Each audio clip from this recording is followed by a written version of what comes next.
1. Patricia Kyle said, "Is this Elvis Cole, the world's greatest detective?" "Yes, it is."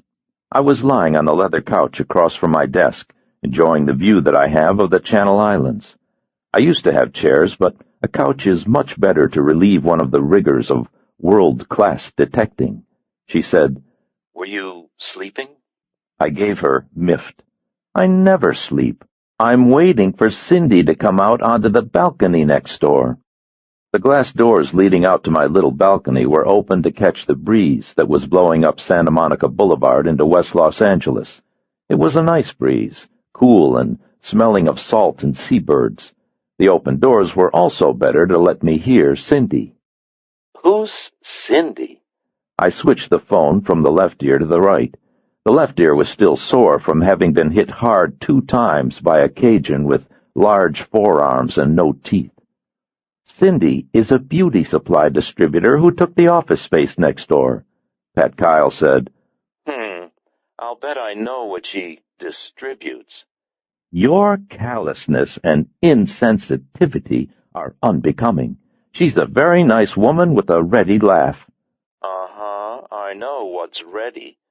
"The private detecting life is a lonely one. After cleaning the guns and oiling the blackjack, what's a guy to do?" "You could have lunch with me at Lucy's El Adobe Cafe across from Paramount." I said, "Cindy who?" Pat Kyle laughed. It was clear and without apology, the way a laugh should be. Pat Kyle is 44 years old and 5'4", with curly auburn hair and good bones and an athlete's build. When we met 6 years ago, she looked like the Graf Zeppelin and was having trouble getting out of a bad marriage. I helped. Now she ran 4 fast miles every day, had her own casting agency, and was engaged to a dentist from Pasadena. Maybe one day I'd learn to like him. She said, "I'm casting a film for Capstone Pictures, and a director named Peter Allen Nelson. Do you know who he is?" "He makes action pictures." "That's right, with great success. Time magazine called him the King of Adventure." "They called him a few other things, too. Arrogant, demanding, brilliant. I had read the article." "Yes, there is that." You could hear something behind her, voices maybe. "Peter has a problem, and I mentioned your name. The Capstone people want to talk with you." "Okay."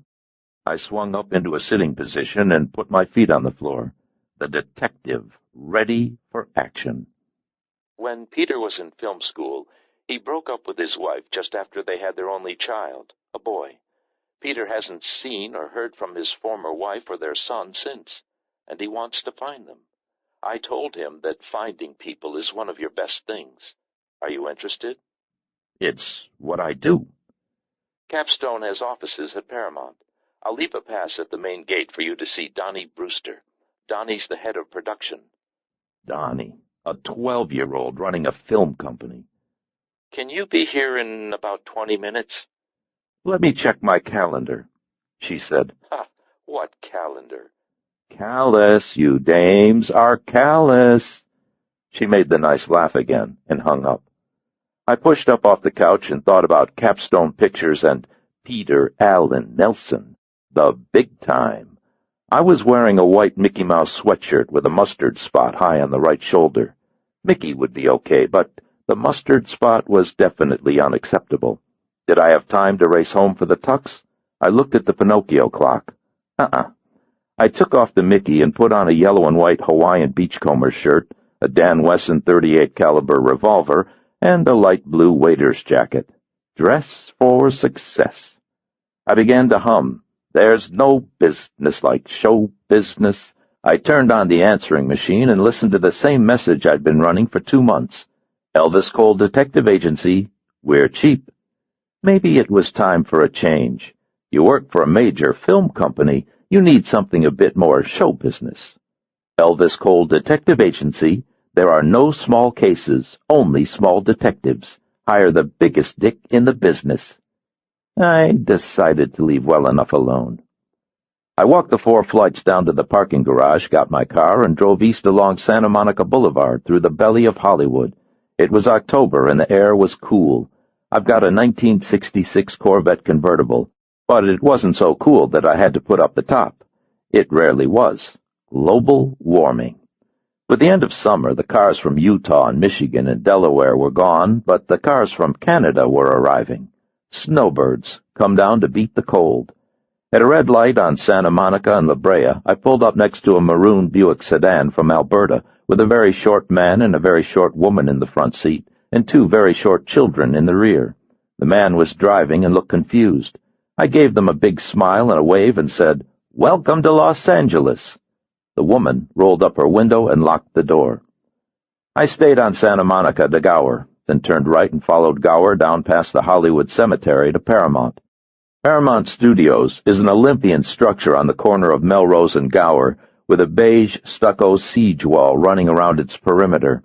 The wall's very high, with a heaviness and permanence that has kept Paramount in business long after most of the other original Hollywood studios have gone. In a neighborhood marked by poverty and litter and street crime, it is free from graffiti. Maybe if you got too near the wall, thugs in chainmail poured boiling oil on you from the parapets. I rounded the corner at Melrose and tooled up to the guard at Paramount's front gate. Elvis called to see Donnie Brewster. The guard looked in a little file. "You the singer?" I shook my head. "Elvis Presley died in 1978. The guard found a yellow slip, stuck it on my window with a piece of tape. "Not the King. That other guy. With the glasses?" "Elvis Costello? No, I'm not him either." The guard shook his head sadly. "Christ. I remember a time you said Elvis. There was only one." Probably just promoted from parapet duty. Donnie Brewster was in a two-story earth-colored adobe building with a red tile roof and bird of paradise plants the size of dinosaurs. A receptionist led me to a secretary who showed me into a dark-paneled conference room. In the conference room were Patricia Kyle and a man in his late 30s with a sharply receding hairline and an $800 sport coat that fit him like a wet tent. What hair he had left was pulled back tight into a short ponytail. Style. Pat Kyle stood up and smiled and gave me a kiss. She'd been working on her tan since I'd last seen her, and it looked good. "Elvis Cole, this is Donnie Brewster. Donnie, Elvis Cole." Donnie Brewster gave me a moist hand and looked nervous. "Christ, where were you? I thought you'd never get here." "The pleasure is all mine." Donnie gave me everyone's out to get me eyes and glanced at Pat Kyle. "She warned me you thought you were a riot. What you've got to understand is that this isn't funny." He held up 3 fingers. "There's Spielberg, then Lucas, who doesn't direct anymore, then Peter Allen Nelson. Peter's grosses total $1.2 billion worldwide over 6 pictures. He's the 3rd most successful director in the history of film, and he knows it. Hard to keep it a secret from him." Donnie rubbed his hand over his scalp and tugged at his ponytail. When he rubbed hard. Maybe that's why his hairline was receding. He said, "Peter's gifted and brilliant. Gifted and brilliant people are sometimes difficult and have to be handled carefully." I think he was saying it as much to himself as he was to me. He looked at Pat Kyle. "Did you tell him what this is about?" "Yes." Pat repeated what she had told me. Donnie nodded and looked back at me. "That's about it. We need someone who can find the ex and the kid and not waste a lot of time doing it." "Okay." He sat in one of the swivel chairs, leaned back, and gave me the appraisal look, getting down to the business of hiring a private eye. "You charge by the hour or the day?" "I get a flat fee, in advance." "How much?" $4,000 plus expenses. The expenses I bill later." "That's absurd. We couldn't pay $4,000 in advance." "How about $6,000? He tapped on the table and gave me his best business affairs frown. "You give it back if you don't find what you're looking for?" "No." More tapping, convincing himself. "I had our lawyers call around. They spoke to a guy in the DA's office and a policeman named Ito. They say you're pretty good at this sort of thing. How many cases like this have you handled?" "Maybe 300. "Uh-huh. And how many times out of that 300 did you find the person you were looking for? Maybe 298. Donnie raised his eyebrows and looked impressed. Maybe he was feeling better about the $4,000. Okay, we get you going on this. How long is it going to take to find them? I don't know. Well, can't you give me some sort of ballpark? I spread my hands. If she's living in Encino and telling her friends that she used to be married to Peter Allen Nelson, maybe I find her tomorrow. If she's changed her name 5 times and working as a missionary in the Amazon, it takes longer. Jesus Christ! I made a little shrug and smiled, Mr. Confident and Assured. It's rarely that bad. People usually don't change their names 5 times and move to the Amazon.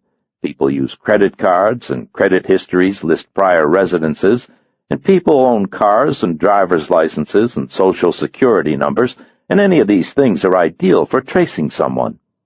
He didn't seem bolstered by my assuredness. He rubbed at his hair again and got up and paced. Peter is 3 weeks away from making a film, and he has to start this crap about finding his family. Christ, he hasn't seen the woman in over 10 years. You'd think he could wait until the picture was finished. Insensitive of him. Donnie crossed his arms and kept pacing. Hey, I know what that sounds like, but you've got to understand. We've got $40 million committed to Peter's film. I've already spent $18 million.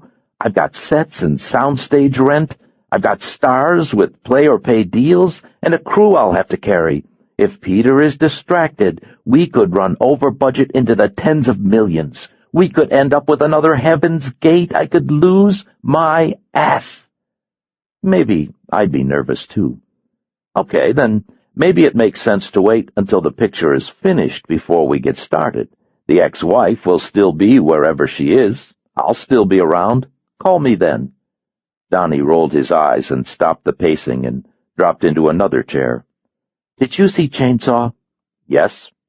Chainsaw was Peter's first picture. He made it for something like $400,000. It grossed $400 million, and overnight, Peter Allen Nelson went from parking cars to being Hollywood's new wonderkind. Every picture he's made has grossed a fortune. Every studio in town wants Peter Allen Nelson's next picture. The biggest actors in the business suck around him for a role, and Oscar-winning screenwriters pimp their mothers for a shot at a development deal. You hear what I'm saying? You're saying that Peter gets what Peter wants. Abso-fucking-lutely. Peter being happy is the most important thing there is. Peter wants to find these people, and we want Peter happy, so we're gonna hire somebody. I said, make Peter happy. Abso-fucking-lutely. Donnie slapped his palms down on the table and stood.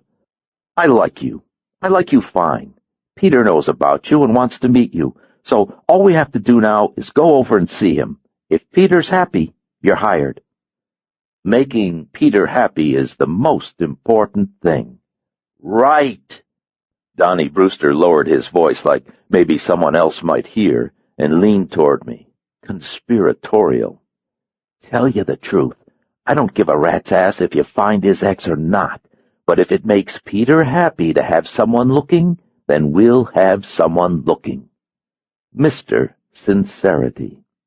He made a little let's go gesture and started for the door. We'll go over to meet him now. Whatever Peter says, just nod and say sure.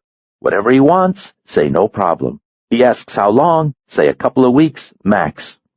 Make Peter happy. Yeah, Peter being happy is all that matters. I looked at Pat Kyle, and then I looked back at Donnie Brewster and shook my head. You're asking me to lie to a client. I won't do that. You're also asking me to mislead him. I won't do that either.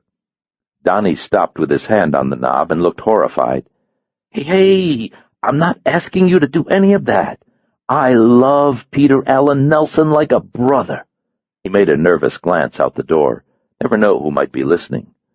I'm just saying, agree with the guy, that's all, and we'll work out reality later. No. No. What does that mean, no? He ran back into the room and spread his hands. You can't say no to Peter Allen Nelson. I'm not saying no to Peter Allen Nelson. I'm saying no to you. Confused. Hey, you want Peter happy, don't you? Peter's not happy, you won't get hired. You know what a job like this could mean? Ulcers? Donnie spread his hands even wider and gave incredulous, like, how could I miss it? You work for Peter Allen Nelson. You get on the A-list. You get on the A-list. You'll be working for the biggest names in the business. You might even get written up in People magazine. I said, wow. Donnie raised his hands to the ceiling and looked at Pat Kyle. Her face was red and she was making a choking sound. He said, what kind of guy is this? What kind of guy did you bring me? She turned up her palms. Someone with principles? Donnie began rubbing at his head again and tugging at his ponytail. He rubbed so hard that I thought I saw hair fall, but that might have been my imagination. He said, this isn't going to work. Peter isn't going to go for this. Pat said, Peter and I spoke about Elvis at length. He sounded agreeable to me. Donnie gestured at me. But this guy's saying he won't play along. You know how Peter is. He can be a monster. He made the nervous glance again, checking the door and the windows for ears. Hey, I love him like a brother. Pat said, he's expecting us in 5 minutes. Donnie said, holy shit. I think he was starting to hyperventilate. I said, Donnie, relax. Breathe into a bag. Donnie said, you relax. I got $40 million riding on Peter Allen Nelson, and you won't play along. This is Hollywood. Everybody plays along. I made a gun out of my hand and shot him. Donnie slumped into his chair and looked depressed. Yeah, that's just what'll happen, too. In the back. Pat said, Donnie, Elvis is a professional and he gets results. He has done this before. But not with Peter Allen Nelson. I told him what Peter is like, and I told Peter what Elvis is like. Peter knows what to expect. Oh, Jesus, I said, Donnie, why don't we go see Peter and get it over with? I'm good. I might even find his kid. Think how happy he'll be then. Donnie squinted and thought about it. You could see gears moving and lights flashing behind his eyes. Yeah, that's right. Tell him I'm brilliant and gifted. Everybody knows that brilliant and gifted people are difficult. Donnie's eyes got big, and he slapped his hands on the table again, as if he'd just found the Rosetta Stone. Yeah, that's it. Brilliant and gifted are difficult. He jumped up and charged toward the door. Let's go see him and get it over with. We went to see the monster. 2. The monster had both floors of a 2-story tropical-style plantation house, hidden behind a stand of banana and rubber trees at the back of the studio. It had once been a bungalow like any other bungalow, but now it wasn't. Now there was a veranda across the front and wide-slat Panamanian shutters, and a lot of rough-hewn poles lashed together with coarse shipping rope to make you think you were on a tropical island someplace, sort of like the Swiss Family Robinson's treehouse. The roof was thatched with what looked like palm fronds, and running water trickled along a false stream, and a black skull and crossbones flag hung from a little pole. I said, Do we have to give him an e-ticket before he lets us in? Donnie Brewster made the nervous frown. Stop with the humor, okay? I tell him you're brilliant and gifted, you make with the humor, he's going to know that you're not. Some guys. Inside, the floors were crude planking and the ceilings were done to match the roof, and Cairo fans hung down and slowly swirled the air. We went down a hall and into a room with 2 large couches and a little round glass table, and posters of the 6 movies that Peter Allen Nelson had made. The couches were covered in zebra skin, and the posters were framed in what looked like rhino hide, and a small, immaculate black man sat at a teak desk. Behind the man was a teak door. Behind the door, someone was yelling. Donnie Brewster rubbed at his scalp again and said, Holy Christ, now what? The black man nodded brightly when he saw us. Maybe he couldn't hear the yelling. Hello, Mr. Brewster, Ms. Kyle. Peter said to go right in when you got here. We went right in. Peter Allen Nelson's office was as long as a bowling alley and as wide as a check-kiter's smile, and done up like the lobby of a Nairobi movie house. Posters from the Wild Bunch and the Asphalt Jungle and the Magnificent Seven hung along one wall, and an old Webcor candy machine from the 40s sat against the opposite wall between a Wurlitzer Model 800 bubble light jukebox and a video game called Kill or Be Killed. The Webcor featured M&M peanuts and jujubes and raisinets and payday candy bars. Nothing beats a payday. A blonde woman with a neck like corded rosewood and shoulders like Alex Karras sat side-saddle on a sky-blue Harley-Davidson Electroglide motorcycle parked at the far end of the office. She was wearing black spandex biking pants with a day-glow green stripe down the leg and a matching black halter sports top and pale gray Reebok workout shoes. Her thighs were massive, and her calves thick and diamond-shaped, and her belly looked like cut stonework. She glanced our way, then slid off the Harley and went to sit by a couple of guys who might have been reserved corners for the Dallas Cowboys. They were slouching on another one of the zebra couches, one of them wearing a Stunts Unlimited t-shirt, and the other fatigue pants and eelskin cowboy boots. They glanced our way, too, and then they went back to watching Peter Allen Nelson. Peter Allen Nelson was standing on top of a marble slab desk, waving his arms and screaming so hard that his face was red. He was maybe 6'2", but skinny, with more butt than shoulders, and the kind of soft, gawky frame that probably meant he had been a stiff-legged, awkward child. He had a rectangular Fred McMurray face to go with the body, and he wore black leather pants with a silver concho belt and a blue denim work shirt with the cuffs rolled over his forearms. The forearms were thin. It was a style and a look that had faded away in the mid-'70s, but if you were the king of adventure, I guess you could dress any way you wanted. The king yelled, "Stop the tape! I don't want to see this crap! Jesus H. Christ, are you people out of your minds?" Peter Allen Nelson was yelling at a neatly dressed woman and a man with a face like a rabbit's who were standing near a 30-inch Mitsubishi television. The man was scrabbling at a videotape machine, trying to eject a cassette, but his fingers weren't doing a good job, and the woman had to help him. Donnie ran forward, rubbing at his hair. Peter, what's going on? Hey, there's a problem here, that's what I'm for." The woman at the big Mitsubishi said, "We showed him a tape of work by the new production designer. He liked it fine, until I told him that the designer had worked in television." Peter made a loud, moaning sound, then jumped off the desk, raced forward, grabbed the tape from the rabbit-faced man, and threw it out the window. When Peter rushed toward them, the man jerked back, but the woman didn't. Peter yelled, "His quality is all wrong. Don't you people understand texture? Don't you understand image density? TV is small. Movies are large. I make movies, not television." Donnie spread his hands like, how could they do this? "Jesus, Peter, I'm sorry. I can't believe they'd waste your time with a TV guy. What can I do to make it right?" I think he was trying to show me how to make Peter happy. Peter screamed, "You can kiss my ass on Hollywood Boulevard. You want to make it right." Peter didn't look any happier to me, but Donnie was the expert. The neatly dressed woman said, "You're out of your fucking mind." Then she turned and stalked out, dragging the rabbit-faced man with her.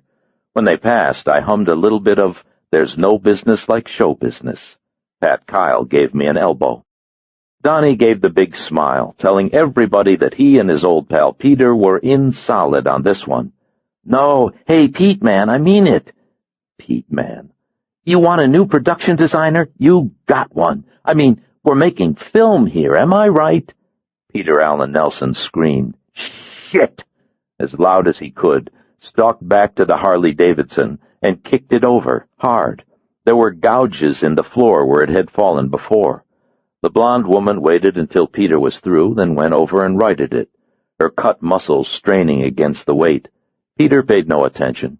He stood in the center of the floor, breathing hard, hands down at his sides like there was a terrible anger bubbling within him that he didn't know if he could control, but he would give it a game try. Drama. I said, I'm Elvis Cole. Is there a problem you want to discuss with me, or should I leave now during the intermission? Donnie Brewster said, "Oh, shit," and made more of the how to keep Peter happy hand moves. "Hey, what a kidder, huh, Pete man? This guy is the private cop we were talking about. Peter said. "I heard him," and came toward me. He put out his hand, and we shook. He squeezed harder than he had to and stood closer than you stand to someone you don't know. "I'm sorry you had to see this," he said. "These guys give me the weight of making a major motion picture, then do everything they can to screw me up. It gets a little crazy." "Sure." He jerked his head toward the woman. "That's Danny." He gestured toward the two guys. "That's Nick and that's TJ. They work for me." Nick was the guy in the Stunts Unlimited t-shirt. TJ had the eelskin boots. Each of them outweighed him by maybe 60 pounds. Peter said, "You see my movies?" "I saw Chainsaw and Hardpoint." "What did you think?" "Pretty good. Chainsaw reminded me of The Searchers." He smiled a little bit at that and nodded. "I was a 26-year-old film school flunk-out when I made Chainsaw. I didn't know my ass from a hole in the ground, and I ripped off The Searchers every way I could." Donnie looked up from where he had gone to a phone. "We were talking about Chainsaw before we came over. A dynamite film. Just dynamite. Tremendous gross." Peter went to the candy machine, slammed it with the heel of his hand, pulled a lever, and got a bag of M&M peanuts without putting in money. He tore open the bag with his teeth, dropped the paper on the floor, and poured half the bag of candy into his mouth. He didn't offer to share. Danny drifted over and picked up the paper. Peter went to the big marble desk and sat on it cross-legged. "You look about my age. How old are you?" 38. "I'm 39. We talked to some cop who said you were in the Nam. That true?" He leaned forward and said, "The Nam," like they do on television, full of excitement and appeal and unreality, the way Bart Simpson would say it. "Uh-huh." He slurped up more of the M&Ms. "The cops said you racked ass over there and got a fistful of medals." "What do cops know?" "I tried to join up, but they wouldn't take me. I got this bone thing in my hips." He was looking at a poster of John Wayne in Blood Alley. It showed the Duke firing a machine gun at some commies, more shoulders than hips. "The Nixter was in the Nam, too." The Nixter. The Nixter nodded. "Air Mobile." Peter said, "Man, I wanted Air Mobile bad. Ride the skies, ace a few Kong. I wasn't so old, I'd have signed up for Saudi." The Nixter said, "You would have been a natural, buddy. I'd have rather had you than half the turds in my unit." TJ said, "Fucking A." Peter nodded, regretting the lost opportunity to ride the friendly skies of Vietnam and Saudi Arabia. Donnie put down the phone and turned back to us, making the big smile and the "there's no problem here" hand gestures. "Hey, Pete man, you wanted that TV putz off the picture? He's yesterday gone. A memory. So tell me, what you want to do about a production designer? We got to make a decision and start building the rest of the sets." Peter said, "Forget about it, Donnie. I'm into something now." Donnie's face pinched and he looked nervous. "But hey, Peter, we got a movie to make, man. We got to get with it. These things won't wait." Peter didn't look at him. "Donnie?" "Yeah, Pete man." Peter spit a chewed M&M at him. It hit Donnie's right pants leg, hung there a second, then fell. It left a green smear. "Hit the road." Pat Kyle made a hissing sound. Donnie's face went white, and his body stiffened, as if the M&M had been a turd pie, and for just a moment his face was clenched and hard and angry. Then, a little bit at a time, the anger was stored away, as if little men inside of Donnie were disassembling it block by block. When enough of the blocks were gone, the little men built a smile. It wasn't a very good smile, but the little men were probably tired from all the overtime they put in. Donnie said, "Sure, Pete man, whatever you say. I'll call later. Hey, I'm really sorry you got stuck with those TV clips." His voice was tight. Trainee in the voice box crew, no doubt. Donnie Brewster turned and walked out without looking at me or at Pat Kyle, or at Nick or TJ or Danny. Peter poured the rest of the M&Ms into his mouth, crumpled the wrapper, then laid a hook shot toward a square wastebasket and missed. Danny picked it up. The Nixter made a whiny voice. "Sure, Pete, man, whatever you say." Peter and TJ and the Nixter laughed. Danny didn't. I looked at Pat Kyle. Her eyes were hard and her jaw was tight, and she was staring at the floor. What, and give up show business? I looked back at Peter Allen Nelson. Nick and TJ were rolling around on the zebra couch, laughing and goosing each other and slapping hands. I said, "Peter, I didn't come here for Pee-wee's Playhouse." The laughter stopped. "I have come because my friend Pat Kyle asked me to come, and I have answered questions about myself because that's the way most people beat around the bush before they get down to business. But now we are at the end of the road. Unless you knock off the bullshit and get to the point, I will walk out of here and you can get someone else to do the job." Peter Allen Nelson blinked at me through surprised little boy eyes. TJ got up from the couch and put his hands on his hips and grinned at me. The Nixter said, "Oh, man, Peter, this guy wants a piece." Danny uncrossed the big arms and came forward until her right hip was pressed against the desk, very close to Peter. Her left quadricep flexed like a beating heart. Peter stared at me for a long time, sort of smiling, but mostly looking like a little boy who'd been caught eating worms and knew it was wrong. He looked ashamed. Peter said, "Nick, TJ, you guys go grab a beer or something, okay?" Nick and TJ glanced at Peter, then walked out, the Nixter making a big deal out of coming very close to me. When they were gone, Peter slid off the desk, dug out his wallet, took out a small color snapshot, and handed it to me. It was creased cleanly once, and yellowed the way old photos are yellowed when they have lain untouched between papers in a box for many years. It was Peter, much younger and even thinner, with long frizzy hair and a dark maroon T-shirt that said USC Film. He was sitting on an ugly cloth couch in a plain student's apartment, and he was holding a tiny baby. Neither Peter nor the baby looked happy. He said, "I've got an ex-wife and a son. The last time I saw my son, he was maybe a year old. His name is Toby. We named him Toby after Toby Tyler, or 10 Weeks with the Circus. He's got to be about 12 now, but I don't know if he's dead or if he's alive or if he's a crip in a ward somewhere. I don't know if he likes pizza. I don't know if he likes Teenage Mutant Ninja Turtles. You see?" I nodded. "Your ex-wife never came to you for child support?" "No." "Or alimony?" He spread his hands. "For all I know, she's on the moon." I said, "Peter, you ever think maybe the woman doesn't want to be found?" He stared at me. "It's been 10 years, and you don't exactly lead a low-profile life. If she wanted to find you, she could have. I've done jobs like this before, and what happens is that everyone ends up wishing well enough had been left alone. The kids end up confused and scared, and the parents end up fighting the old fights. You see?" Peter took a deep breath and shook his head and looked around the office. With TJ and the Nixter and Donnie Brewster gone, the office felt empty, and he looked alone. He said, "I'm worth, what, maybe 200 million, something like that?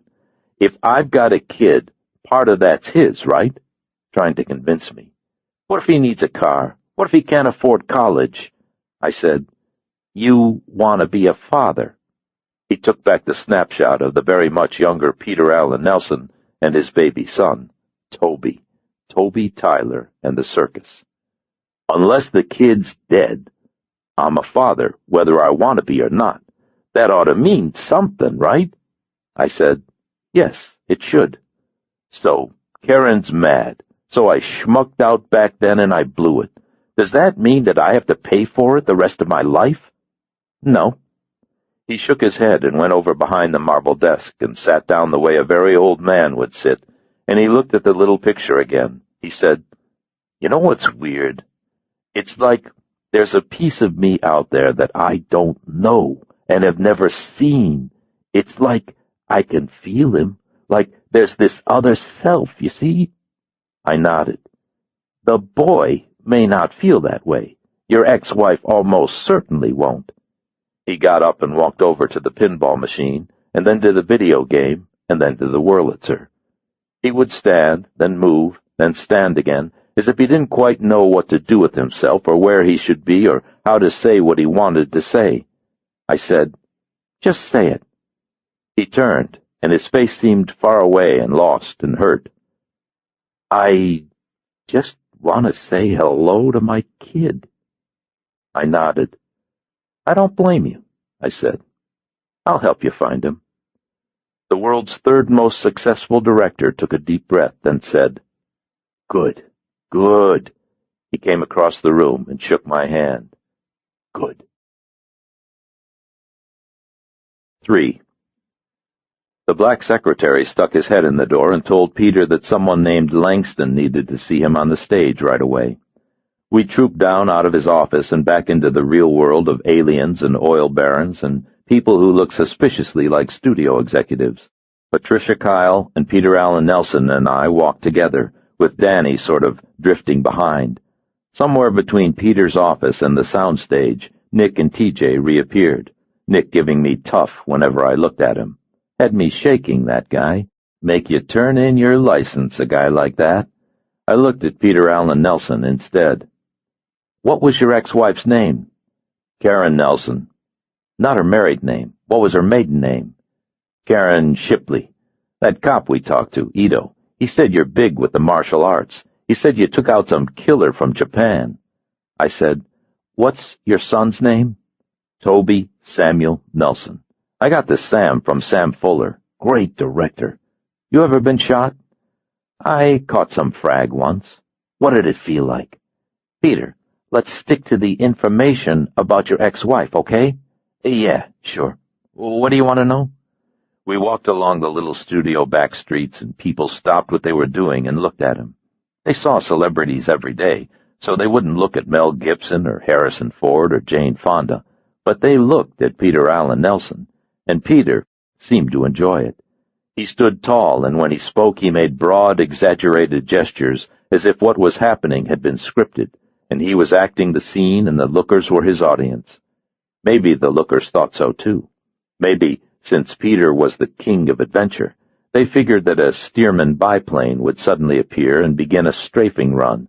Maybe they thought a Lamborghini Countach driven by Daryl Hannah would suddenly screech around the corner, chased by psychopaths in souped-up Fords, and Peter would have to save the day, and it would really be something to see. If Daryl Hannah was driving the Countach, Peter would have to move pretty fast. I was planning to get there first. I said, "Okay, do you have any idea where Karen might be living?" "No." "You think she's still here in Los Angeles?" "I don't know." "Did she ever talk about someplace in particular, like, I'd really like to live in Palmdale one day, or Los Angeles is the greatest city in the world, I'll never leave it," something like that?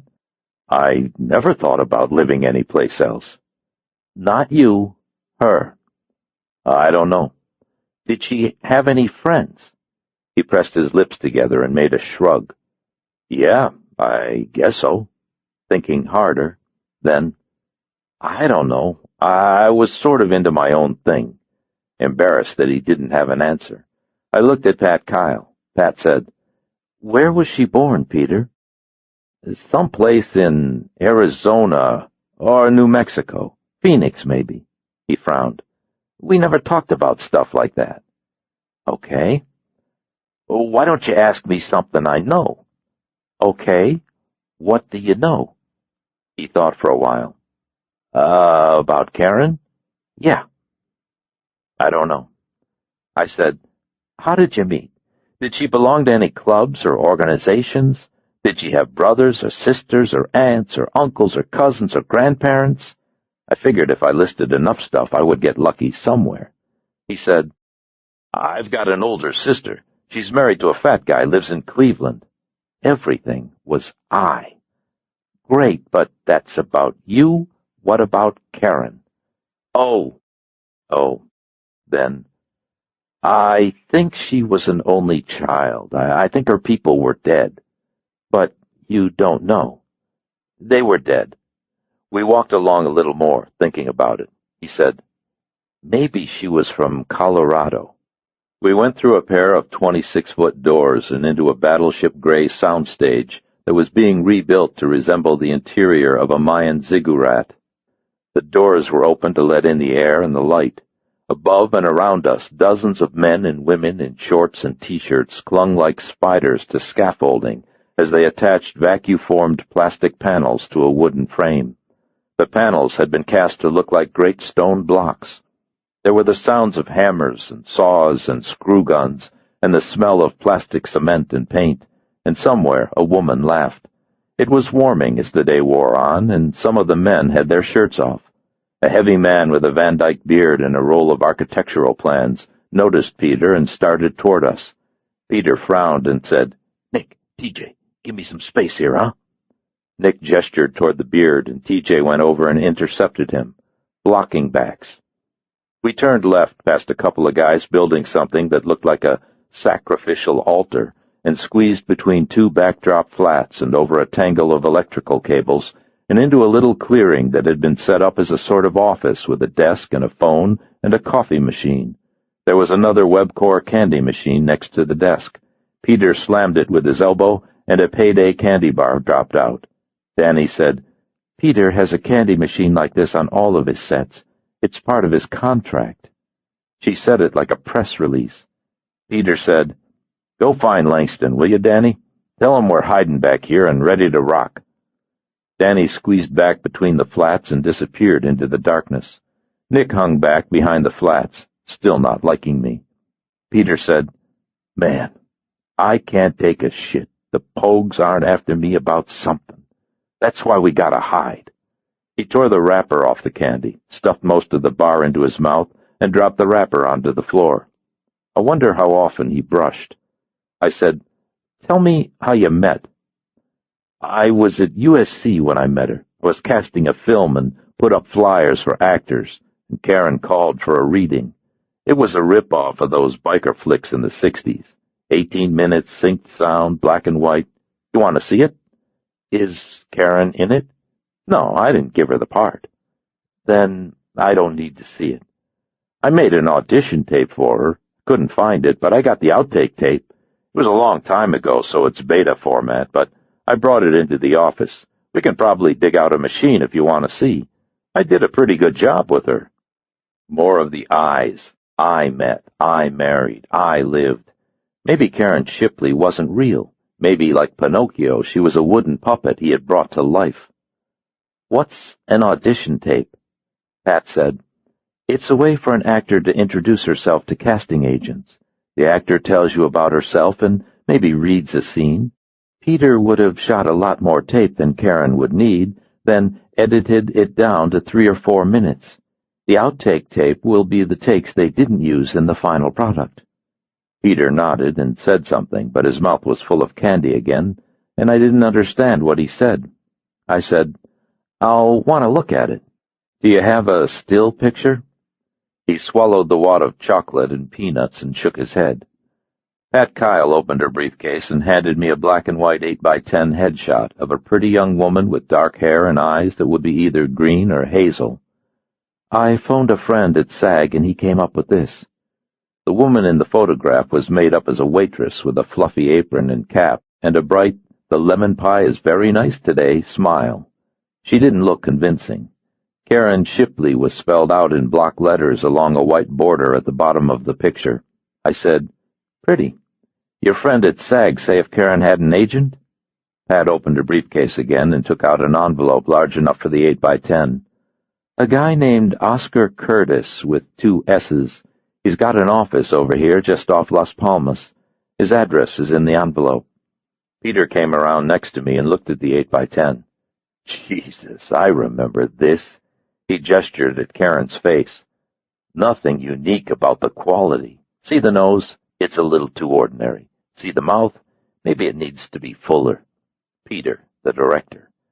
"She had these made before we met." I said, "Christ, what do you want to look like a dopey waitress for?" She said she thought it was cute. I said, "What a fucking waste." He stared at the picture a little more, then looked at Pat Kyle. "Can you get me one of these?" Pat said, "Sure." Peter looked back at the picture, and maybe there was something soft in his face, something less antic and less on stage. She got pregnant right away, and then there was the kid, and I just wasn't into the family scene. I was scrambling from job to job trying to get a toehold, and she's talking about Huggies. I busted out of film school. It was crazy. So I said, look, this isn't my thing. I don't want to be married anymore. And she didn't fight it. I don't think I've seen her or the boy since the day we signed the papers. A little while after that, Chainsaw came along, and things happened fast. He spread the big hands, looking for a way to say it. I got larger. I said, did Karen work, or was she just a wannabe? Pat said, quite a bit of extra work and a couple of walk-ons, the sort of thing you get when all they need is a pretty face in the background. Where do they send the residuals? She's got $468.72 waiting for her for some work she did on Adam 12. Neither SAG nor the Extras Guild knows where to send it. Peter brightened and went back to the candy machine.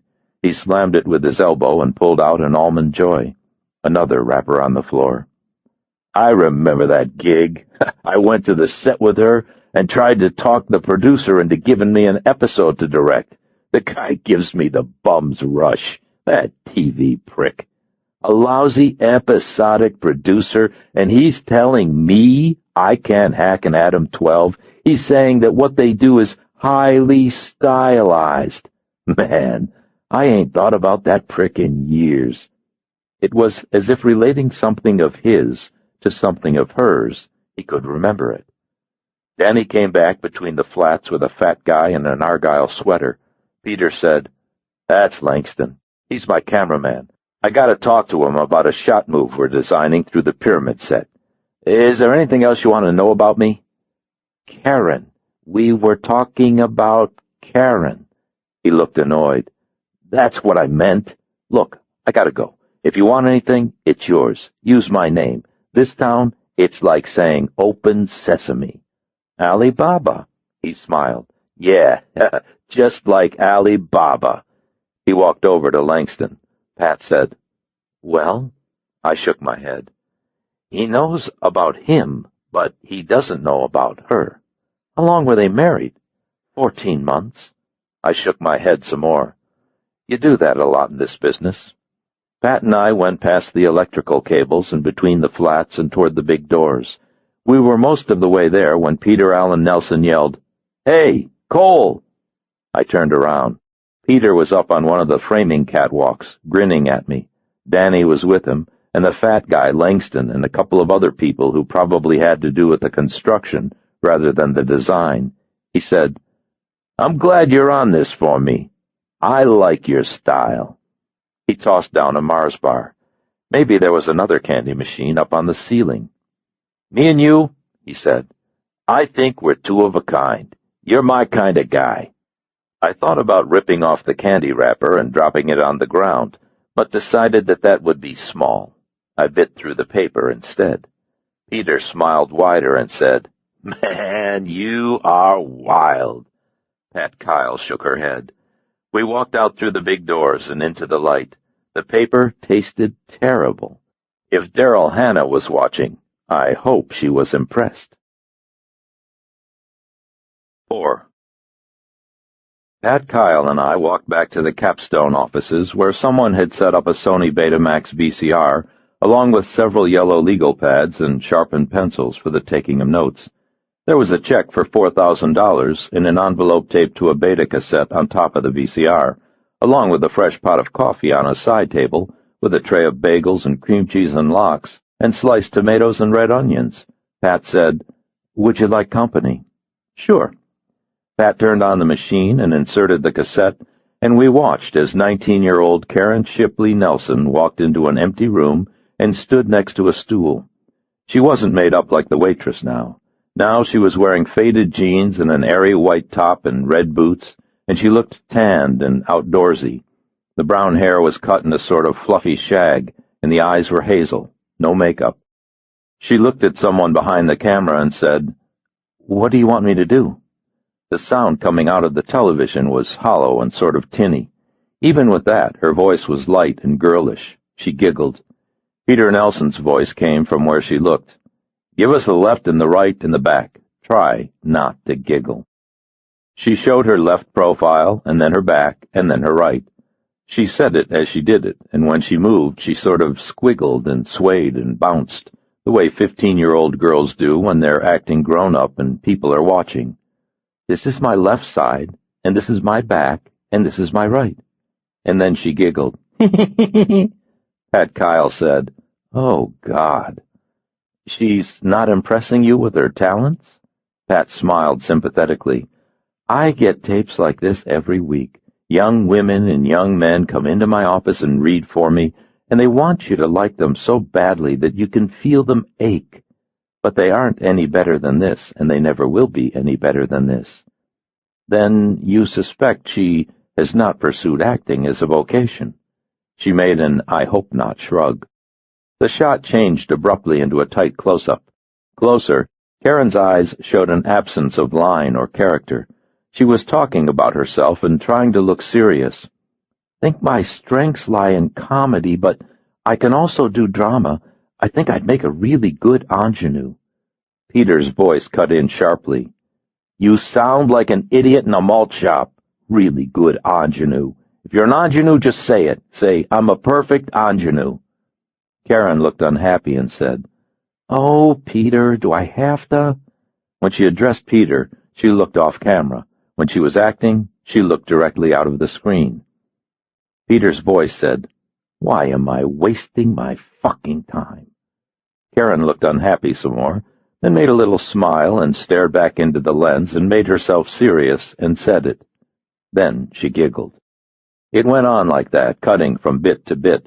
Most of the bits were just fragments, 5 seconds of this, 8 seconds of that, and many of them were repetitious. Peter would ask her a question or tell her to do something, and she would answer or do it. There was something hopeful or naive to her manner, maybe because she was 19. She tried hard, even when she looked unhappy. My stomach grumbled, and I kept looking at the lox and bagels. I had to keep reminding myself that lunch at Lucy's was only moments away. At one point, Peter walked into the picture and handed her a couple of script pages. He was wearing an orange Marine Corps T-shirt with a couple of stains on the back. They wouldn't take me because of this hip thing. He was young and skinny and built exactly as he was now, all wide-buttoned coat-hanger shoulders and intense eyes. His hair stuck out in a tremendous natural that, within the small confines of the TV monitor, seemed to be a full 3 feet across. Karen cleared her throat and read the speech from Rocky that Talia Shire says to Sylvester Stallone to give him the courage to go on. She didn't read it well. She giggled when she finished and asked Peter if that was okay. He said no. The tape lasted 22 minutes. Karen Shipley never once mentioned her family or her friends or her hometown. She giggled 63 times. I counted. Giggling is not one of my favorite things. When the tape ended, Pat Kyle turned off the monitor and we went to lunch. Capstone Pictures paid. 1 hour and 10 minutes later, full of pork burrito and Dos Equis beer, Pat Kyle resumed work, and so did I. Las Palmas, above Santa Monica Boulevard, is a community of flat, faceless costume rental shops and film editing outfits and little single-story houses with signs that said things like flotation therapy. Women in flowered tops pushed baby carriages, and men who looked like they wanted day work stood outside little markets. Kids on skateboards practiced jumping curbs. I stopped in a 7-Eleven on Fountain just past La Brea, bought $2 worth of quarters, and ran outside to beat 2 fat guys to the payphone on the side of the building. One of the fat guys was in a hurry, and the other wasn't. The one who was in the hurry made a face like he had bowel trouble and said, "Ah, shit," when I got to the phone first. The one who wasn't leaned against the grill of a white window repair truck and sipped at a Miller High Life. Did Mike Hammer use a 7-Eleven as an office? I fed in a quarter and called a woman I know who works for the phone company and asked her if they had a listed or unlisted number for either Karen Shipley or Karen Nelson anywhere within the state of California. She said she would have to get back to me, but it probably wouldn't be before tomorrow. I asked if she needed my number. She laughed and told me she's had my number for years. It's something I've been told before. When I hung up, the fat guy in the hurry started forward. When I fed in another quarter, he raised his hands, rolled his eyes, and went back to the truck. Guess it wasn't a good day. His friend had a little more of the Miller and belched. When he belched, he covered his mouth with 2 fingers and said, "Excuse me." Polite.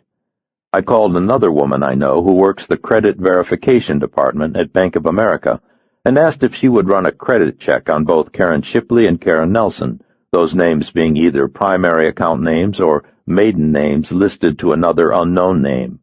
She said she would if I took her to a Lakers game.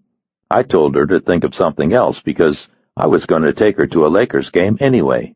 She made a little swooning sound, told me she'd get back to me tomorrow, and hung up. Some charmer, huh? The fat guy was leaning past his truck like Carl Lewis set to come out of the starter's blocks, glaring at me. I showed him another quarter and fed it into the phone. His face went white.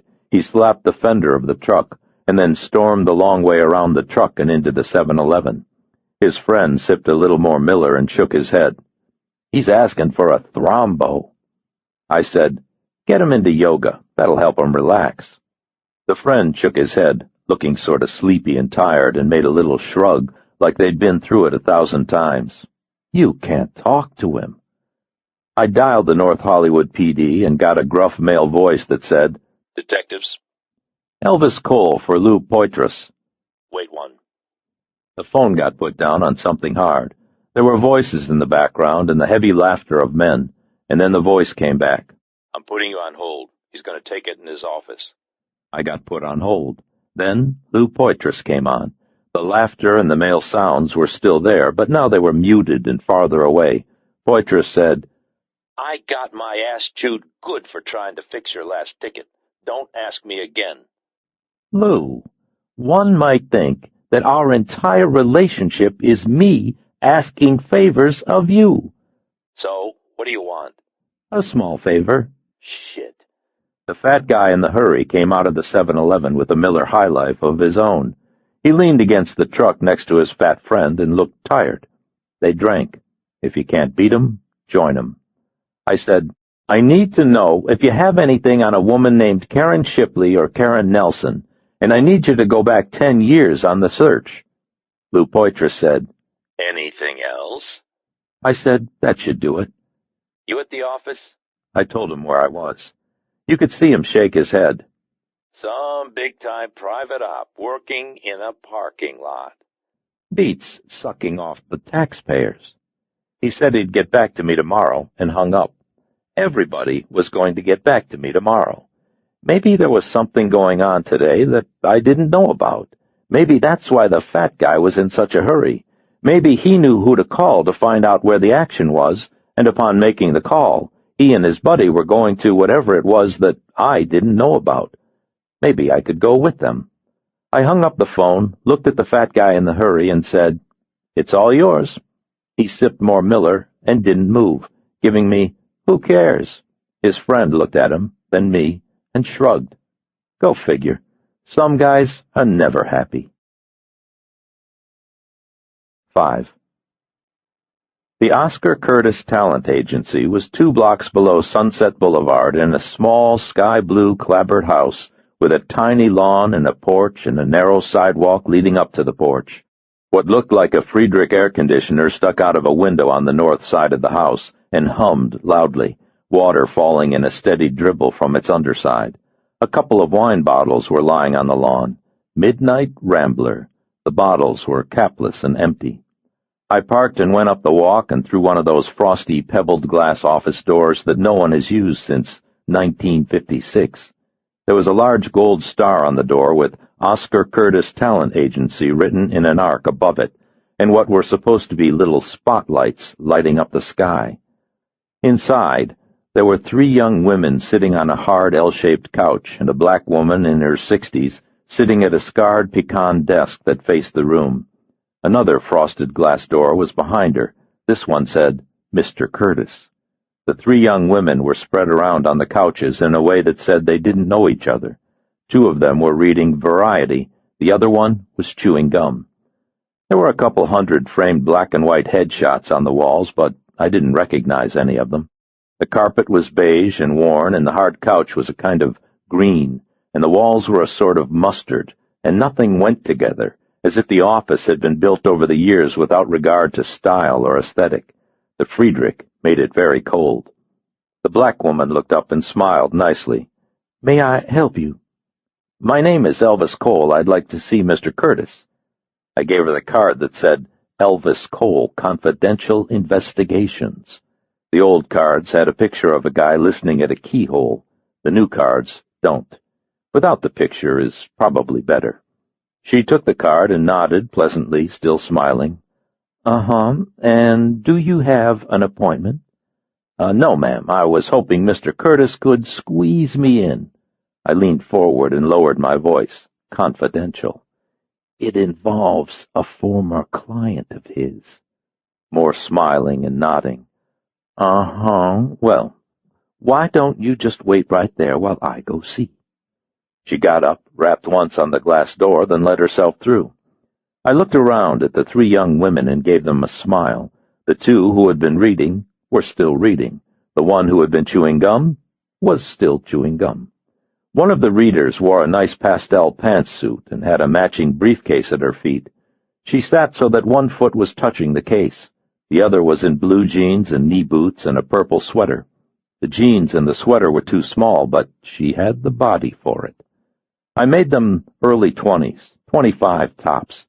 The gum chewer had her legs crossed and her arms along the back of the couch and was looking at me with pale, steady eyes. She was wearing baggy culottes and pink Reebok tennis shoes and a blousey top that was tied off beneath her breasts so that her belly was bare. It was too cool outside for the top, but that's showbiz. Her hair was pale and washed out, and so was the spray of freckles across her nose. Younger than the other two, 17 maybe. She blew a large pink bubble the size of a goiter, popped it, then used a lot of tongue to lick it off her lips. Maybe 16. Run away and come to the big town to be a star. I said, "Pretty hot outside, huh?" She blew another bubble, uncrossed her legs, then spread them. I said, "Pretty hot inside, too." She spread the legs a little wider, then popped the bubble and licked it off. Maybe I was a producer. The glass door opened, and the black woman came out with a short, thin guy pushing 60. Oscar Curtis. He had dark circles around his eyes and too many teeth, and he was wearing a coarse-weave light sports coat and huaraches and baggy pants like they do in Italian fashion magazines. It looked silly. He gave me the teeth, stuck out his hand, and said, "Hey, Cole, good to see you." Then he looked past me at the two readers and the gum popper, mostly the gum popper. "You ladies excuse us for a few minutes, okay? Sydney, I'll see you next." The gum popper nodded and blew another bubble. Sydney. Her knees were bouncing, open, closed, open, closed. Oscar gave her some of the teeth, too, then motioned me into his office. He didn't bother to look at me while he was doing the motioning. The office was larger than the waiting room, with a lot of plants and one of those heavy, dark wood secretary desks they made back in the 40s. It needed to be oiled. There was a leather couch against the wall, and another Friedrich in the window behind his desk, and more photographs on the walls, but I didn't recognize any of the people in these either. Maybe Sydney would be there soon, and I could recognize her. He shut the door and followed me in, holding my card. "Elvis Cole, huh? I like it. It's got catch. It's got pump and pizzazz. You got a nice look, too. You know who you look like? Buddy Epson? Nah, Michael Keaton. A little taller, maybe, little better built, but sensitive and sharp, a guy you don't mess around with." I always thought I looked like Mo Howard.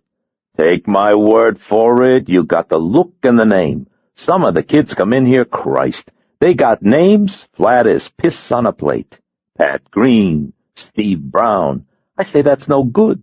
I say you know what you need? Pizzazz? Fucking A. Look at Steve Gutenberg. Take away the Gutenberg, what do you got? Nothing. He sat behind the desk and shot a glance at the door. "Listen, I don't have a lot of time.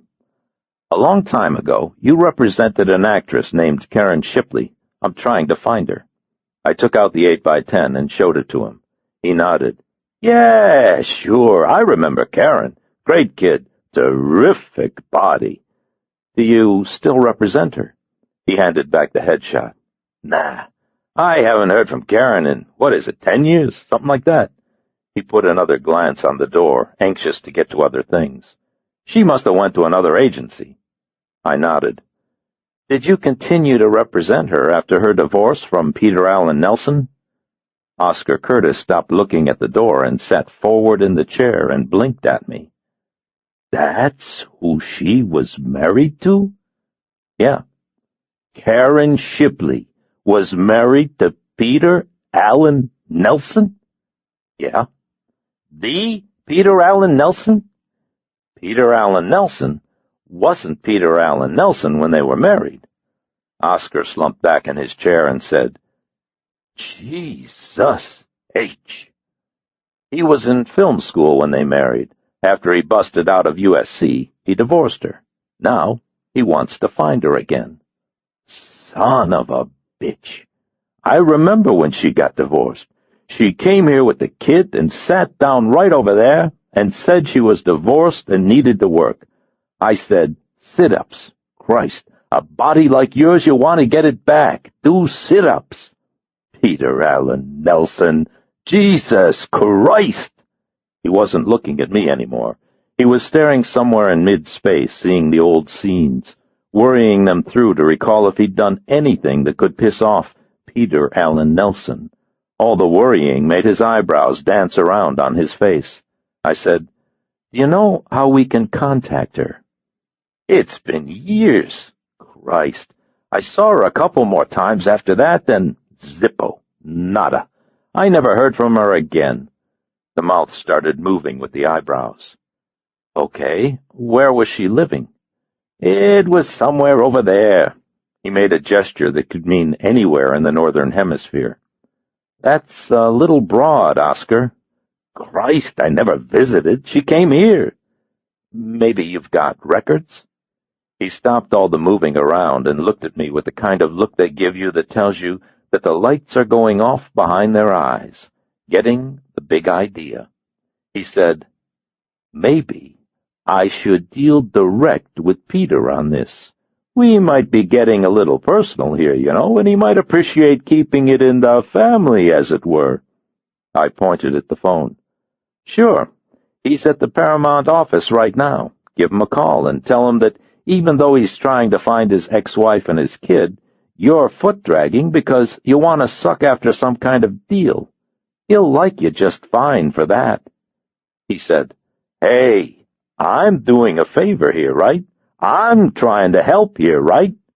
Quit being small-time and tell me what you know, Oscar. You're coming across like a chiseler. I look like I'm rolling in it here. I want to help. I want to do what I can, but hey, Peter Allen Nelson gives you the nod, my friend. You're made in this town. Peter Allen Nelson spitting a green M&M on Donnie Brewster. Sure, Oscar. He worked it through some more, trying to get a fix on what was real and what wasn't, and what he could get if he played it right, and how much it could cost if he played it wrong. He said, Listen, Elvis, I help you out here. You tell Peter, okay? I'll tell him. You promise? Like we were in 4th grade. I promise, Oscar.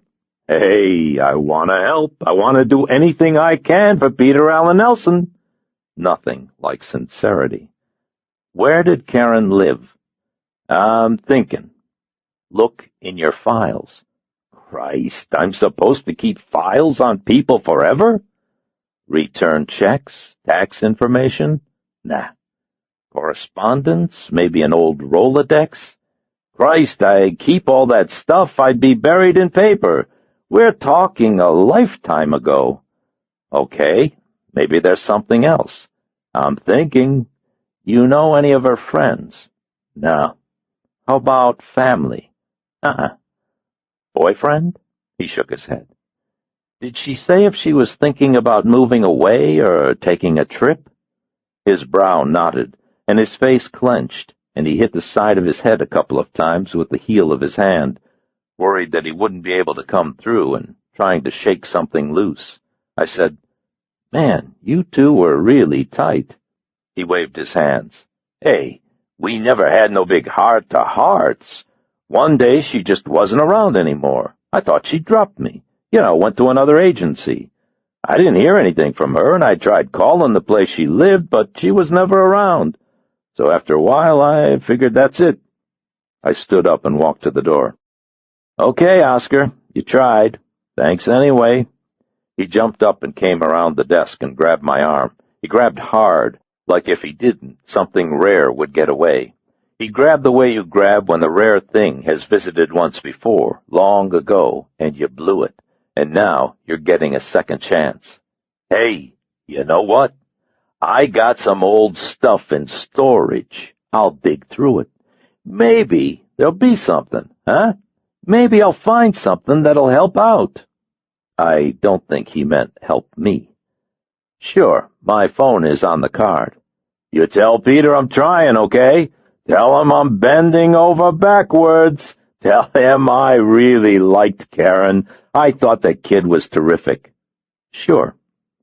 I opened the door and we went out.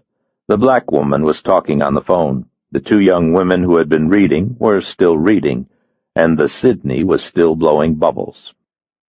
Oscar gave me with the big teeth and made a big deal out of walking me to the outer door. "Hey, you can tell Peter I'll get on the search tonight," putting on the act. "And tell him I'd appreciate it if he gives me a call. There's a couple of things I'd like to talk with him about." I said I would. He made the big teeth some more, then left me at the door and sat on the couch next to Sydney with his hand on her thigh. The other two young women were watching him. He said that I worked for Peter Allen Nelson and that he and Peter were thrashing out a deal together and that things were going to start hopping around there soon. When he said it, he gave Sydney's thigh a little squeeze. She watched him with the large, pale eyes, blew another pink bubble, then popped it with her tongue. The eyes never once blinked and never once left him. I walked out. So long, Norma Jean. 6. The sun was dropping fast, the way it does in the fall, and the air lost its midday warmth and took on an autumn chill as I wound my way up the Laurel Canyon to the little A-frame I keep off Woodrow Wilson Drive above Hollywood. The cat that lives with me was sitting by his food bowl in the kitchen. He's thick and black with fine shredded ears and broken teeth, and the scars that come from a full, adventuresome male-type cat life. Sometimes he has fits. I said, "Is dinner ready?" The cat came over and shoulder-bumped against my leg. I said, "Okay, how about meatloaf?" He shoulder-bumped me again, then went back to his bowl. Meatloaf is one of his favorite things, right up there with kitnips.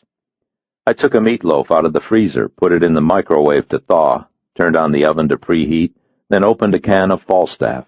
It was 20 minutes after 5. Business hours were until 6.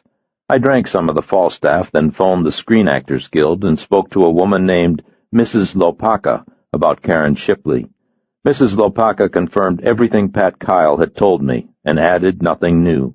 I thanked her, hung up, then dialed the Screen Extras Guild, and then AFTRA. Ditto. I called the machine at my office, hoping that there might be a message from the phone company or from B of A. Nada. Somebody named Jose wanted someone named Esteban to call him back right away. Jose sounded pissed. I called my partner, Joe Pike. Pike said, "Gun shop?" Pike owns a gun shop in Culver City. "We're on the job again. Backtrack to a woman and child." "You need me?" "Well, I'm here at the house, and I'm not yet pinned down by snipers across the canyon, so I guess not yet." Pike didn't answer. "You know the director, Peter Allen Nelson? He's our client." Pike didn't answer some more. Trying to talk with Pike is like carrying on a fill-in-the-blank conversation.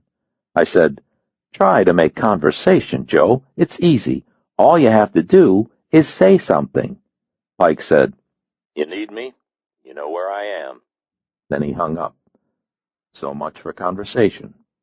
The microwave dinged. I took out the meatloaf, transferred it to a metal pan, opened a can of new potatoes, drained them, put them in the pan around the meatloaf, and sprinkled them with garlic and paprika. then put bacon over the meatloaf and put the pan in the oven on high. I like the skin on my meatloaf to be crispy. The cat said, "Meow." No, not now, about 45 minutes. He didn't look happy about it. I finished the Falstaff, got another, drank most of it on the way up to the shower, and the rest of it on the way back down. When the meatloaf was ready, I put out 2 plates and sliced off the ends for me and a center cut for the cat. He watched me put the end cuts and the potatoes in my plate and the center slice on his. He purred loudly as I did it. I sprinkled Tabasco on mine and A1 on his, then took the beer and both plates out to my deck.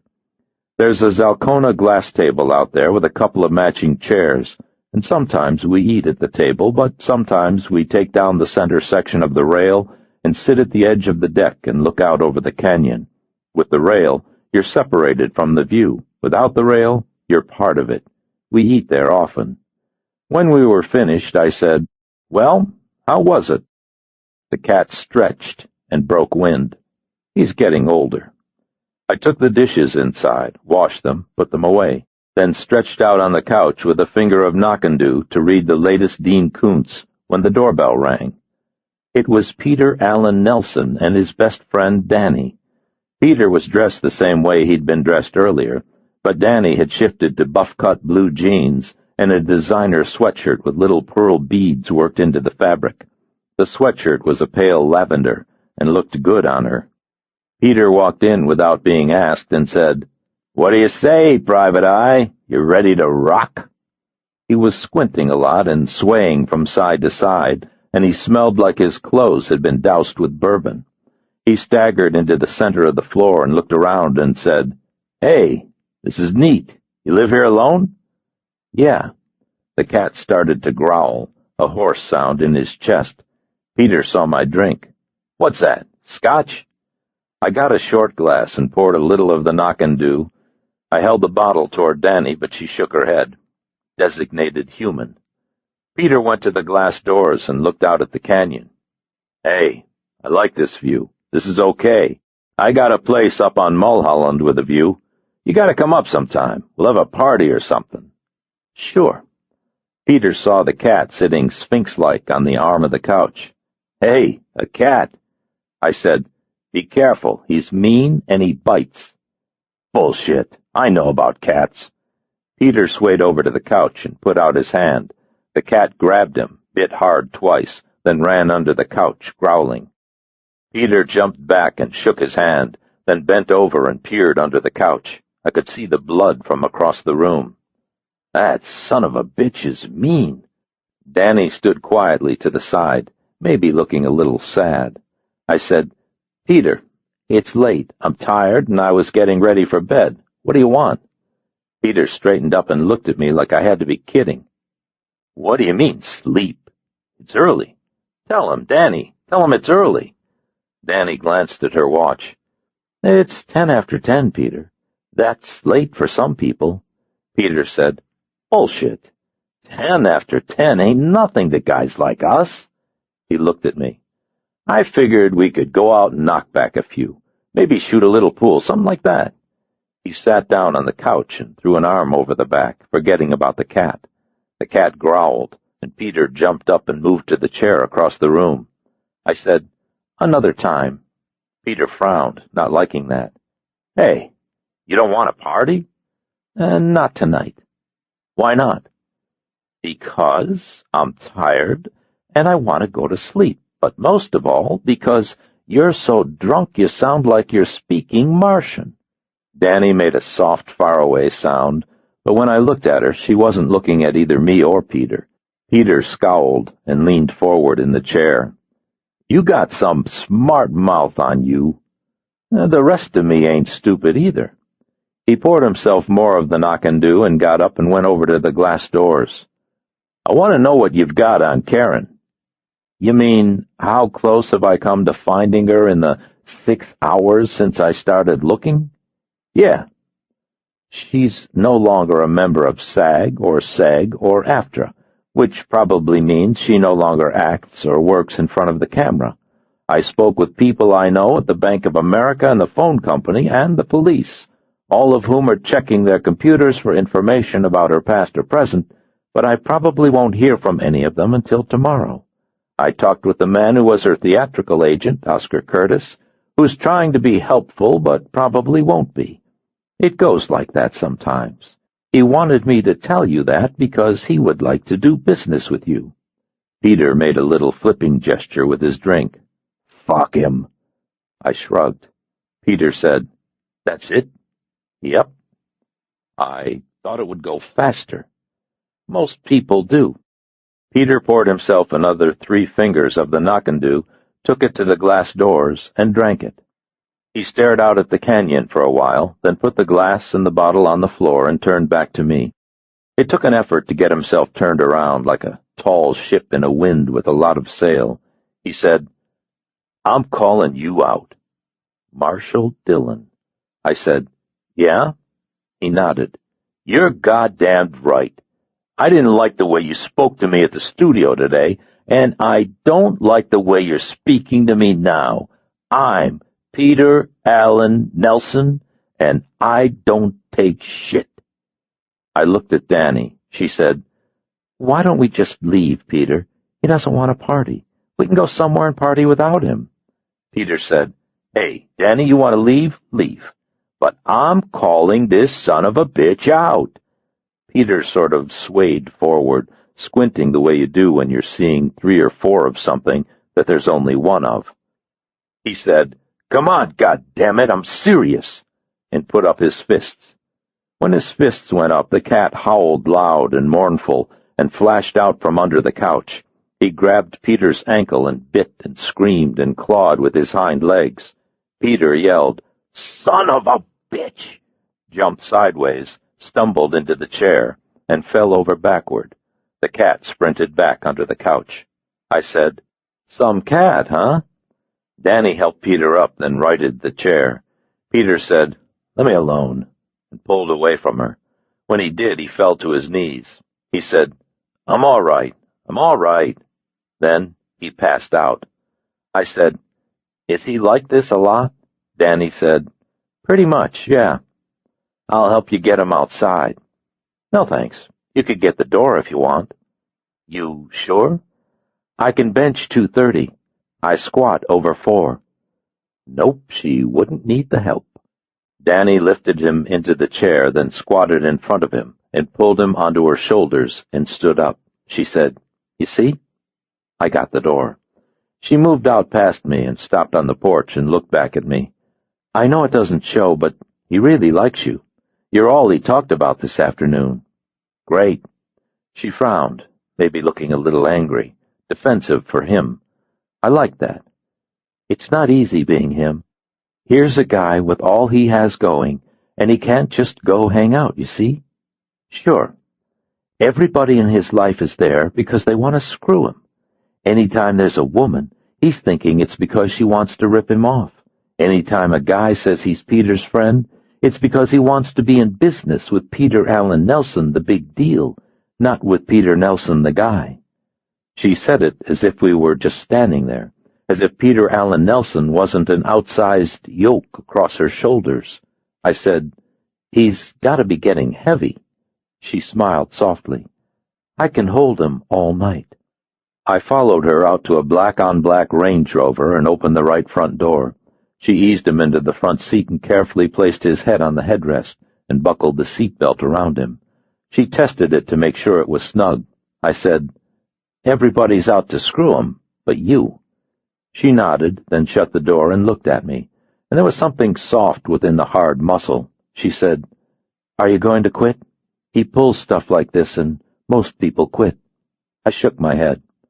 "I'm liking you too much to quit." She made the little soft smile again, then went around to the driver's side, got in, and made a U-turn onto the little road that winds down the blackness toward Laurel Canyon and Mulholland Drive. I went back into the house and picked up the empty glasses and the knock-and-do bottle and cleaned up the spilled booze. The cat came out from under the couch and watched me for a while, and then he left, off to do cat things, no doubt. When the glasses were put away, I went out onto the deck again and looked down into the dark canyon below. It was open and free, and beneath me there Lights moved along the curving roads. Maybe they were Danny and Peter, but maybe they weren't. 7. The next morning I rose early and was out on the deck again while the sun was still low in the east. The canyon below was cold and green with a faint hint of haze, and high overhead a red hawk rode a growing thermal, looking for gophers. I did slow stretches, and then the 12 sun salutes from the Hatha Yoga, and then an easy Taekwondo kata, and then a hard one, snapping the moves with power and speed and certainty of purpose. It feels clean to do it that way. Sometimes when I practice in the early evening, the 2 little boys who live in the cantilevered house down the street come over and watch, and we talk about things that are important to small boys. I find that they are important to me, too. In the morning, I'm always alone. Lately, I've noticed that I work out less in the morning and more in the evening. Maybe Peter Allen Nelson was feeling that way, too. I showered and shaved and put out 2 eggs for poaching, and made a batter for blueberry cottage cheese pancakes. While I waited for the griddle to heat, I called my answering machine. There were messages from my friends at the Bank of America and the phone company and from Lou Poitras.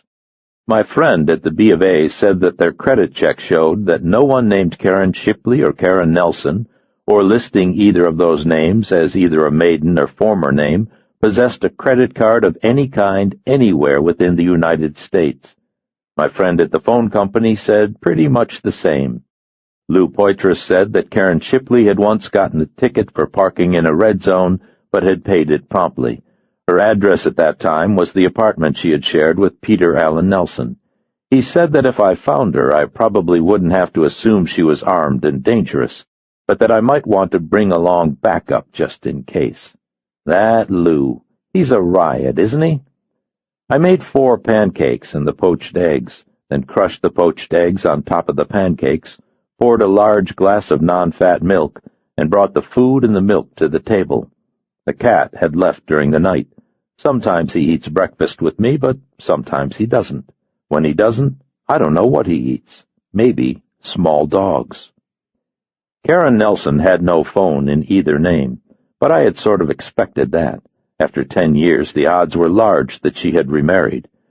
The credit cards were another matter. If she had a credit card under Nelson or Shipley, or with Nelson or Shipley listed as a former name, she should have turned up. That was odd. But there were explanations. Maybe she had joined a cult and no longer had a name. Maybe she had given over all earthly traits and artifacts to a higher being named Klaatu, and in return Klaatu had blessed her with eternal bliss and escape from snoopy private cops. Or maybe she simply didn't like credit cards. I had run through all of my leads and I had come up with nothing, and it made me feel small. I needed another line. Maybe I should ask Klaatu. The phone rang and Oscar Curtis said, "I think I got a line on Karen Shipley for you." I said, "Thanks, Klaatu." Huh? I sneezed. "What do you have?" I dug out that stuff and I found an old address. It's 3484 Beechwood Canyon Place, apartment 2. It's where she lived after the divorce. Okay, thanks. I really broke my ass to find this stuff. Christ, I had it in storage in Glendale, and I was 2 hours in traffic. You gonna tell Peter? You gonna tell Peter that I came through? Peter making a little flipping gesture with his drink. Fuck him. Sure, Oscar, I'll tell him. Oscar said, Oh, man. excited at the possibilities. I said, "Hey, Oscar, thanks. I appreciate it." Oscar Curtis laughed. Yeah, your thanks and appreciation won't buy dick. Just tell Peter, okay? This town, you're on Peter's team. You're made. You bet, Oscar. Made. Fuck him. I hung up. At 9:40 that morning, I looped down Mulholland to the Cahuenga Pass, then followed the pass down to Franklin Avenue and across the northern part of Hollywood to Beechwood Canyon.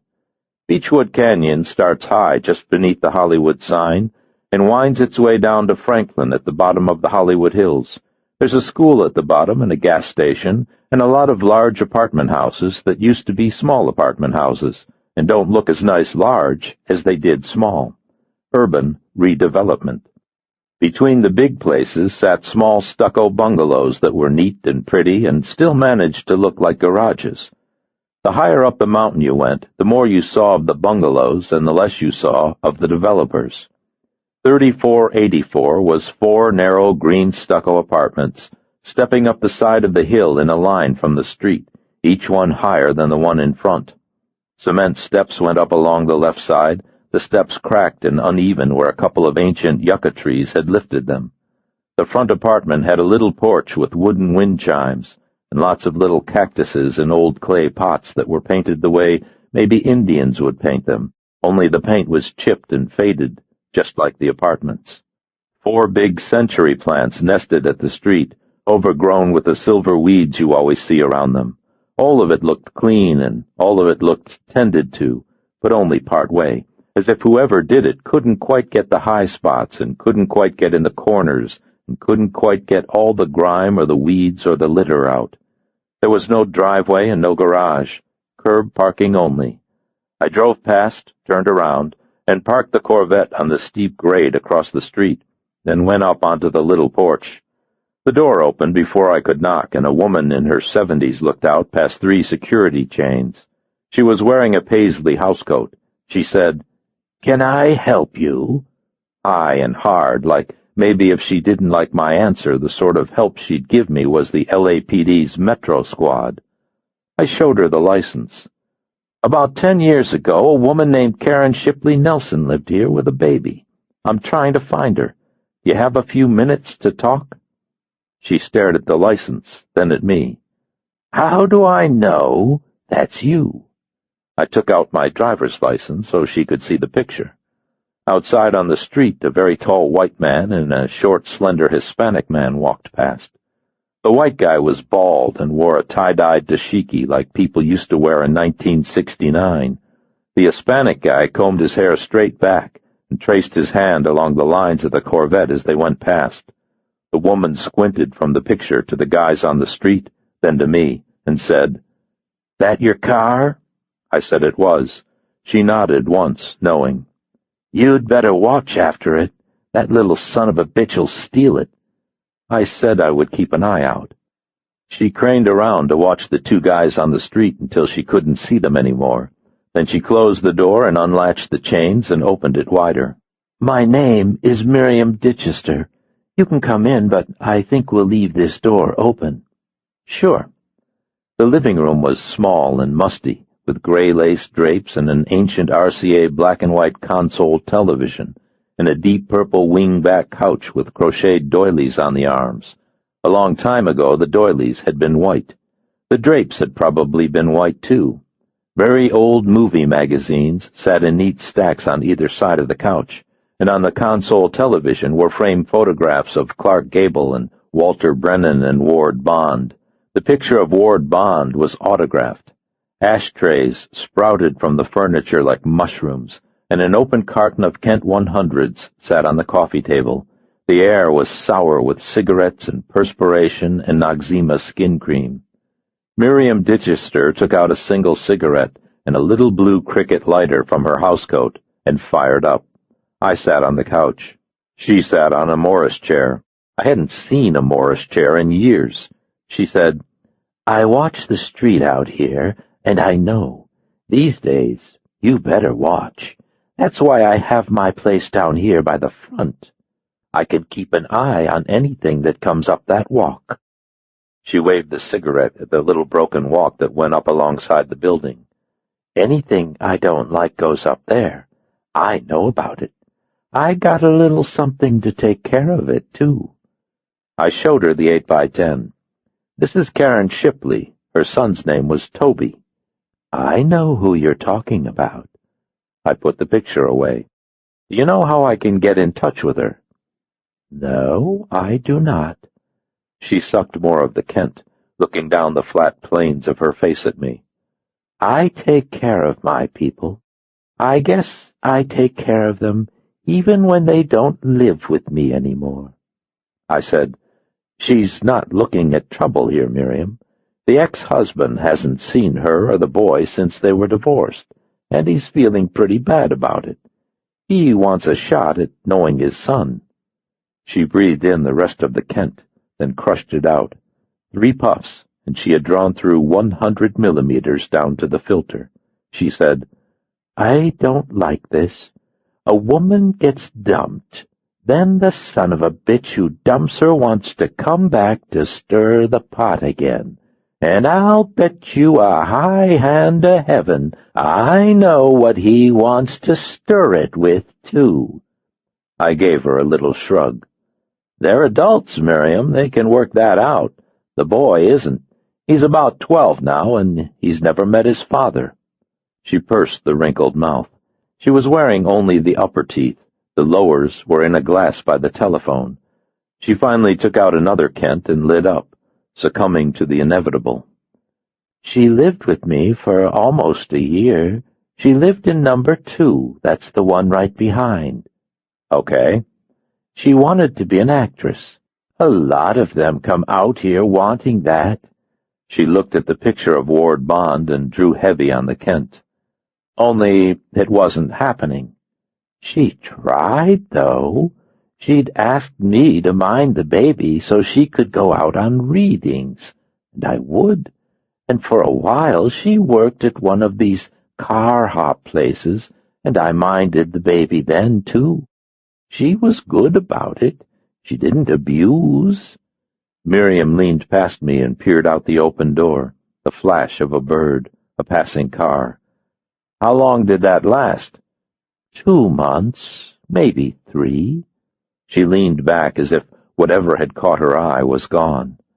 "I heard her crying one day, and I went to see. She said she couldn't keep on like she was going.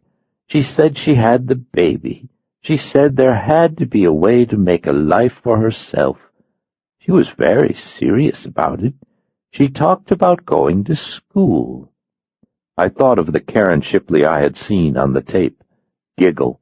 "Do I have to, Peter?" Giggle. "Did she enroll?" Miriam Ditchester shook her head and finished off another Kent. "She didn't have the money, and what was she going to do with the baby?"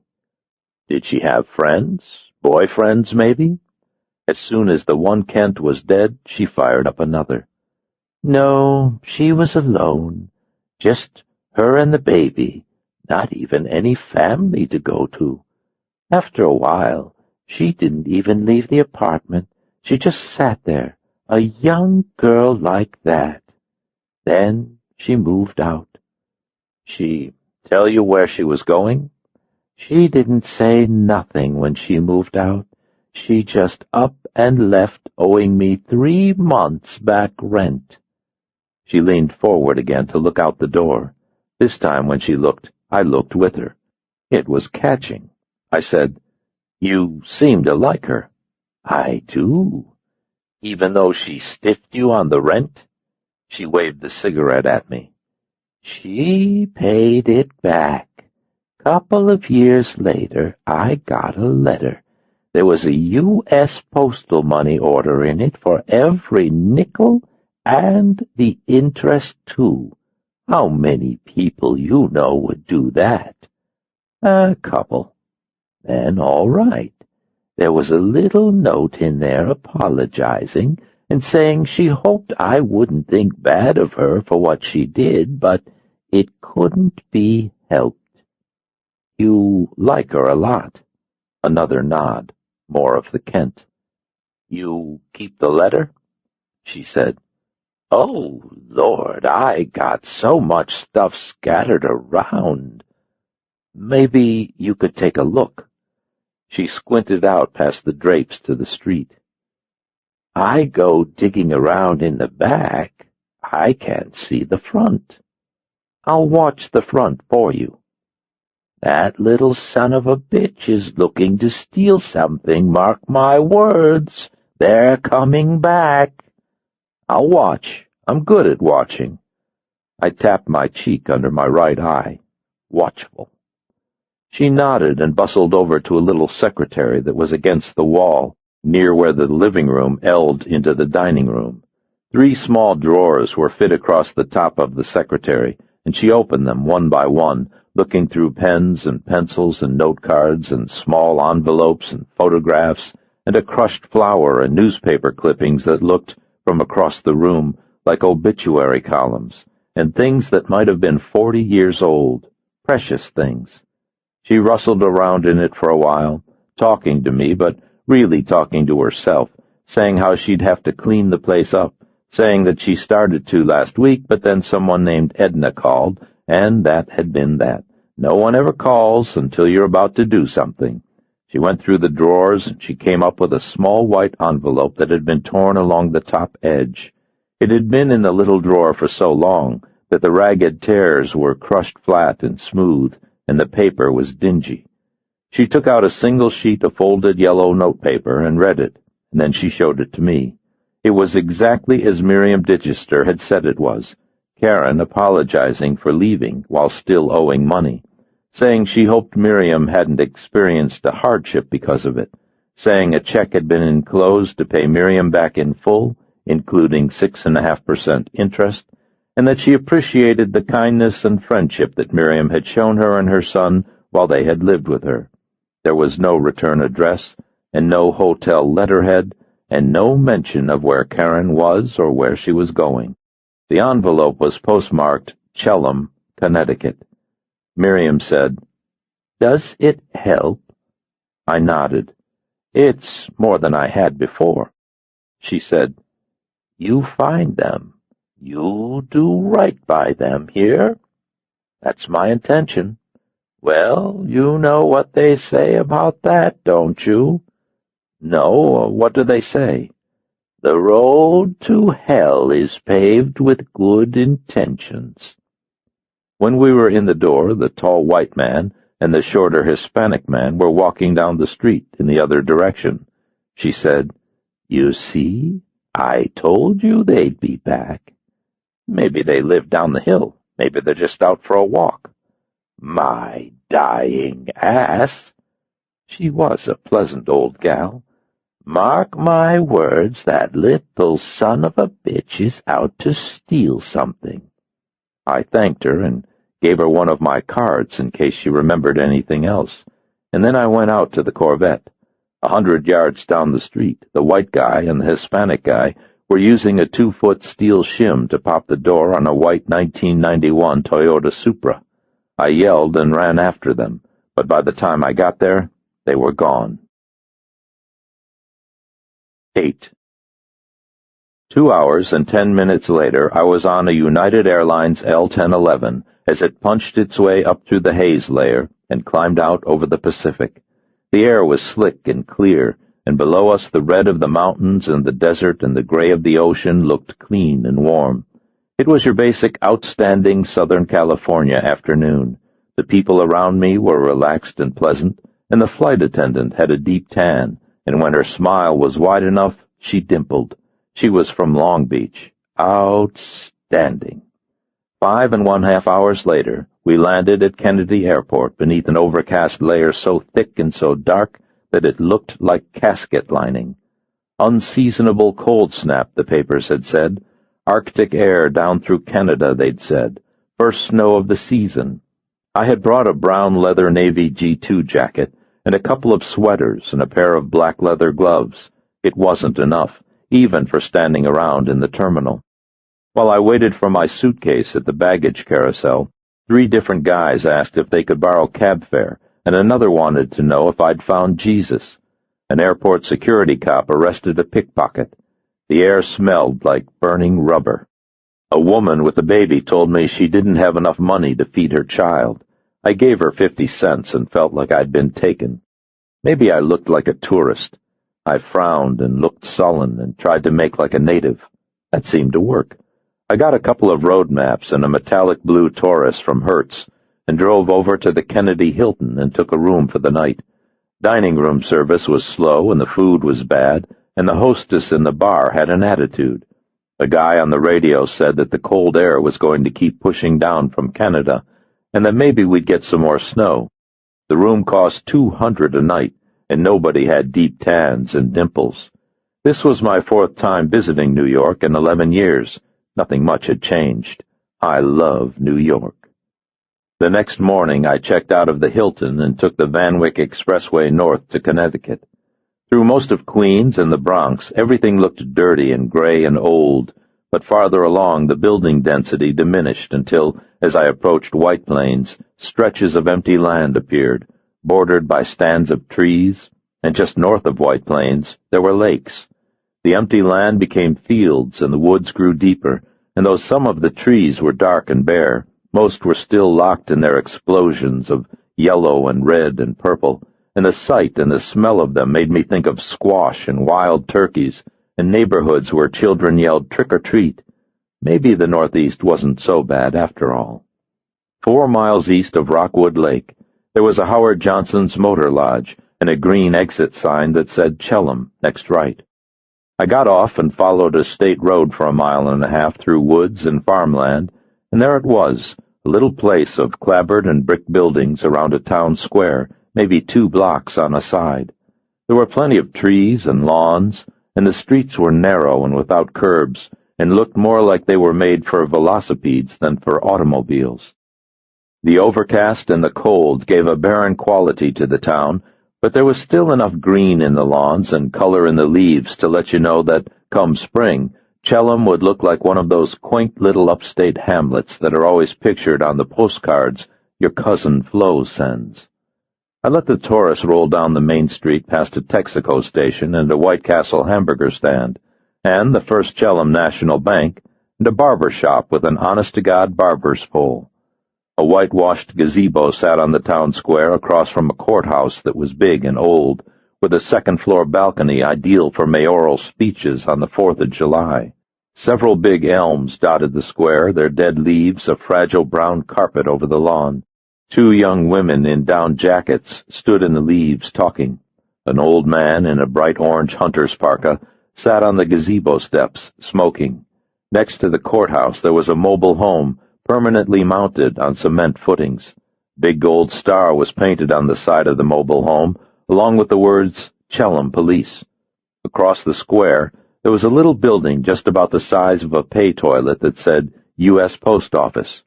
8 years ago, Karen Nelson had gone in there and mailed the letter to Miriam Ditchester. Maybe she had been on her way up to Maine, just passing through, when she thought, oh, Christ, I've got to get this money back to Miriam. And she had stopped and bought the money order and mailed it, and continued on her way. But maybe not. Maybe she had stayed the night or had gotten something to eat, and had said where she was going, and someone would remember. 1 block past the post office, the town ended. I turned around and drove back to the Texaco station and pulled up to the full-service pumps. An old geese in a stained gray Texaco shirt and a cami hunting cap was leaning back in a chair beneath a sign that said, We have propane. I turned off the engine and got out and said, How about some high test? He tilted the chair forward and came over and put in the nozzle. A dirty blonde Labrador retriever was lying between the chair and a Pepsi machine. The lab had its chin down and its paws out to either side. He didn't move when the old man got up, but his eyes followed the old man to the car. Someone had put down a piece of cardboard for the dog to lie on. I said, Pretty town. The old man nodded. Picturesque. He made a sucking sound through his nose, then hawked up something heavy and spit it toward the road. You want me to check the hood? Hood's okay. If I wanted to stay a few days, where would I go? Hojo's, out on the highway. Here, in town. He squinted at the gas pump. 940 and rising. I said, There a little hotel, maybe a boarding house, something established? He made the sucking sound again, and this time he swallowed it. I fed 75 cents into the Pepsi machine, pulled out a Barks root beer, opened it, then sat down in the old man's chair. The dog still hadn't moved, but now it looked at me. So did the old man. Neither of them liked me in the chair. I said, Think I'll set for a spell and chew the fat. Elvis Cole, the bumpkin detective. The old man said, Guess you might try May Erditch's place. She the only place in town? Yeah. I guess that meant yes. Were there any other places, say, about 10 years ago? Shit. I guess that meant no. How do I get to the Erditch place? The gas pump dinged. He put the nozzle back in the pump, then reset the counter. The dog's eyes moved from the old man to me, then back to the old man. Every time its eyes moved, its eyebrows shifted like it was watching a tennis match. It looked like Fred McMurray. I said, May Erditch. He told me, but only after I got out of his chair. I drove back through the town and found May Erditch's place on a residential street 2 blocks behind the square. It was a big yellow 2-story house with a gravel drive and a covered porch and a little sign out front that said, Rooms to let. Pockets of hard snow hid in the eaves and under the porch, safe from the sun. I parked in her drive and went up to the front door and knocked. A woman in her late 40s opened the door and looked out at me. She had fair skin and a pale green apron over blue jeans and a coarse yarn sweater, and her hair was held up with bobby pins so that wisps of it floated down into her eyes. It was warm in her house, and the warmth rolled out at me and felt good. I said, Are you May Erditch? That's right. My name is Elvis Cole. I'm a private detective from Los Angeles. I'm trying to find someone who may or may not have stayed here about 8 years ago. She smiled. The smile was where the lines came from. A private detective? Pretty hokey, huh? The smile got wider and she nodded. I showed her one of my cards and gave her a little Groucho Marx. Sam Grunion, private eye. Secrecy's our motto, we never tell. She laughed and slapped the towel against her thigh and said, No shit. I was going to like May Erditch just fine. She opened the door wider, let me come in, took the G2, then had me sit on a big overstuffed couch in a room she called the parlor. Would you like a cup of hot tea? I just put some up fresh. That'd be great, thank you. She went out through a swinging door. The parlor was neat and clean with a hardwood floor that showed neither dust nor scuff marks. She came back with 2 glass cups of honey-colored tea on a beaten pewter tray. There was a bowl of sugar with a little gold spoon in it, and a few packets of Sweet and Low, and a saucer of sliced lemons, and 2 glass spoons for stirring the tea, and another saucer mounded with what looked like homemade blueberry cookies. The apron was gone, and the wisps of hair were now neatly under the pins. I took one of the cookies. Delicious. Would you like sugar or lemon? I take it plain. She made a face. Oh, it's so bitter that way. Private detectives are pretty tough. I had some of the tea. It was mellow and sweet with mint. Sugar would have ruined it. She said, Is it exciting to be a detective in Los Angeles? Sometimes. Most of the time it's doing things that people never think of when they think of private investigators. Like what? Like looking through phone bills and credit card receipts and being put on hold when you're talking to people at utility companies and the DMV, that kind of thing. She nodded, trying to imagine Tom Selleck on hold.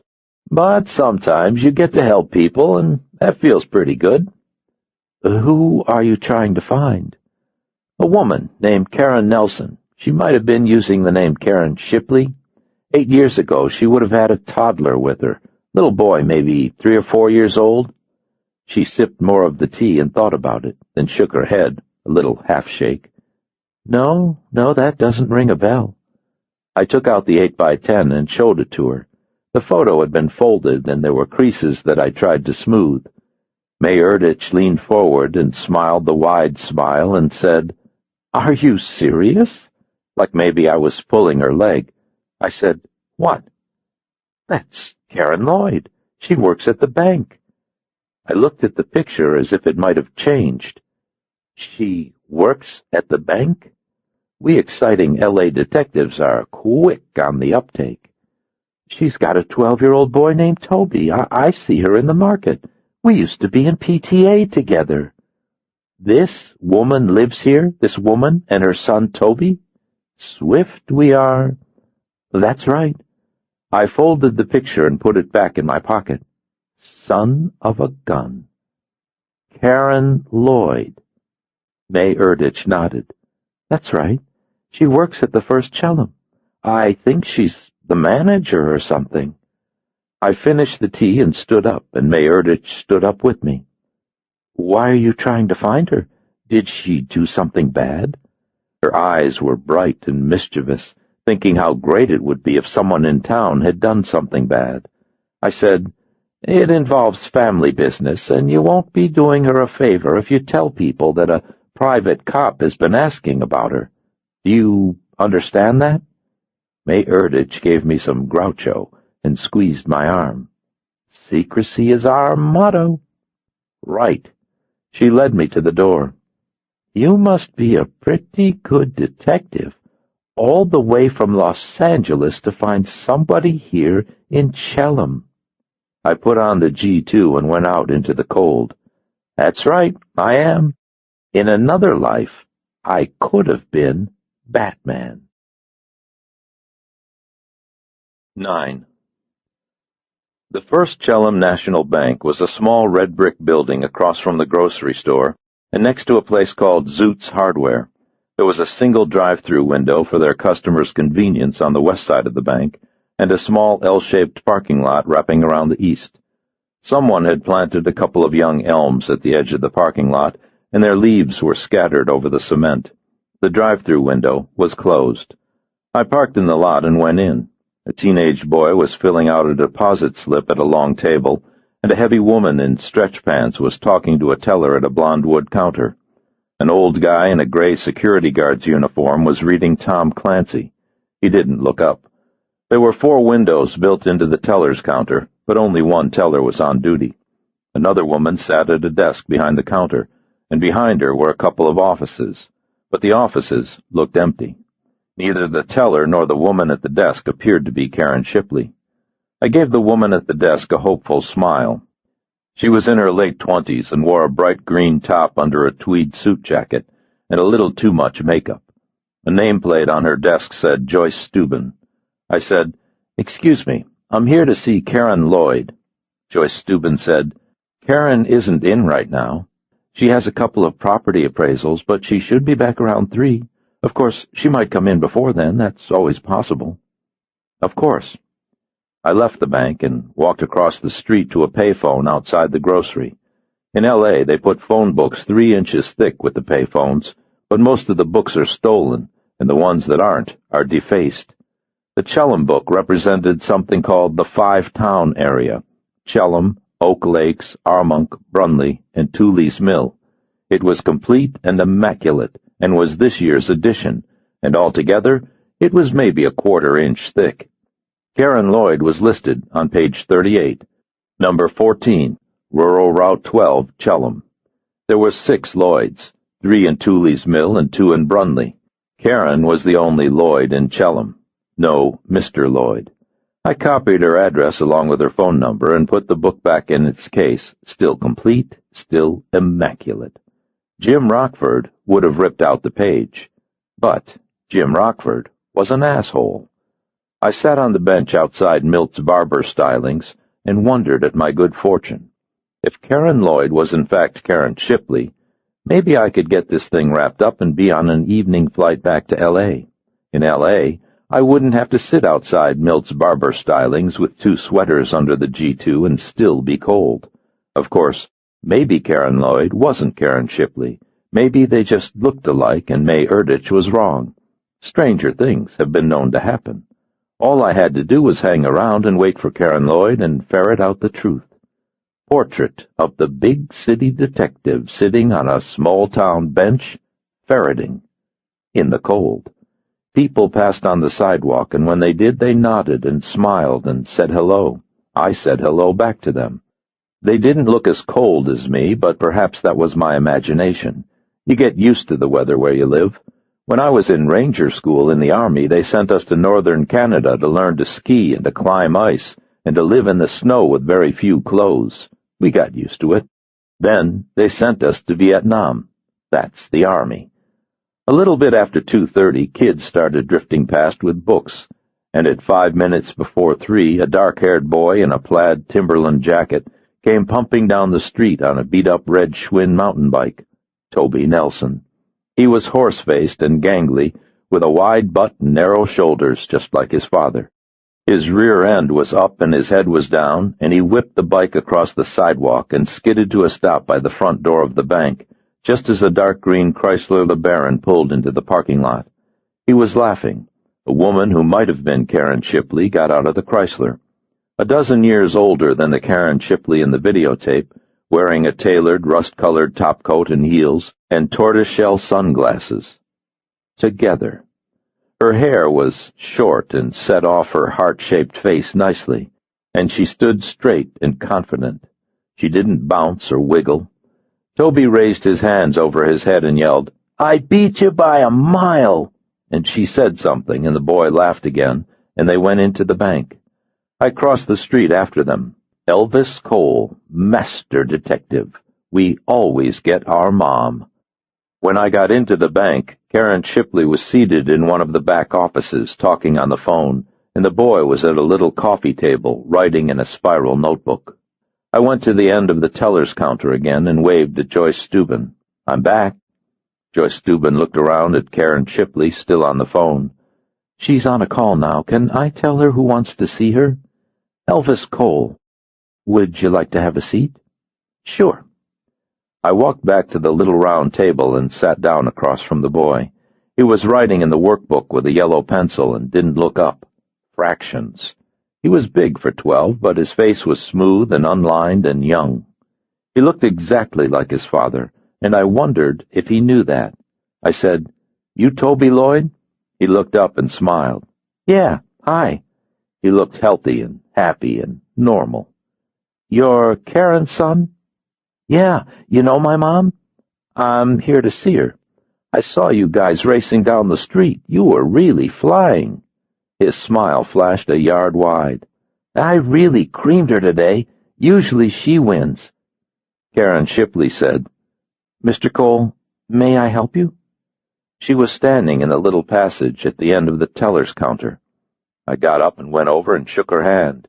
The handshake was firm and dry and poised, and she looked at me with a clear confidence that she could meet my every banking need. No wedding ring. Up close, and with the sunglasses off, you saw that she was the woman in the video, yet not. It was the face, yet not the same face, as if she had stepped into the transmogrifier with Calvin and Hobbes and had been changed. Her voice was lower, and there was a light network of lines around her eyes, and she looked better now than she had then, the way most women do as they move into their 30s. I said, "I hope so. I'm going to be moving to the area, and I'd like to discuss financing for the purchase of a home." She opened the gate and gave me a warm, professional smile. "Why don't we go back to my office and talk about it?" "Sure." Her office was neat and modern, with a polished executive's desk and well-tended green plants and comfortable chairs in which people with legitimate business could sit and look at her. A Toshiba My Cafe coffee machine sat on a lowboy filing cabinet between a couple of smoke-glass windows that looked out on the parking lot, and on the wall behind her desk there were framed photographs and certificates and diplomas. Official-looking men and women were standing with Karen in the photos, and in some of them the official-looking people were presenting Karen with what looked like plaques and citations. Some of the citations were on the wall: Greater New England Banking and Trust Award, PTA Meritorious Service Award, Appreciation Award from the Five-Town Area Rotary. A framed real estate license hung beneath a diploma from the State University of New York for a bachelor's degree in finance. "Gee, Peter, do I have to?" It had been awarded 2 years ago. I blinked at her and maybe smiled a little. It had been a long time since she'd made herself up like a waitress. She said, "Would you like coffee?" "No, thank you." She went around and sat behind the desk and folded her hands and smiled at me. "All right. How can I help you?" I got up and closed the door. She said, "You don't have to do that." I left the door closed and went back to my seat. "It's better if it's closed," I said. I'm afraid I've come to you under false pretenses. She made a small frown, wondering what I was talking about. I said, I'm not moving to the area, and I don't want to finance a house. I'm a private investigator from Los Angeles. Her left eye flickered, and she didn't move for several seconds. Then she made an effort at the professional smile and sort of cocked her head to one side, confused. I'm afraid I don't understand. I took out the 8x10 of 19-year-old Karen Shipley, made up like a waitress, unfolded it, and put it on her desk. I said, Karen Shipley. She leaned forward and looked at the 8x10 without touching it. I'm sorry, my name is Karen Lloyd. I don't know what you're talking about. Your ex-husband, Peter Allen Nelson, hired me to find you. She shook her head, smiled patiently, then used a pencil to push the picture back toward me and stood up. I don't know anyone named Peter Allen Nelson, and I've never been to Los Angeles. I said, Karen, come on. I'm sorry, but if you're not here to discuss business with the bank, I think you should leave. She came across the desk and opened the door and stood there, right hand on the knob.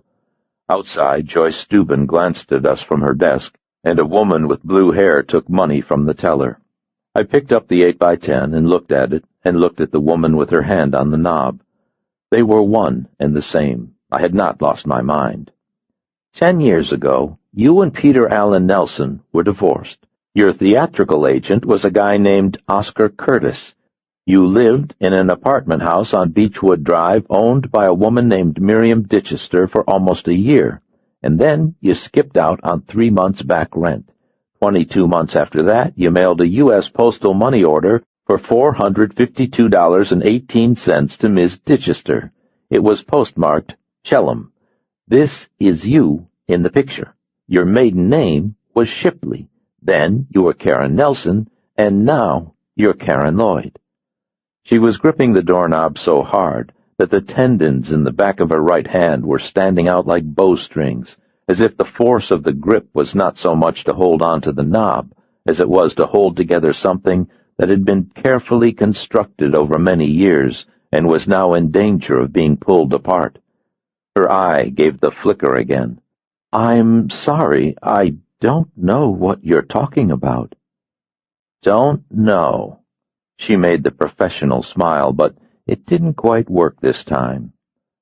I'm sorry. I held up the picture. This isn't you? The little smile again. No, we do look alike, though, so I can understand your confusion. I nodded. Outside, the woman with the blue hair put money in a plain white envelope and put the envelope in her blouse and walked away. Joyce Steuben talked on the phone. The guard read Tom Clancy. Nobody seemed ready to jump up and give me a hand, but then they rarely do. I said, Peter doesn't want anything from you. He doesn't want to impose on you or to interfere with either your life or the boys'. He just wants to meet his son.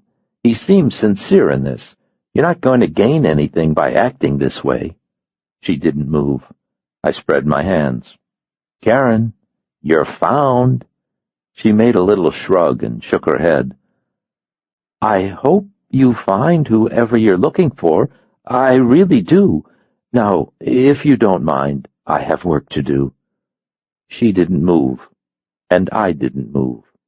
Outside, a black man in a New York Yankees baseball cap approached the teller, and Joyce Steuben hung up the phone and began to write on a yellow legal pad. Somewhere in the back of the little building, the heating system clicked on and warm air came through the vents.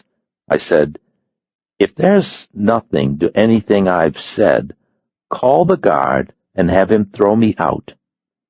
She squinted to make the left eye stop moving. The knuckles on the hand holding the knob turned white. Neither of us said anything for quite a while. Then the tip of her tongue appeared and wet her lips. She said, I'm sorry that you've wasted your time, but I know nothing about any of this. I took a deep breath and let it out, and then I nodded. Karen Lloyd. Yes, that's my name. Never been to Los Angeles. Never. Don't know Peter Nelson. I can understand your confusion. I do look very much like the girl in the picture. I nodded again. The black man finished his transaction and left, and the teller walked over to Joyce Steuben's desk and sat down. Toby Nelson appeared in the teller's window, reached through, took a pencil, then disappeared again. Karen Shipley stood very still, legs together, elbows tight at her sides, right hand on the knob and left hand hanging down at her side. The left was red, as if blood had pooled there. I folded the 8x10 and put it in my pocket and stood up. "Sorry," I said. "You do look very much alike." "Yes. I'll be seeing you. Have a nice day." I walked past her and past Joyce Steuben and around the end of the teller's counter and out past the guard to the front door. I stopped and looked back at her. She had not moved. Her face was tight and contained, and her right hand was still gripping the knob of her door. She stared at me a little longer, and then she stepped back into the office and shut the door. Toby was concentrating on the math workbook and did not look up. I went out to the parking lot and stood by my car beneath a sky that had grown heavy and dense and the color of shale. There was a cold wind coming from the northwest, and a formation of large black crows beating their wings 100 feet overhead. Because of the wind, the crows were pointing in one direction but traveling in another. I wondered if they knew it, and, knowing it, understood it, or if they were simply oblivious, carried along by a force that was felt but not seen. The same thing happens to people, but most of the time they don't know it, or when they know it, they think it an action of their own devising. They are usually wrong. 10. Just after 4 o'clock, I drove back to the Howard Johnsons and took a room for the night. I brought in my things, pulled off my clothes, then went into the shower, letting the hot water cut at my scalp and my neck and my shoulders. I let it cut for a long time. When I got out, I drank a glass of water, got dressed, and went down to the bar. The bartender was a red-haired woman in her early 40s with white lip gloss and heavy silver earrings that looked like little Rorschach patterns. She was cutting limes with a very large knife with a wide, flat blade. She said, "You're the guy from Los Angeles." These small towns. I nodded. "Really packing 'em in tonight." I was the only one in the place.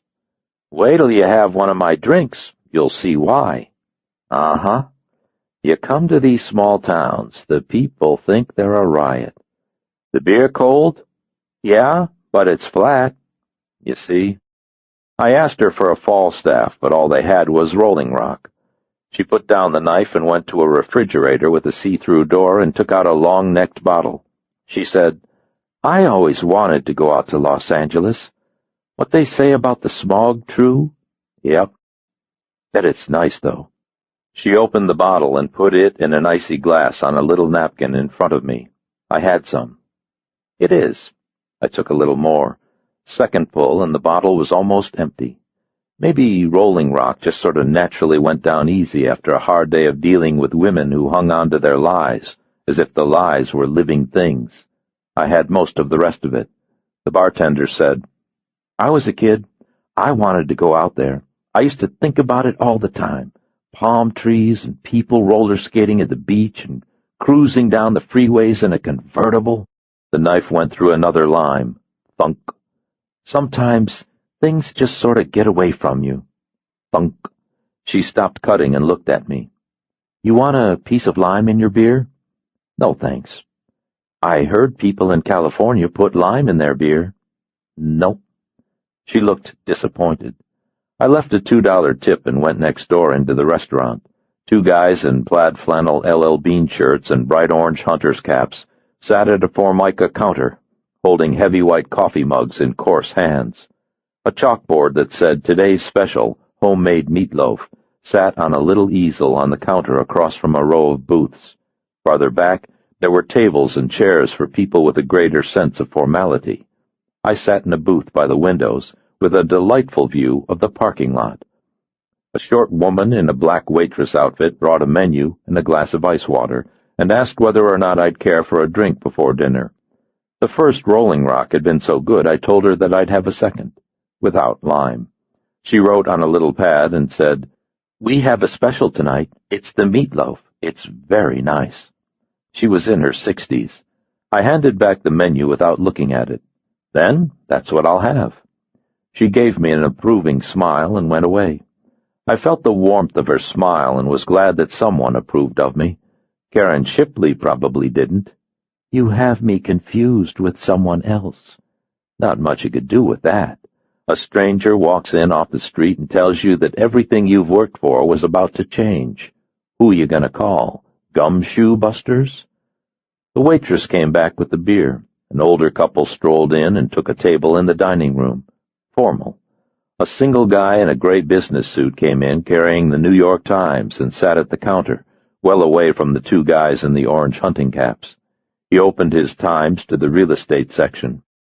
I drank the Rolling Rock and marveled at how good Karen and the boy in the Rotary Awards had looked together, and wondered if that would continue with Peter on the scene.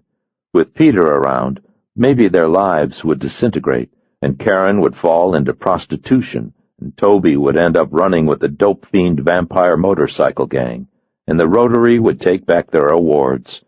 It happens all the time with Hollywood families. The waitress brought the meatloaf on a heavy white plate, like the kind they used in cafeterias in the 40s. The slice of meatloaf was wide and thick and weighed almost a pound. There was a large portion of creamed potatoes and about 1,000,000 green peas, and a thick brown gravy had been ladled over the meatloaf and the potatoes.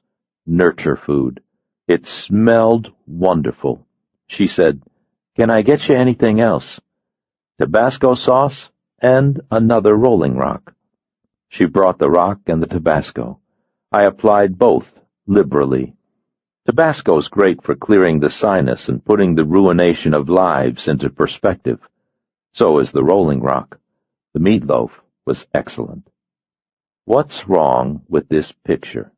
Peter Allen Nelson was a celebrity, and the profits from his pictures were subject to stories in Newsweek and Time. Karen would read those stories and know that her ex-husband, the father of her child, was worth millions. Many people, perhaps most, would go after a piece of that, yet she hadn't, either for herself or for the boy. Interesting.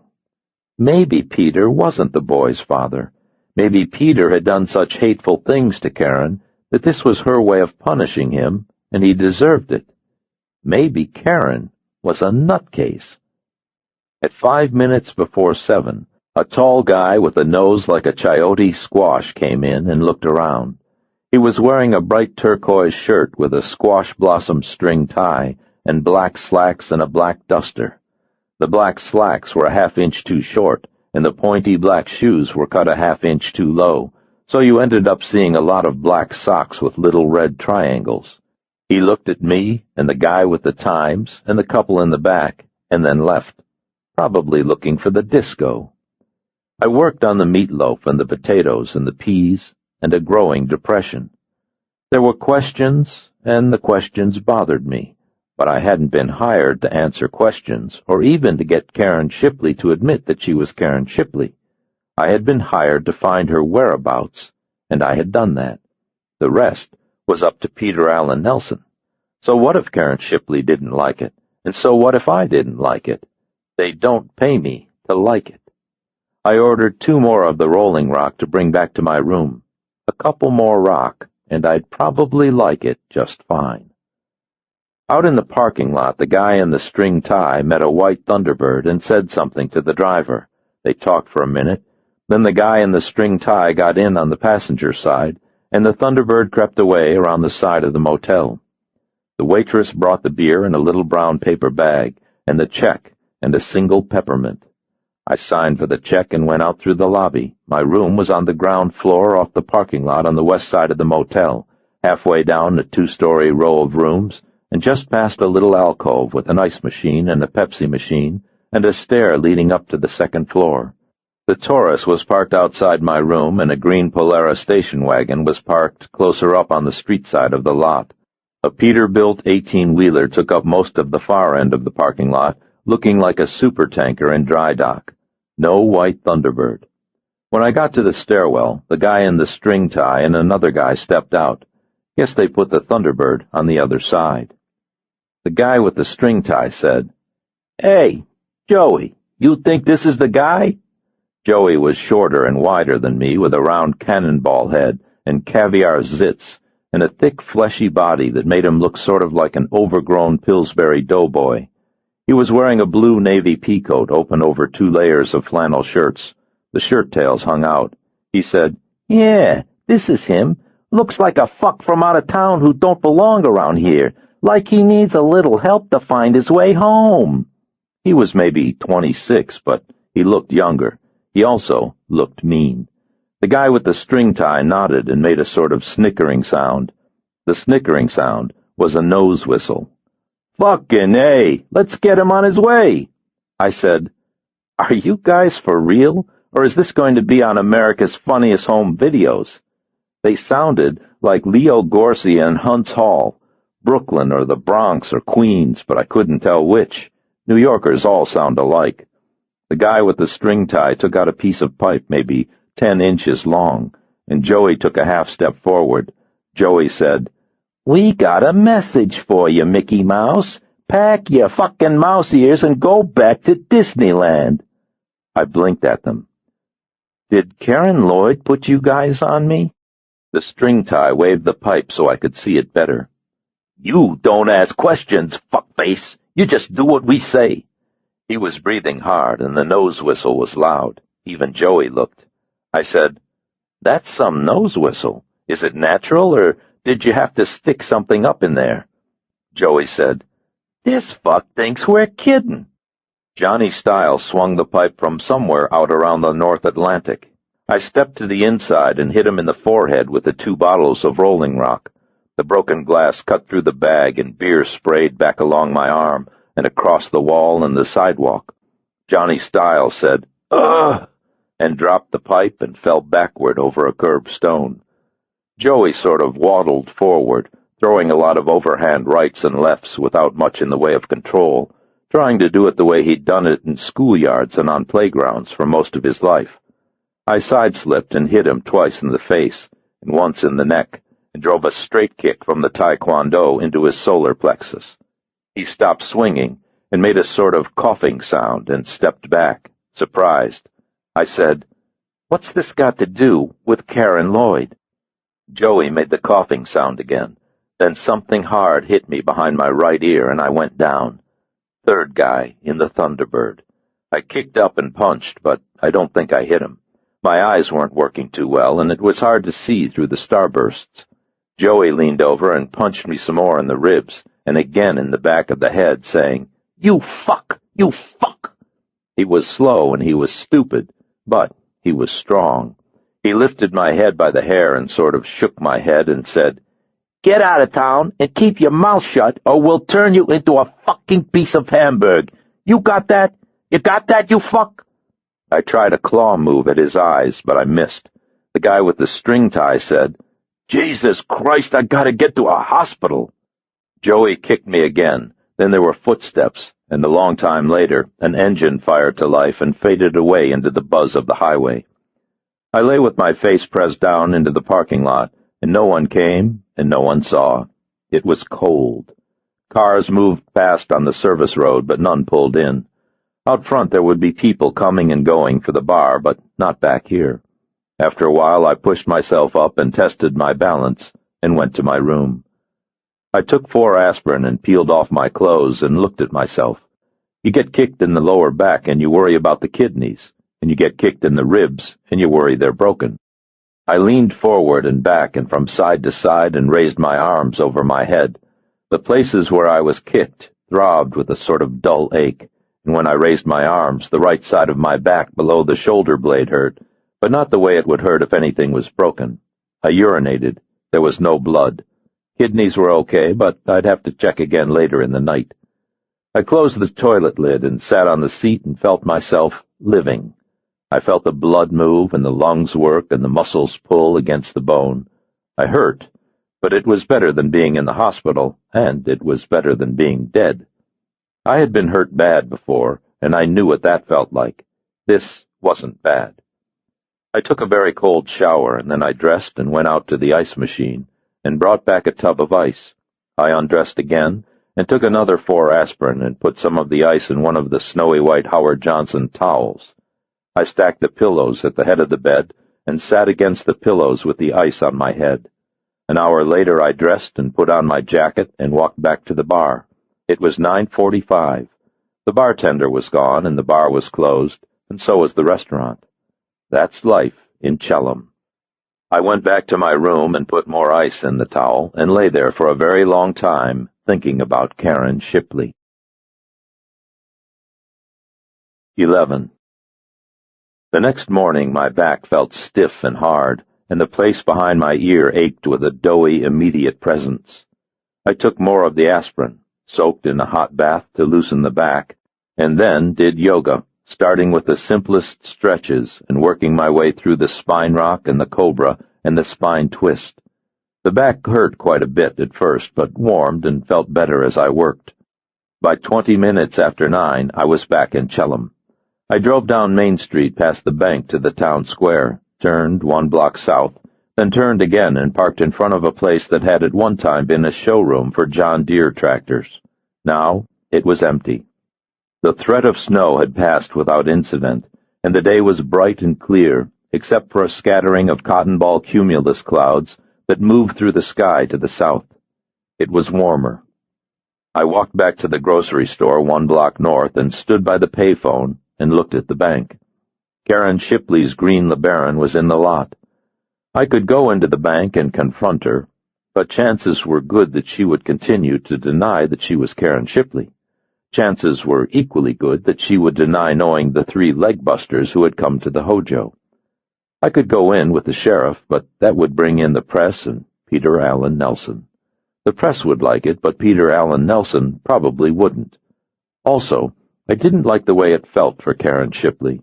There was something acutely desperate and unprotected about Karen Shipley denying that she was Karen Shipley, even as she stared at her photograph, and I didn't want the sheriff and the town and the press to know what it was before I knew what it was. Also, going to the sheriff seemed like a wimpy thing to do. There were alternatives. I could lie in wait for Karen Shipley and, when she stepped out of the bank, pistol whip her into admitting her true identity. If that didn't work, I could shadow her every move until, in an unguarded moment, she revealed her true self. Or maybe I could just ask around. Asking around seemed easiest and a lot less trouble. After all, Karen Shipley had lived here for 8 years. The people here knew her and knew of her, and if I talked to them, I might learn what they knew and see what they saw. If I knew enough and saw enough, maybe I'd know what in hell was going on and what to do about it. Elvis Cole, detective in search of intelligence. Rittenhauser's diner was down the block, 2 doors past the barber shop. I went in and sat at the counter. A pinch-faced short-order cook in a blue apron was standing with his arms crossed near the cash register. He was watching a tiny Magnavox color TV that was sitting on a gallon can of pork and beans next to the register. Oprah Winfrey. Something about fat men being better lovers. He picked a clean coffee mug from a wire rack and filled it and put the mug in front of me without my having to ask. He said, "What'll it be?" 3 eggs, scrambled, rye toast. Maybe put some mushrooms and some cheese in the eggs. Sharp cheddar? How about Swiss? You got it. He made the eggs and a little patty of hash browns and 2 large pieces of rye toast. When it was done, he put it all onto a heavy white plate, and he put the plate in front of me. I said, "Nice-looking plate of eggs." He said, "Huh?" and went back to the Oprah. I ate some of the eggs. "Just moved out from California. Transfer. Met Karen Lloyd at the bank yesterday." "Huh?" "Nice-looking lady." He said it again. "You know if she's married or seeing someone?" "Nope." An obese man in his 60s told Oprah that he could ejaculate 26 times a day. He attributed it to his bulk. The cook looked interested. "Nope, you don't know," or "Nope, she's not seeing anyone." "Ain't none of my business." The obese man said that when he was thin, he was sexually dysfunctional. "She been working at the bank long?" The cook leaned closer to the television. Something about high fat content leading to increased fluids production. I said, "Great day for a nuclear holocaust, huh?" The cook nodded and cut himself a piece of cherry pie, still staring at the Oprah. Maybe looking for intelligence in Chellam was going to be harder than I thought. I decided to shadow her every move. Being a stranger in a small town is sort of like being a Martian in Mayberry. You tend to stand out. Aunt B sees you hanging around a parking lot. Pretty soon Barney Fife is looking at your driver's license. Opie rides by on his bike. Pretty soon you got Andy in your shorts. Everybody in town knows you're there, and then you get your thugs in string ties asking why you're still around. You see how this works? I drove back to the Howard Johnsons, changed rooms, then drove down to the Hertz office in Upper Westchester and traded the blue Taurus for a white one. I couldn't do much about Aunt B and Opie, but I could make it tougher for Joey and his pal with the tie. By 9:50, I was back in Chellam. By 9:52, the new white Taurus was parked in a little alley outside the John Deere showroom, and I had picked the lock on the side door and let myself inside. From the showroom, I could see the bank and the grocery store and a fair part of Main Street. Aunt B and Opie might wonder about the Taurus, but it was better than having them wonder about me. Between 10:30 and noon, 8 people pulled up to the first Chellam, went in, did business, and came out. None of them were fat guys with caviar skin or people who wore string ties, but I held hope. At 5 minutes after 12, Karen Shipley came out and got into her LeBaron. She was wearing a tweed pantsuit and brown flat-heeled shoes under a slim leather topcoat, and she carried a briefcase. She pulled out of the lot and turned south, and I hustled out to the Taurus and went after her. 20 minutes later, we turned into a shopping mall in Upper Westchester, where Karen went into a little cafe. A man in a gray suit took her hand and kissed her on the left cheek, and they sat at a window table. I sat in my Taurus. Midway through the meal, she opened the briefcase and took out some papers and gave them to the man. He put on tortoise-shell half-glasses, read the papers, then signed them. She put the papers back in her briefcase, and they resumed their lunch. Business. At 10 minutes before 2, Karen was back in the first Chellam, and I was back in the John Deere showroom. Opie and Aunt B were nowhere to be seen. At 3 o'clock, Karen Shipley came out again, climbed back into the LeBaron, and drove half a mile out of town to the Woodrow Wilson Smith Elementary School. Toby got into the car, and they drove back across Chellam to a single-story medical building with a little sign that read B.L. Franks, DDS, and Susan Whitlow, DDS, a dental corporation. They stayed for just under an hour.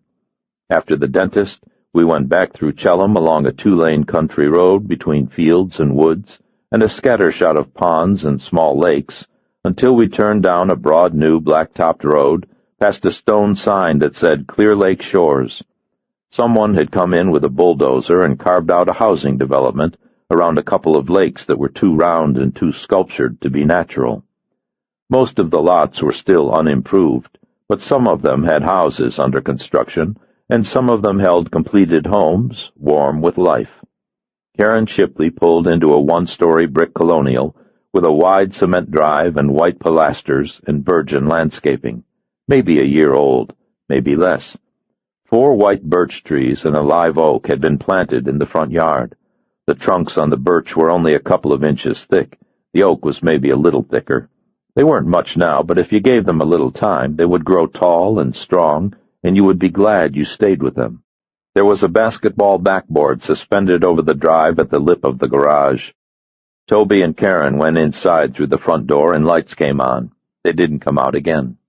Home. I cruised through the development and parked in some high weeds near the county road and watched the house until the sky was dark. Joey and the guy with the string tie didn't show up. Shadows didn't skulk across the landscape. The new house and its hopeful landscaping didn't look like a place where people hid in fear or sicked leg breakers on unsuspecting private eyes, but then they never do. When my stomach made more noise than the radio, I drove back to the Howard Johnsons. Each day was pretty much the same. Toby would head for school on his red Schwinn mountain bike, then Karen would leave for the bank. She would get to the bank before anyone else and unlock the door. Joyce Steuben would get there 2 or 3 minutes later, and the teller would roll up by 9, just before the bank opened.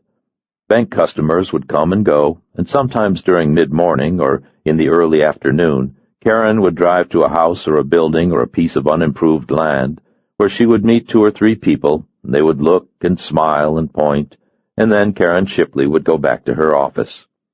Every day between 4 and 4:30, Toby would pedal up to the bank and go in and stay until Karen left, sometimes as soon as Toby arrived, sometimes not until 5.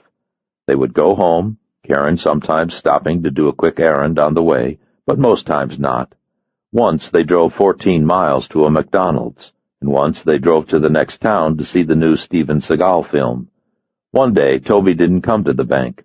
Karen left early and drove to the school where the Woodrow Wilson Smith Barking Bears took on the Round Hill Lions in a basketball game.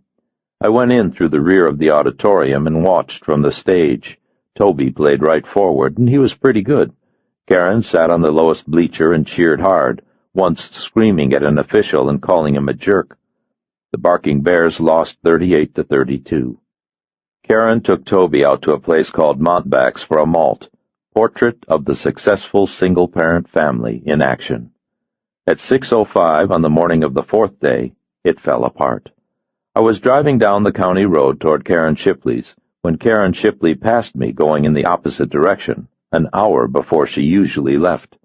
I turned around in a gravel drive and waited for a pickup with a beagle in the back to pass, then pulled out and followed her. She went past Chelham, then picked up the state highway and drove most of the way to Westchester. Traffic heading down toward the city was dense and made keeping her in sight easy. She stayed in the right lane and took an exit marked Dutchy. Less than a mile off the interstate, she pulled into the parking lot of an abandoned Eagle service station and parked. There was no one else around. I stayed behind an old guy in a 1948 Chevy for another half mile, then pulled over, parked off the road, and walked back through a jumble of birch and elm trees until I was behind the Eagle station. She was still in the car. The cold air and the winter woods smell made me think of when I was a boy, hunting in the autumn for squirrel and white-tailed deer, and I felt the peace that comes from being alone and in a wild place. I wondered if Karen Shipley felt that peace, and if that was why she came. At 22 minutes before 7, a black Lincoln town car with smoked glass and a car phone antenna turned off the road and parked behind her.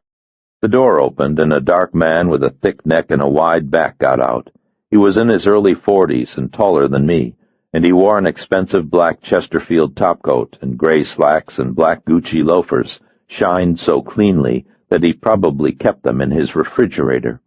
He took a green nylon bag out of the trunk of his Lincoln and walked over to Karen's LeBaron and gave Karen an off-white smile, but I don't think he was trying to be friendly. Karen got out without smiling back. She took the bag and tossed it into the passenger side of the LeBaron. They talked. Karen's mouth was tight and her eyes were edged on a frown, and she stood with her bottom pressed against the LeBaron. The dark man reached out and touched her arm, and I could see her stiffen from 80 yards away. He said something else and touched her again, and this time she pushed his arm away, and as fast as she touched him, he slapped her. It was a single hard pop that turned her head. She didn't scramble away from him, and she didn't scream for help. She stood there and glared, and he raised his hand again, but then he lowered it and went back to the Lincoln and drove away with a lot of spinning tires and spraying gravel and roaring engine. I copied down his license number. Karen Shipley watched him drive away, and then she got back into her LeBaron and started the engine and put her face into her hands and cried. She slapped the LeBaron's steering wheel and screamed so loudly that I could hear her even with the windows up and the engine running. She cried for another 5 minutes. Then she dried her eyes and checked her makeup in the rearview mirror, and when it was perfect, she drove away. I ran back through the woods and pushed the Taurus over 100 on the roads back to Chelham, and picked up Karen Shipley again just as she turned into the bank's parking lot. I pulled up beside the grocery and watched. It was 6:52. Still plenty of time before Joyce Steuben or the teller would arrive. Karen got out of the LeBaron and carried the duffel bag into the bank. 10 minutes later she came out with the duffel now deflated and folded into a tight roll. She walked across the street to a public waste can in front of the hardware store and threw the duffel away. Someone in a green and white Chevy Blazer drove by, beeped his horn, and waved. Neighborly. Karen Shipley did not wave back. She walked with her eyes forward and her face set all the way back into the bank. She looked tired and old, older than the lemon pie girl in the 8x10. I sat in the Taurus in the empty grocery store lot and watched the town come to life. A rural town with small-town ways. The air was cool and smelled of maple and the coming of Halloween. I turned on the radio. A man and a woman were discussing all the fine recipes you could make with pumpkins and the other autumn squash. A little bit of butter, a little cinnamon, a little sugar. After a while, I turned off the radio. Fall used to be my favorite time of the year. 12. I called the New York State Department of Motor Vehicles from a payphone at a Shell station just off the interstate and said, "This is Foot Patrol Officer Willis Sweetwell, badge number 50724. I need wants and warrants on New York plate Sierra Romeo Golf 661, and give me the registration on that, too." They either go for it or they don't. There was a little pause. Then a guy with a deep voice said, "Wait one." "Score for the Jack Webb." The deep voice came back on and told me there were neither wants nor warrants on 661, and that it was registered to the Lucerno Meat Company at 7511 Grand Avenue in Lower Manhattan. I said, "You don't have an individual on that?" "Nope. Looks like a company car." I said, "Thanks for the help, buddy. Have a good day." Cops like to say buddy.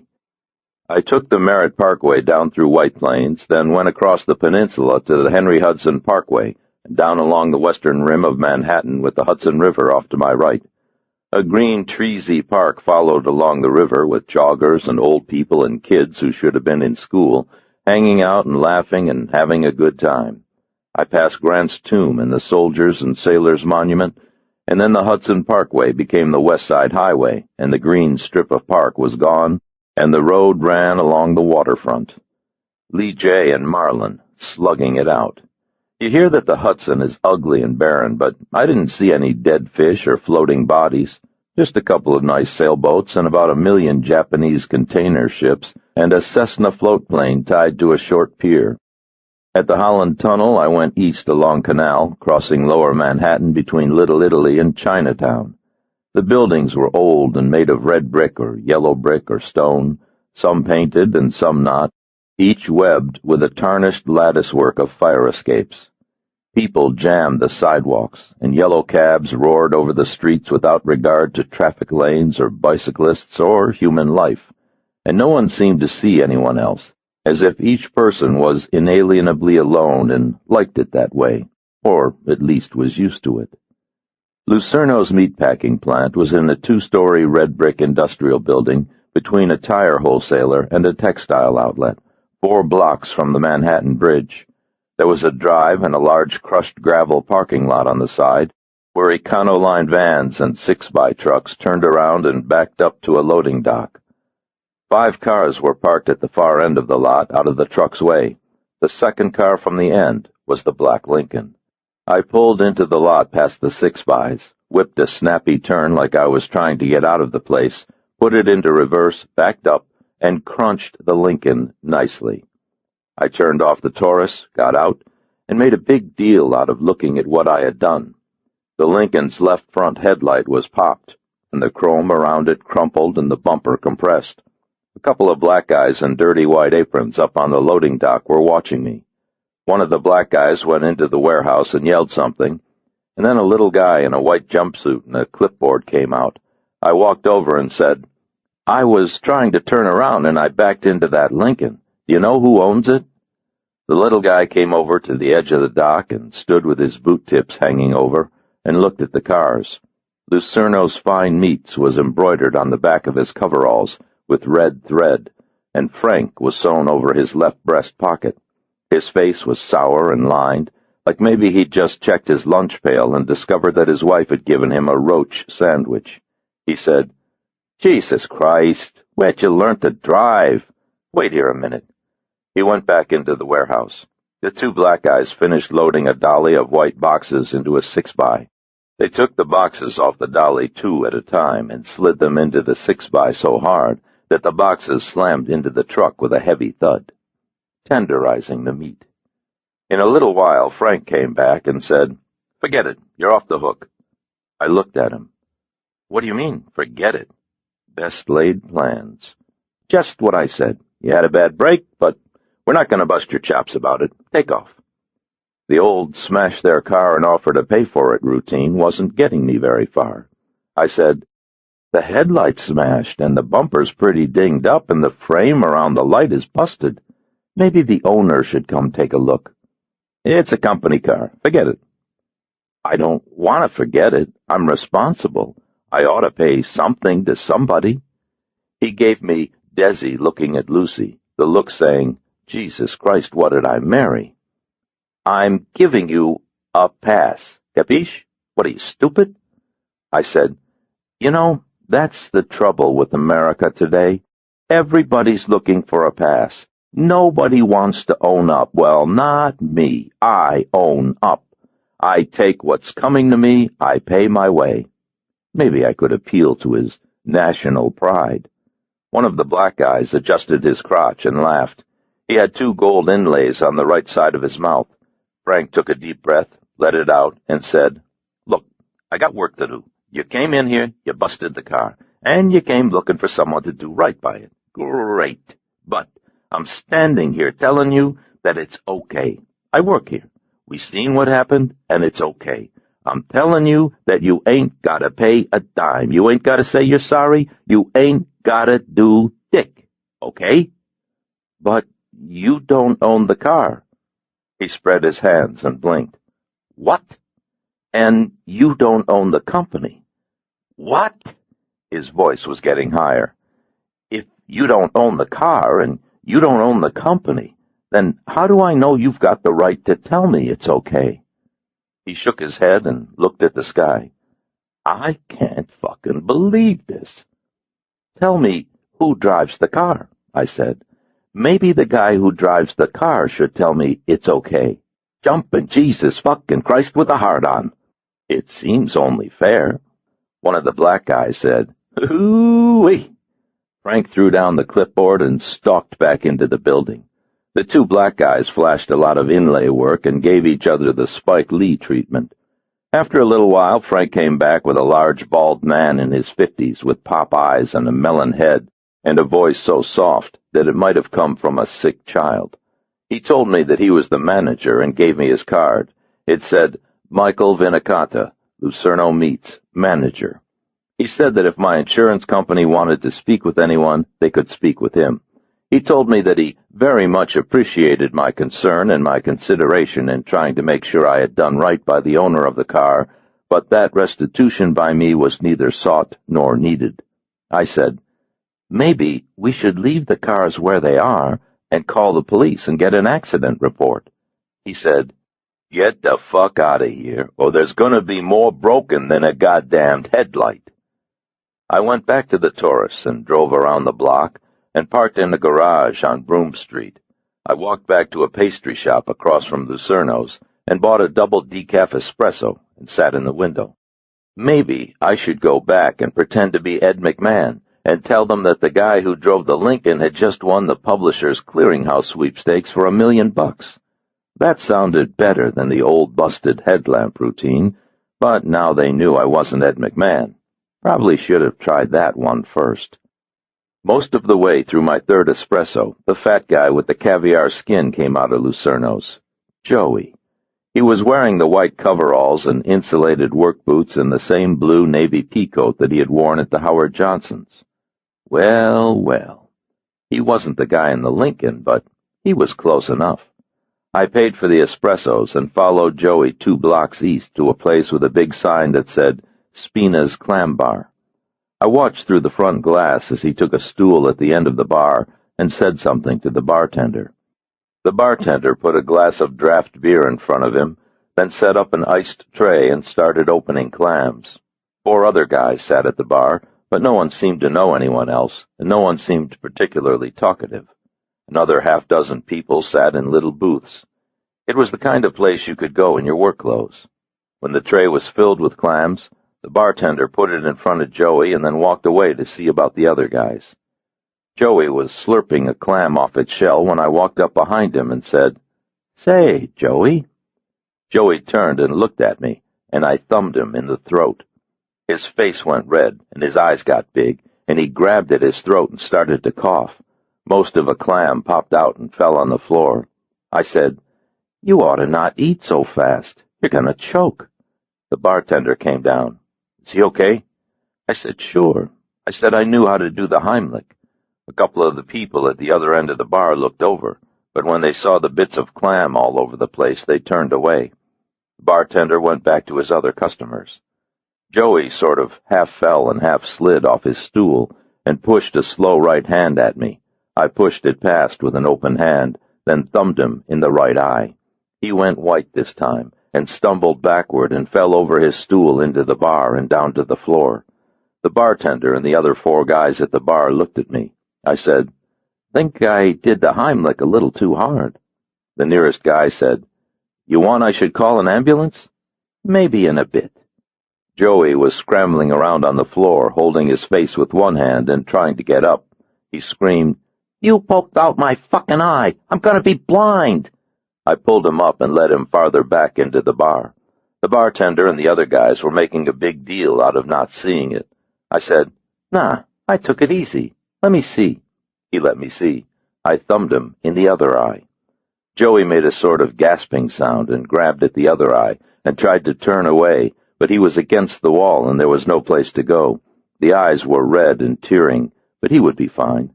He said, "You son of a bitch! You're supposed to be gone! We got rid of you!" "You did a lousy job." He lurched forward and threw another right hand, and I pushed it past just like the first and drove a spin kick to the right side of his head.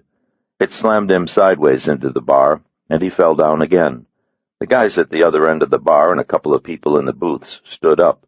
The bartender said, "Hey, I'm going to call the cops." I said, "Call 'em. This won't take long." I reached down and pulled Joey up again and sat him on the stool and dug out his wallet and looked at his driver's license. Joseph L. Putada, Jackson Heights. I put the wallet back in his pocket. "Okay, Joey, what's a used rubber like you got to do with Karen Lloyd?" One of his eyes was looking up, and the other was sort of rolling around, and he was blinking a lot. He shook his head like he didn't know what I was talking about. "I don't know. Who's Karen Lloyd?" His hands were down at his sides. "The lady at the bank." Maybe she hadn't sent them. Joey's eyes started coming together, and he looked scared. "Oh, shit. I told them we run you off. I said you were out of here." "Who? The guy in the Lincoln?" The bartender said, "I just called the cops." Joey looked from me to the bartender, then back to me, confused, along with the scared. I said, "Why'd the guy in the Lincoln want me to forget about Karen Lloyd?" "I don't know. He said you were bothering her. He said she was a friend." He looked even more scared, like talking about the guy in the Lincoln brought it out in him. "I told him you were gone." "Who is he?" "Who?" "The guy in the Lincoln." Joey looked at me like I'd just beamed down from the Enterprise. "Jesus Christ, you don't know?" "No." He looked at the other people at the bar and then lowered his voice. He said, "We're talking about Charlie DeLuca, Sal DeLuca's kid." "So?" Joey shook his head and put on a face like he was about to wet his pants. "Sal DeLuca is the godfather, you dumb fuck. The capo di tutti capo. He's the head of the whole damned mafia." 13. It was 20 minutes before 5 that afternoon when I turned down the neat, clean blacktop off the county road above Chelham and pulled into Karen Shipley's drive. The sun was most of the way down in the southwest and would set in another hour. The LeBaron was parked in the garage. Toby Lloyd was pounding a basketball on the drive, hopping sideways and swiveling his head as if he were being covered by David Robinson and Magic Johnson. I parked about 30 feet back to give him room to work the ball and got out. "Hi, remember me from the bank?" "Sure." He bounced the ball a couple of times, then turned and launched one toward the basket. It banged off the backboard and went through the net. I said, "Gotta be tough shooting in the cold. Get your fingers stiff." He nodded and scooped up the rebound. "You want to see my mom?" "Yeah. She inside?" "Sure. Come on." Elvis Cole, friend of the family, comes to call. He led me through the garage and a laundry room and into their kitchen. The walls and the ceilings and the floors and the appliances were still new house bright, without the ground-in dirt that comes as the years put their wear of life on a place. A thick spaghetti sauce was simmering on top of a Genair range, a fine spray of the sauce a red shadow on the enamel. Toby yelled, "Hey, Mom, there's somebody here to see you." We went out of the kitchen and through the dining room and into the living room. Karen Shipley came out of the hallway from the back of the house in a pink sweatshirt and faded blue jeans and white socks with little pom-poms at the heels. She said, "What did you say, hon?" Then she saw me. I said, "Hi, Karen." There was a small part of a moment as she saw me when her eyes flickered and her breath might have caught, but then she forced a pretty good smile for the boy like everything was fine. "You're still here?" "Uh-huh." More of the smile for the boy. "Toby, Mr. Cole and I have something to discuss. Would you leave us alone for a while?" "Okay." Like he was used to having to be out of the way when she talked business, and that was just fine with him. He charged back through the kitchen and the laundry. The living room was large and comfortable, with a vaulted beam ceiling and peg-and-groove floors, and early American furniture across from a used brick fireplace with a mantel. Colonial. A white and orange cat was asleep on the couch. Karen Shipley said, "You're wasting your time, Mr. Cole. My name is not Karen Shipley." I said, "You're owned by the mob." She went very still, and then her left foot moved, as if her balance had abruptly and without warning shifted, and she had to catch herself. Her mouth opened, then closed, and she wet her lips. She did not look away from me. Outside, Toby bounced the basketball. There was a faraway electric hum from something in the kitchen and something else behind me in the living room. Clocks. She said, "That's—" and then she said, "Silly." 2 hours after I saw you in the bank 4 days ago, 3 men came to the Howard Johnsons and told me to forget about you and get out of town. I didn't. This morning you met a man driving a black Lincoln town car at a secluded place off the road near Brunley. The man in the black Lincoln gave you a nylon duffel bag, then made advances on you which you refused. He struck you. The man left first, and then you brought the duffel to the bank.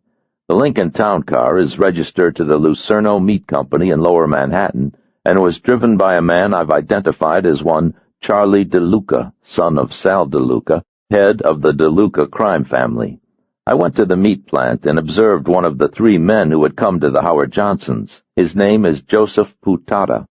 That links Putada to Charlie DeLuca. I didn't see what was in the bag, but I'd bet it was money, and I'd bet you wash it for the DeLucas by running it through an account without reporting it to the IRS. I'd also bet that if I went to the cops with this, they'd be pleased as peaches to see me.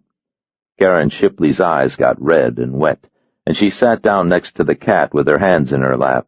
She said, "Oh, damn," over and over. I went into the kitchen, turned off the Genair so that the sauce wouldn't burn, then drew a glass of water and brought it out to her. She sipped it. I said, "The 3 guys gave you away. Where would you get 3 guys like that?" "I'm sorry, I didn't think they would send anyone to do that. I didn't mean for them to threaten you." "It's okay. I've been threatened before." "I'm not a bad person. I don't like this." "I know. I saw the way it was with DeLuca." Karen Shipley wiped at her eyes, then got up and went to the big triple-glazed window and looked out at her son. Bounce. "What happens now?" "I don't know. I'm trying to figure that out. She looked back at me, surprised. What do you mean? Haven't you told Peter? No. And you haven't told the police? No. But those men beat you up.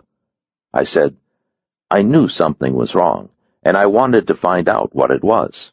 Cops deal with the law. The law isn't usually concerned with right and wrong.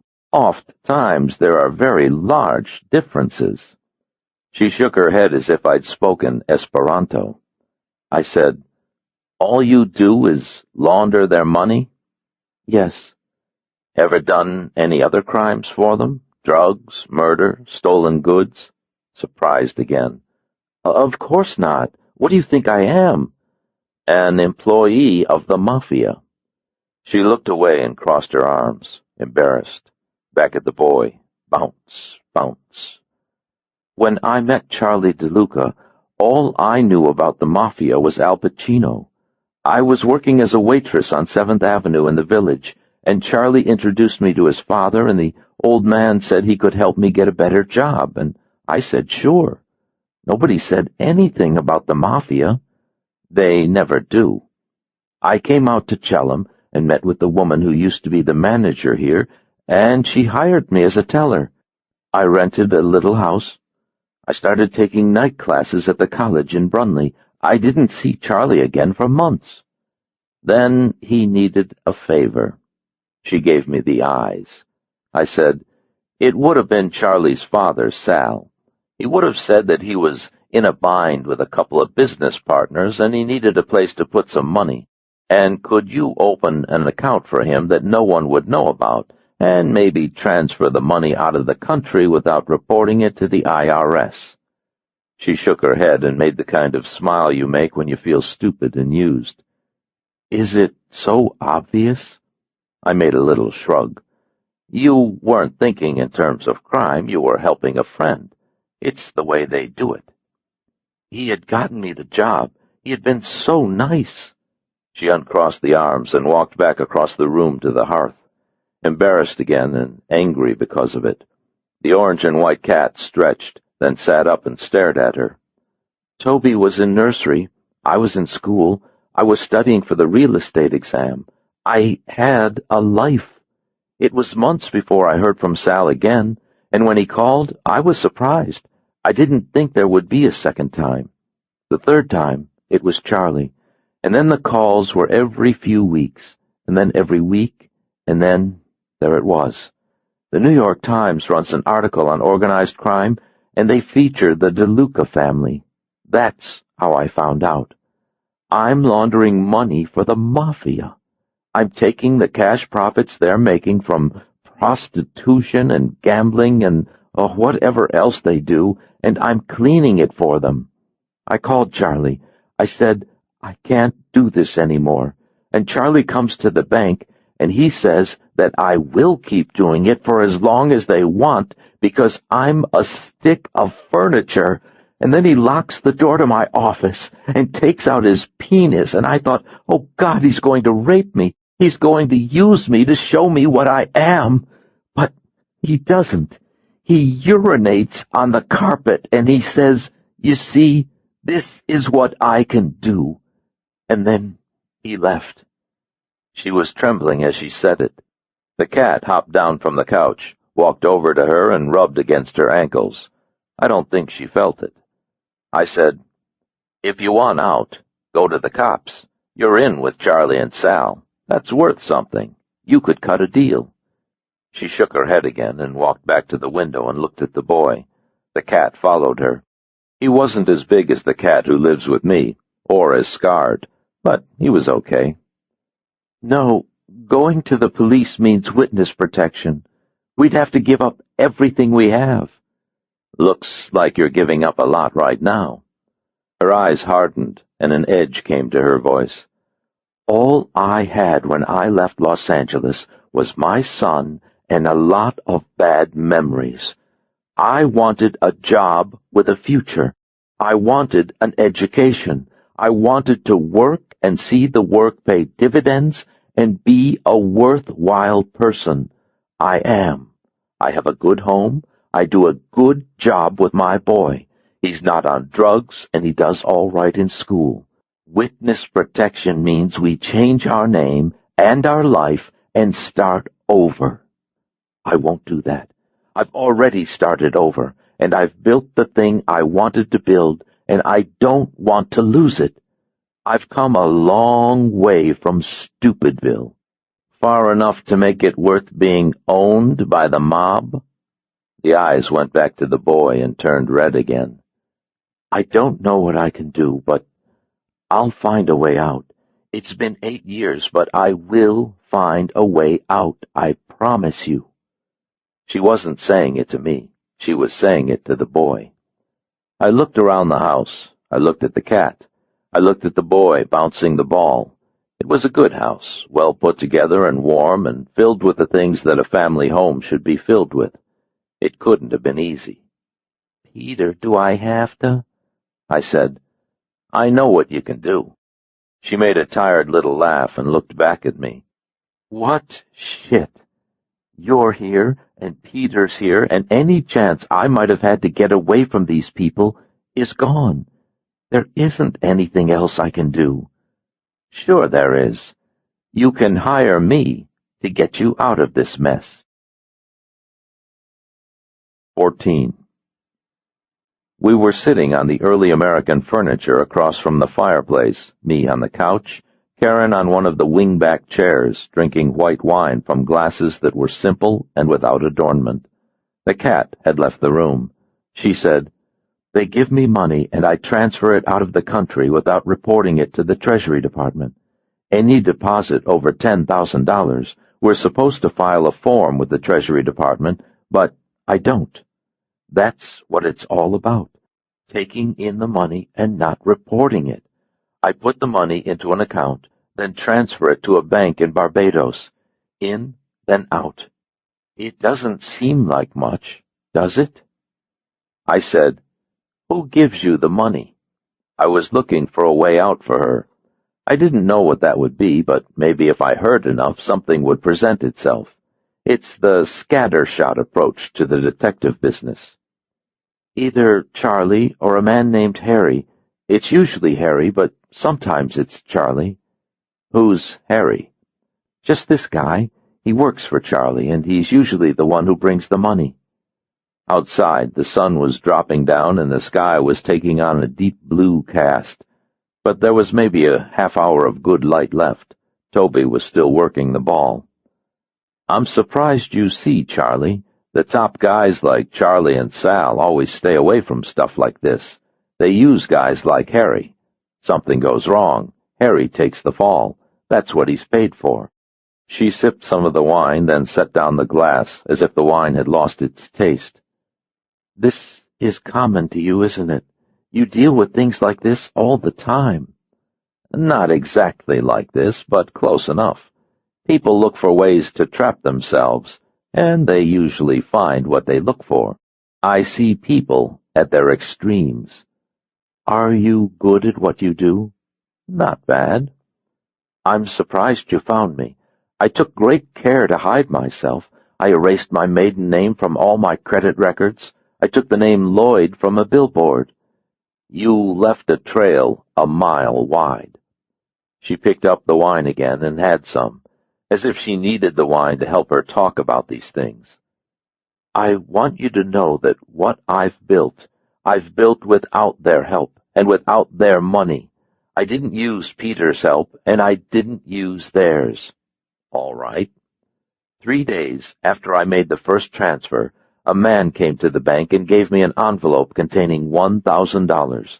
I called Sal and told him to take the money back, but he wouldn't. He told me that friends have to take care of one another, that kind of thing. He was sweet and charming, and it was $1,000, so I let myself get talked into keeping it. That first time, after I got used to the idea, it was even sort of exciting. Do you see? I nodded. But after more calls and more money, it wasn't. I knew it was wrong, and I was scared. And finally they said, okay, if you don't want to get paid, we won't pay you. But they had already paid me a total of $6,500, and I had spent it. She got up and went back down the hall again and came back with a 5x7 manila envelope. She opened it and shook out a small stack of papers and handed them to me. Over the past 3 years, I've put $4,200 into various charities. I didn't want to keep any of the $6,500. That's all I can do. I looked. The receipts totaled $4,200, $2,300 until a clean conscience. Extremes. She said, "Does this help at all? If you got caught and went to trial, or if you went to the cops, maybe. Other than that, no." She nodded. "Oh. Has Charlie ever mentioned any other way he launders money?" "No." "How about the woman who hired you? Was she in their pocket?" "I don't think so." "Do they own anyone else at the bank now?" "No." "Does anyone else at the bank know what's going on?" "No." "Is there a paper record that passes between you and the DeLucas?" "No." Maybe the scattershot approach wasn't going to work so well, sort of like trying to find intelligence. "How about a record of the bank transfers?" "Not for the first few times. The first few times I was scared and I didn't want there to be a record, so I erased it from the computers. Then I got scared to not have a record, and I started keeping a file." "Okay, that's something. I'll need to see it." She nodded. "All right, I can print out a transaction record at the bank." I said, "Is there anything you can think of that maybe I'm missing?" "I don't think so." The cat came down the hall and walked across the dining room and into the kitchen. Karen Shipley Nelson leaned toward me and clenched her hands together. "What about Peter?" I spread my hands. "I have what we in the trade call an ethical dilemma. I've taken Peter's money to find you, and now I have. I owe him that information." She stared at me, still clenching the hands. "I've found people before and kept their secrets, but that won't work here. Peter wants to find his son, and he has unlimited resources with which to do it. If I tell him that I couldn't find you, he will simply hire someone else, and they will find you. You weren't that hard to find." Her jaw tightened. She wasn't liking it much, but she knew that she didn't have to like it. I said, "What does Toby know?" "He doesn't know anything about the DeLuca family or how I'm involved with them. I don't want him to know." "What does he know about Peter?" "He knows that his father's name is Peter Nelson, and he knows that his father left us because he didn't want a family, and he didn't want to be married. We don't talk about it. He doesn't know that his father is the guy who makes movies and has articles written about him." "You should think about telling him." She stood up and went to the window and looked out at her son. The ball was sitting motionless on the drive, and Toby was sitting against one of the birches. She said, "Tell me the truth. Do you see any way out of this?" "Guys like the DeLucas, they won't do something out of the goodness of their hearts. If we want something, we'll have to give something." "Like what?"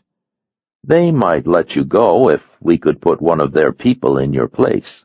That way, they don't lose anything. Would you walk away from the bank?" Yes, I'd walk away." Her face was pale when she said it. I nodded. "Okay, that's a place to start. I'll ask around, find out about the DeLucas, see what's there that we can give them or what we can use as leverage. What you can do is get together all the information you have about the accounts and about what you know about Charlie and Sal. Don't leave anything out, even if it seems small or silly or beside the point." "Okay." "I'll go to Charlie and give him a little push and see what happens. Charlie won't like it, but there isn't any other way. Is that all right with you?" She nodded. "Maybe I can get you away from the DeLucas before we bring Peter in. If they're away and you're not a part of them anymore, it might work." She nodded again. "If it works, Peter doesn't have to know about the DeLucas, and they don't have to know about Peter." She was looking hopeful. "That's what I want. But It may not work out that way. It may get messy, and you have to be ready for that, too. Focus on DeLuca. DeLuca is who is important, not Peter. You understand? Of course. We'll take it a step at a time. She nodded some more, then we stood up and went to the door. When we got there, she said, "How much?" I looked at her.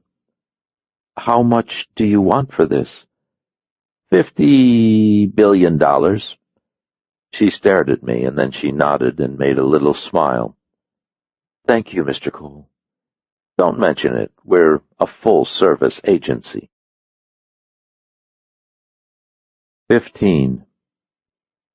I called Joe Pike at 7:30 that night, L.A. time. "It's me. I'm in New York on this thing, and it's heating up. Looks like the Mafia is involved." Raleigh, George. "You got his number?" Pike gave me a phone number. Where are you staying? I told him. Wait 10, then call Raleigh. Try to survive until I get there. He hung up. That Pike. Some partner, huh? 15 minutes later, I called the number, and a deep male voice said, I've got an apartment on Barrow Street in the village, just east of 7th. You need a place to stay? It's yours. Roland George. "How you doing, Raleigh?" Can't complain. My friend Joe Pike says you want to know some things about your classic old American-style mafia. He dragged out Mafia into 3 long syllables. Street black. "The DeLuca family." Figured it might be the Gambinos, you being the guy who burned Rudy when he was out on the coast. Nobody in the rest of the world refers to Los Angeles as the coast. Only New Yorkers. "A woman named Ellen Lang did him. I was just along for the ride." They after you? "No, this is something else." Whatever you want, it's yours. You know that. "Sure."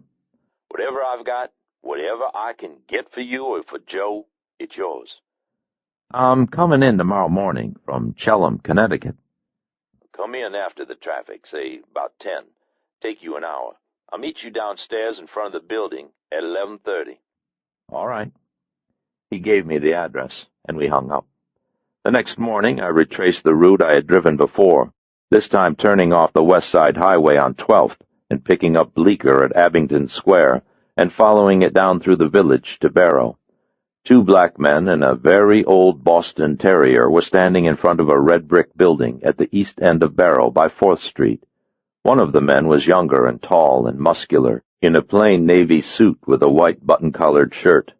The other was in his early 60s in a dark brown leather trench coat, and had maybe looked like the younger guy a couple of lifetimes ago, before 22 years with the NYPD's Organized Crime Control Bureau and 2 9mm high-velocity parabellums in the liver had taken it away from him. Roland George. The little black and white Boston Terrier sat at his feet, rear legs stuck out at odd angles, its pushed-in once black face white with gray, staring at nothing through eyes heavy with cataracts. Its tongue was purple and didn't fit in its mouth. It drooled. Roland's dog, Maxie. 11 years ago, Roland George and his wife, Leanna, had been driving up the Rahway Turnpike from a weekend at the Jersey Shore when a dark brown Mercury had pulled up alongside them and 2 Puerto Rican hitters had cut loose with a couple of SIG automatics, payback from a Colombian dope dealer whom Roland had busted. Roland survived the bullets and the subsequent crash, but Leanna did not. Maxie had been left in the care of a neighbor. They had had no children. Roland George took a forced medical retirement, drank heavily for a year, then sobered up to write thick, violent novels about New York cops tracking down psychopathic killers. The first 2 didn't sell, but the last 3 had ridden the New York Times bestseller list to a couple of penthouse apartments, a 28-room home on a lake in Vermont, and substantial contributions to political candidates favoring the death penalty. 14 weeks after Leanna George died, the 2 Puerto Rican hitters held up a Taco Bell in Culver City, California, and were shot to death by a uniformed police officer named Joe Pike. That's how Joe and I knew Roland George. Roland still wore the wedding ring. I pulled to the curb, got out, and Roland shook my hand. His grip was hard and firm, but bony. "You hungry?" "I could eat." "Let Thomas here put your car in the parking garage across the street. There's an Italian place we can walk to not far from here." "Sure." I gave the younger man my keys, then leaned down and patted Maxie on his little square head. It was like petting a fire hydrant. "How you doing, old boy?" Maxie broke wind. Roland shook his head and looked concerned. "He's not doing so well." "No?" "He's gone deaf. He's got the arthritis. He's blind as a bat. Now he can't hear. I think he sees things. Growing old as hell. I bear witness to that." Thomas said, "Shall I pick you up at the restaurant, Mr. George?" "That's all right, Thomas. I think we'll walk back. Be good for old Max." "Very good, sir." Thomas climbed into the Taurus and pulled away. I said, "I never heard anyone say, 'Very good, sir,' in real life before." "I keep trying to break him of it, but he's working his way through Columbia law." Roland and I turned off Barrow onto 4th. To get Maxie going, Roland had to lift him to his feet, then give little tugs on the leash to point him in the right direction. Maxie's tongue stuck out, and a ribbon of drool trailed along the sidewalk, and his back legs lurched along with a mind of their own, the arthritis. As we walked, Roland's eyes flicked over faces and storefronts on both sides of the street, sometimes lingering, mostly not.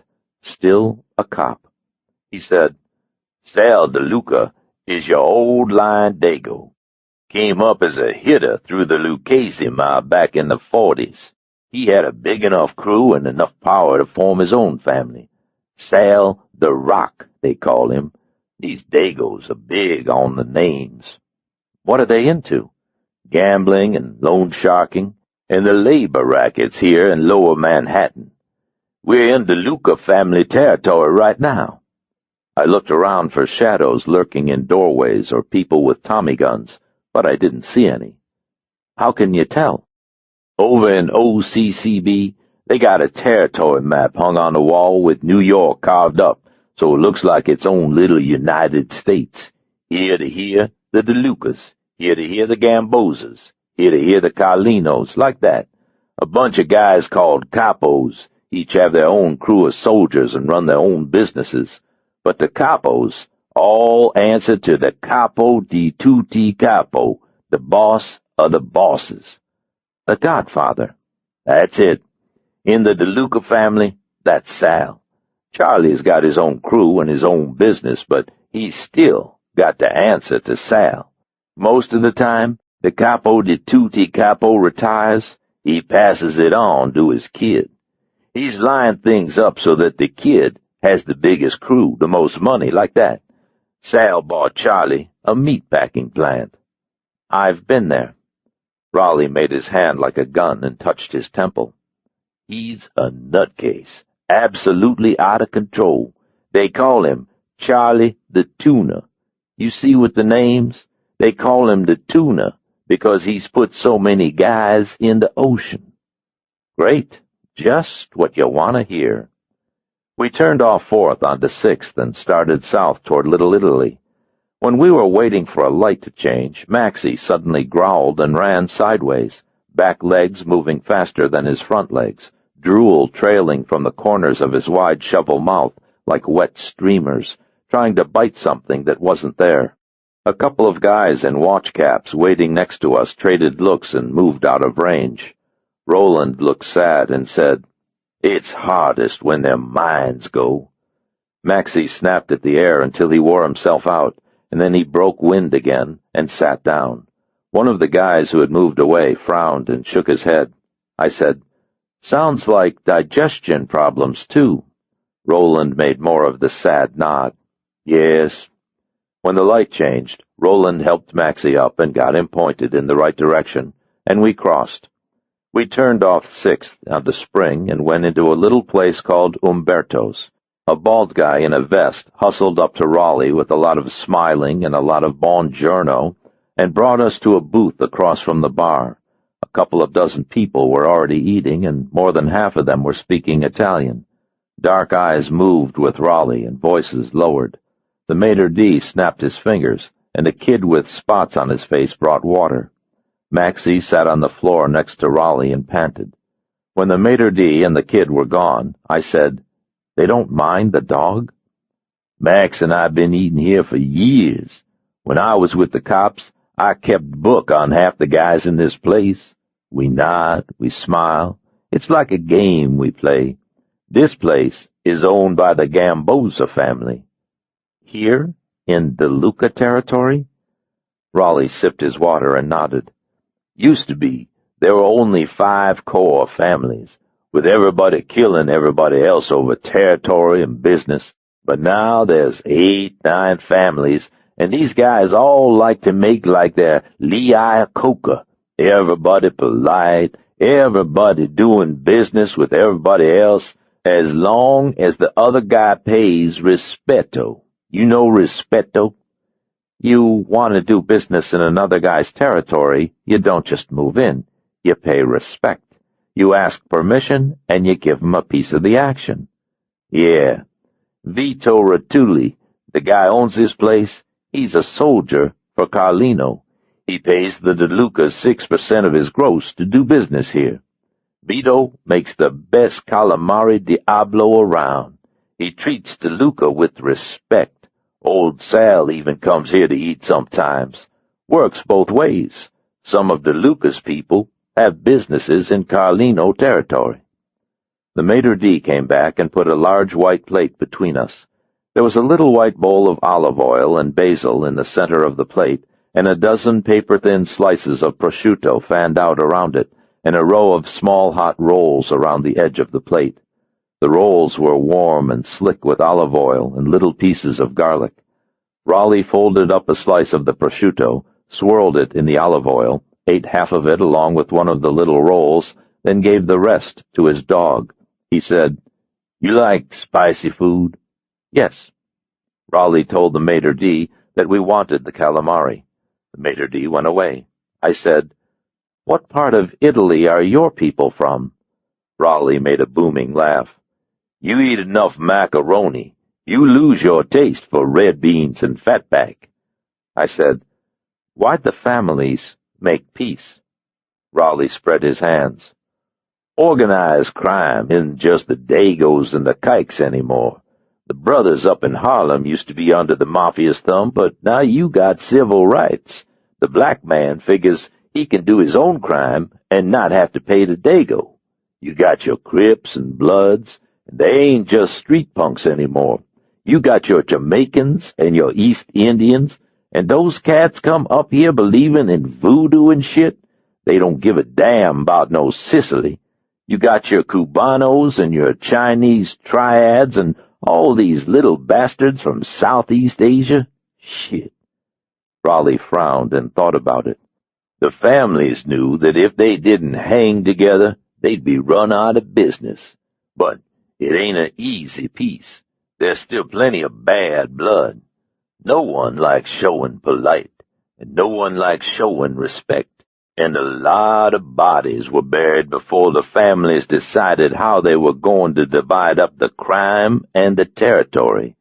Your DeLucas and your Gambozas hate each other all the way back to Sicily, but they hate the niggers and the chinks worse, you see?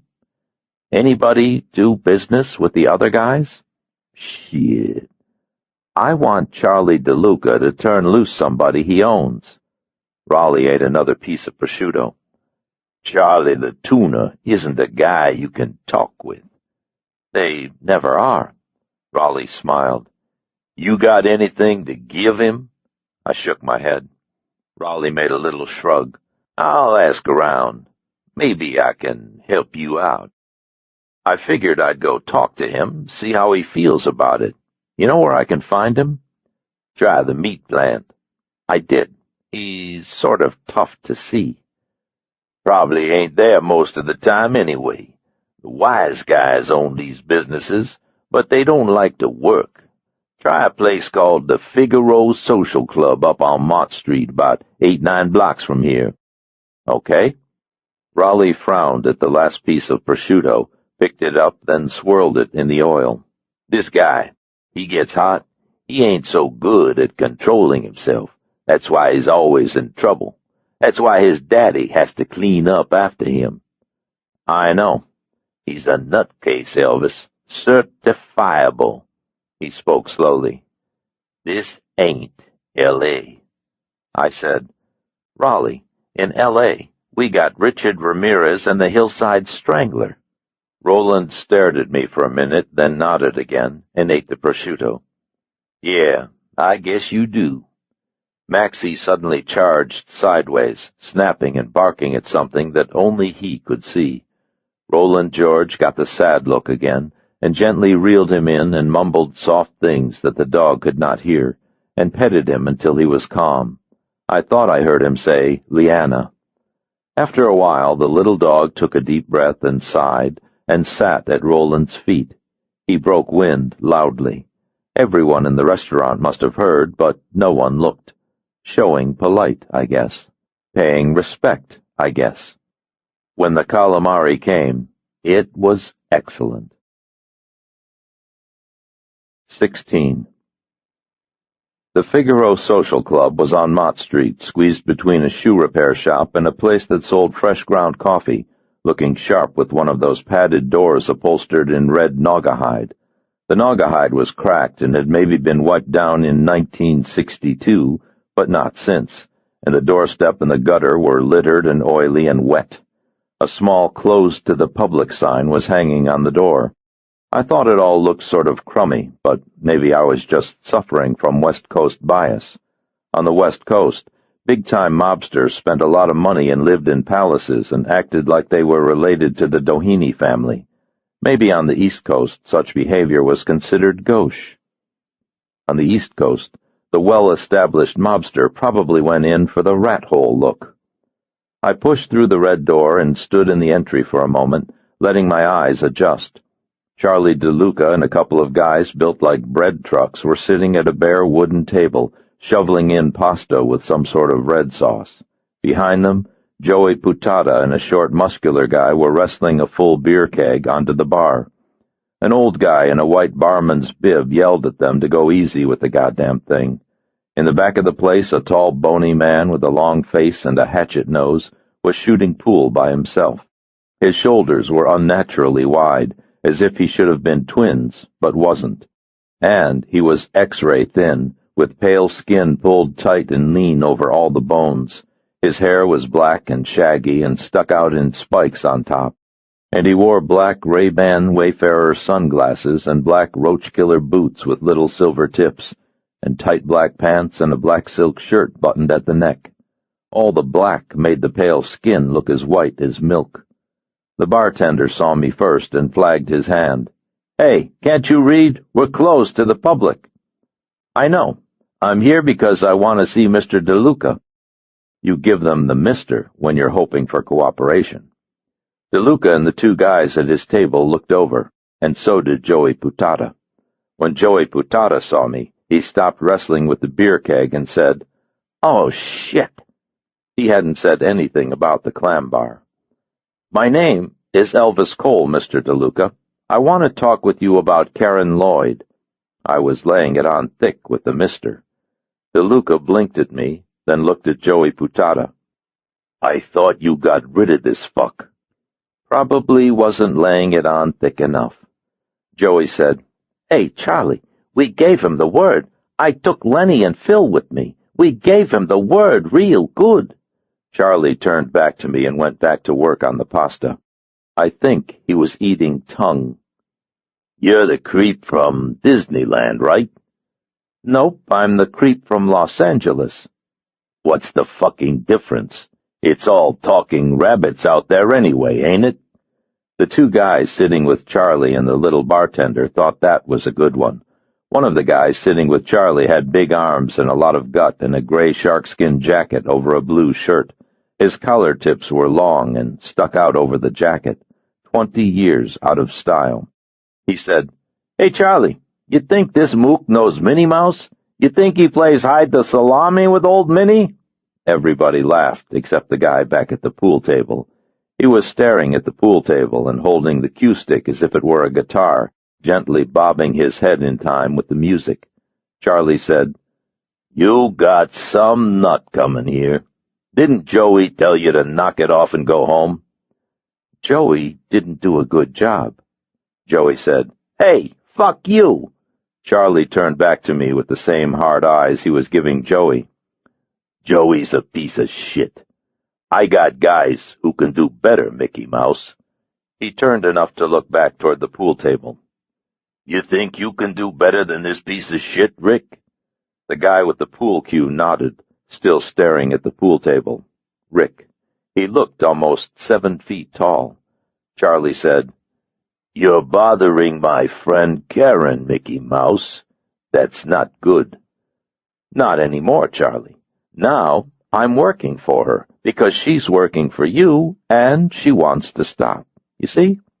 Charlie stopped with the knife and fork and said, "Karen. She'd like to retire." "Karen been talking to you?" He wasn't liking it. "I found out some things, and I asked her about them. She's hoping we can work something out." Charlie put down the knife and fork and made a little hand move to the guy with the 20-year-old clothes. "Tootie, see if he's wired." Tootie came around the table and patted me down. I stood with my hands raised and sort of out to the side while he did it. He took out the Dan Wesson, opened it, pushed out the bullets, closed it, put the bullets in my left pants pocket and the Dan Wesson back in my shoulder rig. He took out my wallet and tossed it to Charlie DeLuca. Tootie started at the tops of my shoulders and went down each arm and my back and my front and my crotch and each leg. He took off the G2 and went over the seams and the fabric, and then he took off my belt and checked that, too. While he did it, Rick knocked pool balls around, and Charlie DeLuca looked through my wallet. Tootie said, "He's clean." DeLuca closed my wallet and tossed it back to me. "I never met a private dick before. Private dicks around here know they fuck with Charlie DeLuca. They end up with the fish. You know what they call me?" "Charlie the tuna." "You know why they call me that?" "They can't think of anything better?" Joey said, "You see, that guy's a wise-ass. I couldn't help the wise-ass wouldn't listen." Whining. Charlie said, "Shut up, you piece of shit." Joey shut up. I said, "Karen wants to move on. Maybe we can work something out so that you get what you want and she gets what she wants." Charlie nodded. 2 guys sitting around a bar shooting the breeze. "What's your cut? You fucking her?" "No cut. I'm just trying to help a friend." "Yeah, you know the old saying, if it ain't broke, don't fix it." I said, "There are ways we can work this. You can find another bank to launder your money." He smiled and spread his hands and looked at Tootie. "Tootie, you know what this guy's talking about? Launder our money?" Tootie said, "Shit." I said, "Okay, how about you move someone else into Karen's place? She'll stay on until they're in place, and then she'll leave. That way you don't lose a thing, and everything stays just as it is." Charlie made the smile again and did more with the hands. "I don't get this guy. I say one thing, he says another. Maybe he don't speak English out there in Disneyland. What do they talk there? Mouse talk?" Tootie went, "Heep, heep." Everybody thought that was a riot. I said, "Karen wants out, Charlie. She's leaving." Charlie pushed his plate of pasta carefully to the side and leaned forward. "Try to get this through your head, Mook. What she wants does not matter. Do you know what matters?" "What you want." "Right. And you know what I want right now?" "To fit into size 34 pants." Joey said, "You see, Charlie, you see, a wise ass." Charlie DeLuca's eyes went dark, and he looked at me the way you look at a parking ticket you found under your wiper blade. He said, "I want you to watch this." He turned and made the little hand move to Joey Putata. "Come here, piece of shit." Joey glanced at the short, muscular guy, and then at the bartender, and then he walked out to stand in front of Charlie DeLuca's table, the principal's office. "What?" "You told me You got rid of him. I sent you on the job to get rid of him, and here he is. I don't like fuck-ups, piece of shit." Charlie wasn't looking at Joey. He was looking at me. Joey was staring at Charlie, sweating now, scared and wondering what was going to happen, and everyone else was staring at Joey, except for Rick. Rick made a nice smooth shot, and the clack of the balls was the only sound in the bar. Charlie said, "Smack yourself, piece of shit." Joey said, "Come on, Charlie, please. I took Lenny and Phil. We gave him the word." Charlie still didn't look at him. He stared at me. "Do it, piece of shit. Hit yourself in the face." Joey sort of slowly raised his right hand and looked at it, then slapped himself in the face. It wasn't very hard. "Close your hand." Joey started to cry. "Hey, come on, Charlie." "Piece of shit." Joey closed his hand and sort of punched at his jaw. "Harder." Joey hit himself harder, but it still wasn't very hard. Charlie said, "Rick, this piece of shit needs some help." Rick put down the pool cue and moved up by the bar, head still bobbing to music only he could hear. When he moved, he sort of glided, as if the tight, pale skin were laid over steel cables and servo motors instead of muscle. He took off the Wayfarers and put them away in the black shirt, and then he took out a stainless steel Smith & Wesson 10mm automatic. You don't see many 10 mils. Style. Joey said, "Hey, Charlie, hey, I'll do it. Look at this." This time, his lip split. Charlie nodded. "That's better, piece of shit. Now, a couple more." Joey hit himself twice more. The second time opened the split, and blood ran down Joey's chin and dripped onto his shirt. Rick put away the 10mm. Charlie DeLuca got up from the little table and came around and looked at me. "You see the way it is?" I said, "Sure." "I want you gone. Rick, you and Tootie walk this fuck out of here and show him that I get what I want." I said, "Does this mean I can't stay for lunch?" Rick peeled himself away from the bar, and the guy with the big arms took out a short-barreled Ruger .38 revolver. He showed it to me, then put it in his coat pocket just like they do in the movies. Rick didn't bother with the 10mm.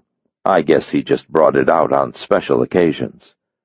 Charlie DeLuca was turning away as if he were going around the table to finish his tongue when he hit Joey Putada a wide, looping right hand that caught Joey blind and knocked him over a couple of chairs and down to the floor. Joey covered up, and DeLuca kicked him in the kidneys and the back of the legs, yelling, "Piece of shit! Rotten piece of shit!" He grabbed a fork from somebody's plate and stabbed Joey in the fleshy part of the shoulder. Joey Putada screamed, and Charlie went back to kicking him. Tootie and the bartender and the other guys watched, but took a step back as if they didn't like what they were seeing, and they were frightened that they might be pulled into it. Except for Rick. Rick glided up behind Charlie and put his hands on Charlie's shoulders and mumbled until Charlie stopped kicking and cursing and was finally standing there, breathing hard, and finished with it. Rick, the cooler, talking down the nutcase. Charlie went back to the table, sat, but stared at the plate as if he didn't recognize what was in front of him. The little bartender said, "Jesus."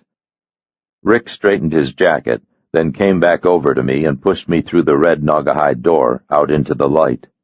It took Tootie a couple of steps to catch up. I said, "He gets sort of carried away, doesn't he?" Rick said, "Shut up and let's go." We went up along the street, then turned into a little alley. The alley was black and wet and gritty, with dumpsters and steel garbage drums sprouting like mushrooms along the base of the buildings. A couple of six-wheeler vegetable trucks were parked to the side, enveloped by restaurant steam venting from greasy pipes. Surly white kids and Puerto Rican kids in dirty aprons hung around outside of the kitchen doors, smoking and scratching at tattoos that someone had cut into them with Bic pens and sewing needles. Rotten cabbage was the big smell. I said, "Gee, fellas, I think I can find my way from here." Tootie said, "We get finished with you, Mook. You ain't even gonna be able to find the hospital." Rick didn't say anything. Tootie took the little .38 out of his coat pocket and pointed it at me, and that's when Joe Pike stepped out from behind one of the vegetable trucks, twisted the gun out of Tootie's hand, cocked it, and pressed it against Tootie's right temple. It had taken him maybe a tenth of a second. Pike said, "Do you want to die?" 17. It happened quickly and without apparent effort, as if Pike had somehow assembled himself from the air and the trucks and the earth. Tootie blinked and looked confused, response lagging behind event, and then his eyes bulged and he sucked in a single sharp breath. Jesus Christ! His right hand stayed up and out, as if he were still holding the gun. I said, "You're 5 minutes too soon. I was just about to let these guys have it." Pike's mouth twitched. He never smiles, but sometimes he'll give the twitch. Pike is maybe 6'1" and lean, all taut cords and veins. He was in straight-legged blue jeans and Nike running shoes, and an olive-green Marine Corps parka over a gray sweatshirt, and GI pilot's glasses so dark that they were without depth or dimension. He cocked his head to look at Rick. He had to look up. Rick lifted his hands to the sides, letting Pike see that they were empty. He moved with great care, but he didn't look scared. Outside in the light, his skin was so pale, I wondered if he used makeup. His eyes black dots, set far back in dark hollows, angry weasels staring out of ice caves. Pike said, "Your call." Rick smiled. His teeth were small and yellow and angled backward like a snake's. If he bit you, you'd have a hell of a time getting away from him. He reached out and pushed Tootie's gun hand down. "He's got your gun, stupid. All you're holding is air." Tootie looked at his hand, maybe wondering where his gun had gone. "The guy jabbed me." Pike stepped back and lowered the gun. I gave Tootie the tisk-tisk. "First, Joey the potato. Now you. Charlie's gonna love it." Tootie's face was red and angry. He looked at his empty hand again, like maybe he had made a mistake the first time, like maybe if he looked again, it wouldn't be empty, and he could shoot Pike and me, and he wouldn't have to tell Charlie that he'd been japped by a guy who came out of nowhere. Only, when he looked, the hand was still empty. He looked back at Pike, then grunted and charged, head down. Pike's right knee snapped up hard, and Tootie popped over as if he'd been jerked backward by a leash. He hit the ground flat on his back with a loud slapping sound, and that was the end of it. "Dumb," I said. "This man has the market cornered on dumb." Rick smiled some more. "He thinks he's good. All these guys, they think they're good." Pike was back to looking at Rick. "How about you?" Rick reached down with the emaciated white scarecrow arm and picked up Tootie and lifted him over his shoulder like a bag of dirty laundry. Tootie had to go 235 at least. It was a long way to lift 235. "We'll talk again," he said. Pike nodded, then opened Tootie's gun, shook out the bullets, and dropped the gun into a steel garbage drum. We walked away, me leading and Pike walking backward, keeping an eye on Rick until we got to the street. Then we moved against the traffic down toward Broome, trying to blend in with the natives. I said, "How'd you find me?" "Went by Raleigh's when I got in and dropped off my stuff. He said you'd be here. He said you were going to go one-on-one with the Mafia." He shook his head, unimpressed. "The Mafia. What they lack in skill, they make up for in numbers. Except for Rick. Rick is maybe pretty good." Pike shrugged, still giving it, unimpressed. "You want to impress Pike, you've got to use the neutron bomb." We picked up a cab at the corner of Mott and Broome. The cabbie was an older guy with a bald, misshapen head and a lot of ear hair. He said, "Where to?" I told him an intersection near Raleigh's. "You know where that is?" He flipped down the flag on the meter. "Hey, I'm driving the Big Apple 35 years. We went west on Broome. The cabbie said, "You guys here on business?" "Yeah." "You from California?" I said, We're from Queens. The cabbie laughed. Yeah, right. I got you made from somewhere out west, L.A., or maybe San Diego. So much for blending with the natives. We picked up Pike's things and the Taurus from the parking garage across from Roland George's building and worked our way out of the city and then north through the countryside to Connecticut and Chelham. While we drove, I told Pike about Peter Allen Nelson and Karen Lloyd and their son, and Karen's involvement with the DeLuca family. Pike sat in the passenger seat and never once moved or spoke or acknowledged what I was saying, as if he weren't even in the car. Maybe he wasn't. You hang around Pike enough, you begin to believe in out-of-body experience.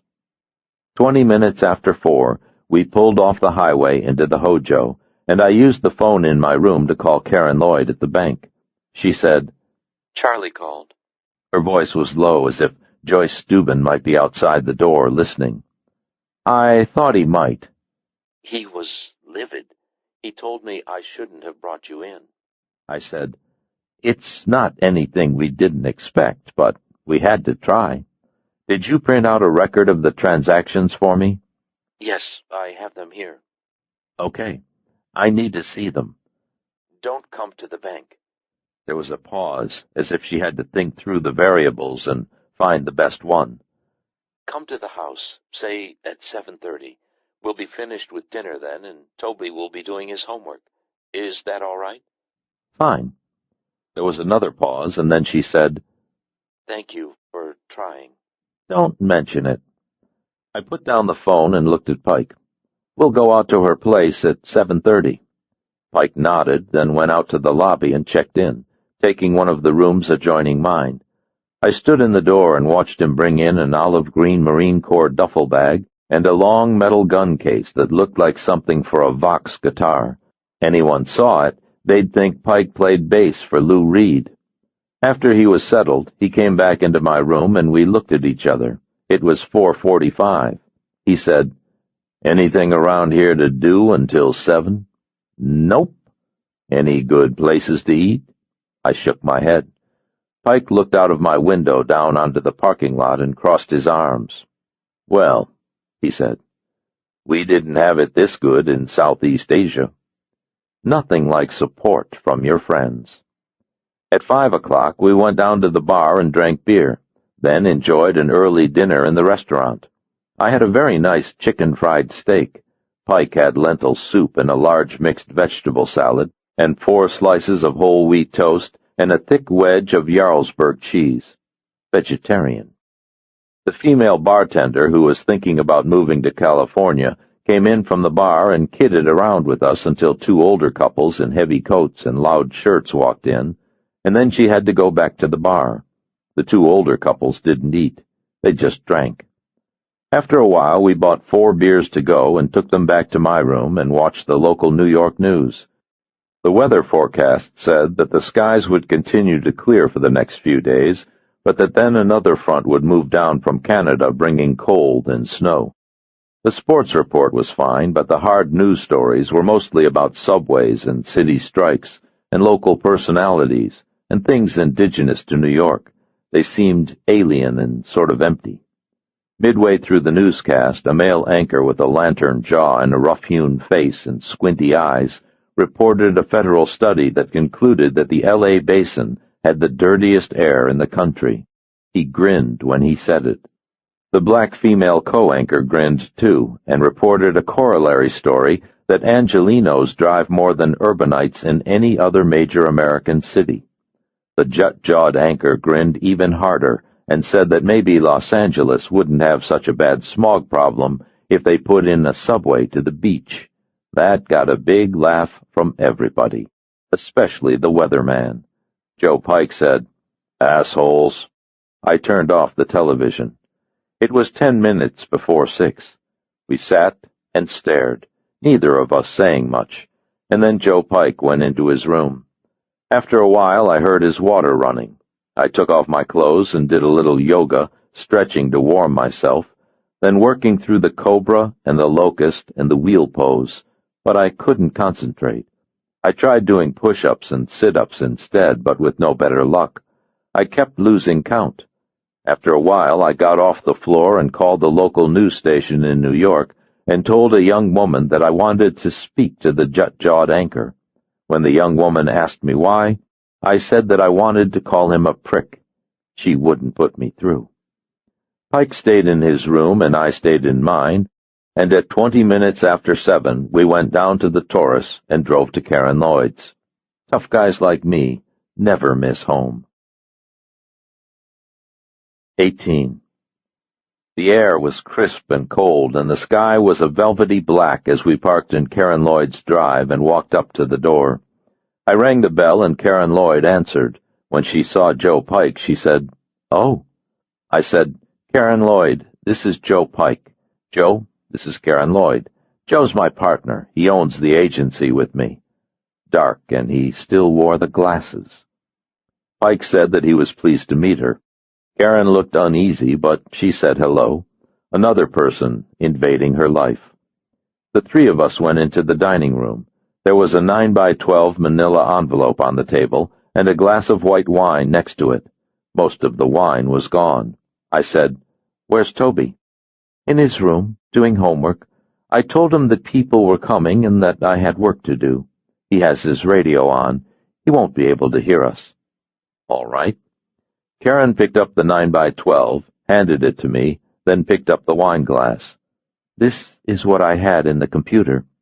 "Okay." Pike and I took off our jackets. When Pike took off his jacket, Karen leaned forward and made a little sound like tss. Pike had 2 bright red arrows tattooed on the outside of each deltoid when he was in Vietnam. They pointed forward and looked like the kind of red arrows you see on jet intakes or rocket nozzles or other dangerous things. With the jacket off and Pike in a sweatshirt with no sleeves, you could see the tattoos as clearly as if neon tubes had been laid beneath his skin. Karen looked away, not wanting him to catch her staring. People do that. The orange and white cat came in from the hall, walked over to Pike, and rubbed against his ankles. Pike bent down and held his fingers out. The cat began to buzz. Karen said, "Do you like cats, Mr. Pike?" Pike nodded. She said, "His name is Tigger." Pike nodded once, then stood and walked into the kitchen. Karen said, "Excuse me, the bathroom isn't that way."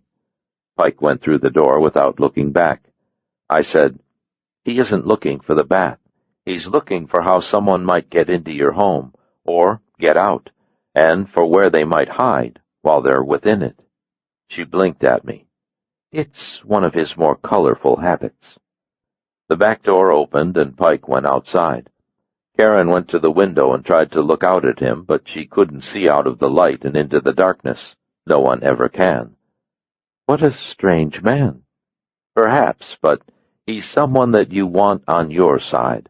He will never lie to you, and he will give you every piece of himself. She looked doubtful. "Has he been your partner for a long time?" "Yes. Since I bought the agency. We bought it together." She looked out of the window again, worried.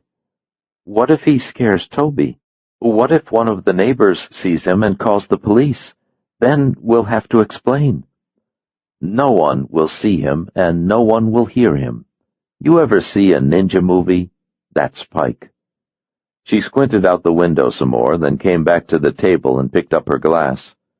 "How can he see at night while he's wearing those sunglasses?" I gave her a little shrug. There are some things even the great and wonderful Oz does not know. In a little while, Pike came back, and we went through the records. Karen got more wine. There were 214 entries made into 8 different First Chelum account numbers, all of which were immediately transferred into 2 accounts in Barbados. The records were spread over 6 pages of computer printout, showing single-spaced rows of numbers without meaning, dates to the far left, account numbers to their right, amounts to the right of that, destination accounts on the far right, with dates going back 4 years and 11 months. I would read the sheets, then pass them to Pike, and he would read them. Karen watched us and drank the wine. It was sort of like reading a phone book with phone numbers, but without names. I said, "Let's start with the most recent deposit, and you can walk us through every transaction." God, they're all the same. You told me that most of the deposits come through Harry, but some of them come through Charlie. That's right. Then they're not all the same. There are Harry deposits, and there are Charlie deposits. She nodded and said, All right. What are you looking for? I don't know. All we can do is dig into what we have and see if something presents itself. Oh. Most of the time, in what we do, there are no clear or ready avenues. Detectives look for clues, and clues tell you what's going on and what to do about it. Do you see? Of course. She didn't look convinced. I think she was trying to relate it to banking. I'll need a pad and a pencil. She got up and went down the little hall and came back with a yellow legal pad and a paper-made sharpwriter pencil. She also got more wine. She seemed tired, but I didn't think it was just the booze. Her hip brushed the jam when she came back through the door. I said, Let's start with the transaction I saw in Brunley. Tell us how it was arranged and who arranged it, and how you were told to do what you did, and as much as you know about where the money came from and where the money went. Don't leave anything out. Things that you take for granted, we don't know anything about. We'll do that one, and then we'll walk through every transaction for as far back as you can remember. She nodded gamely, and we began. We went through as much of each transaction as she could remember, starting with the latest and working backward. She remembered more than she thought she would because a lot of what had happened was repetitious. Most of the answers were the same. Charlie's secretary at the meat plant would set the meetings just as she would for Charlie and any other business associate. At the meetings, Charlie would tell Karen which of the 8 First Chelum accounts the money should go into, and into which of the 2 Barbados accounts it should be transferred. There were no receipts given, and no statements mailed, and nothing to prove that someone named Charlie DeLuca was either putting cash into the First Chelum Bank or moving money from one account to another. Karen assumed that someone in Barbados checked to make sure that the right amount of money was being fed into the accounts, but she wasn't sure. Somewhere in the middle of it, Toby came into the hall and looked at us with big eyes. Mom? I said, Hi, Tobe. Mr. Bright and cheery. Karen put down her wine and gave him the Barbara Billingsley smile and went over to him. Hey, pal, you get your homework done? She'd had 3 or 4 glasses of wine by then, but she was doing okay. Uh-huh. You know Mr. Cole, and this is Mr. Pike, his associate. Toby smiled uneasily, knowing that something wasn't right, that his mom didn't get sauced and have late-night meetings with guys sporting tattoos and sunglasses to talk over wraparound financing and short-term mortgage envelopes.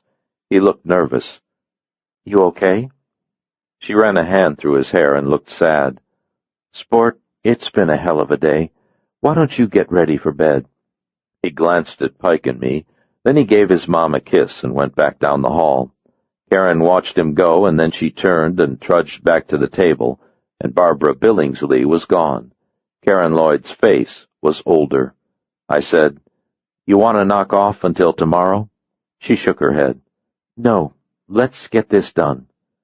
2 hours and 11 minutes later, we had filled the legal pad with 2 columns. Harry had been written above one column, and Charlie had been written above the other, with deposit dates on the left and the columns and amounts in the middle, and destination accounts on the right.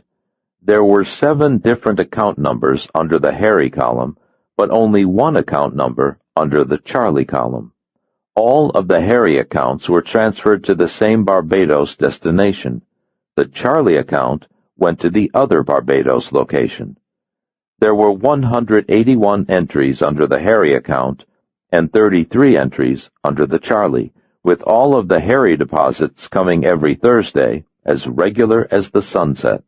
The Harry deposits were from $107,000 to $628,000, and they were spread more or less equally among the 7 accounts. The Charlie deposits were different. They started about 28 months ago, and sometimes they would be made twice in 1 week, and other times there would be 8 or 9 weeks between them, irregular. The first couple of years, The deposits were relatively small, with nothing over $9,800. A little less than 5 months ago, the deposits went from 4 figures to 5, with a high of $68,000. All of the deposits since then had been large, but still much smaller than any of the Harry deposits. We stared at our numbers and our chart, and Pike said, "You see it?" Karen said, "What?" I turned the yellow pad around so it would be easier for her. "Harry brings money, and Charlie brings money, but only Charlie tells you where to put the money." She nodded. "Yes." "Look at it. Every time Harry brings money, it goes into one of 7 accounts, but it never goes in the 8th. Every time Charlie brings money, it goes in the 8th and never into any of the other 7. She frowned and brought the pad closer. The frown made her look more strained, but now there was maybe a little hope. "I've never thought about it, but I guess that's right. Do you think this means something?" I made a little shrug. "I don't know. I'm looking at things in a certain way, and they're adding up, but maybe they add up in other ways, too. Maybe the Harry accounts are DeLuca family accounts, and the Charlie account is a personal account. Maybe the money Charlie gives you is the piece that Sal cuts for him, and maybe it's bigger than the piece Sal cuts for the other capos. So Charlie and Sal don't want anyone else to know, to keep peace in the family." Pike grunted. "Or maybe not. Maybe it means something that we can use." Karen looked from me to Pike, and then back to me. The hope you could see in her faded. She said, "It seems iffy." "It is iffy. If you want certainty, go to the cops. There's witness protection." Her face set, then she got up and went to the hearth. The cat followed her with his eyes. "We've been through that." "It's still an option." "No, it is not. It is not an option for me." Her frown deepened, and she stared at the mantel. The pictures of her and Toby were there. She chewed her upper lip, then looked back at me.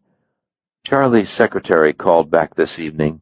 She said I'm supposed to meet Charlie tomorrow. I told her no. I said that I'm not going to do it." "That's why the drinking." Pike said, "Bad move." Her nostrils tightened, and she looked at him. "What do you know?" I said, "He's right.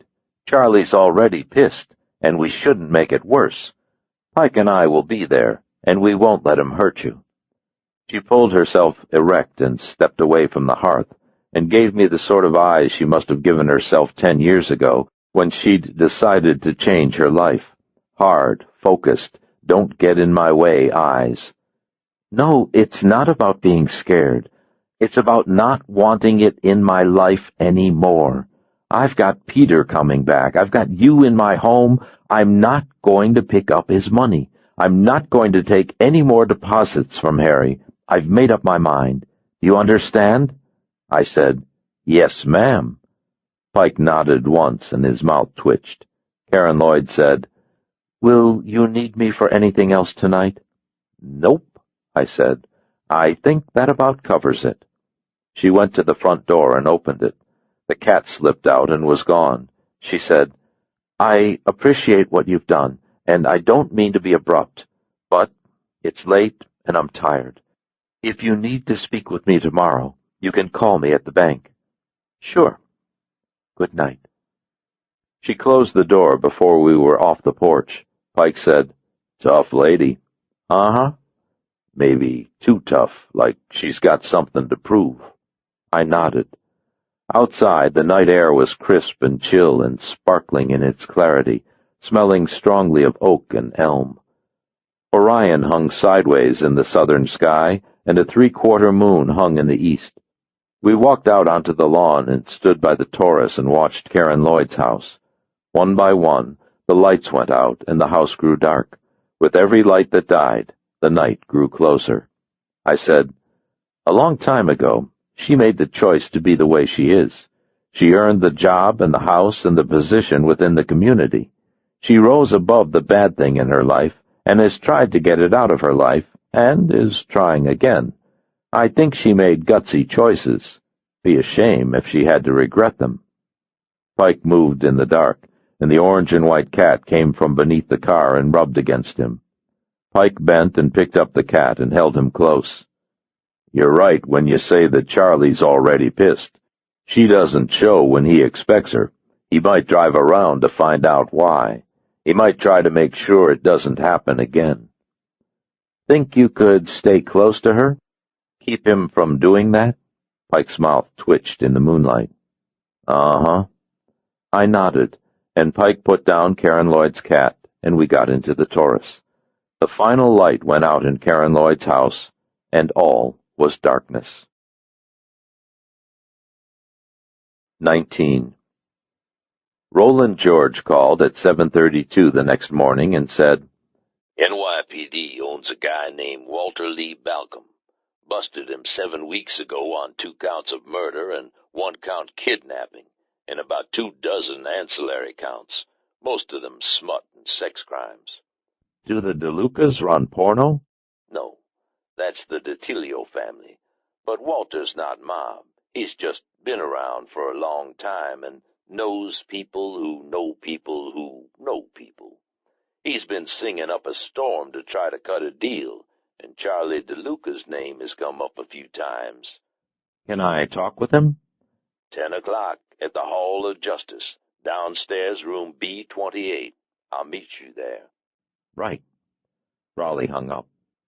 At 10:15, I pulled into the parking garage next door to the Criminal Courts building on Center, just north of Foley Square in Chinatown, then walked across and down to sub-basement B.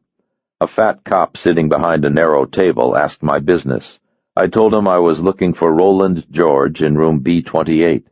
The fat cop looked through a little box, took out a pass with my name on it, and jerked a thumb to the right. "That way."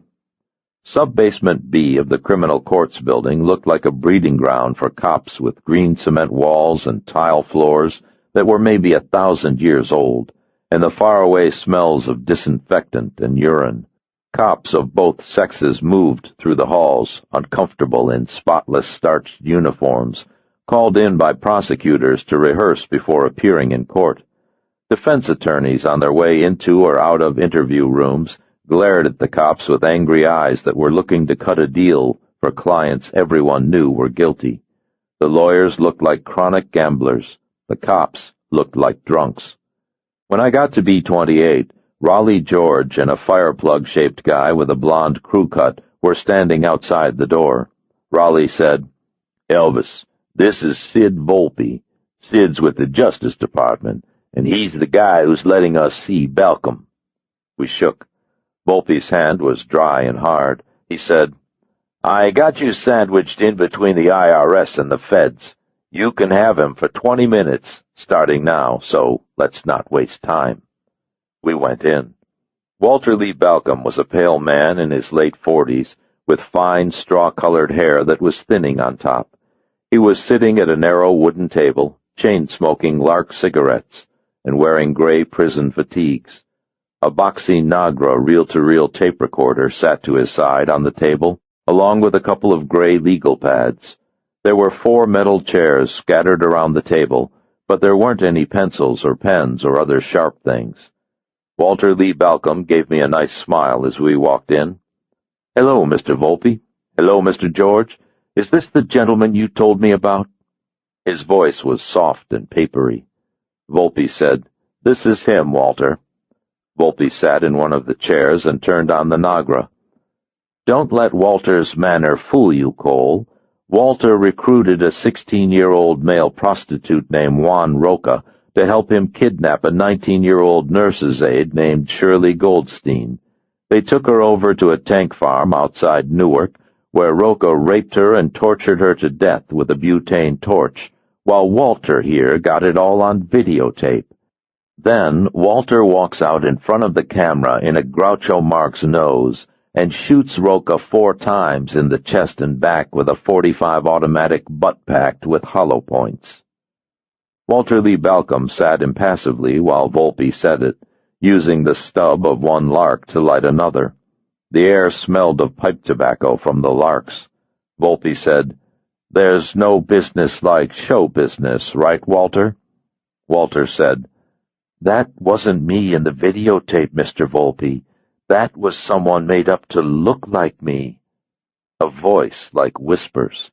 Volpe said, Shit, then grinned at Raleigh. This asshole is so fucking perverted, even the goddamned Detilio family wouldn't touch half the smut he handled. Walter shrugged, as if this were all part of a meaningless conversation he was having with strangers at a bus stop. I said, Do you know many organized crime figures, Walter? Another shrug, a deep puff.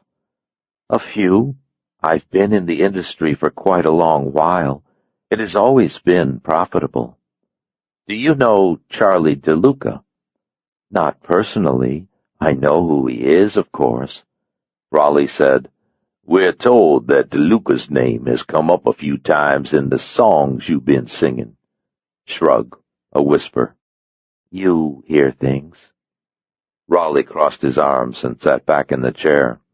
Your kind of business. They've got to be dirty things. Walter made the nice smile again. One man's garbage, Roland. Sid Volpe leaned across the table and hit Walter Lee Balcom in the face with the back of his left hand. Walter went backward out of the chair and landed on the floor. The broken lark landed on the table next to the pack, its coal still red and smoking. Walter Lee slowly got up, righted his chair, and sat again. There was a trickle of blood from his right nostril. Volpe said, It's Mr. George, Walter. Walter made an embarrassed smile. Yes, of course. My apologies. Walter took a fresh lark out of the pack and lit it with what was left of the coal. Volpe took a white handkerchief out of his pants and tossed it onto the table next to Walter. Get your nose. Walter dabbed at his nose. Roland watched without moving, then said, Thanks, Sid. I think we can take it from here. Volpe said, Whatever you want, then got up and left. When he was gone, Raleigh turned off the Nagra. You want some ice for that, Walter? No, thank you. Raleigh said, When I was starting out, we used to call these rooms the garden rooms. Can you guess why? Walter shook his head the slightest bit, made the gentle smile. We called them the garden rooms because this is where we took out the hoses, you see? Ah, the smile. I didn't like it then, and I don't like it now, but I don't like you either. I just can't abide beating on a man when he can't fight back, even a piece of trash like you. Ah, just so we understand each other. Walter nodded and took more of the lark. Raleigh crossed his arms and settled back. I said, I'm looking for a handle on Charlie DeLuca, Walter. Do you have any ideas? As I said, I don't know him. But you hear things. Yes, but none of it has been of particular interest to my friends with the Justice Department. I don't have to worry about building a case or following the rules of evidence. This is private. I have reason to believe that Charlie might be involved in something that he doesn't want the rest of the family to know about. Raleigh's eyes shifted over to me when I said it. You got any idea what that might be? Walter shook his head. No, I'm sorry. I know quite a bit about what the Detilios are into, and the Gamboses, but really very little about the DeLucas. Could be anything, Walter. Maybe he's cheating one of the other capos. Maybe he's ripping off Sal. Walter shook his head. I'm sorry. I sat back in the hard chair and crossed my arms and looked at him. Okay, forget that angle. I'll take any dirt you can give me. Walter closed his eyes and drew in deep on the lark. There are maybe other people who might help you. Like who? The smile. Mr. DeLuca often used an intermediary to acquire films featuring young women of color. I'm told that he had a taste for black hookers, especially those who had appeared in films and videotapes. Raleigh said, "Who told you this stuff?" "A fellow named Ritchie, a sometime customer of mine. He spoke of Mr. DeLuca with great familiarity. He said they were associates." I said, "Does Ritchie have a last name?" Walter gave me sad and shook his head. "I'm sorry." Raleigh said, "So the man likes kink with black chicks. Mob Dago's been going for the dark meat since the speakeasy days in the 20s. Sal ain't going to give a shit about that." "It's more than just a taste for the dark, Mr. George." The smile, the cigarette glowing hotly. "I'm told that his passion is short-lived, but that he pays very well. I would think that if anyone would know something, a person in that position might. You got a name?" "There was a woman named Angelette Silver, though she's no longer in the trade. I believe she works in a florist shop on 122nd Street in Harlem." The smile. "But she may not be likely to help." "Why not?" "Charlie uses them up rather quickly, you see. He can be quite a violent man." Walter's eyes twinkled when he said it, as if somehow the knowledge of it was delicious. Then he shook his head sadly. "Their parting wasn't on the best of terms." "But he pays very well." The smile. "Yes, for every buyer there's a seller, for every seller a buyer." Raleigh said, "Shit." I said, "Walter, you in here ratting on the mob. Aren't you scared they'll nail you?" The smile, the lark. "I've always been willing to sell what no one else would sell, Mr. Cole. I find it quite—" The smile grew broader and the lark glowed hotly. "Gratifying. Do be careful with Mr. DeLuca. He's quite mad, you know." "That's what they tell me, Walter. Thanks." "I hope this has helped you." "Sure, Walter. Maybe it has." Volpe opened the door and tapped his watch. "The guys from the Bureau are here." Roland nodded, and then we went out into the hall, leaving Walter Lee Balcom sitting quietly at the table, smoking and smiling a gentle smile to himself. 20. Out in the hall, Raleigh said, "What's this business about Charlie being up to something?" I told him what I had. When I finished, he said, "You figure Charlie's got his own private little nest egg growing down in Barbados?" "That's what I need to find out. If he does, then I can use it to make him turn loose my client." Raleigh nodded. "What kind of money we talking here?" 40, 60 grand at a crack during the last 5 months. Smaller money before." Roland whistled. "That's serious crime. Sal wouldn't mind the nickel and dime stuff, postal scams, unregulated hijacking, that kind of thing. All the capos got something going. But 50 grand. He shook his head. "Could Charlie's crew be turning that kind of cash with nobody knowing about it?" "No way. When these guys talk about family, they really mean it. Guys in Charlie's crew got brothers, cousins, uncles, and all the other DeLuca crews. These guys get drunk together. They have barbecues. It'd be easier to keep a secret in a newsroom." "So, if Charlie's got something going, he's keeping it from his own crew." "That's a pretty good bet." Raleigh looked thoughtful, then watched as a trim Chinese woman came out of the elevator and walked down the hall to a door with frosted glass. She had nice calves. When the door was closed, he looked back at me. "Course, Sal might be the only other guy in the family who knows. Sal might be skimming a little off the top for Charlie 'cause it's his kid." I thought about that. "And if Sal's in on it, you're screwed."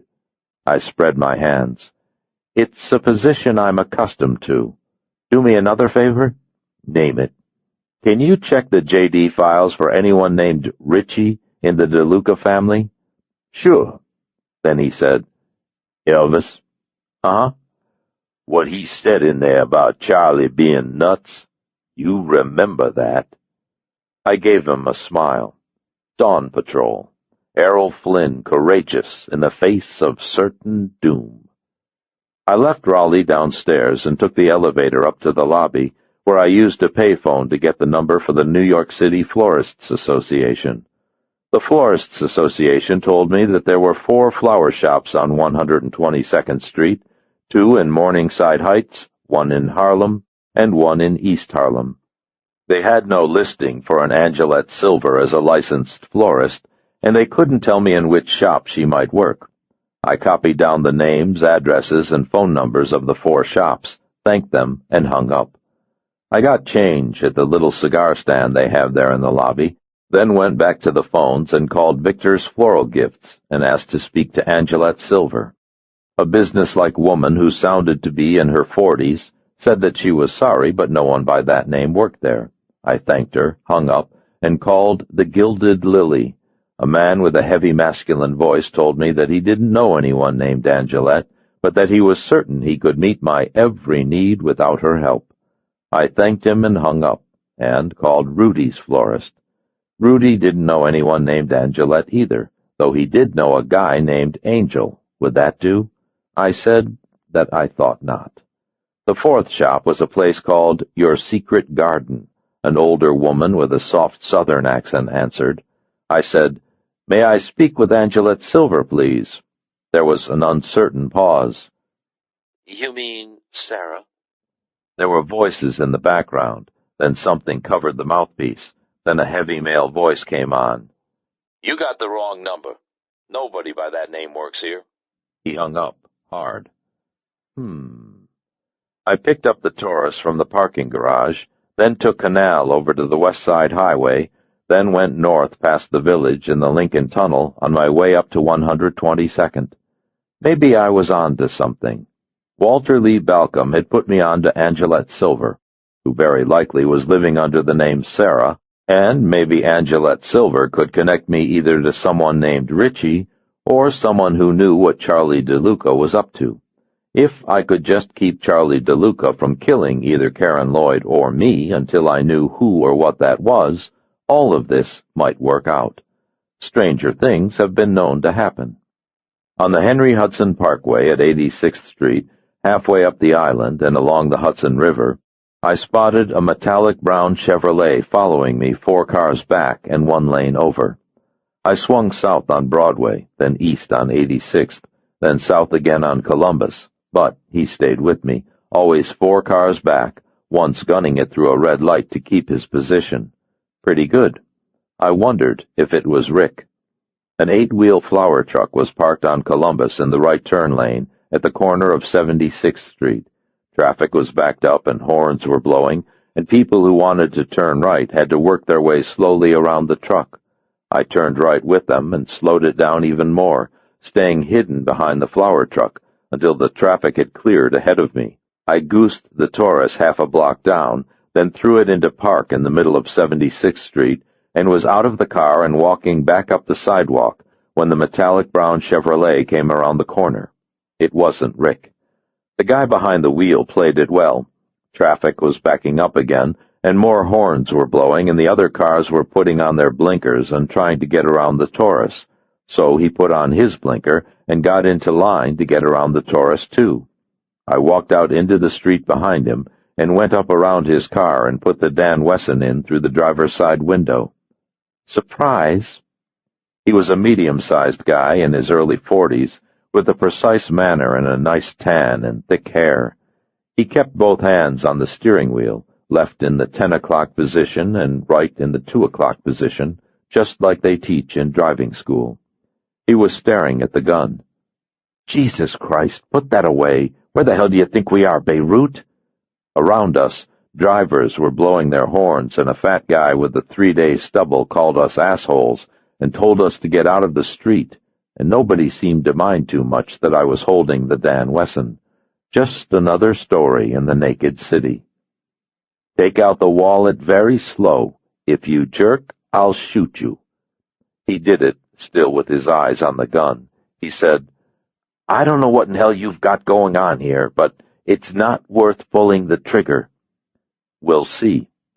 I really know how to throw a scare into them. I took the wallet and opened it. Nothing said mafia. Nothing said hired killer. What I saw was a California driver's license in the name of one James L. Grady, address care of James L. Grady Confidential Investigations, Los Angeles, California. I blinked at it a few times, and then I blinked at James L. Grady. James L. said, "Will you stop pointing that goddamned gun at me now?" I didn't stop pointing the gun at him. A pretty woman driving past in a white Mercedes gave us the finger. I said, "Who hired you?" "Peter Allen Nelson."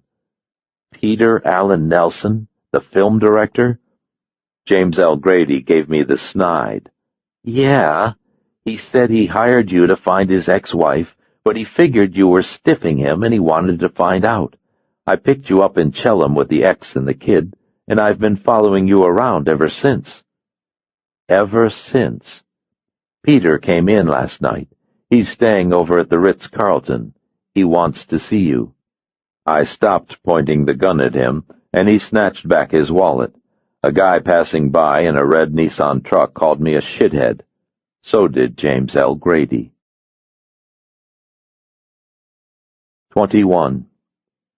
Peter Allen Nelson had the presidential suite on the top floor of the Ritz-Carlton, overlooking Central Park.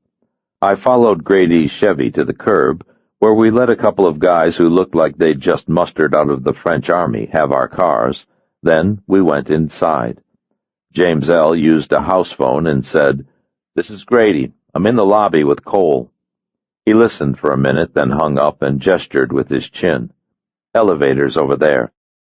He stayed a half step in front as we crossed the lobby, looking very spiffy in his coat and tie, like a successful exercise equipment importer or a high-end insurance executive.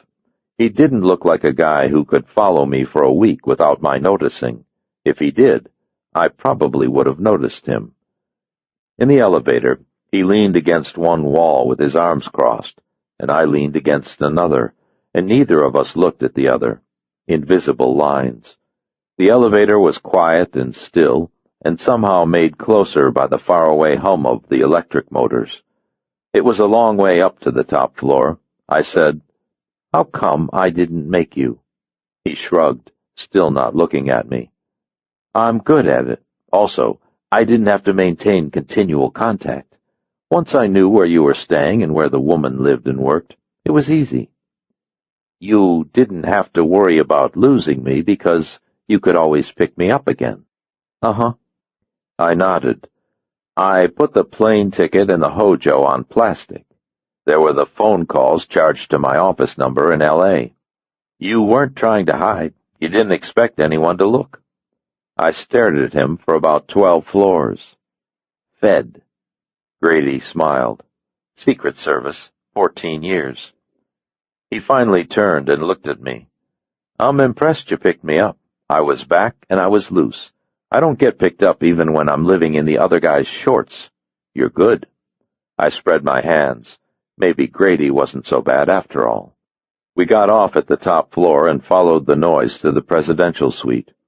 Nick met us at the door and gave me the big smirk, then jerked his thumb through the door. "Inside, hotshot." The Nickster.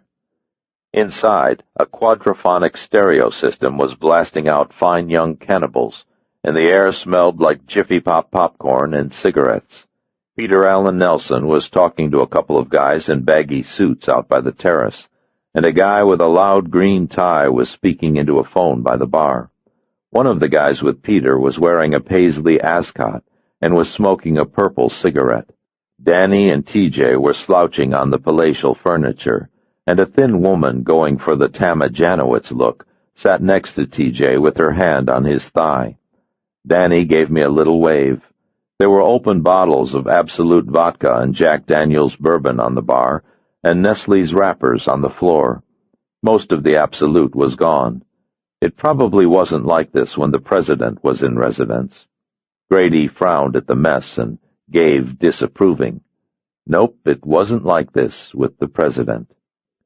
Peter saw us and turned away from the two guys by the terrace without excusing himself and said, "Well, it's about goddamn time.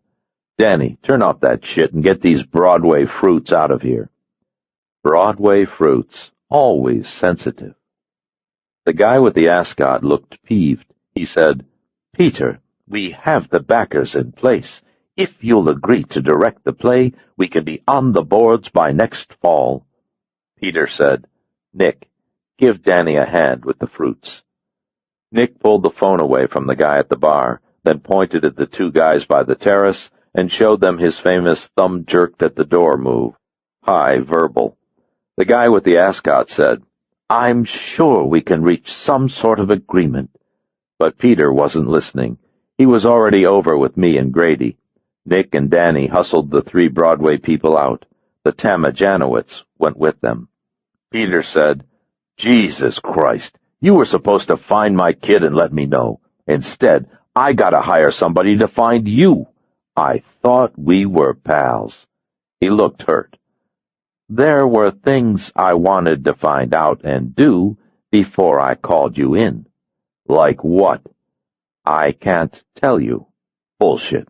I didn't hire you to do things. I hired you to find my kid. What are you trying to do, jack up the price?" Now he was giving me suspicious. I said, "If you had waited, I would have called. Karen needs to prepare the boy, and there are things going on in her life that she needs to straighten out. That's what's been taking the time." Peter grunted when I said it and looked interested, forgetting about the hurt and the pissed. "You talked to her about me?" "Yeah." "What'd she say? She excited?" He was leaning forward now, wanting to hear about himself. "She's got a life here, Peter. She's scared that your coming in is going to change that. You need to be sensitive to that." Sure. I'm sensitive. I'm caring." He made a little hand move to show me how sensitive and caring he was. "How about my kid? Is Toby okay?" "Yes, he plays basketball. He seems happy." Good. Peter was moving around now, looking pleased with the way things were working out. Karen wouldn't be pleased, but there you go. "So maybe you weren't trying to fuck me over. You were trying to smooth things out, and that takes time. I can understand that. Thanks." He gave me beaming. He was wearing a blousy white tuxedo shirt, black jeans, and black leather jump boots. The boots hadn't been polished in about 300 years. "I knew you were on my team. You're my kind of guy. We're two of a kind." I spread my hands. Two of a kind. James L. Grady cleared his throat. "You need me for anything else, Mr. Nelson?" Peter said, "You got the address on my kid?" Grady took a small spiral notepad from his jacket, tore out a sheet, and handed it to him. "Yes, sir. Home and work addresses for the ex-wife." Peter gave the slip of paper to Nick without looking at it. "Terrific, Grady. You're on the A-list, just like Cole. A couple of A-team players." He made another little hand gesture to Nick. "Pay him off, Nickster. Give him something extra for the good work." Grady said, "Just what we agreed to, Mr. Nelson. I don't need extra." "Whatever." James L. started out with Nick, then turned back and looked at me. "Good work finding the woman, Cole. I'll see you around." "Sure." He went out. Peter strutted around the room, giving everyone more of the beam job. "I'm excited. I'm jazzed. I'm ready for action." He strode to the bar and picked up the phone. "This is Peter Allen Nelson. Have my cars ready in 5 minutes." He hung up before whomever he had spoken to could answer. Then he addressed the room. "Everybody, get ready. We're going to see my kid." I said, "Peter, I know you want to see your son, but going out there like this isn't the way to do it. The boy doesn't know you're here." "I'll tell him." "He doesn't even know that you're his father. He needs to be prepared." Peter stopped grinning and frowned at me. "What are you talking about? What does he need to prepare for? I'm not some kind of test. Peter, think about it. The smart way is to take it slow. You don't want to screw it up with Toby before you begin. The frown got deeper. What are you saying? Are you telling me not to go? Danny said, Maybe we should let them know. It's not polite to just barge in. Peter said, God damn it, what's the big deal? He's my son, isn't he? She's my ex-wife, isn't she? How come everybody's turning against me? Danny said, Nobody's turning against you, Peter. I said, It's better if you wait. Let me set up a meeting with Karen. Peter suddenly made the big smile again and came over and pounded me on the back. You want to set up a meeting? That's okay by me. Tell her Peter Allen Nelson is back. Tell her I came 3,000 miles to see my kid, and I'm on my way. She's gonna be thrilled. The kid's gonna be thrilled. Why wouldn't they? He slapped me on the back again, and then he told everybody he was going to take a leak, and after that they would leave. I said, But, Peter, he waved his hands. Trust me on this. I know people. I know the human heart. It's why I'm me. Then he strode out of the room, whistling. I took a deep breath, let it out, then went over to where Danny was standing with the Nixter and TJ. The Nixter said, Hey, the guy's happy. Why you want to piss on his parade? Danny just looked at me the way you look at someone when you want him to help you. I said, I'll call his ex-wife and let her know. There's a Howard Johnson's just off the freeway outside of Chelham. Neutral territory. Have him come there to the restaurant. That's where she'll be. Danny nodded. I'll try. I strode out of the room, too, but I wasn't whistling. 22. I went down to the lobby and used a payphone by the men's room to call Karen Lloyd at the bank. It was not a call that I wanted to make. Yes? It's me. Peter's in New York. He hired another detective who followed me to you. He knows where you live, and he's coming out there now. She took a deep breath, then let it out with a soft hiss. My God! He's coming to Chelham now? Right now? Yes. We can't just spring it on Toby like this. Toby doesn't know anything. He'll be terrified. I don't want Peter coming to the house. I've arranged for him to meet you at the Howard Johnsons'. I'm leaving ahead of him, so I'll be with you when he gets there. That son of a bitch. Can't you stop him? I thought about shooting him, but that seemed a bit drastic. Not to me. She didn't say anything for a while. Did you tell him about the DeLucas? Nope, that's up to you. But he's going to know sooner or later. That bastard. Stay focused on DeLuca. We can talk to Peter. We can find a way to work it out. She said, Oh, that's shit. And then she hung up. She didn't sound as thrilled as Peter had said she'd be, but maybe that was just me. When I got to the Hojo, it was 4 minutes after 3 that afternoon, bright and clear and smelling of autumn. Karen Lloyd and Joe Pike were sitting at a table in the front of the bar. Karen was wearing a maple pantsuit and pale red lip gloss, and she seemed calm and contained, but it was the kind of calm you feel in a hospital waiting room. This early, they were the only 2 people in the bar. Karen said, Where is he? A few minutes behind me. Did you meet Charlie? She gave me annoyed. No, I said that I wouldn't, didn't I? She was holding a tall glass with something clear in it. I don't want to talk about that. All I can think about is Toby. I'll have to sit down with him tonight. I'll have to tell him about his father. It's all happening so fast. She made a little headshake and had some of the drink. You may not want to talk about Charlie, but we need to. He's your more serious problem. It doesn't feel that way. It will. I told her about Walter Lee Balcom and Angelette Silver. Did Charlie call to find out why you didn't show up? No. Did anyone who looked suspicious come into the bank or watch you from a car or follow you? Of course not. I looked at Pike. He shook his head. Karen said, You were watching? Pike nodded, even more annoyed. I didn't see you. I didn't know you were spying. Pike made a little head shrug. Karen tapped at the table, then took more of the drink. Not a happy lady. Feeling the control slip away, but trying to make the best of it. All right, but I would think that you're going to see Charlie, and my standing up to him finally convinced him that I'm serious. Pike said, It's not over. Karen frowned at him. He can't want to make us think about this any more than I. If I get in trouble, he gets in trouble. Isn't that right? I said, Guys like Charlie don't let it go. She made the little head shake again and closed her eyes.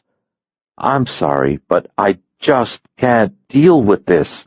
I've got Peter to think about. I've got Toby. My God, how am I going to tell him that yesterday he didn't have a father, but today he does? Pike leaned forward. Tell him you've got some good news. Karen closed her eyes again and said, Please. 4 minutes later, Peter arrived. At first, I thought that maybe Rommel and his panzers were pouring through the pass, but then I realized it was Peter. 2 black presidential stretch limos followed TJ riding point on a candy-apple-red Harley-Davidson Cop House special. TJ in a heavy buckskin coat and World War I aviator's goggles, circling the parking lot and revving his engine as the 2 presidentials skidded in. Peter Allen Nelson climbed out from behind the wheel of the first limo, and the Nixter climbed out of the second. The waitress and the bartender went to the windows to look. Karen looked at them looking, and chewed at her lip. Danny and a couple of scared-looking guys in formal black chauffeur suits got out of the back of the first limo. Everybody could have easily fit into one, but why have one when you can have 2? I watched Karen Lloyd, once Karen Nelson, watch them, and I touched her arm. It's going to be fine. Of course it's going to be fine. She took a sip of her drink.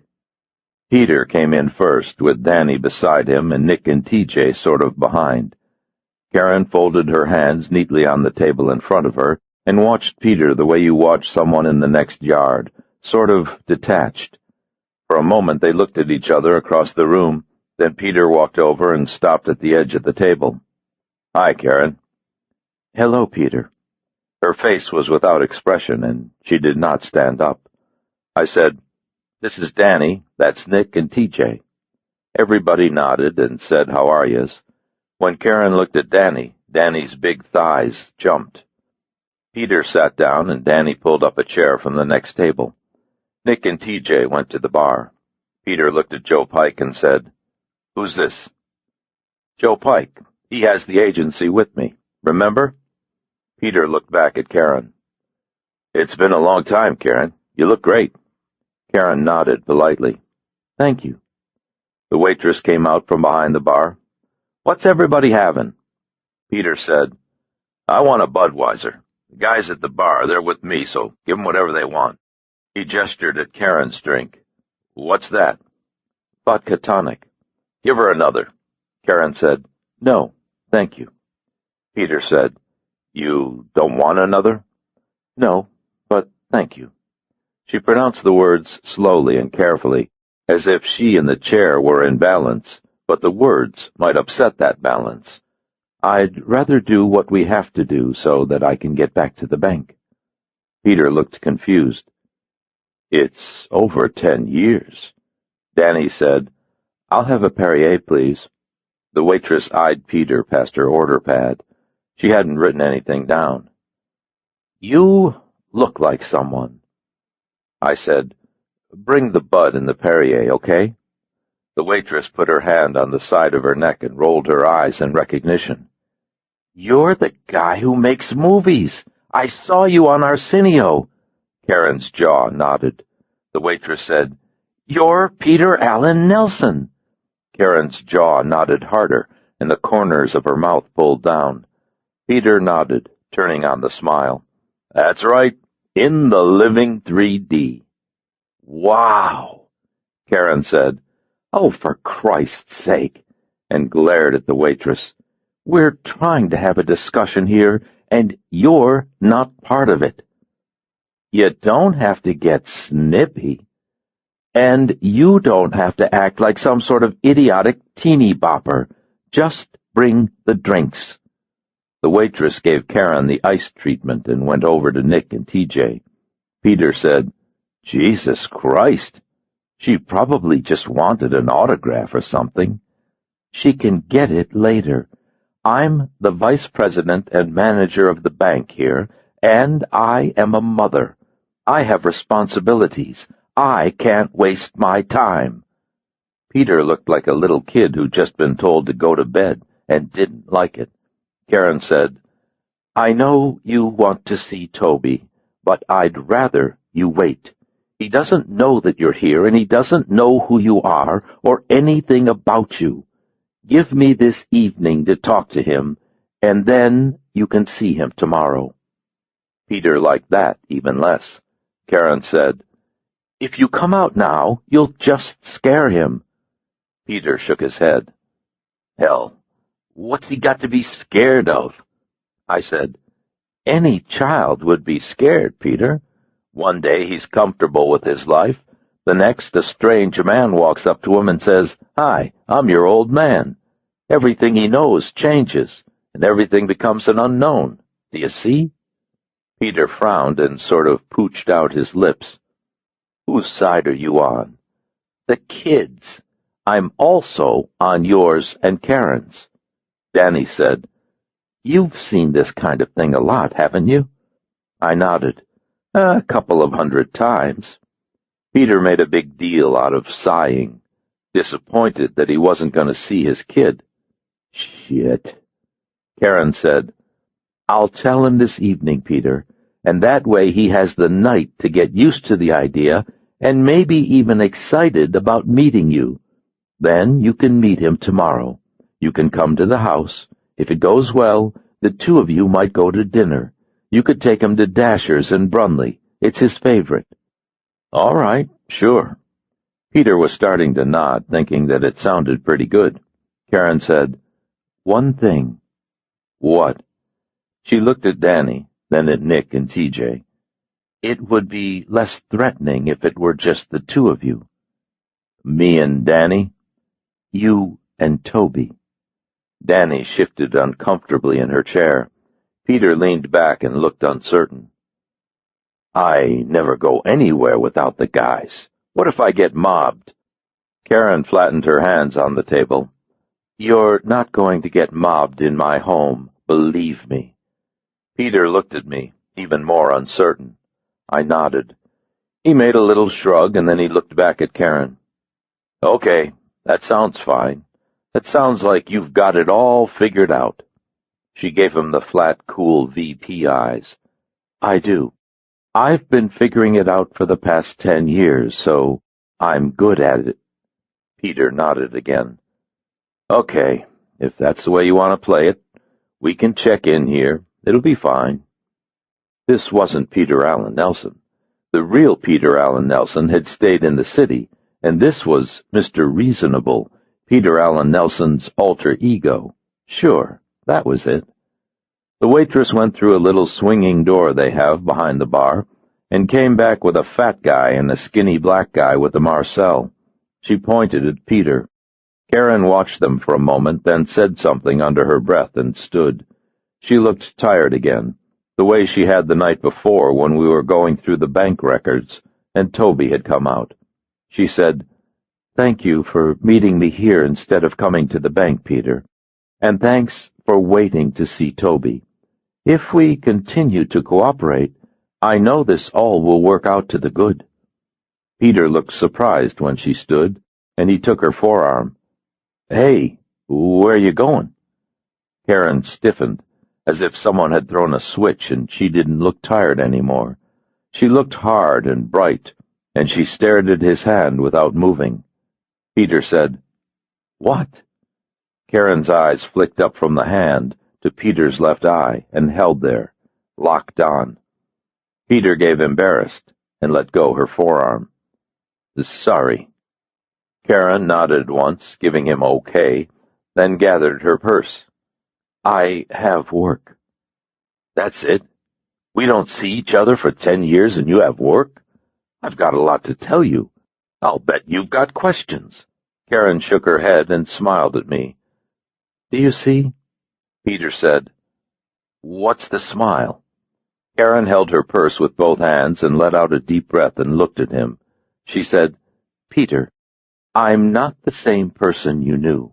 I'm not a little bubblehead who wants to be an actress and is impressed when you talk about image density and emotional composition. I'm also not impressed by your success. I don't want your money. Hey, who said you did?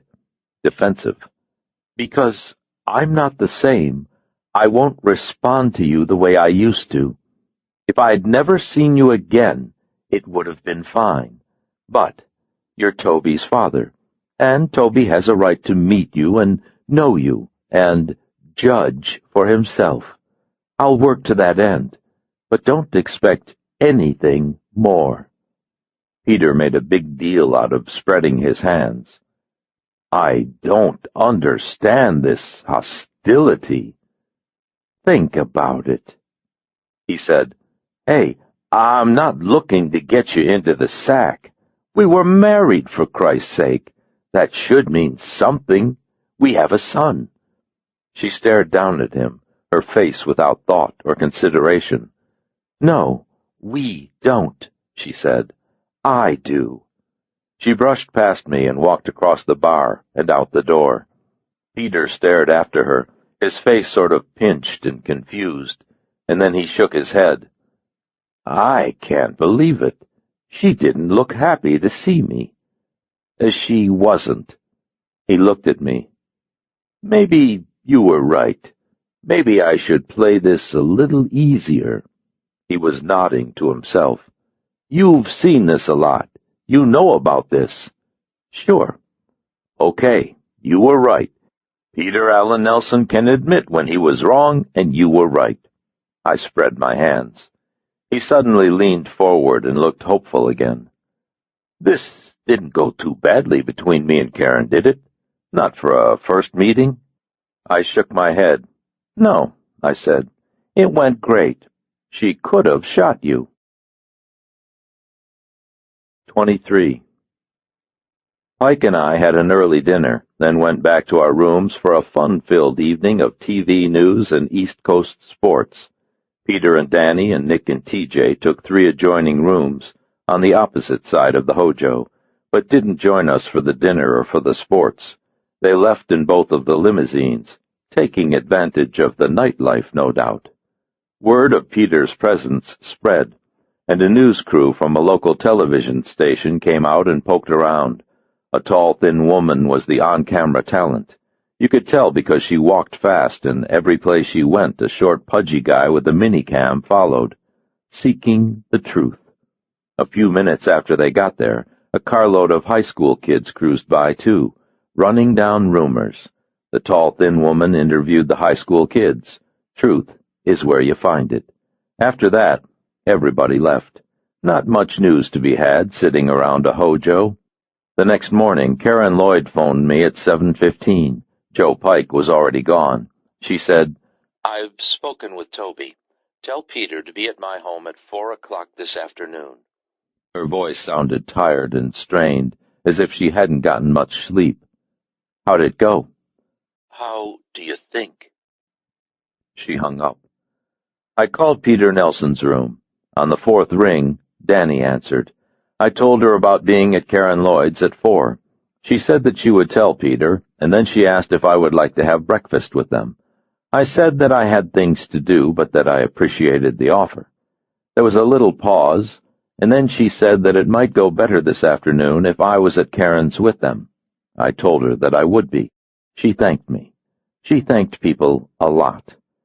I hung up, showered, dressed, ate a short stack of Howard Johnson pancakes and 2 poached eggs, then drove back to the city to seek out Angelette Silver. Your Secret Garden was a small shop on 122nd Street between a shoe repair place and a Rexall drugstore along the eastern edge of Morningside Heights, just above the west side. As you go north through the west side, climbing through the 90s and passing into the hundreds, white faces give way to Hispanic and black, and by the time I got to 110th, I was the only white guy around. I kept thinking of Natalie Wood and Richard Beamer, but no one was dancing down the street singing When You're a Jet. I guess they didn't think much of George Chakiris. A little bell rang when I went into the flower shop. Your Secret Garden was cool and humid and alive with the sights and smells of flowers and greenery and planting soil and soft classical music from tiny Bose speakers hanging from the ceiling. In the front of the shop there were cans of fresh flowers sitting on risers and a refrigerated cooler with glass doors showing ready-made floral arrangements. There was a little counter about halfway back with a workspace behind it where a black man and a black woman, maybe in her 60s, were building a flower arrangement. The black man was maybe 58, with the long arms and ropey neck of a guy who could have fought welterweight. An FTD sign sat on the counter. In the front of the shop, a slender black woman in her late 20s was arranging baby's breath in a can filled with daisies. She was wearing green pants and a light blue smock like orderlies wear. When the little bell rang, the man and the older woman in the back and the slender woman with the daisies glanced up at me and stared. The man gave me hard eyes for a time, then went back to working on his arrangement. Wouldn't see many white guys in here. The slender woman came over and smiled. "May I help you?" She was pretty except for a 2-inch scar splitting the left side of her upper lip, and 2 smaller scars cutting the brow above her left eye. They weren't old scars. A little name tag on her smock read, Sarah. I said, "Hello, Angelette. My name is Elvis Cole. I need to talk to you about Charlie DeLuca." Her smile fell away faster than a sinking heart. She glanced at the man behind the counter, then back at me. The man was staring at us. He couldn't hear, but he knew something wasn't right. She said, "You the police?" I said, "Charlie DeLuca's holding a woman I know. She wants out, and I'm trying to find a way to make him let go." She glanced again at the man behind the counter and made her voice low. The man stepped away from the flowers he was working with and wiped his hands on a gray cloth. She said, "We don't talk about that. If you're not the police, you better get out of here." "You were with Charlie, weren't you?" Looking at the floor now. "I was with a lot of men. William was in Dannemora, and I had 3 kids to feed." "Sure, it must have been tough."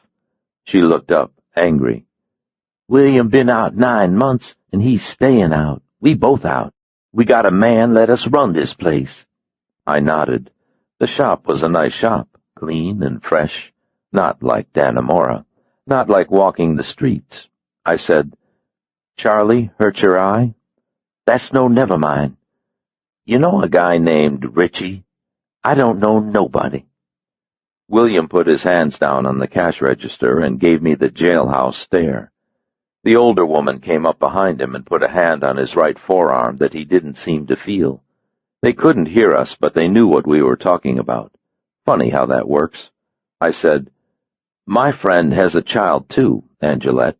She's got a life that she doesn't want to lose, just like you don't want to lose this life." William pushed past the older woman and came out from behind the counter, carrying a 2-foot length of galvanized pipe. Even with the smock, you could see the strong forearms and the hard shoulders. Dannemora weight room. "You'd better get on out of here, man. She ain't on the street no more, and she ain't going back. She don't want nothing to do with you." "I just want to talk to her." "You ain't going to be talking to nobody with this pipe upside your head." I took out the Dan Wesson and cocked it and pointed it at him. I didn't like coming into their lives, and I didn't like pulling the gun, but I didn't like what was happening to Karen Lloyd either. I said, "That's her choice, William, not yours." The older woman made a low moaning sound and began to wring the gray cloth, rocking herself back and forth. I said, 5 minutes, and I'm gone, Angelette. I won't bother you again. William stepped closer. Guess you've been to Dannemora. You're not so impressed by the gun. I ain't saying it twice, Mr. Man. There ain't no Angelette here. Ain't no bad things here. Angelette looked up at me for a time, then nodded once to herself, like maybe she'd seen something she could live with or couldn't live without. You got deliveries to make, William. Why don't you get to 'em? William's eyes got wider, and he pointed the pipe at me. He ain't nothing here. He ain't the police. You ain't got to talk to him. She was looking at him steadily, and when she spoke, her voice was soft. He's trying to help his lady, William. What you gonna do, hit him with that pipe? You get violated, then what? You be back in Dannemora, where I'm gonna be then, making more dirty movies? Don't you say that. Working those streets again? Don't you say that. He blinked hard twice, then looked down at her as if it had taken a physical effort to move his eyes from me to her. She said, Make your deliveries, William. When you get back, he'll be gone and everything gonna be just like it was before. Please, William. The older woman said, You better listen to her, William. You do like she say now. The older woman was still back behind the counter, looking scared and wringing the gray cloth and rocking. William stared down at Angelette for a little longer, then the jail-yard eyes softened, and he turned and walked back behind the counter and through the little work area and out the back door. Angelette watched him until he was gone, then took a deep breath and let it out, as if with his leaving some inner tension within her had been removed. It hurts him that I had to do what I did while he was away. It shames him. He loves you very much. Maybe. She took another deep breath, then looked at me. My name is not Angelette. Angelette is street name. Okay. My name is Sarah Lewis. Sarah. That's nice. Nicer than Angelette. She crossed her arms and made a sharp little laugh that was somehow hard and pained. Stop talking trash and tell me what you want. I think Charlie DeLuca's up to something that he doesn't want the rest of the family to know about. If I can find out what it is, I can make him let go of my friend. I ain't seen Charlie DeLuca since before William got out. That must be 5, almost 6 months ago. How'd you meet him? On the street. That's the way he likes to do it with the street girls. He sees something he likes in a dirty movie, then him and his bodyguards come up here, and he gets some of it. He always up here with the bodyguards? She laughed. Man, he don't take a pee without them bodyguards. Got this one creepy guy all tall and white and skinny, looked like a goddamn vampire. Good old Rick. You hear the bodyguards say anything? She shook her head. No, they stay down in the car while we up in the room, you know. I said, a guy named Richie might know something. I think he supplies Charlie with the movies. She thought for a second, then shook her head. I don't know no Richie. Did Charlie ever talk business with you? Not the kind of business you talking about. The older woman was working with the flowers, carefully turned away. He ever complain about anything to you, like what a crummy day it was, like how a big deal went bad? Look, I know what you want, but it wasn't like that. Charlie takes a liking to a girl. He comes around a lot, and he spends big, but he don't stay around too long. He never stayed with a girl longer than 3 weeks. He likes to hurt, and you complain one time too much, then he beats the hell out of you and moves on. He never said anything about what he does? No. I said, you know any of his other ladies? Just to see, you know, out on the street, walking around. We'd be on the corner, we'd talk about him. She brushed at her mouth past the big scar. It's pretty easy to tell who he been with. You know who he's with now? Her eyes flashed hot. How I know that? You think we stay in touch? You think Mr. Charlie send me love letters? It's important, Sarah. Could you find out? She crossed her arms again and stared at me, maybe thinking she'd had enough of this, but then maybe thinking she'd come this far. She uncrossed the arms and went behind the little counter and used the phone. While she spoke, the older woman sneaked glances at me between a spray of lilacs. Sarah Lewis put down the phone, then came back and said, "He's seeing some gal named Gloria Uribe. She lives over on 136th, up above a bar called Clyde's." "Thanks, Sarah. I appreciate the help. Won't do no good you talking with her, though. She'll be too scared to say anything, even if she knows more than me. Any girl with Charlie's that way." Sarah brushed at the lip again, as if it itched. It was a bad scar, the kind that comes from a deep cut. When Charlie hit her, he had hit her hard, and probably more than once. I went to the door. "You really think you're going to find a way to put the hurt on Charlie DeLuca?" "Yeah," I said. "I do." She squinted at me from the hurt eye, then made one of the nods to herself again and opened the door.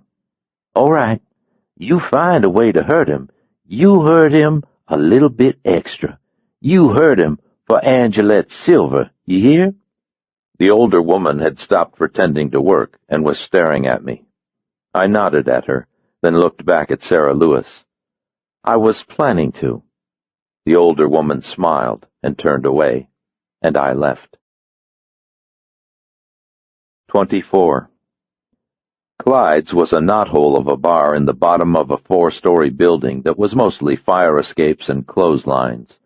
3 or 4 women in tiny red dresses and rabbit coats sat listlessly at the bar while a couple of guys in long coats leaned against a Pontiac out front laughing about something. One of the guys had a gap in his teeth like Mike Tyson. I put the Taurus across the street in a bus stop, then walked back. The 2 guys kept laughing but watched me come. There were no more white guys up here than there were down on 122nd Street. If I were them, I'd probably watch me too. I went into a little open stairwell next to Clyde's and found the apartment house mailboxes. G. Uribe was on box 304. The guy with Mike Tyson's teeth looked in at me and said, "Say, man, who you looking for?" "Gloria Uribe. She around?" "No, she working. She better be. She know what's good for her." "You her business manager?" "No, man. She Haitian or Cuban or some damn thing like that. They got their own people to take care of 'em. I got something on the 4th floor just as good, though. No waiting." "No thanks," I said. "My heart belongs to Gloria." He said, "Shit, you the police, all right." His buddy laughed, and they knocked fists. I gave him the, "Okay, we both know I'm a cop" face. "What's your name, homeboy?" "Luther." "Luther, make a friend on the force. Gloria do a good business?" "Fair to middlin'." "White guys?"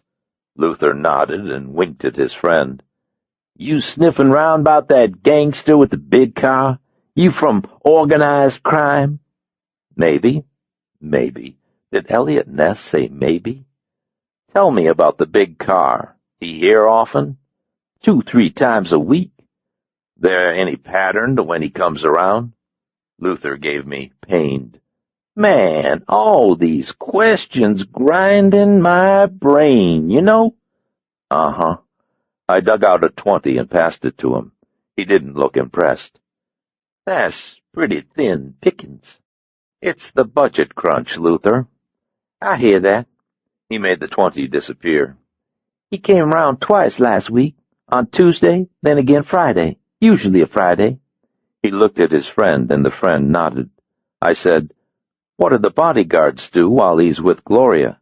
"Shit, he ain't had his posse around in 3 months." I looked at him. "He's been seeing Gloria Uribe for 3 months?" "Hell, he been coming around longer than that." Luther squinted at his friend again. "What, 4-5 months now?" The friend nodded, "Uh-huh." Luther looked back at me.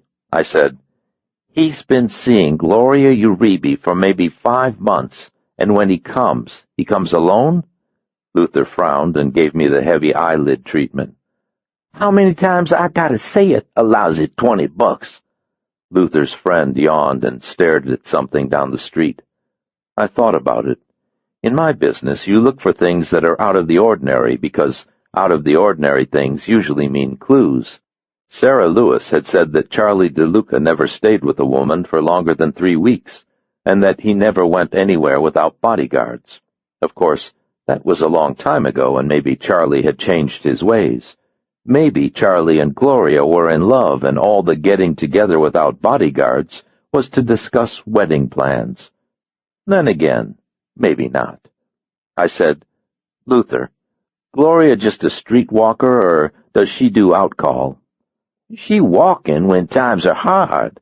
Things lookin' better, she be strictly outcall. You can tell when she outcall 'cause her nose in the air." Luther's friend laughed like hell. A white Caddy DeVille pulled to the curb, and a slender, mocha-colored young woman in a tight dress and black and white cowboy boots got out. The Caddy's driver was an Asian guy in his 50s.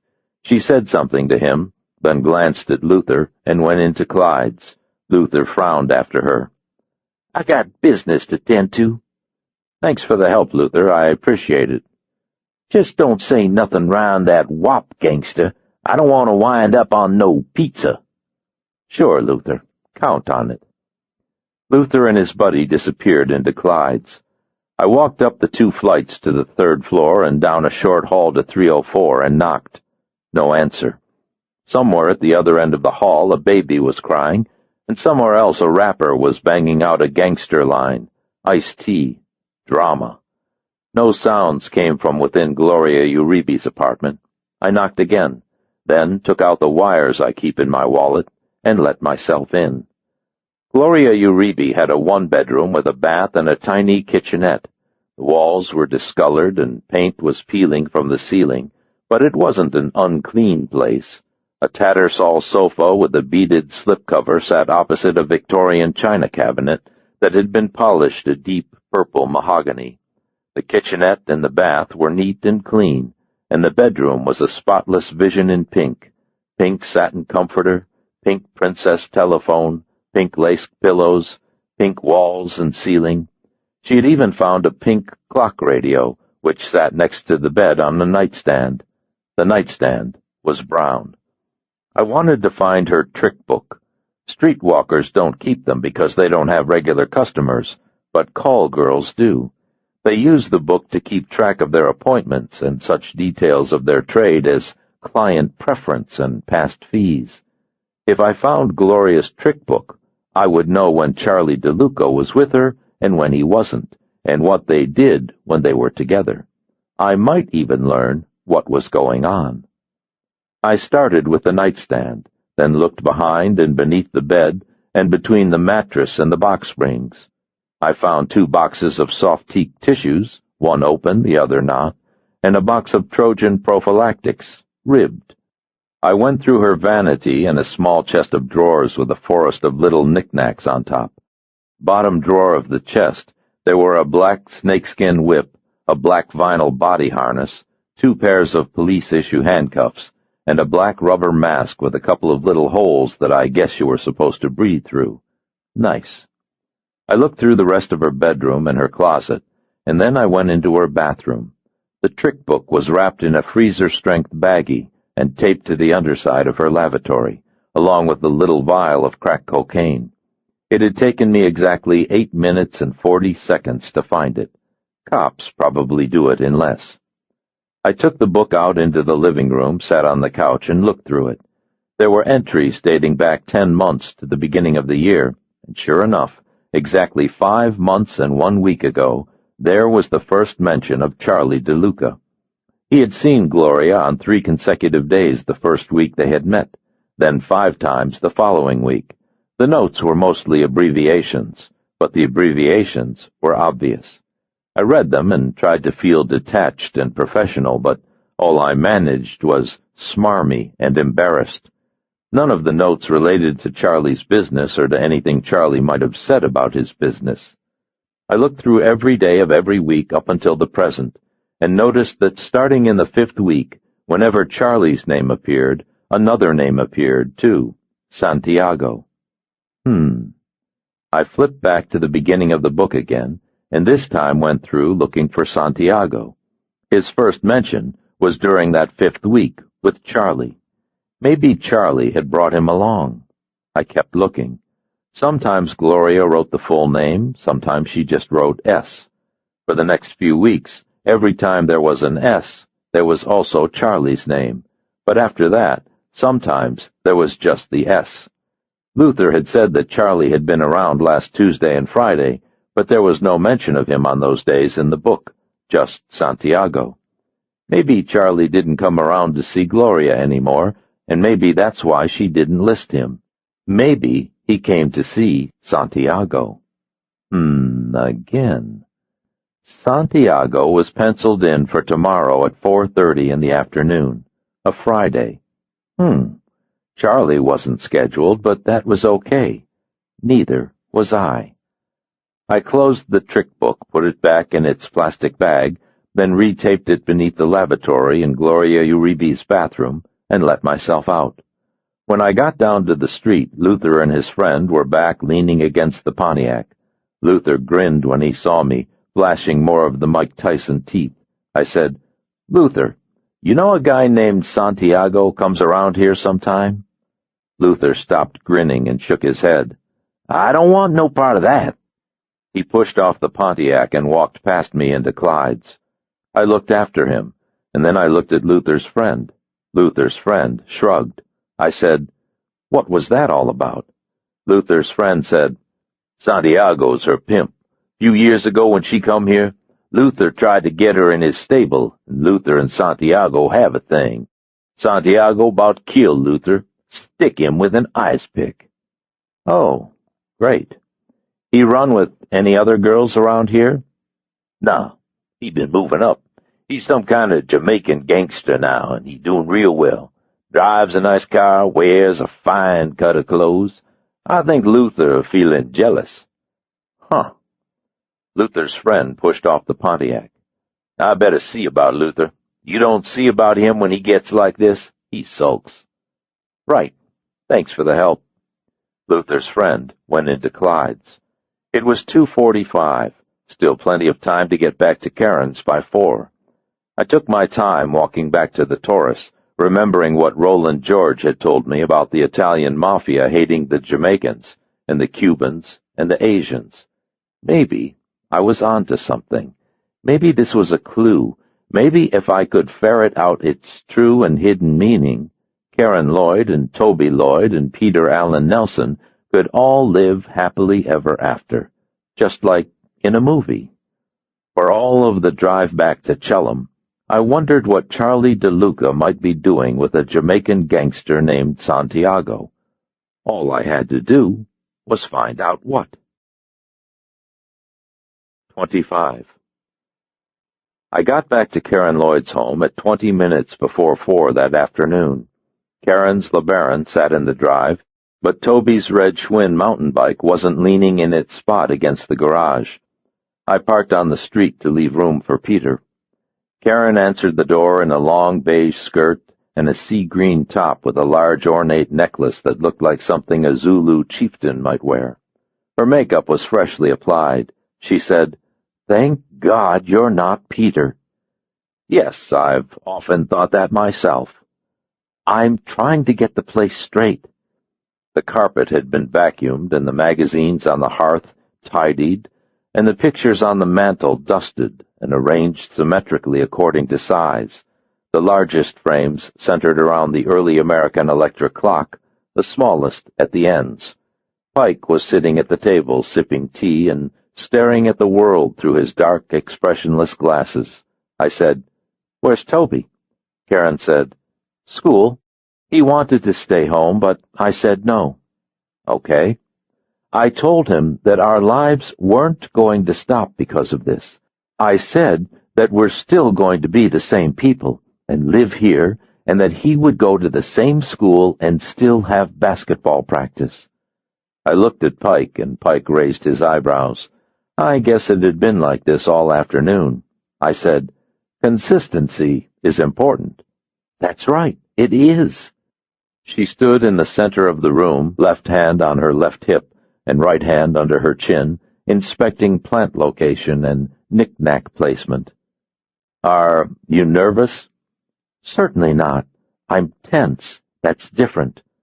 She glanced at the early American electric, then at her watch.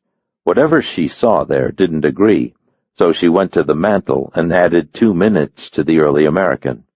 She straightened a copy of Good Housekeeping that was on an end table next to the couch, picked up a piece of thread from the rug, then went down the hall and into her bedroom. There was a quality of tension to the way she moved that I hadn't seen before. Pike said, "News crew came to the bank, sniffing around about what she was doing at the Hojo with Peter Allen Nelson. She had the guard throw them out." "Ah."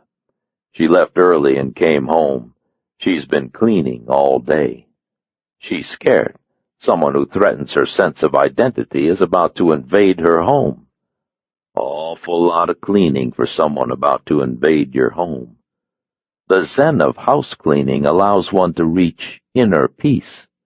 Pike nodded again and sipped more tea. "I've always found that to be true." I went into the kitchen, made a cup of coffee, then went back into the dining room and sat down with Pike.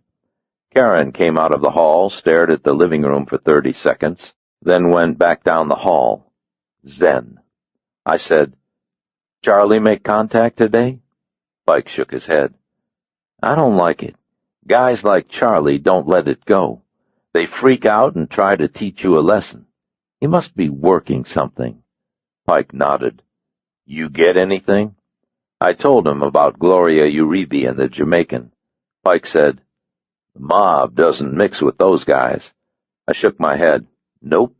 Pike said, At 8 minutes before 4, a black stretch limo came roaring up the street and pulled into the drive. I said, "They're here." Karen came back down the hall and went to the window. The sea-green top had been replaced by an elegant black sweater and a small but tasteful string of pearls. Car doors slammed, and Karen stepped away from the window. She drew herself up and placed her hands at her sides. "Damn it! I was hoping Toby would get here early." She seemed pale, but maybe it was the light. I said, "Let's hide and pretend no one's home." "Very funny. I'm a riot, you get me going." She stood in the center of the room and did not move until the doorbell rang. Then she looked at me and said, "I will bet you $25 million that the first thing he says will mark him as an asshole." Why be defeatist? The doorbell rang again, and she walked to the door and opened it. Peter stalked in with Danny behind him. Nick and TJ had been left at home. Peter said, "Jesus Christ, you really live out in the goddamn sticks, don't you?" Karen gave me the flat eyes. "You see?" The room felt smaller with them in it, and the ceiling no longer felt high and peaked. Peter looked around like he was thinking of buying the place, and Danny stood to the side, sort of out of the way, one hand holding the other. Karen said, "Would either of you care for something? I have soft drinks and beer, and I made iced tea." The corners of her mouth were tight. Danny said, "No, thank you." Peter said, "I'll take a brewski. You got a bud?" Karen went into the kitchen without saying anything. Peter winked at me and smiled. "She's doing okay, isn't she? If you'd known her back in L.A., you'd never believe it." I said, "Peter, go easy on that." He looked confused. "What?" Karen came back with a bottle of St. Pauli Girl and a glass and a napkin on a Dansk tray. Peter took the bottle, but not the glass. "You know I never use a glass." Karen said, "I forgot." "Sure." Karen offered Danny a seat on the couch, then took one of the wing-back chairs. I sat in the dining room table with Joe Pike. Peter had some of the beer and went over to the mantel and looked at the pictures. It was 5 minutes to 4, and we were having just a fine old time. Peter said, "Guess it was too much to hope you'd have a couple shots of me up here." Karen made her lips into a small, hard rosebud. You know, for the boy. She looked out the window, then checked her watch. Peter crossed the living room and sat on the other wing chair. He spread his legs under the coffee table and held the beer without drinking it. He said, "I'm not trying to create a problem for you." Karen said, "Of course. I just want to know my son. He should be here any time." Peter nodded and drank some of the beer and didn't say anything. Karen stared out of the window. Danny stared at the floor.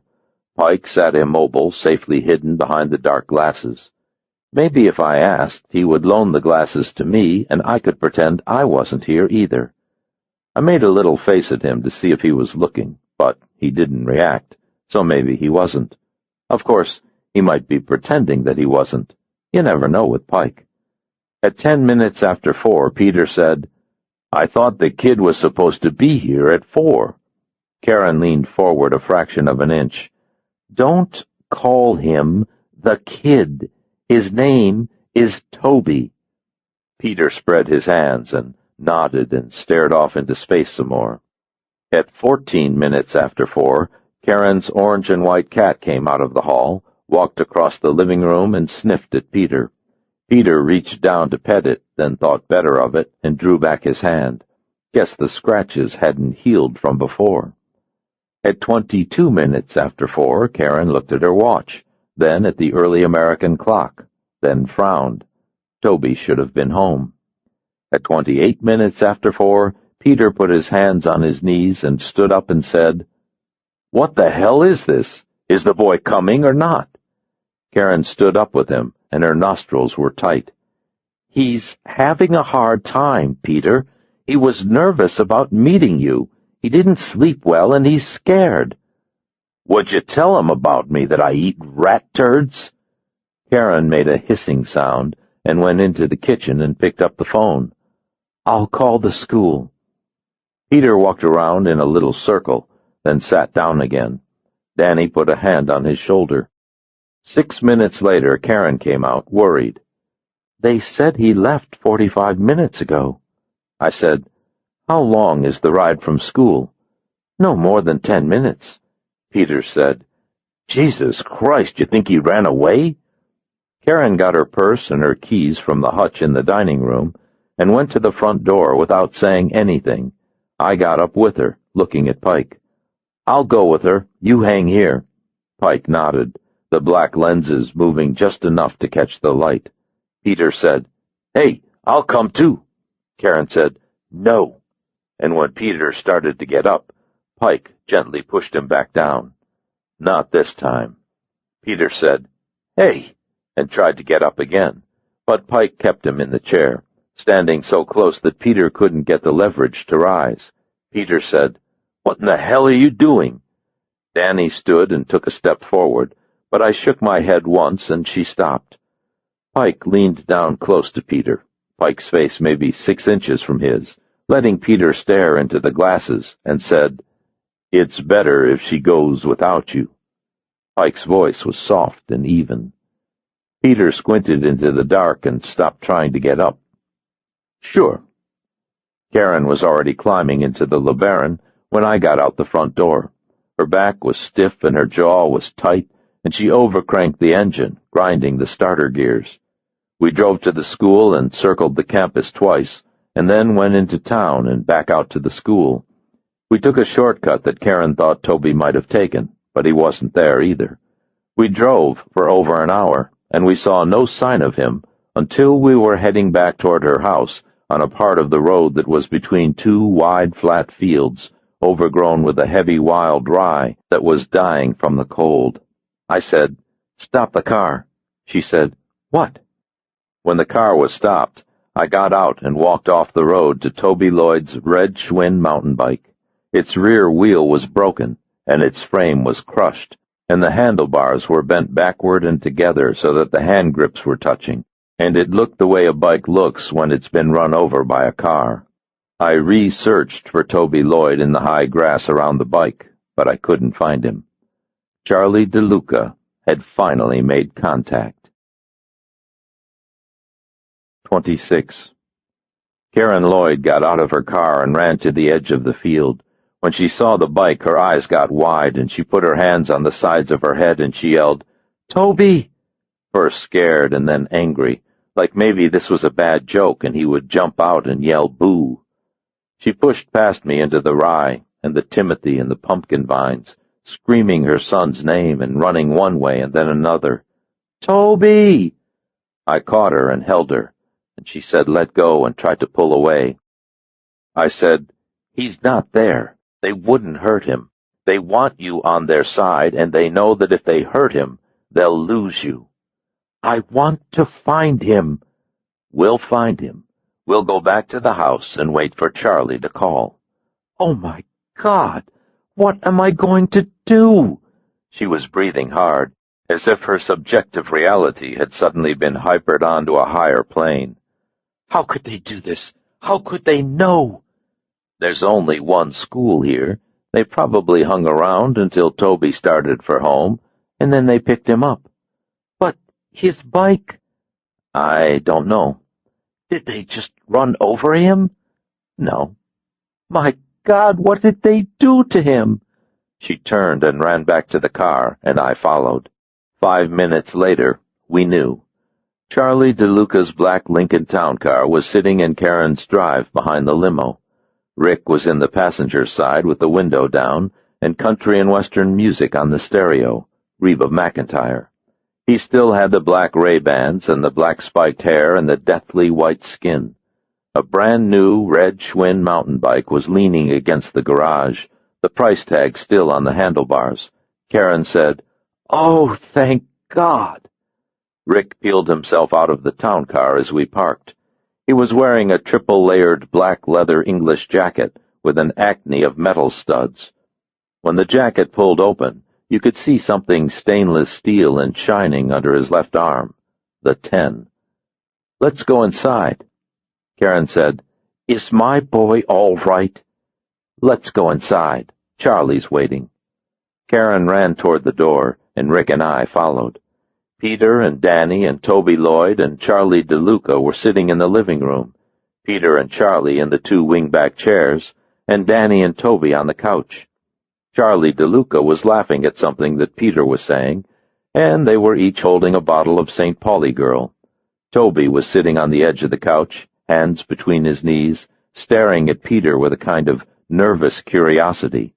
Joe Pike was standing against the wall by the fireplace, arms crossed and weight on one foot. When Rick came in, Pike put his weight on both feet, but didn't uncross his arms. Charlie DeLuca smiled at us like he was everybody's favorite uncle and said, "Here they are now." Karen went directly to Toby and gripped his upper arms and looked him in the eyes, hard enough to read something written on the inside of his skull. "Are you all right?" "Sure, Mom." "Did anyone hurt you or threaten you?" The boy was looking confused and embarrassed. "What do you mean?" Rick nodded at Pike, took off his Ray-Bans and rubbed at his eyes. Guess one pair of dark glasses in the room was enough. Charlie smiled at me. "You're still here, huh? I figured for sure you'd be back riding Dumbo, knew what's good for you."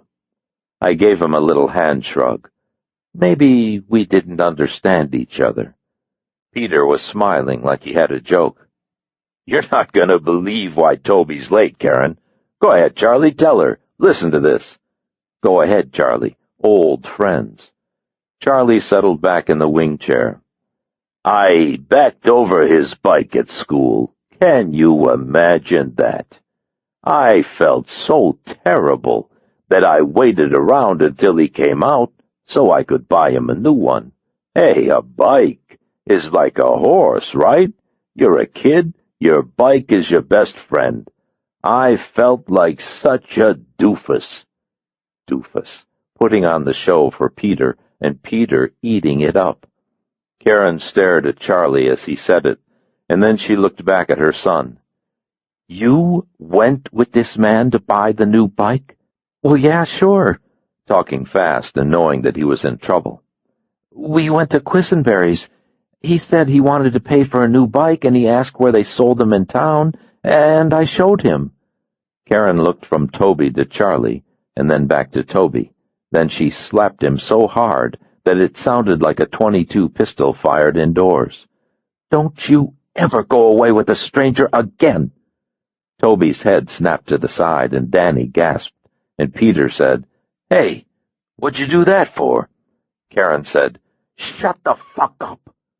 Her face was white now, almost as white as Rick's, and she was trembling. Toby looked scared. "He knew you, Mom. I thought it'd be okay." Charlie said, "Toby, I'm afraid your mom's upset, and she's got a right to be. It's my fault." Good old Uncle Charlie. He looked back at Karen, and he didn't look so much like Uncle Charlie anymore. "All of this never would have happened if I hadn't come all the way here from the city for a meeting, and you know what? I'm stood up. I'm left hanging. I need this, right? To be insulted like this?" Peter nodded, in perfect agreement with his new friend Charlie. "Hey, I got a clown working on a picture does that. I set him straight." Charlie smiled. "That's right, Pete. Sometimes you just gotta set people straight." Peter nodded again and shot a wink at his son. Karen said, "Toby, go to your room and close the door." Toby's face darkened, but he went out. When he was gone, Karen turned to Charlie and said, "You bastard." Peter gave surprised. "Jesus Christ, Karen, the guy's apologized 15 times. Toby's okay." She didn't look at Peter. Her eyes stayed with Charlie, and her chest rose and fell, and the skin at the corners of her mouth turned a sort of purple color under the makeup. Charlie said, "Believe me, I know how she feels. You warn kids about strangers, but kids are still kids, right? They make mistakes. I know how I would feel if anything happened. You wouldn't want anything to happen, would you, Karen?" Giving it to her slow. Karen shook her head. "No, I wouldn't want anything to happen." I said, "We get the drift." Rick said, "No one asked you." I said, "Did anyone ever tell you you look like Herman Munster?" Charlie's eyes made a slow-motion move from Karen to me. Then he got up from the chair and walked over. A vein pulsed in his right temple. He said, "Some guys never get it, Rick. Some guys, you tell 'em and tell 'em, they never get it, and they end up in trouble." I nodded. Some guys, trouble is a way of life. Peter was giving confused. "Oh, what are you guys talking about?" Charlie took another step closer. He was maybe 6 inches from me, red-faced and snorting, staring with eyes that were now dead and fish-like, and you could see how he got the name Charlie the Tuna. "You got brain damage from too much sun? You want to go over the top right now?" His voice was a sort of hiss. Peter said, "Hey, this doesn't need to get out of hand." Rick said, "It's cool," and came up behind Charlie, putting a hand on either shoulder, working him just like he had worked him with Joey Putata, whispering, talking until the snorting and the pulsing had stopped, keeping Sal DeLuca's kid in control of himself. I wondered if they paid him extra for this. Peter said, "Hey, Charlie, you all right? You want a glass of water?" The deep-sea eyes submerged, and Charlie made a little move that stopped Rick. Charlie stepped back and picked up his coat, and Rick held it open so that Charlie could work into it. Charlie said, "I'm fine, Peter. Just a little misunderstanding, that's all. Misunderstandings happen." Peter said, "Hey, sure." Everything okay now. Charlie looked at Karen again, then buttoned his coat and went to the door. "It was a pleasure to meet you, Peter. Christ, you know, Chainsaw is one of my favorite pictures. I bought a video cassette, $79.95. I must have seen it, over a dozen times, Rick?" Rick said, "A dozen." Peter said, "You'll never have to buy another. Give Karen a call and let her know your address. I'll send you tapes of all my movies." He hoisted the St. Pauli girl and made a little salute. Charlie smiled. "I'll give Karen a call." Then he looked back at Karen and shook his head. "Come on, Rick." Rick opened the door, and they left. Joe Pike peeled himself away from the wall and went across to the window and looked out. Peter said, "Jesus, I don't know why you had to make such a big deal about it, Karen. Toby's fine." Outside, a car door opened, then closed. Toby yelled, "Bye," from his room. Watching out his window, an engine started. A car pulled away. Pike drifted back to the wall. Karen went through the dining room and into the kitchen, closing the door quietly after her. Peter said, "What's her problem?" I left them in the living room and went to the kitchen after Karen Lloyd. She was standing at the sink, staring through the garden window at her backyard. There were little clay pots on the shelf in the window for growing herbs. Some of the pots were planted, but some of them weren't. She said, "The man came to my home. He actually came to my home. He was threatening my child. Mobsters will do that." She stared at the backyard some more, and I thought she was going to cry, but she didn't. Every tendon in her body was standing out. "I will change my life. I will maintain control." You had to admire it. She said, "Oh, my God, what am I doing to us? What if they had hurt my son?" I reached out and touched her back. She didn't pull away. I said, "They didn't, and they won't. Charlie wants you on his side. He hurts the boy. He knows he's lost you." She nodded, thinking about that but not believing it. "I want you to watch out for him. Will you do that? Will you and Mr. Pike stay with us until this is over?" "Yes." She turned away from the window and looked at the door to the living room. "I'm going to have to tell all of this." "I don't see any way around it." She closed her eyes and looked tired. "Christ," she said, "that's going to be worse than dealing with Charlie." 27. I left Karen Lloyd in the kitchen and went back out into the living room. Toby had come back and was sitting on the couch with Peter. Pike was gone. Outside, probably. Peter said, "You want to come visit me in California?" "Sure." "Hey, you come out," Peter said. "I'll make the studio send their jet. They got this jet, it does nothing but fly jerks to places they don't need to go. The studios are scared shitless of me. I got a house in Malibu on the beach. Johnny Carson lives a couple doors down. So does Steven Spielberg and Sly Stallone and Tom Hanks. We can hang out. Won't that be great?" "Uh-huh." Maybe meaning Spielberg and Stallone, maybe meaning the jet. Danny was smiling and nodding at how wonderful it would all be. Every boy's adventure come true. Outside, I could see Pike on the driveway, palms together over his head, standing on one leg, tree pose, seeking focus and balance and escape from chaos. Peter said, "What's your favorite car?" "What do you mean?" "I mean, what's your favorite car? You see TV, you see cars driving around, you look at magazines. You gotta have a favorite car." "I kinda like red cars." He had never thought about it. Peter spread his hands and beamed. "Hey, you come out. We'll get a red car to drive around. How about that?" Toby made a face like his father was speaking Venusian. "You'll buy a car because I'm there?" "Sure. You're my son. We'll buy a fucking helicopter you want." Toby sort of giggled, maybe for the helicopter, but more likely because Peter had used the F word. Peter said, "Danny, go get the thing." Danny grinned and went out to the limo and came back with a couple of good-sized boxes.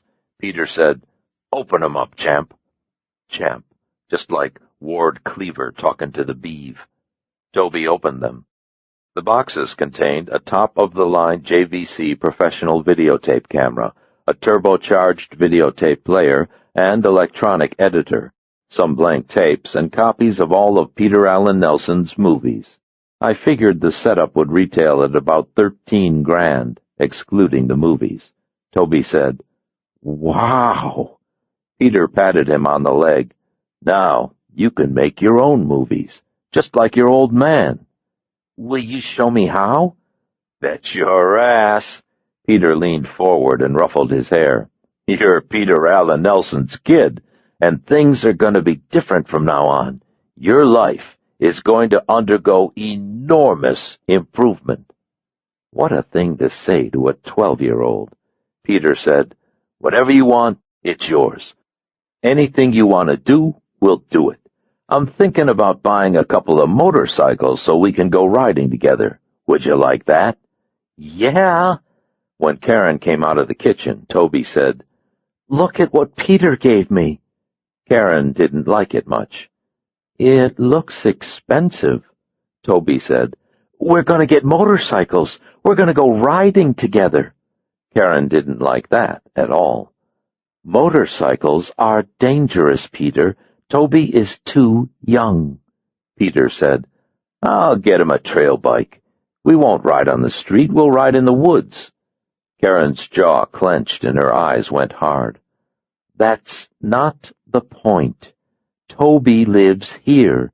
Toby lives a certain way, and too many expensive gifts will distort his values." I said, "Toby, Peter and your mom have to talk. Why don't you go outside for a little bit?" Peter said, "The boy and I were just getting to know one another." Karen said, "I know, but this is important. You can get to know each other after." Toby went out the front door, and pretty soon there was the thump, thump, thump of the ball on the drive. Karen looked at Danny. "Could we have some privacy?" Danny flushed and said that she'd keep Toby company, and went out. Peter said, "What?" Karen sat on the couch and tucked her skirt under, and stared at the man she had married when she was 17 years old and lived with for 14 months. Then she took a sharp, quick breath and told him about her involvement with the mafia. No preamble. Outside, the deepening twilight was purple and chill, and punctuated by the bounce of the ball and an occasional laugh or word. I could see Danny and Toby and most of the drive, but not the hoop. Someone would shoot the ball, and the ball would arc up, but then it would be gone, passing from my line of sight. It didn't matter. You could tell if they made it or not by their faces and the sounds they made, and by how the ball rebounded. If someone ran to one side or the other, the ball had caromed off the side of the hoop.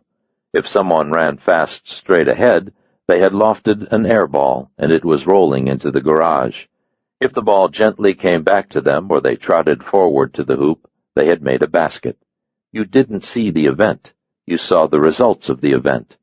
I had read a book on modern astronomy, which had said that both Neptune and Pluto were predicted long before they had ever been seen, because of peculiarities in the orbits of the other outer planets. It made me think that planets weren't so very different from people. Seeing what happened around them was enough to tell you where they were and what they were. When Karen Lloyd was finished, Peter looked at me and said, "Is this for real?" "Yep." He stood up and gave impatient. "No, I mean, is this really real? This guy who was here, Charlie, he's a criminal? He's in the mafia?" I said, "It's really real, Peter. Something only someone in show business would have to hear. The DeLucas are one of the largest mafia families in New York. I've talked to Charlie about letting Karen out of the setup, but he said no." Peter made a big deal out of looking around the room before he looked back at Karen. He was grinning, like this wasn't really real after all, like maybe we were clowning around. "You're in the mafia." "No, I'm not in the mafia. I'm involved with the mafia." Her voice was edged. The edge hadn't been there a few minutes ago. Does the boy know? The jaw nodded again. Stop calling him the boy. He has a name. Jesus Christ, all right. Toby. Does Toby know? Now Peter was giving us irritated. No, this is illegal, Peter. What I'm doing is against the law. You don't tell a child something like that. I said, This is why I didn't call. We were trying to get this straightened out before I brought you in. Peter said, Jesus Christ. If Karen goes to the police, she'll have to cut a deal with the states and the feds. She can do that, and her testimony will put Charlie and probably Sal away, but then she'd have to go into witness protection. Karen said, We'd have to change our names. We'd have to move and go into hiding. I won't do that to Toby or to me. Peter said, But the guy's here threatening our kid. I said, Charlie did what he did today to get a message across. He won't do anything else if Karen makes the pickups that he tells her to make and continues to launder the money. Karen said, I've asked Elvis and Mr. Pike to move in here until this is over. Peter blinked at me, surprised. I didn't know you were staying here. I wasn't staying here. I'm going to stay here now. Peter frowned, thinking about it and not liking it. How long is this going to take? I told them about Gloria Uribe and the Jamaican named Santiago, and that maybe Charlie was going to meet with Santiago sometime tomorrow. Peter was shaking his head. You're gonna follow him around and hope you see a connection? Christ, that could take years. It's what we can do. Peter went to the window. Outside, Toby passed the ball to Danny, who shot and missed. She laughed when she missed and said something that I couldn't understand. Peter said, All right. If that's the way things are, that's the way things are. I'll take care of it. He was looking sort of pleased with himself. Karen said, What do you mean, you'll take care of it? Peter made a little no-big-deal gesture with his right hand. I'll talk to the guy. I'll pass a little cash and smooth him out. I'll take care of you, Karen.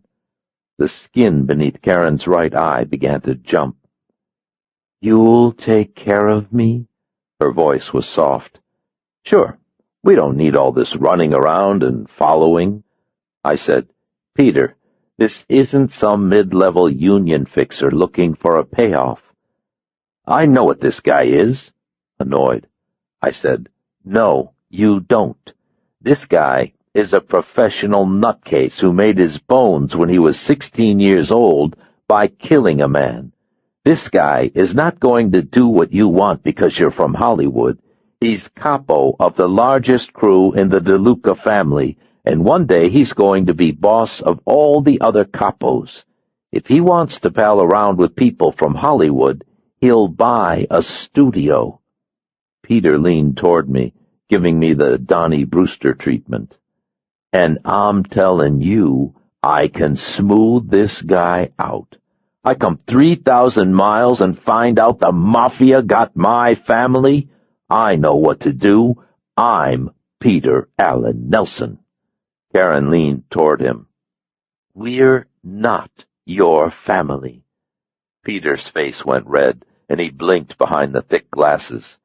Hey, I'm just trying to help. I'm just trying to take care of the boy. All this following around and waiting, something could happen. Someone could get hurt. Karen said, Elvis knows how to do this. If you come barging in, you'll mess it up. Peter rolled his eyes and made a big deal out of waving his hands. That's right. I don't know anything. He looked at me, and then he looked at Karen, and then he shook his head, Mr. Incredulous. You got no idea how lucky you are. There must be 400 million women out there wish they had been married to me. You ought to wake up and take advantage. Karen's face went very white, and a small dimple appeared below the corners of her mouth, and she said, You arrogant son of a bitch! Get out of my home!" You could hear her breathe. Peter slammed out of the door. Outside, the ball stopped bouncing, and the voices grew hushed. Neither of us said anything for a time, and then Karen went to the window and looked out. She lifted her hands and looked at them and said, "My God, I'm shaking." I nodded. She put one hand in the other and held them down, looking again at whatever was on the other side of the glass. "I guess I'll have to let him own me a little while longer, won't I?" I didn't know if she was talking about Peter or Charlie, but maybe it didn't matter. "Yes," I said. "I guess you will." She nodded. "Okay, if that's what it takes, I can do that. You're doing fine. I'm surviving. Sometimes that's enough." "No," she said. "It used to be, but it isn't anymore." 28.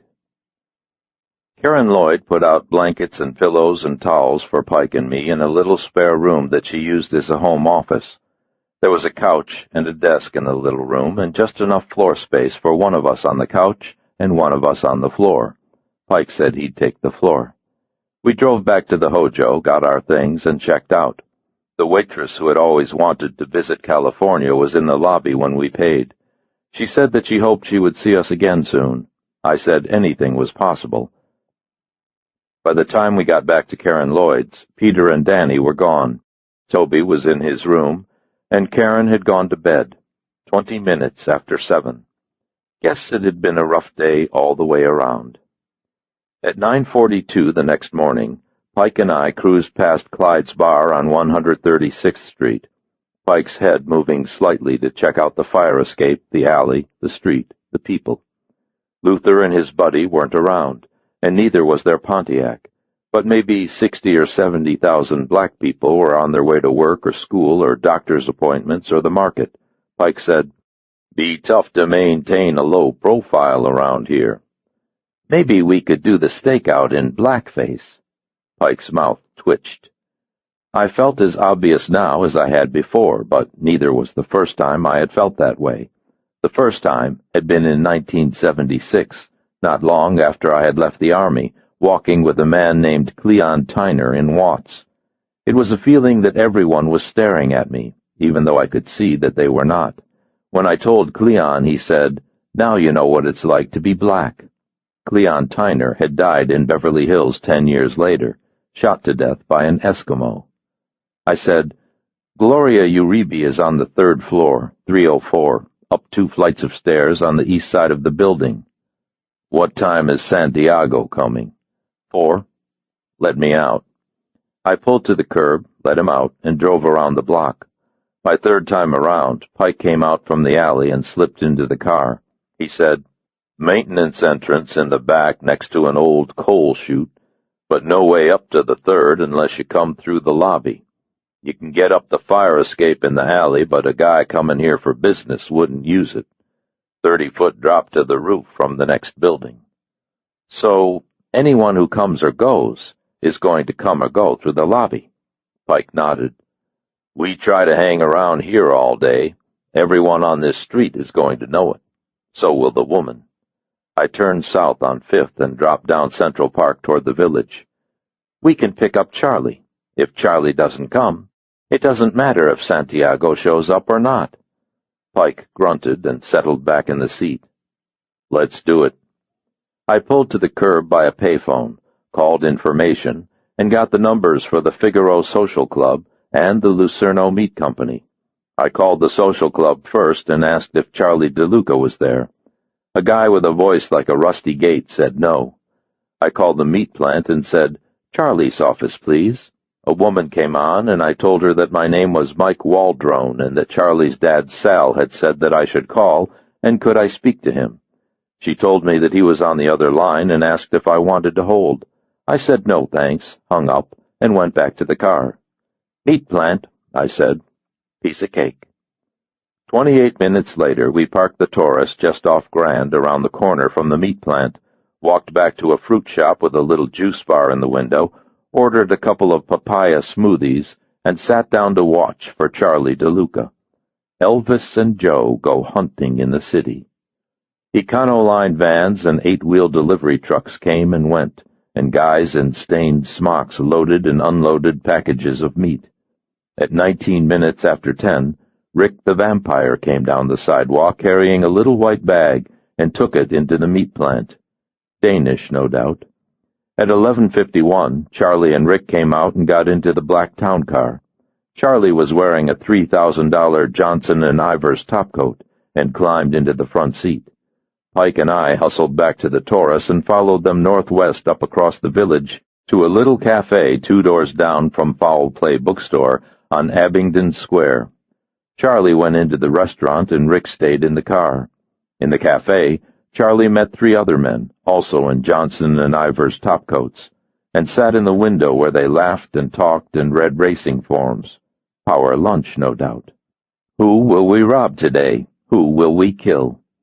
An hour and 10 minutes later, Charlie came out and got into the town car, and he and Rick drove to the Figaro Social Club, members only. Rick went in with him this time, instead of staying in the car. Shoot a little pool, drink a little espresso, hang out with the other wise guys. They still hadn't cleaned the front door. Neither Charlie nor Rick came or went for the next 2 hours and 25 minutes. A couple of old men hobbled in, and another old man hobbled away, and strong younger men with broad backs and sturdy necks drifted in and out, but Charlie never moved. Probably weren't a lot of command decisions to be made at a meat plant anyway. At 10:04, Pike said, "Maybe it's a pass."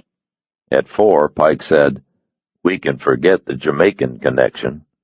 At 6 minutes after 4, Pike said, "You want to check on this Santiago guy anyway?" At 11 minutes after 4, Charlie DeLuca came out and got into the black town car, and Pike said, "He's alone." I looked at Pike and gave him Groucho Marx eyebrows.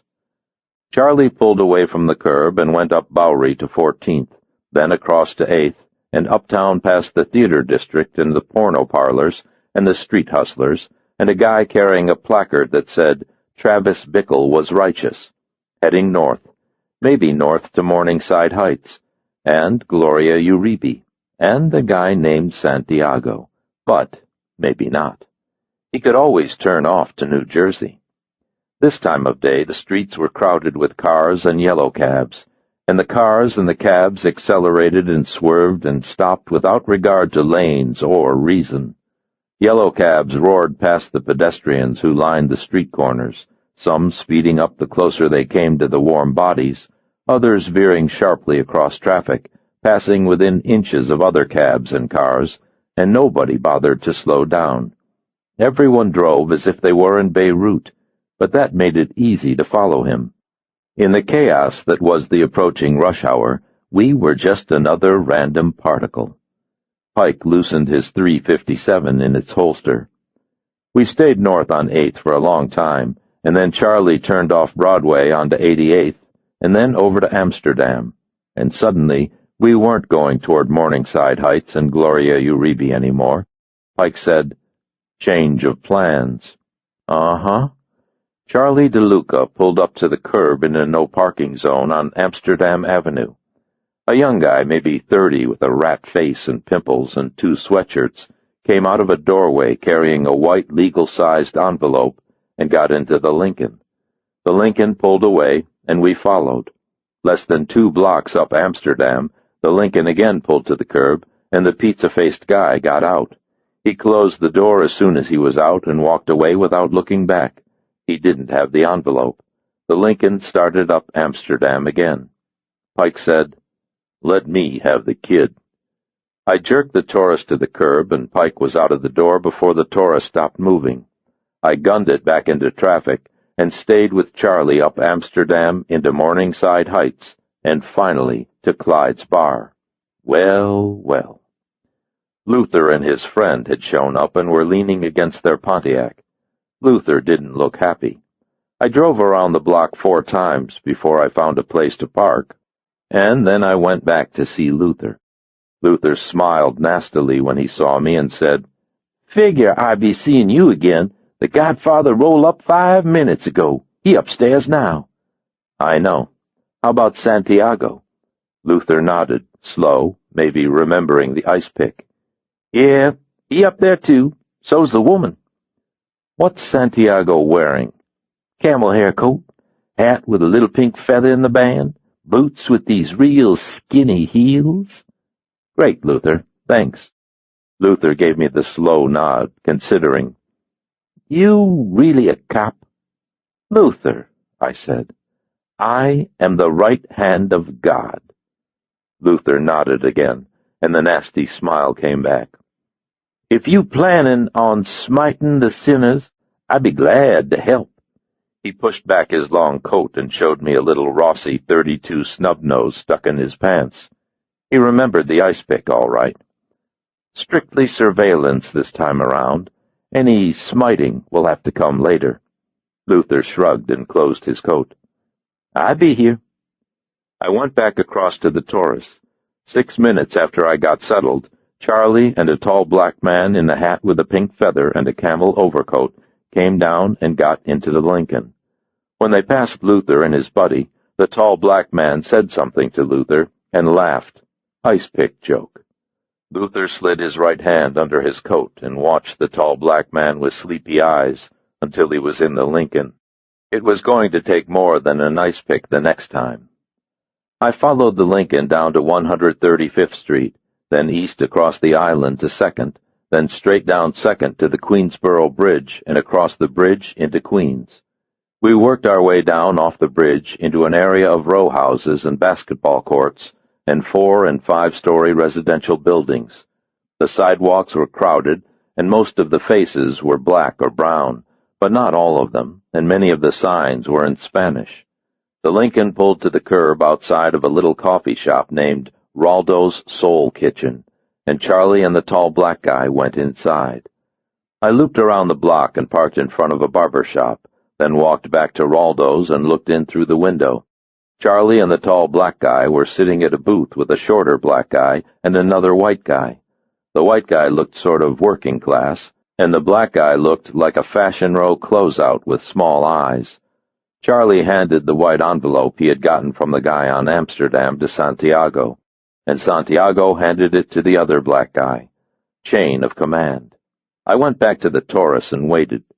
16 minutes later, Charlie DeLuca and the 2 black guys and the other white guy came out of Raldo's and walked to a green Jaguar Sovereign parked up the block. The black guy with the small eyes opened the trunk and took out 2 brown paper grocery bags and gave one of the bags to Charlie and the other to the working-class white guy. Charlie's bag was bigger and looked like it weighed more. As soon as they had the bags, the white guy went to a brown Toyota Celica, and Charlie came back to his Lincoln, and the 2 black guys got into the Jaguar. Nobody shook hands, and nobody said so long, but everybody looked happy. Also, everybody went in different directions. Portrait of the detective in crisis. Stay with Charlie or go after the black guys, or the guy in the Toyota. Staying with the black guys would be hardest, and if they made me so soon after their meeting with Charlie, they'd tell him, and he might get scared and stop whatever he was doing. I went with the white guy in the Toyota. We drove north to the Long Island Expressway, then east to 678, and then south through the heart of Queens to an exit that said Jamaica Avenue. 2 blocks east of the Jamaica Avenue exit, the brown Toyota turned into a little parking lot next to a bright, modern cast cement building with a sign that said, Borough of Queens Police. He parked in an empty spot next to a Volkswagen Bug and got out with the brown paper bag. He opened the Toyota's trunk, tossed in the bag, then took out a cop's blue-on-blue NYPD uniform and a gray gym bag. He closed the trunk, then carried the uniform and the gym bag into the station house. I sat in the Taurus in the Borough of Queens Police parking lot for a very long while, until a couple of cops with 30 years on the job gave me the bad eye, and only then did I drive away. Amazing what you learn if you just wait and watch. 29. I called Raleigh George from a payphone outside a Korean market and gave him the license numbers off the Cop's Toyota and the Jaguar Sovereign. I told him that one of the black guys might be known as Santiago, and I asked him to get me anything on them that he could. Raleigh grunted. I don't like we got a cop in this. Maybe he's undercover. Maybe. Yeah.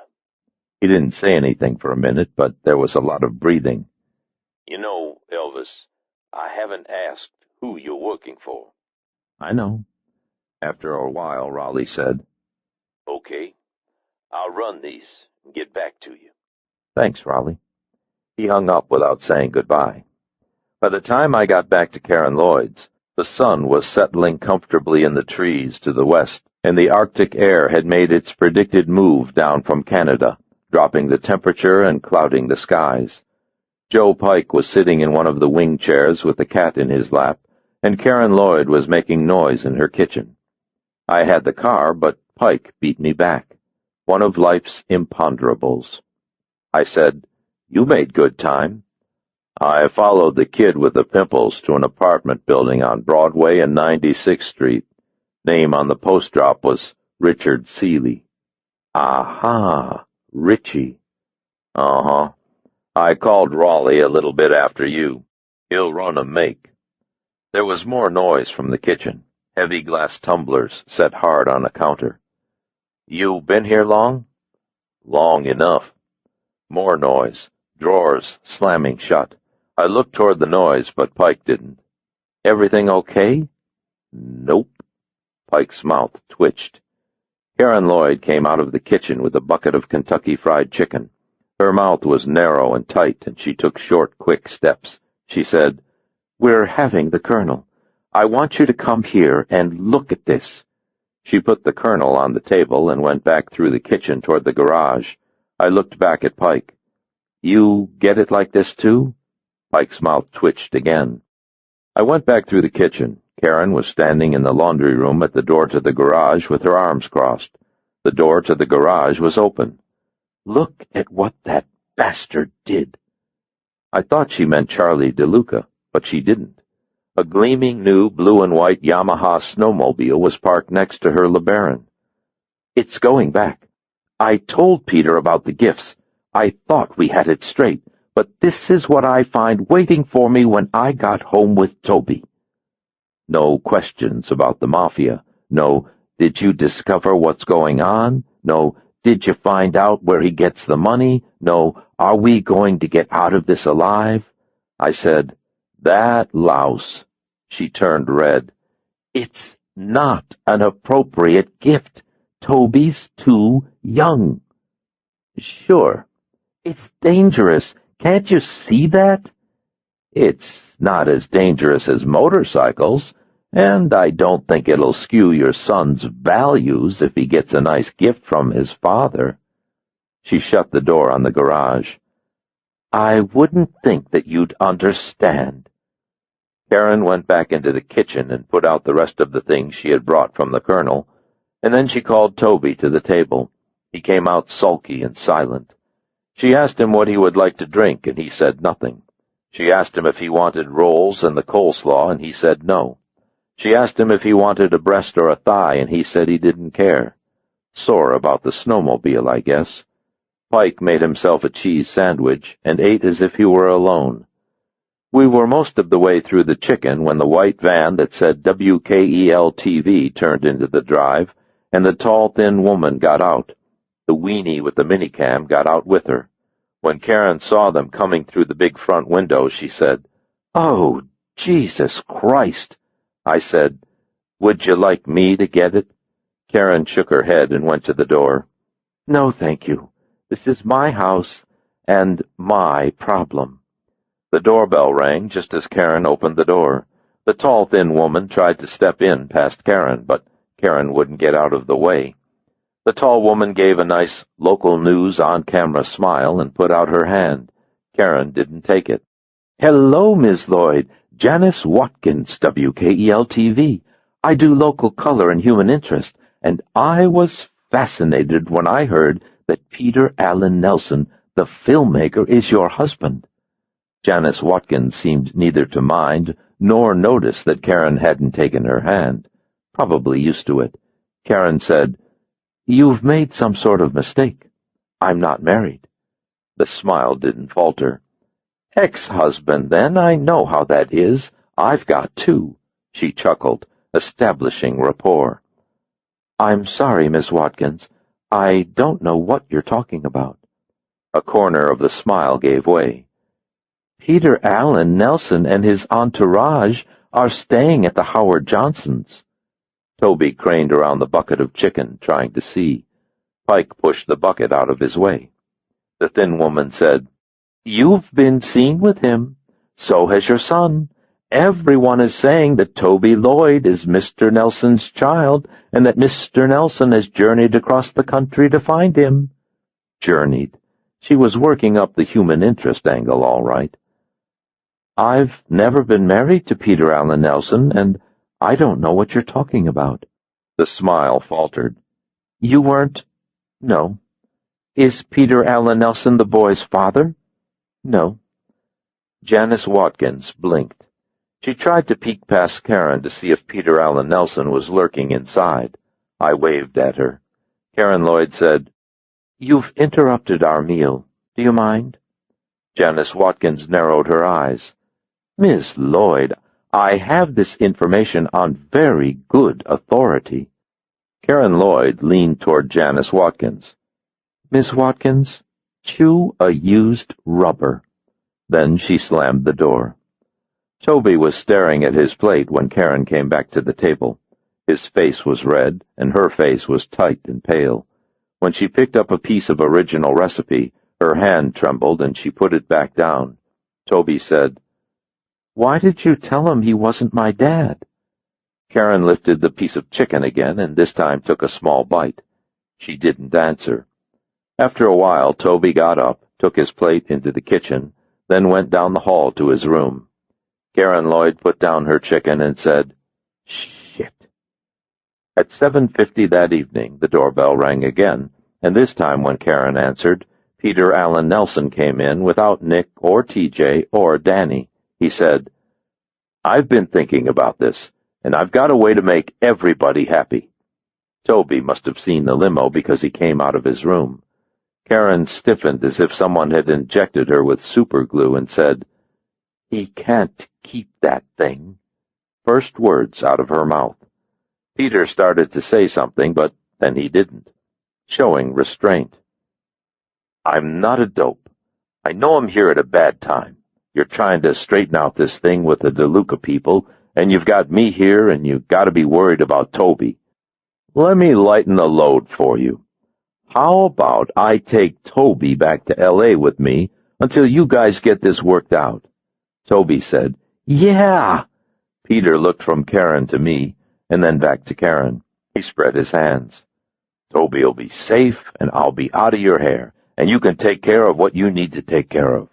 When it's done, you can give me a call, and Toby and I'll come back, and we can work out our family situation."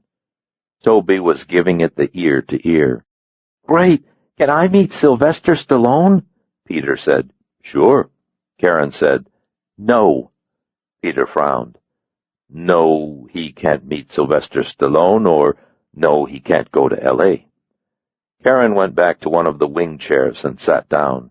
Her knees were together, and so were her hands. "He has school. He has basketball." I said, "It might make things easier." Peter said, "Jesus Christ, Karen, it won't kill him to miss a few days of school." Toby said, "I can get Miss Garrett to give me the work. I won't fall behind." "No," Peter said. "What do you mean, no?" "It would be too disruptive. Who knows how long this is going to take?" I said, "I think it's a good idea." Karen flashed the hard eyes at me. "Nobody asked you." Peter rolled his eyes and looked at the ceiling. "Hey, am I being an asshole here or what?" Getting loud. Karen said, "Watch your language in front of my son." They were starting to shout. Peter gestured wide with the arms the way he had when I'd first seen him. reading the riot act because a couple of executives had been trying to fob off a TV guy on him. Hey, Karen, a mobster was here with our son. Do you remember that? Karen pushed up out of the chair and made a shooing gesture to Toby. Toby, I want you to go to your room, Peter said. Let me take the kid back to L.A. He'll be safer there than here. You think I won't bring him back? Pike stuck his fingers in his ears. I said, Peter, maybe now isn't the time to talk about it. Peter whirled around and glared at me. I'm Peter Allen Nelson, and I'm tired of fooling around. He wheeled back toward Karen.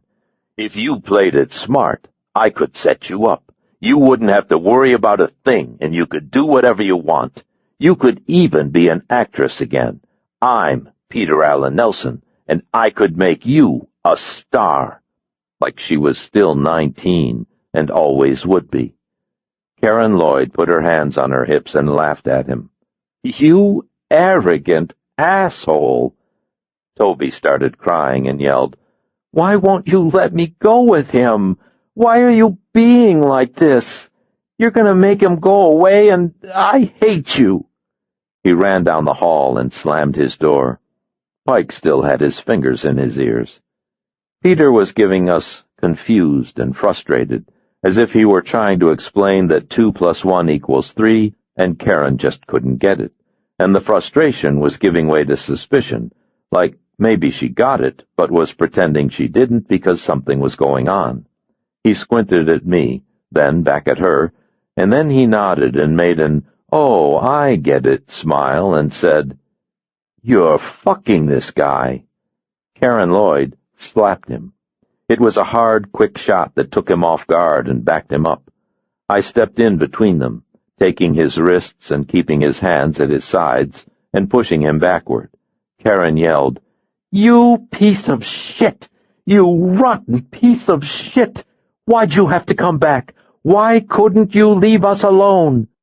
Peter jerked away from me and threw a punch that seemed to float down from heaven.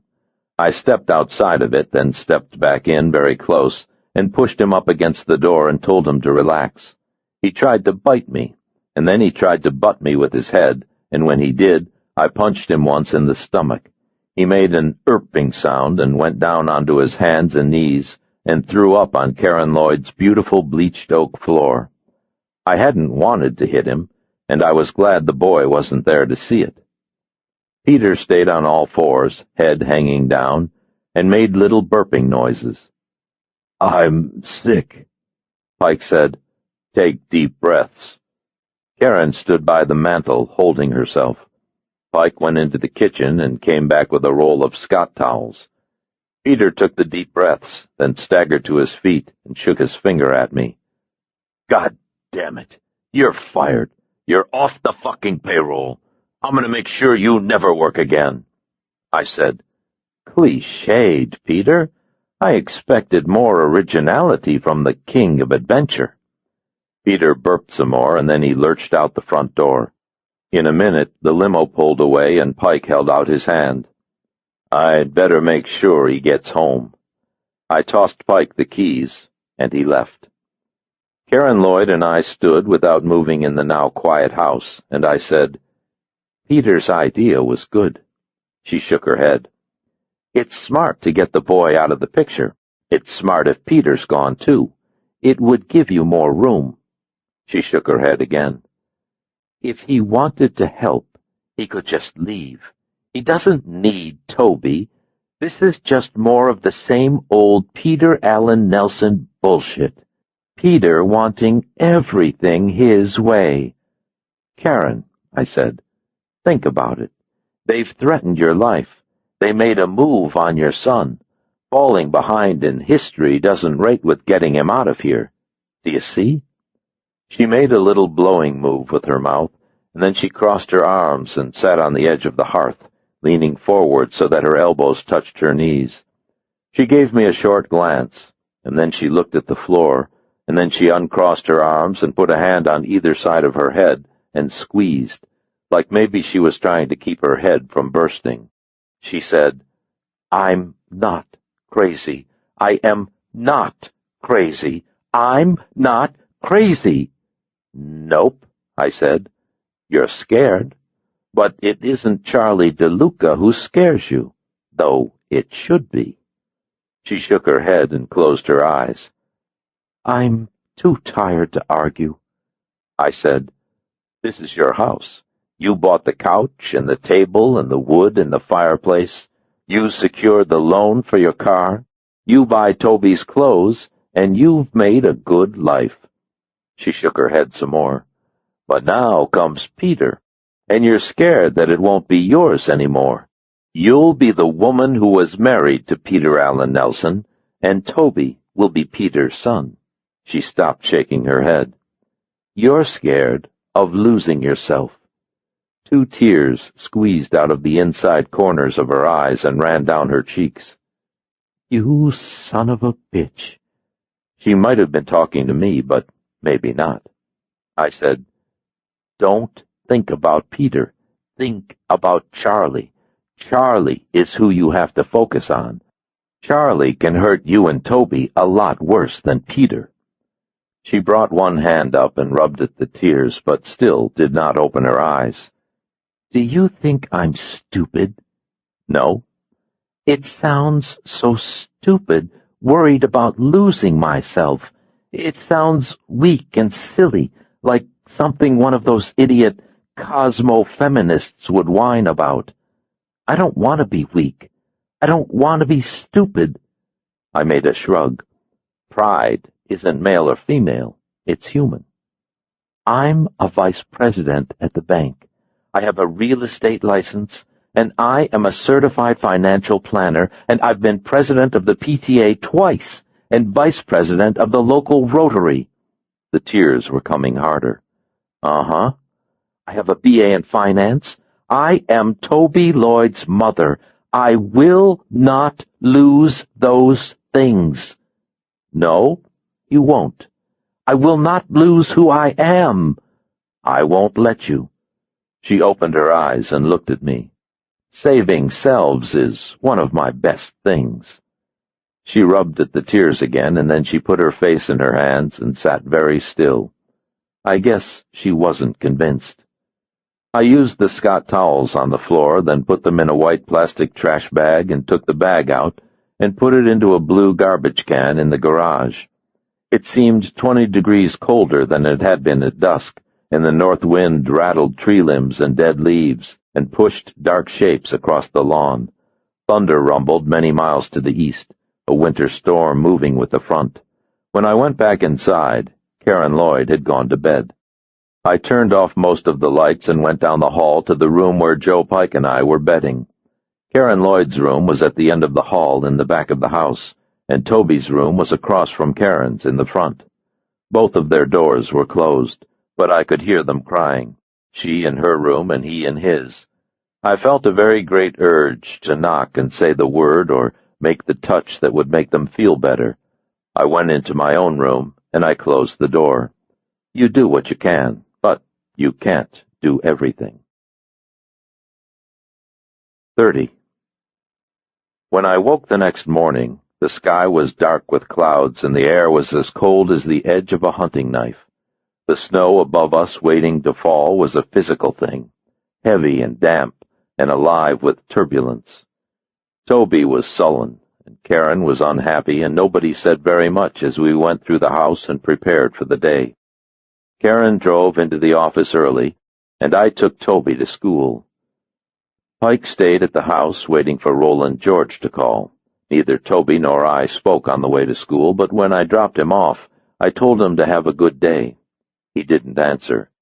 It was as if the bad feelings and restless logy sleep had carried over into wakefulness. At 9:42 that morning, Roland George called. I took it in the living room. Pike picked up in the kitchen. Roland George said, The jag you saw is registered to a Jamaican named Urethro Mubata. Came up here in 1981. 14 arrests, 2 convictions, assault, armed robbery, like that. He's mostly in the dope business.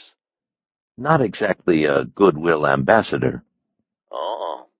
He did 8 months at Rikers for possession with intent, and another 14 at Sing Sing for attempted murder. When he was at arsoning, he did cell time with a man named Jesus Santiago, another Jamaican. Santiago served out, but Mubata's on parole. Santiago in for pimping? That's it. Sorta curious how this guy Mubata got the 40 grand for a new Jaguar when his employment of record is being a busboy at Arturo's tapas stand in Jackson Heights. Pike said. What about Seeley and the cop? Seeley is a hype, registered in the methadone program at St. Vincent's. He's a nobody with a string of minor busts, mostly hijack and street boosting. Run a little policy, steal a few stereos, that kind of thing. Is he part of DeLuca's crew? It's not in the files, but it's possible. The guy's a drop of pus, but he's a known associate. Hard to figure, though. Hype like this, Charlie DeLuca shouldn't be having anything to do with him. Pike said. He shouldn't be having anything to do with a police officer either. Yeah. Something hard came into Roland's voice. The officer in question is employed by Kennedy Airport Security. He's not undercover. Okay. I hung up. Joe Pike came into the living room from the kitchen and said, I make it for a hijacking setup. Something coming into Kennedy. It sounds right, but why's Charlie sneaking around? He gets a tip that something worth stealing is coming in. He uses the Jamaicans to pull the heist, then they split the take with him. Big deal. Why does he want to keep it from Sal? Because he doesn't want to split the money. I thought about it some more and shook my head. It's not a world breaker. Charlie shows a little initiative. He makes a few extra bucks. What's Daddy going to do? Pike said. There's the hype. I nodded. The hype didn't figure. You want to keep secrets. You don't do business with a hype. Maybe Charlie doesn't have a choice. Maybe whatever he's doing, he can't do it without the hype. Pike grunted. Makes you wonder what he's got going. Bet he can't do it without a hype. I said, yes, it does. Maybe we should ask the hype and find out. What if the hype won't cooperate? He'll cooperate. Everyone knows that a hype can't keep secrets. They have low self-esteem. We put on our coats and our guns and made the drive into Manhattan in less than 50 minutes. We parked by a subway entrance near 92nd Street in Central Park West, then walked 2 blocks to an 8-story gray stone building with painted windows and a lot of crummy shops on the ground floor and a fire escape. Pike said, 3rd floor in the back, 3F. We entered the lobby of the apartment building between a place that sold discount clothing and a place that sold donuts. The lobby had a white and black linoleum floor circa 1952, probably the last year it had been waxed, and someone had scotch-taped a little handwritten sign that said, out of service to the elevator. Someone else had urinated on the floor. You watch Miami Vice or Wise Guy, the criminals always live in palatial apartments and drive Ferraris. So much for verisimilitude. We walked up the 2 flights, then down a dingy hall past a stack of newspapers 4 feet tall, Pike leading. An empty plastic cup of soup was lying on its side atop the newspapers. 3F was the 3rd apartment on the left side of the hall. When Pike got to the door, he stood there a moment, head cocked to the side, and then he shook his head. Not home. How do you know? Shrug. Knock and see. I knocked, then knocked again. Nothing. Pike spread his hands. I said, why don't we be sure?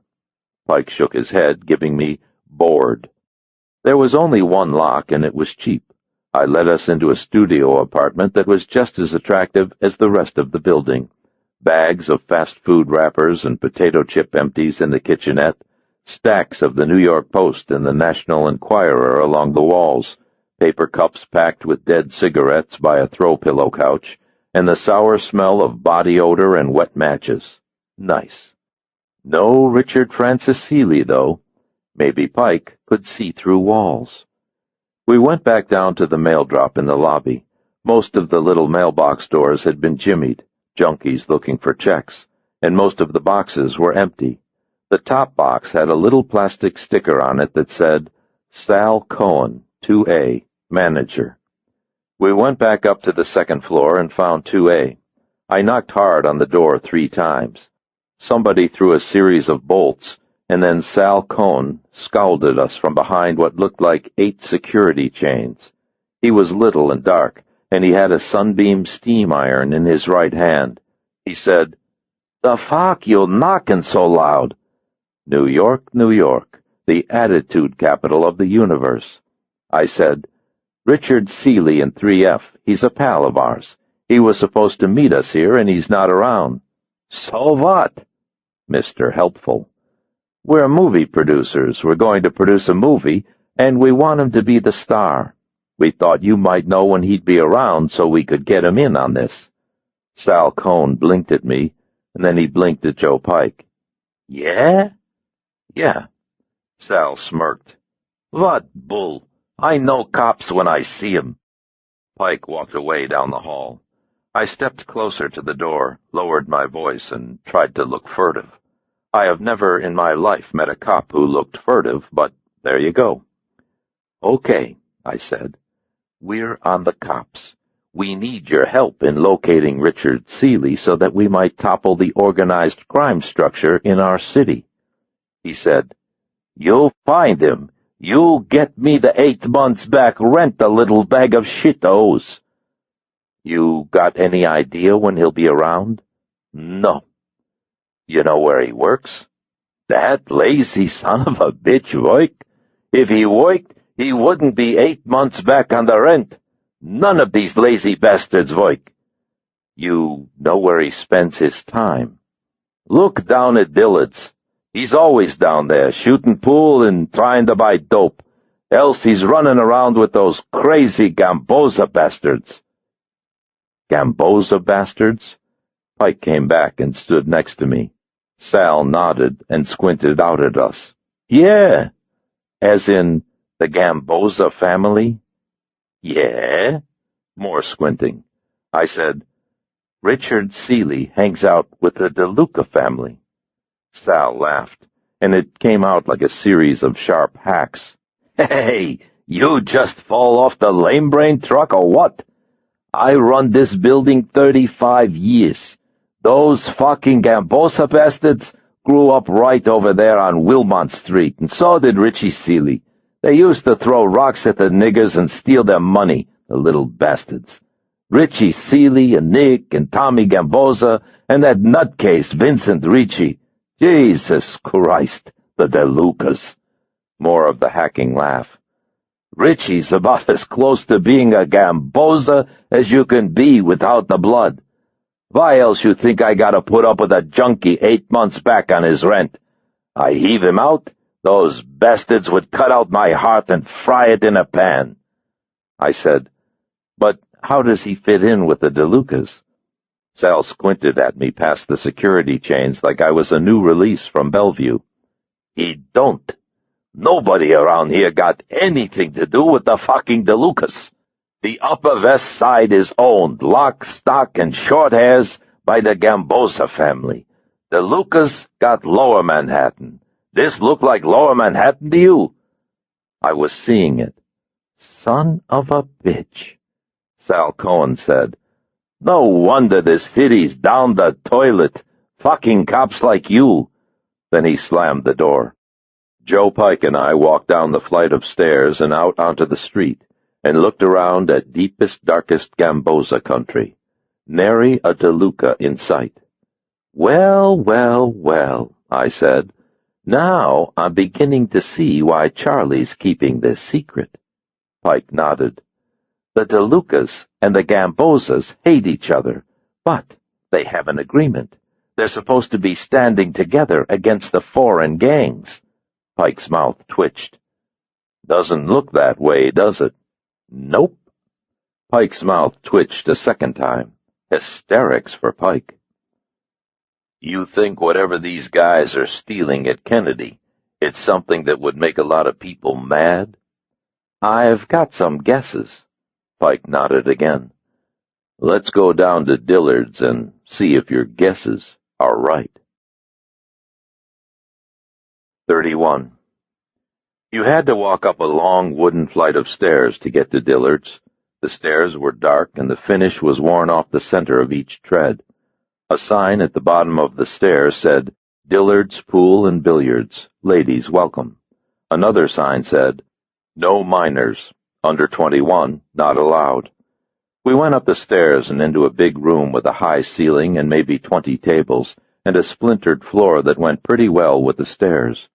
A dozen kids in black leather jackets over white T-shirts shot pool and smoked and sucked on red cans of Coca-Cola as if this were still 1957, only most of them had long shaggy hair or buzz cuts. Pool cues, like prison bars, stood upright on racks against the walls, and fluorescent lights on the ceiling made everyone look dead. One of the lights flickered.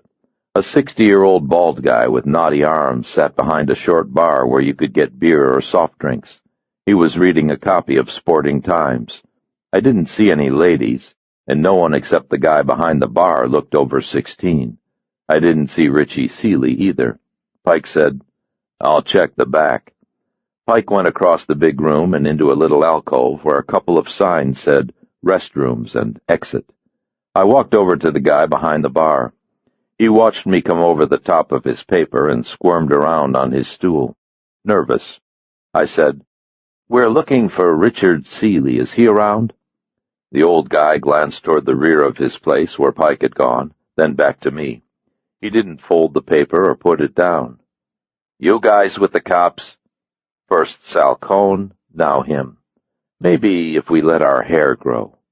I said, Richard Seeley. More of the nervous. Look, I'm straight now, okay? I did the nickel, and I'm good at my parole, and I live straight. So whatever Richie's got going, I don't know. He shot little glances at the kids and kept his voice down, hoping no one would hear. They probably thought he was tough, and he didn't want them to know he wasn't. I gave him a hard cop look like I'd seen Robert Stack give in old Untouchables reruns. We just want Seeley. In the back, a fat kid with glasses laughed too loud, and then a gray metal door that said Gentleman opened next to a payphone, and Richard Seeley came out. He was wearing the same 2 sweatshirts and the same fingerless gloves, and he was smiling. 35 years old, and he was hanging out with kids. The old guy said, No shooting. I looked at him.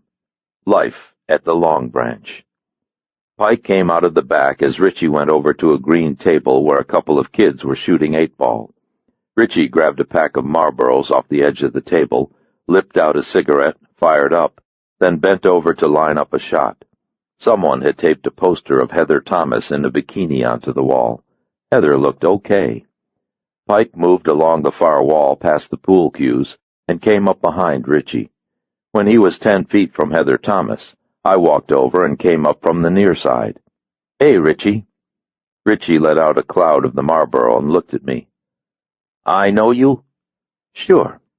Richie squinted through the smoke and rubbed at the inside of his left arm. He looked sleepy. Where I know you from? Gino's? I said, Let's take a little walk. We got something to talk about. Joe Pike came up from the other side and stood very close to Richie without expression. The kids shooting 8-ball stopped and looked over. Richie glanced at Pike, then me. What the fuck? I don't know you. Come on. I put my hand on his arm. We've got mutual friends. Hey, I'm in the middle of a game here. Eyes flicking faster now. Pike to me, Pike to me. I went in closer until we had him sandwiched and made my voice quiet. Tommy Gamboza sent us, Richie. Surprised. Tommy wants to see me? Almost a little excited, like maybe Tommy had sent us around to tap him for the secret order, like we'd drive somewhere and he'd get to take the blood oath to become part of La Cosa Nostra. Yeah. I took him under the arm and pulled him toward the stairs. Pike looked back at the kids and told them that the game was over. Richie said, "Hey, if Tommy wants to see me, how come he didn't come himself? How come he didn't send Tony or Frankie to get me? I don't know you guys." "We're imported, Richie. Vegas." "You say Vegas. They know it's bad." He jammed on the brakes, pulling up short. "You see how it is with Vegas?" "Hey!" I leaned close and whispered in his ear, "The Gambozas know you're selling them out to Charlie DeLuca." Richie Seeley's knees went weak, and he sort of slumped. If I hadn't been holding his right arm, he would have gone down the stairs like a runny egg. "Oh, Jesus," he said. "Oh, Jesus." We took him down the stairs and around the corner into a little alley that smelled of grease and ammonia, and put him into the wall against a metal dumpster. I held his collar, and Pike patted him down and came up with a sharpened screwdriver and 2 $10 packs of white powder. Pike opened the bags and poured out the powder. I said, "Don't you know this stuff is bad for you, Richie?" "I don't know what you're talking about. I don't know anything about Charlie DeLuca. I swear to Christ on my mother's life." "These junkies." I said, "Richie, the Gambozas know. Vincent Ritchie saw with his own eyes. Are you calling Ritchie a liar?" "Hey, no way, but, maybe he made a mistake." I jerked his collar once. "Knock off the shit." Elvis Cole, professional thug. Richard Seeley started to cry. I said, "The Gambozas know that something is going on, but they don't know what. You know how they hate that bastard Charlie DeLuca. You know what Tommy thinks." I didn't know what Tommy thought, but if the blood between the DeLucas and the Gambozas was as bad as Roland George had said, whatever Tommy thought couldn't be good. Yeah, I know." "Okay. They told us, give him one chance. They said, if he comes clean with you, let him live, but only if he comes clean and gives the whole thing." I looked at Pike. "Isn't that what they said?" Pike nodded. I looked back at Richie. "You hear that?" Richie was sobbing. A ribbon of mucus ran down across his mouth and along his chin. He said, "I can't say anything. I can't." I slapped him. "You made fools out of those guys, you moron. Richie, Tommy, the Gamboza brothers. They grew up with you. They loved you like family, and you have made them look like turnips. And you have done this with the help of Charlie DeLuca. Can you imagine how this makes Tommy and Nicky feel?" Elvis Brando, one step away from the Great White Way. Richie Seeley was nodding and shaking his head at the same time, and his eyes looked like dried apricots. He said, "Jesus Christ, we're talking about crazy Charlie DeLuca, Charlie the tuna. Charlie will kill me. He'll cut out my eyes for Christ's sake. Can I make it up to Tommy another way?" I shook him and said, "Moron, you're worried about crazy Charlie? Why do you think the Gambozas brought us in for this?" I looked at Pike again. Pike reached behind his back and brought out a 12-inch buck hunting knife. It was so bright you could shave in the reflection. Richard Seeley tried to backpedal away, but the dumpster was there. "Okay," he said. "Okay, whatever you want." "What do you and Charlie have going?" "I tell him when some of the dope shipments are coming in through Kennedy." "Gamboza dope." There it was. "Yeah, sure." "What about the Jamaicans? What about the cop out in Queens?" "Jesus Christ, Tommy knows everything." I pulled Richie close. "Tommy knows all and sees all." Pike sighed and looked away. Richie said, "Charlie sells the information to the Jamaicans.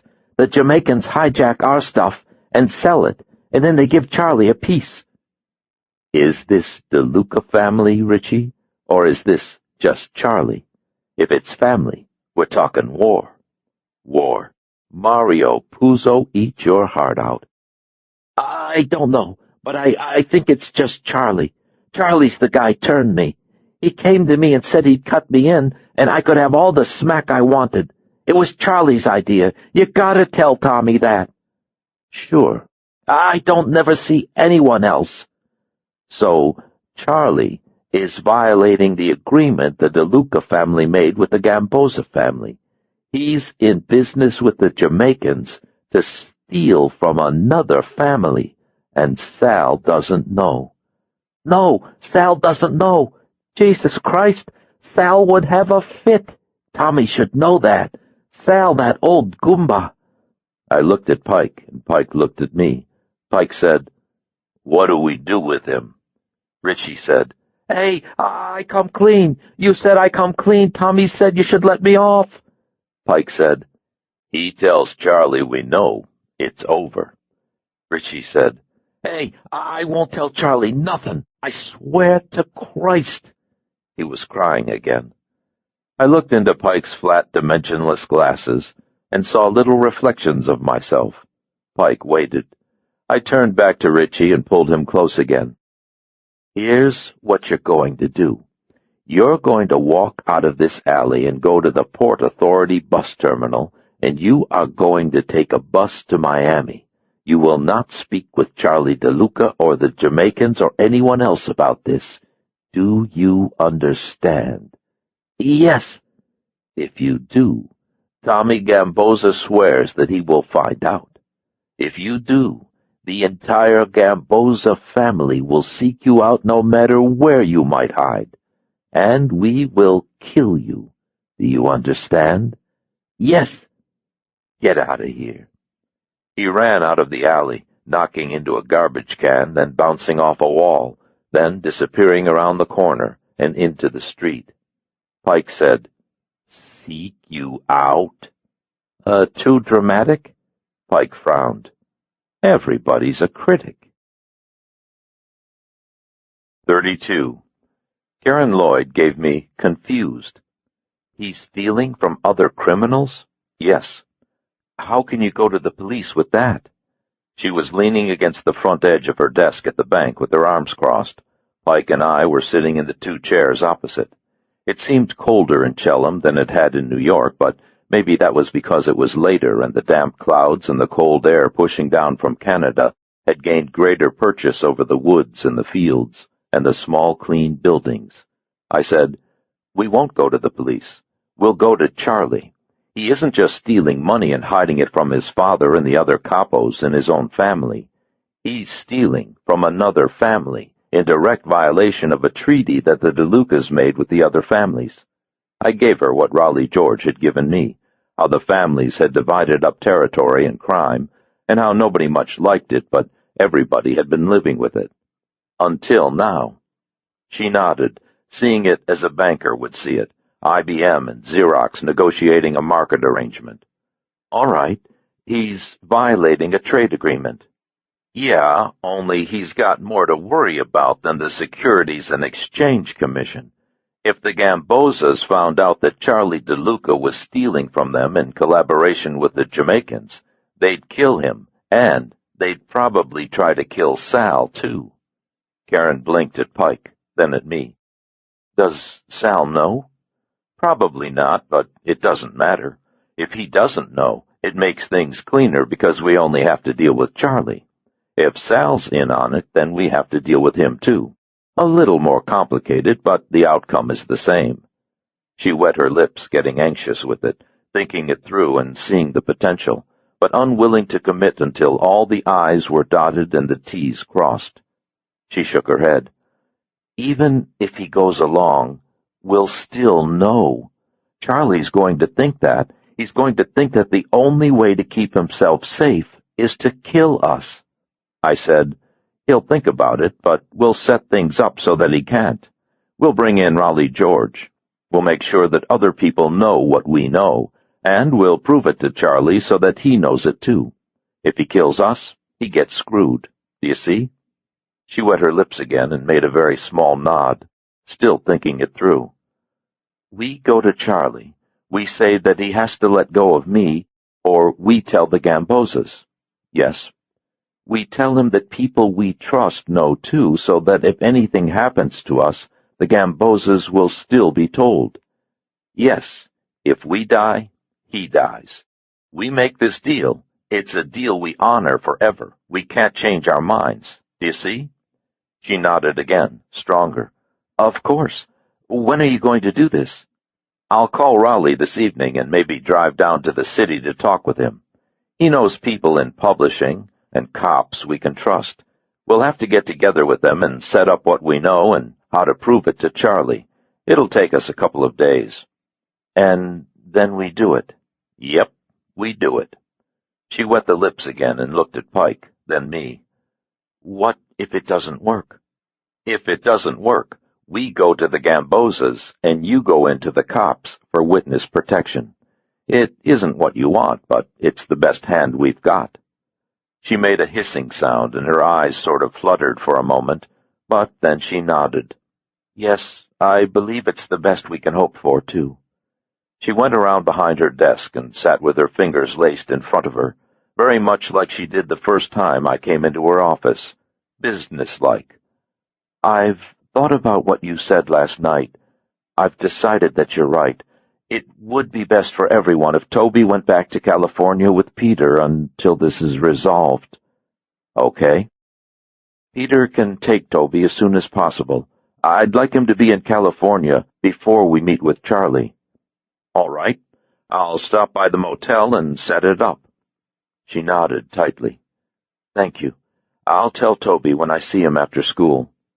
Pike and I drove to the Howard Johnsons looking for Peter, but the limo was gone. We went into the front desk and asked if they knew when Mr. Nelson would be back. They said they didn't, but that his friends were in the bar and that they might know. We went into the bar. Nick and TJ were sitting at a little round table drinking Heinekens and eating hamburgers. Nick said, Hey, look, it's Mike Hammer and his sidekick Tonto. TJ laughed with his mouth full. I said, Where's Peter? Nick said, Peter said, You're canceled, pal, so he's taking care of business himself. We don't need you anymore. I said, What do you mean, Peter's taking care of business? He got tired of waiting around. He and Danny went to straighten out the wop. He and Danny went to see DeLuca? Yeah. When? A little while ago. Pike moved next to me. Where? Nick gave me the smirk. Hey, fuck you. It's not your business. Pike stepped in close, took out his .357, and touched it to Nick's upper lip. Tonto wants to know. Nick stopped smirking, and TJ stopped laughing. Nick said, Some meat place. He got the address from the operator. Pike and I ran out of the Hojo and pushed the Taurus hard back along the state road to the expressway and then down to Manhattan. We were half a block from the meat plant when a brown Nissan Sentra nosed out of the parking lot and into the street. Two guys I hadn't seen before were in the front seat, and Rick was in the back with Danny and Peter. Peter's head was sort of lolling to the side. Pike said, We get the chance. We take them in traffic. He took out his python and held it in his lap. I let the Sentra make its first corner, then I jerked the Taurus around and caught up to them going east on Canal to climb the Manhattan Bridge across the East River to Brooklyn. The bridge was electric with late afternoon congestion as thousands of cars raced for home before the bridge gridlocked. If the bridge was locked now, what we were trying to do would be easy. But the bridge wasn't locked. Traffic coursed and bumper-to-bumper cars weaved from lane to lane, cutting each other off, hitting their brakes and making it hard to keep the Sentra in sight. Pike rolled down the passenger window and climbed out to sit on the door, but it didn't help. 8 cars ahead of us and 2 lanes over, the Sentra took the second exit ramp over the Brooklyn shore, and that's where we lost it. Pike said, Off-ramp. I blew the horn and cut in and out between 3 cars and knocked the bumper off a green Dodge station wagon, but I kept going. We jumped across the 2 right lanes and hit the off-ramp in a skid and followed it down in a great looping arc over factories and waterfront and chain-link fences and bridge supports, Pike standing as tall as he could in the window, trying to spot the Sentra, finally yelling, Got it! The Sentra was below us in a used storage yard, under one of the on-ramps leading back to Manhattan. The two guys were out of the Sentra's front seat, and Rick and Peter and Danny were getting out of the back. One of the guys from the front was wearing a red leather jacket with very wide shoulders. The other had a gun out, revolver. We came off the ramp at the rear of the storage yard on the wrong side of a 10-foot chain-link fence. I said, "Faster to go over it." We went up and over, and came out between two corrugated metal storage sheds, 80 yards away, as Rick took out the stainless steel 10, pointed it at Peter, and said something to the guy with the revolver. Peter was standing with his hands up the way he'd had actors stand in his movies. 80 yards away, you could see that his face was white and his eyes looked scooped out behind the thick glasses. Danny was maybe a half step in front of him. Peter said something to Rick and put out his hands, maybe saying, "Please don't shoot," and Rick raised his gun to eye level, and Danny went for him. I yelled, but it didn't do any good. Rick's gun popped once, and the right back quarter of Danny's head blew off. Then I had the Dan Wesson out, and Pike had his .357, and we were firing at them 80 yards away, me screaming at Peter to get down, but Peter standing there, still with his hands up. The guy with the revolver went down. Rick ran toward the Sentra, firing as he went, and the guy in the red jacket pulled out a black automatic. Bullets slapped into the little corrugated sheds around us with the sound of hammers hitting garbage cans, and left silver streaks on the tarmac where they hit and bounced into a concrete bridge support. The guy in the red jacket fired fast, bap, bap, bap, and then he went for the Sentra, too. I shot him in the back. He fell in through the Sentra's front passenger window as Rick roared away, fishtailing into storage sheds and a boat trailer, and then through the far gate. When the Sentra was gone, the storage yard was still. We got to Danny as fast as we could, but there wasn't anything to do. Peter said, "He told that guy Rick to kill me." He was talking fast, and there was a knot below his left eye like maybe someone had hit him there. His hands were still in the air. "Just like that. He said, 'Kill him.' I said, 'I'm Peter Allen Nelson.' I said, 'You can't kill me.' He said, 'You want to bet?' And then these guys were bringing us out here, and they were going to kill me." Me and I. I stood up. "Danny." He was hopping from foot to foot, confused and squinting at me. "What?" "They killed Danny." I said it carefully, each word distinct. He gave me more of the confused and said, "What?" Pike was squatting next to her body, and I was standing over her, and Peter and I were talking about her, but he hadn't looked at her, and he hadn't said anything about her. He said, "I told him, 'You can't do this to me. I'm Peter Allen Nelson.'" I went over to him and said, "Put down your hands." He put down his hands. I punched him in the chest with my right hand. He fell backward and landed hard on his butt and said, "Hey, what did you hit me for?" Surprised. I grabbed him by the hair and lifted him as high as I could, and I hit him in the face. His nose popped with a little spray of blood, and I hit him again. He started to cry. I said, "Who's lying right there? What's her name?" "Danny." He still wouldn't look at her. "Look at her." "No." Blubbering now. I knotted his hair between my fingers and turned his face toward the body and pointed at her.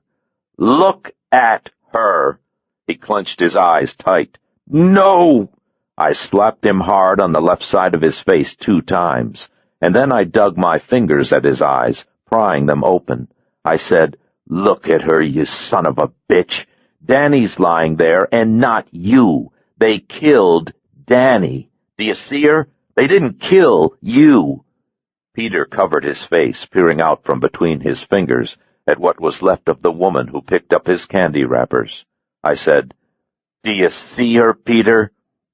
He coughed out a great whooping sob. "Danny!" I let go of him. He rocked forward and crawled toward her body. "It's my fault," he said. "Oh, God, it's my fault." I didn't say anything. I was breathing hard, and something sharp throbbed behind my right eye. Peter sat on his knees next to her and touched her muscular arm and cried all the harder. It made me feel ashamed. Pike came up behind me. "Rick will go to DeLuca. Things will happen fast now." "Yes." I took a deep breath and let it out. "Peter." "What?" He didn't look at me. "Did you tell Charlie that we were on to the Jamaicans?" He nodded, still not looking at me. "Did you tell him we knew about the secret accounts?" Another nod. It felt cold and damp and ready to snow. Above us the roadway vibrated with cars and trucks and thousands of people. Around us was a city of millions. We'd fired maybe 15 high-velocity pistol rounds, yet no one came. Pike said, "Charlie'll panic. He'll do the first thing he thinks of, and that means he'll come for us, and for Karen and the boy. He won't want anyone around who knows about the accounts, or the Jamaicans." I looked down at Danny. "We'll have to leave her." Pike said, "Yes." I lifted Peter Allen Nelson to his feet. He didn't look at me or at Pike, and he didn't resist. He stared at Danny's body. I said, "Did you hear? Did you understand?" Peter nodded. "All right." Pike took Peter by the arm and led him back to the car. I took off my G2 jacket, ripped my name out of the inside collar, and put it over Danny's head. Then I followed after them. 33. I stopped at the Texaco station in Chelham and used the payphone to call Karen Lloyd at the bank. I had to pull off the shoulder rig and the Dan Wesson and leave them in the car. No jacket. The old guy in the hunting cap was still sitting in the hard chair, and the old retriever was still lying on his piece of cardboard. The retriever wagged his tail when he saw me. I told Karen that something had gone wrong and that she should pick up Toby from school and go home. She wanted to know what. I told her that I was at the Texaco station and would tell her when she got home. I said, "Are the printouts of the DeLuca transactions at your house or at the bank?" "The bank." "Bring them." At 4:10, we parked in Karen Lloyd's drive and went into the house. Karen was in the living room looking nervous, and Toby was with her. Peter was sort of slack-jawed and distant and walked as if his knees were stiff. They stared at him. Karen said, "What's wrong?" "Plans have changed." Peter said, "They killed Danny." "What?" Peter went to the couch, and Joe Pike went past them down the hall to Karen's study. I said, "You guys are going to have to go away for tonight, maybe a couple of nights. Throw whatever you need into a bag." Karen started to ask another question, then looked at Toby. "Toby, do what he says. Go pack an overnighter." Toby took a couple of steps back along the hall, then stopped. Joe Pike came back with his duffel bag and took out a 12-gauge Winchester autoloader and a box of Remington long-range express shotgun shells, number 4 Buck. The autoloader had an illegal 14-inch barrel and a pistol grip in place of a stock. When Karen saw the shotgun, she said, "Oh, my God, what is happening here?" Pike took a Browning .32 automatic in an ankle holster out of the bag and showed it to me. "You want the backup?" "Yes." He handed it to me, and I put it on. I made sure the safety was off. "Tell me what happened." I told her. I told her that at about the time Pike and I had been in her office explaining what we had found out and what we were going to do with it, Peter and Danny had gone to see DeLuca, and that now Danny was lying beneath an on-ramp to the Manhattan Bridge in Brooklyn. When I said the part about Danny, Karen's face went gray, and she said, "You stupid son of a bitch." Peter looked at the floor. I pulled my pants leg down to cover the Browning, and Karen said, "What are we going to do?" "It's not just Charlie anymore, but there still may be a way to do this without the cops. Before, we had it contained, and we could have worked it so that we were dealing only with Charlie. But now that's different. We shot 2 DeLuca soldiers. One of them is dead, and the other might be. Charlie's going to have to explain where the dead guys are and how they got dead." "So what will he do?" "He'll hit us. He'd rather lose the laundering setup than risk the other capos or the Gambozas finding out what he's been doing." Karen said, "Maybe we can talk to him. Maybe we should call him." "It's past that." "What can we do?" Pike said, "Sal." Karen looked at Pike, then me. I nodded. "Sal's our only way out. Charlie's thinking he's got to end it. He's got to get all of us before we send up the flare. So we go to Sal and lay it out for him just like we were going to lay it out for Charlie. Sal won't want the Gambozas or the other families to find out what Charlie's been doing any more than Charlie. Karen nodded, maybe looking hopeful. Toby had worked his way back to the living room, and she had her arm around him. He was staring at Peter. "Did you bring the account records?" She got them out of her purse in the dining room and gave them to me. I said, "Joe will stay with you. Does Charlie know about May Erditch's place?" Karen shook her head. "I don't think so." "Go there. If they come here looking for you tonight and don't find you, they might get the idea to look around. They'll check the hojo, so don't go there. Get a room with May Erditch. If it goes okay, I'll come to May's when it's done." "All right." Maybe Peter could feel the weight of Toby's eyes. He looked up and he said, "I got her killed. I'd make it better if I could, but this is what I've done." Toby turned and ran down the hall. Peter Allen Nelson, the king of adventure, put his face in his hands and sobbed like a baby.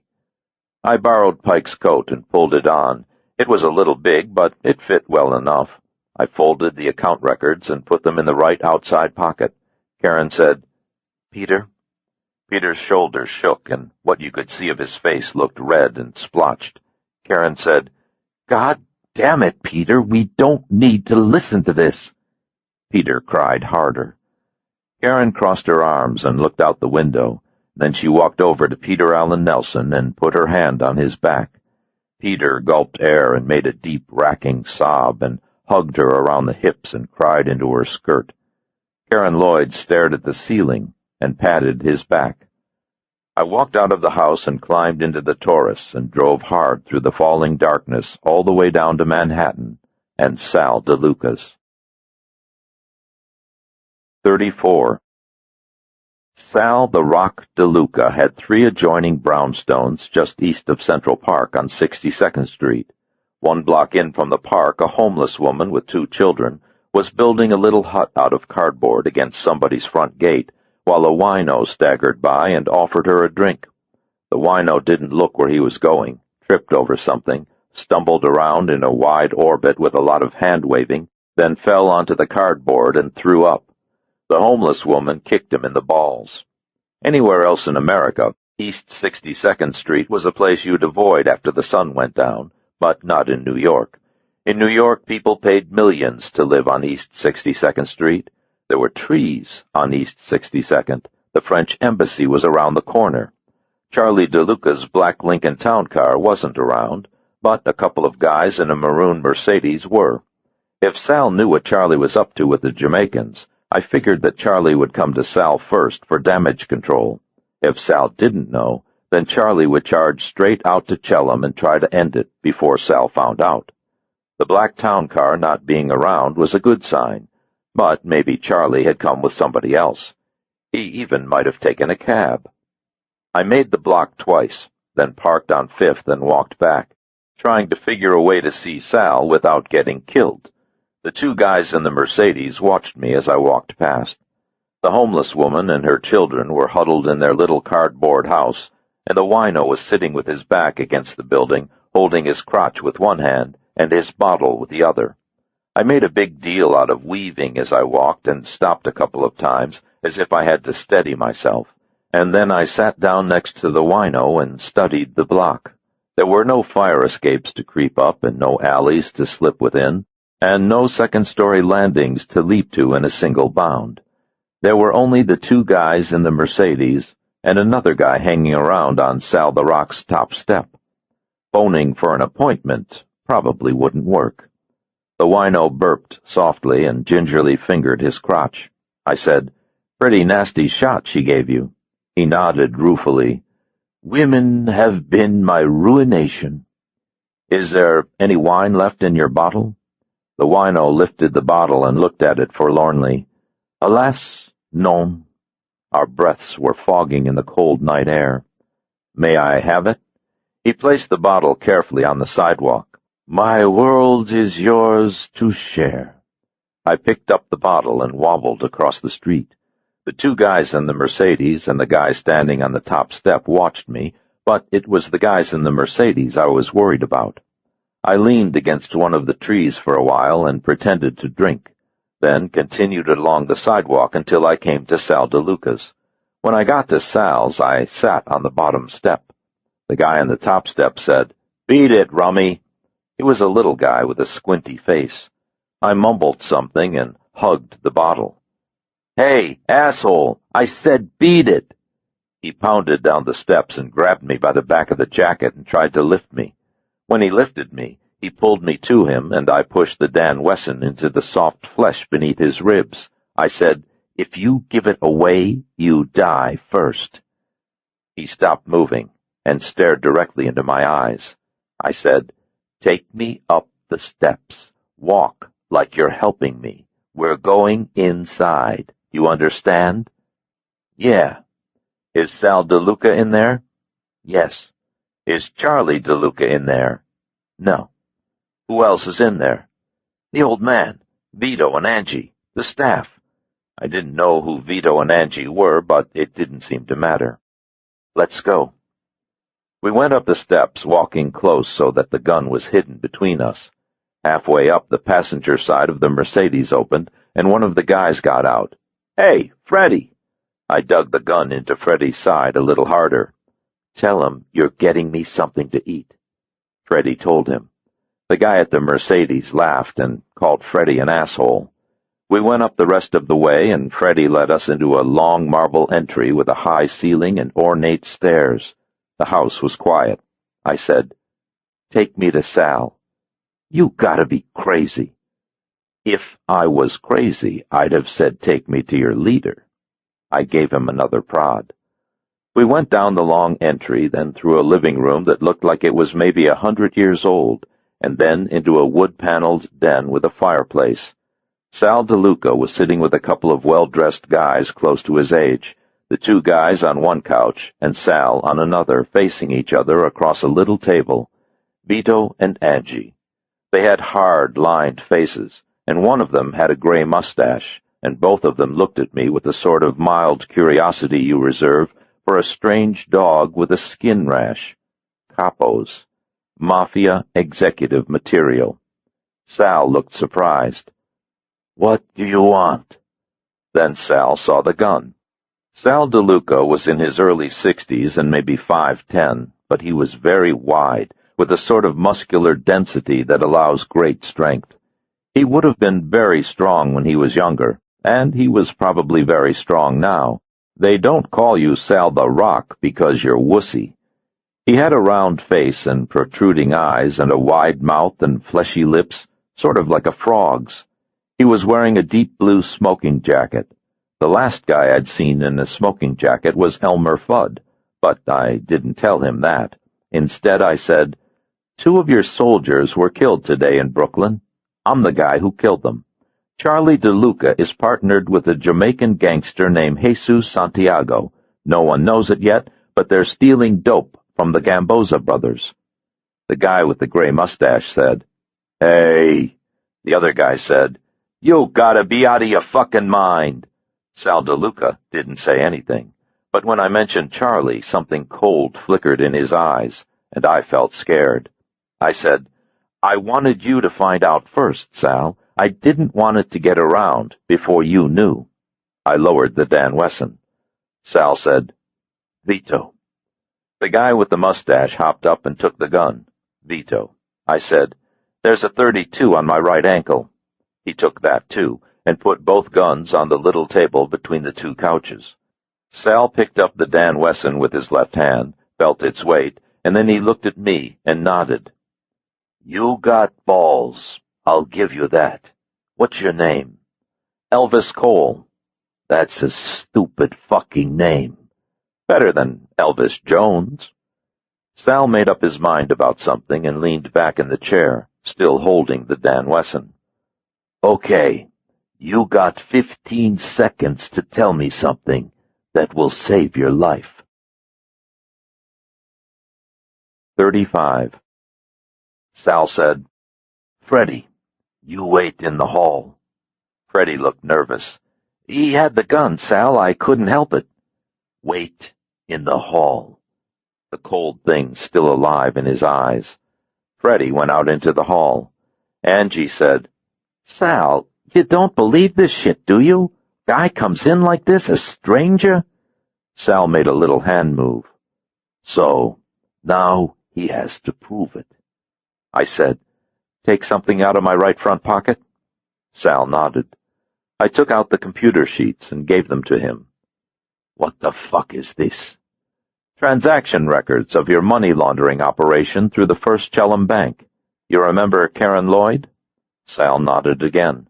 I glanced at Vito and Angie. "You want to do this alone?" Sal said, "You're not from New York. Where you from?" "California." He made a little head move, like that explained it. "This is my brother Vito. This is my cousin Angie. We're family here. You understand family?" "Yes." "Say what you came to say." I walked them through the 8 accounts. I showed them how the deposits in Charlie's private account went from nickel and dime to the mid-5 figures, starting about 5 months ago when Charlie had met Gloria Uribe and through her fell in with Jesus Santiago. I told them that Charlie had turned a Gamboza hype named Richie Seeley, and that the hype fed information to Charlie about incoming Gamboza dope shipments, and that Charlie then sold the information to the Jamaicans so that they could hijack the dope. I told them about following Charlie to Queens and the meeting that I had witnessed between Charlie and the Jamaicans and the cop from Kennedy Airport. I told them about Peter and Danny and what had happened in Brooklyn under the Manhattan Bridge. I spoke slowly and carefully, and I gave them names and addresses and times of day. When I was finished, nobody said anything. Angie was chewing at his upper lip, and Vito was staring at the fireplace. It was a long time before Sal moved or spoke, and when he did, it wasn't to me. "Vito, we hear anything about the Gambozas getting ripped off?" Vito shrugged, not wanting to commit himself. "Something about maybe some niggers took down a load of Gamboza dope. Who listens? We got no financial interest in dope anymore. We gave that up to the Gambozas." Sal shook his head. "We traded with them, Vito. We gave them our piece of the dope for their piece of the labor." Angie said, "Hey, Sal, this mook's talking about your kid, for Christ's sake. I think he's full of shit." Sal went over to the fireplace and stared at the dead coals, already knowing it was true. He said, "We got somebody in the coroner's over in Queens?" "Yeah." "Check it out." "Jesus Christ, Sal, it's Charlie." "Check it out. Who's running the nigger whores for the Gambinos?" "Marty Rotolo." "Call him. Find out about this Gloria Uribe." Vito picked up the phone and punched in a number and spoke in a voice that was difficult to hear. He spoke for a few seconds, then hung up, but he stood with his hand on the receiver, not moving for maybe 5 minutes. Sal moved less than Vito. The Rock. When the phone rang, Vito picked it up and listened without saying anything. When he finished with that call, he made 2 more, and then put down the phone and turned back to Sal. "They found a woman's body when they found Carmine, under the Manhattan Bridge." "Danny," I said. "Her name was Danny." "Stevie says Charlie's catting around with the Uribe woman. He said the Gambinos don't know anything about her because she's Jamaican. She's mixed up with some other Jamaican named Jesus Santiago."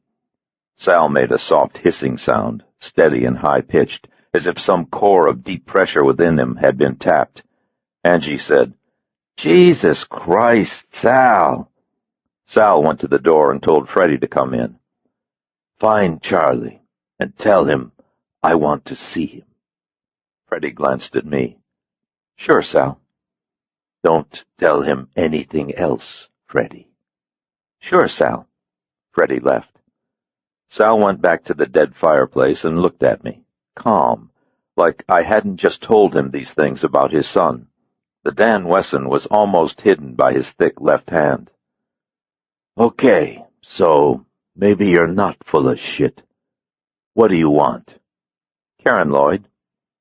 "And if I don't want to give her up?" I give Charlie to the Gambozas. Angie gave with, So what? So we give a shit about the fucking Gambozas? I shrugged. Play it out that way.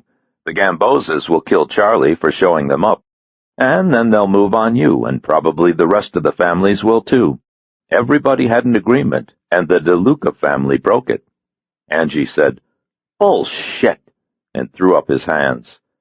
Vito didn't throw up his hands. Vito stood slow and easy and went over to Sal.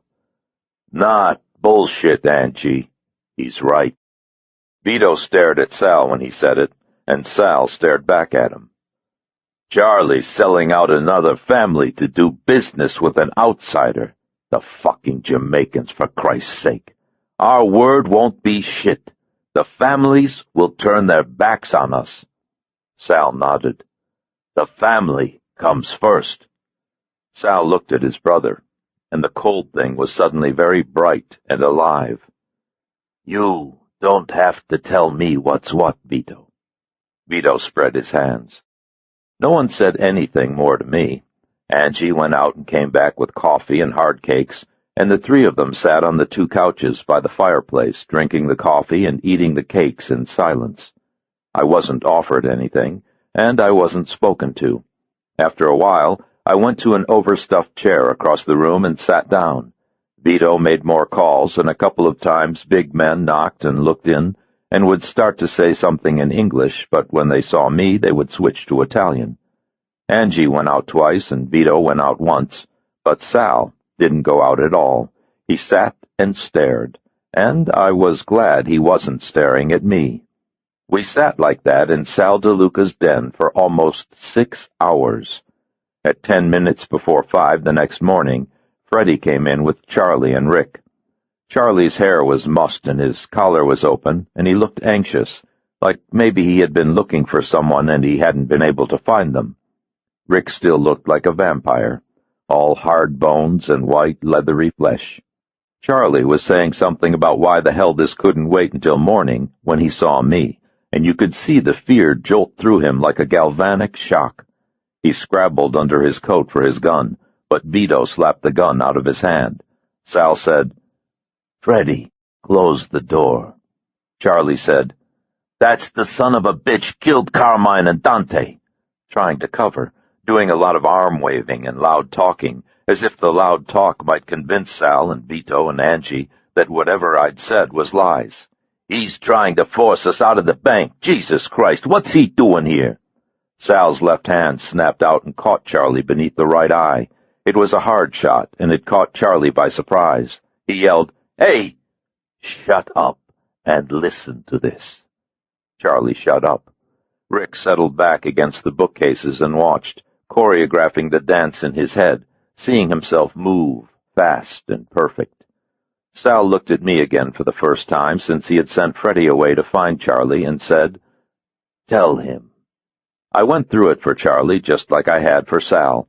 The more I said, the more Charlie fidgeted, moving from foot to foot and picking at his hands and visibly sweating.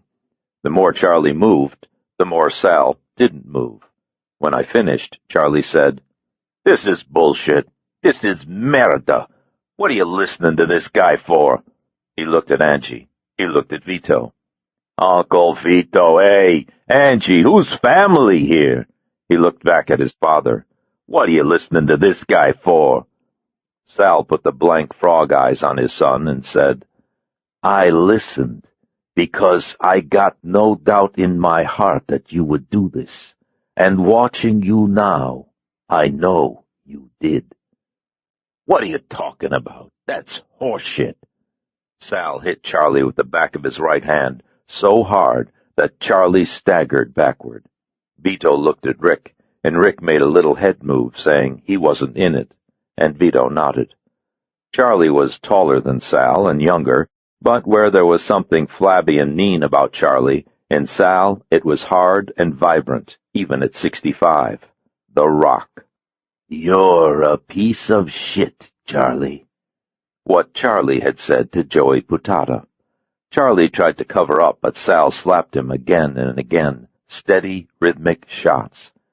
Sal held my Dan Wesson in his left hand and slapped with his right. You double-crossed the fucking Gambozas. You made the family into liars. And you ain't even got the balls to admit it. Be a man, Charlie. Face me and tell me that you've done this horrible thing. I looked at Rick again, but Rick didn't seem to be watching or hearing. His eyes were flagging closed, and his head was gently bobbing in time with some dark music. Charlie stumbled into a chair, trying to get away. His face was purple, and ribbons of snot leaked down across his mouth. "It's not true. I didn't do nothing. I swear I didn't." Like a little kid, Sal said, "I gave them my word, Charlie. This family made peace with the other families, and you've broken it. You understand that? You know what that costs." Charlie scrambled away from the chair and covered up against the wall. He said, "Please, Daddy." Sal grabbed Charlie by the throat and shook him. "I keep hoping you'll come around, but that day is never going to come, is it? I put you in business. I make it easy for you, but you're always gonna be a fuck-up." Charlie slipped out of Sal's grip and fell to the floor, then tried to crawl away. Sal hit him harder, grunting with every blow. Vito looked embarrassed, and Angie looked confused, and I wished I wasn't there seeing it. Sal followed his crawling son around the room, hitting him until Charlie ended up on his side, curled into a ball behind a heavy leather chair. Sal stood over him, breathing hard and hitting and saying, "Be a man. Be a man," until finally Vito said, "Jesus Christ, Sal," and went over and pulled him away, lifting Sal DeLuca off his feet and talking to him and calming him down, moving the rock. Then it was over. Sal stood in the center of the room, the Dan Wesson at his side, breathing hard and watching his blubbering adult child for what seemed like forever. Maybe violent insanity ran in the family. He shook his head and seemed to see me again, as if for a time I was gone but had now returned. "Okay," he said. "Karen Lloyd walks. Is that what you want?" "Part of it. There's something else." "What?" "The woman who died in Brooklyn." I looked at Rick. "He pulled the trigger. I want you to give him up to the cops." Rick moved the steel girder shoulders and peeled himself away from the bookshelves, the leather jacket falling open. Sal looked at Rick and then looked back at me. "I ain't never gave one of my people up to the cops, and I never would. My guys know that." Rick made a little smile. "That's the deal, Sal. Take it or leave it." Sal the Rock DeLuca shook his head. "No cops." He raised the Dan Wesson, aimed it between my eyes, then turned and shot Rick once in the chest. Rick saw it coming and yelled, "No!" and tried to move, but the slug caught him. It pushed him back into the bookshelves, and then his heels slid out from beneath him, and he fell to the floor. Charlie made a gargling sound and whimpered. Rick tried to get up, but his feet kept slipping. Sal shot him again. Rick clawed under his jacket and came out with his gun. Sal shot him twice more, smoke from the caps rolling across the room like smog spilling through the Glendale Pass into the San Fernando Valley. There were shouts in another part of the house and the sound of men running, and then someone was banging on the door. Freddie came in first. Sal was as calm as if he had taken out the trash. "Freddie, get a couple of those big plastic bags and take care of this." Freddie swallowed and stumbled backward out of the room. Sal looked down at his son, and then looked at me, his eyes empty and bottomless. "Good enough?" I nodded. "Okay, you got what you want. Now I get what I want. The Gambozas must never know. What we speak of here stays here, buried forever. Will you bury this? Will you keep my kids safe?" Sal and Karen Lloyd, each worried about their children. I nodded again. We bury it. We keep everyone safe. Vito said, "We got loose ends, Sal. Other people know." Sal said, "We'll take care of the loose ends, Vito." He looked back at me. "You want anything else?" "No." "Then it's a done deal. Get the fuck out of my sight." 36. I walked out of Sal DeLuca's brownstone to a fine powder of snow on the streets and the sidewalks and the cars parked at the curb. The air was cold, and the Manhattan skyline to the east was clear and pink in anticipation of the rising sun. To the west and the north, though, the clouds were still heavy and dense and promising more snow. The drunk was gone, but the little cardboard house remained, quiet and white in the early morning light. Cars belched fog breath out on 5th and 62nd, and men and women in heavy coats walked fast along the sidewalks, leaving gray trails. Somewhere there was music playing, but I didn't hear the notes clearly and couldn't make out the song. I slipped a $20 bill into the little cardboard house and went back to the Taurus. I drove across Central Park, then up through the city and the Bronx and Yonkers and White Plains. I drove slowly and listened to a pretty good classic rock station that played a lot of John Fogerty and CCR, Run Through the Jungle. Nothing like a little Creedence Clearwater Revival at 6 in the morning after spending the night with the Godfather. 4 miles above White Plains, I pulled into a rest stop overlooking a lake and started to shake. I shook for what seemed like hours, but was probably only a couple of minutes. I let the motor run and the Taurus's heater pump on high, but I wasn't shaking from the cold. A tan and white RV was parked broadside to the view and had probably been there all night. A man and a woman in their 60s came out with coffee cups and went to the rail, looking out at the lake. They watched the lake for a while and sipped the coffee and held hands. When they turned and came back to the RV, the woman gave me a friendly smile. The license plate on their little mobile house said Utah. At 9:45, I parked on the street in front of May Erdrich's house. Toby and Joe Pike were standing in brown leaves and snow, tossing a beat-up Wilson football, and Peter was sitting on May's front step watching them. Peter looked cold. Karen Lloyd came out of the front door as I went up the walk. I said, "It's over." She shook her head like maybe I was lying. "You got Charlie to go along?" Pike and Toby stopped throwing the ball. Toby ran over to stand by his mother. "Sal, Charlie doesn't have anything to do with it anymore. It's Sal, and Sal says you're out of it. Charlie will do whatever Sal says." She gripped one hand with the other. "I can stay at the bank?" "Yes." "No more Charlie? No more deposits?" "It's over, Karen." Peter smiled and crossed his arms, but stayed on the front step. Karen came down the steps and hugged me, and then she hugged Pike. She started crying, holding us tight and digging her fingers into our shoulders, as if only by holding us here could it be real. When she did it, Peter looked at his feet. Karen let go and stepped back, smiling and crying and thanking us. She said, "Can we go back to the house?" "Sure, any time you want." Peter looked up and said, "Karen, I'm glad. I couldn't be happier." Karen smiled at him, then looked at her son. "Toby, let's get our things. Let's say bye to May." They went into the house together. Inside there was movement and warmth, and the pounding footsteps of Toby running down a long hall.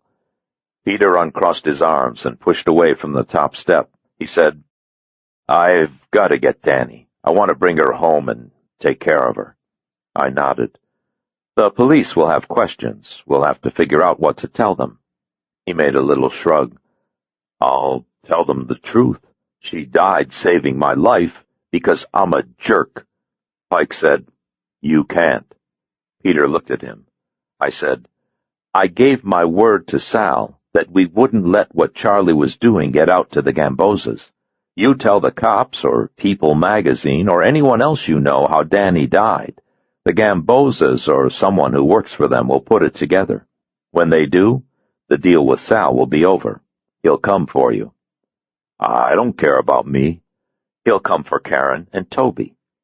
Peter pursed his lips and looked at the ground. He didn't like it, but he was learning to live with things that he didn't like. He said, "It makes me feel like I'm cheating her." "You are, but it's all we can do. Do you understand?" He pursed his lips some more, but he nodded. The front door opened, and Toby brought out his overnighter, put it on the porch, then went back inside and closed the door. Peter watched him. "They think I'm full of shit." I didn't say anything. "I'm thinking, I gotta get back to L.A. I've got the picture going into production soon. There's no point in me staying around." I stared at the house for a while. My back hurt and my neck was stiff, and I wanted to go to bed. "You shouldn't have come back here expecting them to think of you as husband and father. You could have earned that, perhaps, but you didn't think in terms of earning. You thought it was your right. You demand what you want, and you get it usually, and that makes you think that you can get whatever you demand." "I didn't come out here wanting to fuck it up." "I know. I wanted this to work out. I wanted them to be a part of my life. There are empty places." "Maybe the way to look at it is that you should have worked to be a part of their lives and hoped to fill the empty places they have." Peter pressed his lips together and looked at the ground, like maybe there was something interesting there. Elm leaves, dried and brittle in the cold. "Shit. I've got to go." He walked across the leaf-strewn yard and got into the limo and drove away. There was still a little snow on the windshield when he left. Pike and I waited at the Taurus until Karen and Toby came out. Karen was smiling and said, "I feel like a celebration. Would you like to have a late breakfast? On me, of course." "Whatever you want." We went to the Chelham Diner and sat in a booth and had eggs and sausage and pumpkin pancakes and home-fried potatoes. But it wasn't much of a celebration. There was a curious letdown feeling between us, as if there were unresolved business still at hand. When Toby was finished, he got up and played a video game, Space Command, a guy with a ray gun trying to kill thousands of little bugs. Karen watched him uneasily. I said, "At loose ends?" She nodded. "Does it show?" I said, "There's a lot to think about. There's still Peter in your life." She nodded again. "It's that, but it's more than that, too. It's as if a very large object has moved across the sky, but only we've seen it. These other people here in the diner, Joyce Steuben at the bank, no one else in town has seen it." I nodded. "It's always like that." She said, "I don't know what I'm going to do. I thought I did, but now I don't." She turned away from her son and looked at me. "I fought so hard to keep what I have here in Chelham and at the bank. Now that I've got it, you know what keeps coming to mind? Maybe I can get a better job closer to the city or up in Boston. Maybe I can find a better high school for Toby. Isn't that crazy?" I made the same little shrug for Karen Lloyd that I had made for Peter Allen Nelson. "Not crazy. It wasn't a choice you could make before. Now you're free to make any choice you want." She sort of smiled at that and looked back at her son. "Yes, I guess I am." Then the smile became a little laugh that was light and open. It was the first time that I had heard her laugh. After a while, Joe and I went to the Taurus, and Karen and Toby went to her LeBaron, and the four of us drove back to her house beneath gray skies expectant with snow. We went inside and packed our things while Karen made phone calls, and Toby dug around in the kitchen for something to eat. 12 years old, and you're always hungry. When my bags were packed, I called United and booked 2 returns on a flight they had leaving from Kennedy at 6:40 that night. When I told Pike the time, he said, "Didn't they have anything sooner?" At 24 minutes after noon, the black limo turned into the drive, and Peter Allen Nelson came to the door. Karen let him in. She said, "I thought you had gone back to Los Angeles." Peter said, "I want to start over. I know that me coming here is going to create problems for you, and changes, and I want to do what I can to help you through them. I don't want you and the boy to think I'm an asshole.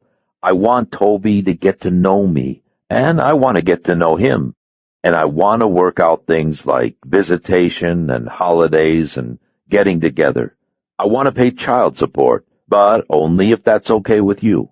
Can we talk about this stuff?" Karen Lloyd said, "Oh, shit." Peter said, "Please." Karen Lloyd made a little whistle and tapped her right hand on her thigh and looked at the television. The television was not turned on.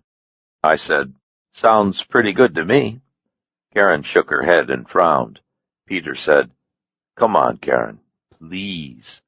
I said, "For Christ's sake, meet him halfway." Karen crossed her arms, and the frown grew deeper. "We'll see. Give him an inch." The phone rang, and Karen Lloyd went into the kitchen and answered it. When she was gone, Peter said, "What do you think?" I spread my hands. "We'll see." Karen came back and said, "It's a man named Roland George." I left them to stare at each other and went into the kitchen. Raleigh came on with a tight-clipped voice. "You heard?" "What?" "On the news 10 minutes ago, Sal DeLuca was shot to death in his health club. 4 in the head, close range. Sometime around 10 this morning. You know anything about it?" "I think it was Charlie. If it was, I think he'll want us next." I hung up and went back into the living room and told Karen and Peter and Joe Pike. When I told them, Peter said, "You mean the son of a bitch is coming back here?" "Yes." Karen said, "I knew it couldn't be this easy. I knew it wasn't over. What are we going to do?" "Get into town where there's people. When you and Toby are safe, Joe and I will see what we can do with Charlie." Karen called Toby, and we went quickly out the front door and into her LeBaron. I told Peter to get in the back, and I told Karen that I would drive. Neither of them objected. Toby said, "Is it those men again, Mom?" We pulled away from her house and went down the clean new tarmac street and turned onto the main road toward Chelham. It was 28 minutes after noon. We had gone about 2 miles when they found us. 37. They came up behind us in 2 cars, a green Dodge station wagon and the black town car, just as the snow began to fall. Pike saw them first. "Behind us, turned out from a side road maybe a half-mile back." I pushed Toby's head down. "Get on the floor. Make yourself as small as you can and wrap your arms around your head." I pushed Karen down on top of him. The town car pulled into the left lane, and the wagon stayed in the right, and they came on hard. Pike reached under his jacket and took out his .357. I pressed the LeBaron's pedal to the floor, but the town car inched closer, and then there were gold specks flashing around it, and something hit the rear of the LeBaron 2 times. Bam, bam, like rocks thrown by a kid hiding behind a tree. The right rear tire blew, and Karen Lloyd made a sharp gasping sound, and Toby said, "What was that?" The LeBaron nosed up, and I swung us to the right, and then we were off the road and bouncing across an untended pumpkin field, ripping through weeds and a barbed wire fence and a couple of white birch saplings. I gunned the engine and forced the LeBaron across the field sideways half the time and near out of control, until the right flat rear dug into the loam maybe 300 yards from the road, and the LeBaron wouldn't go any farther. I said, "Everybody out."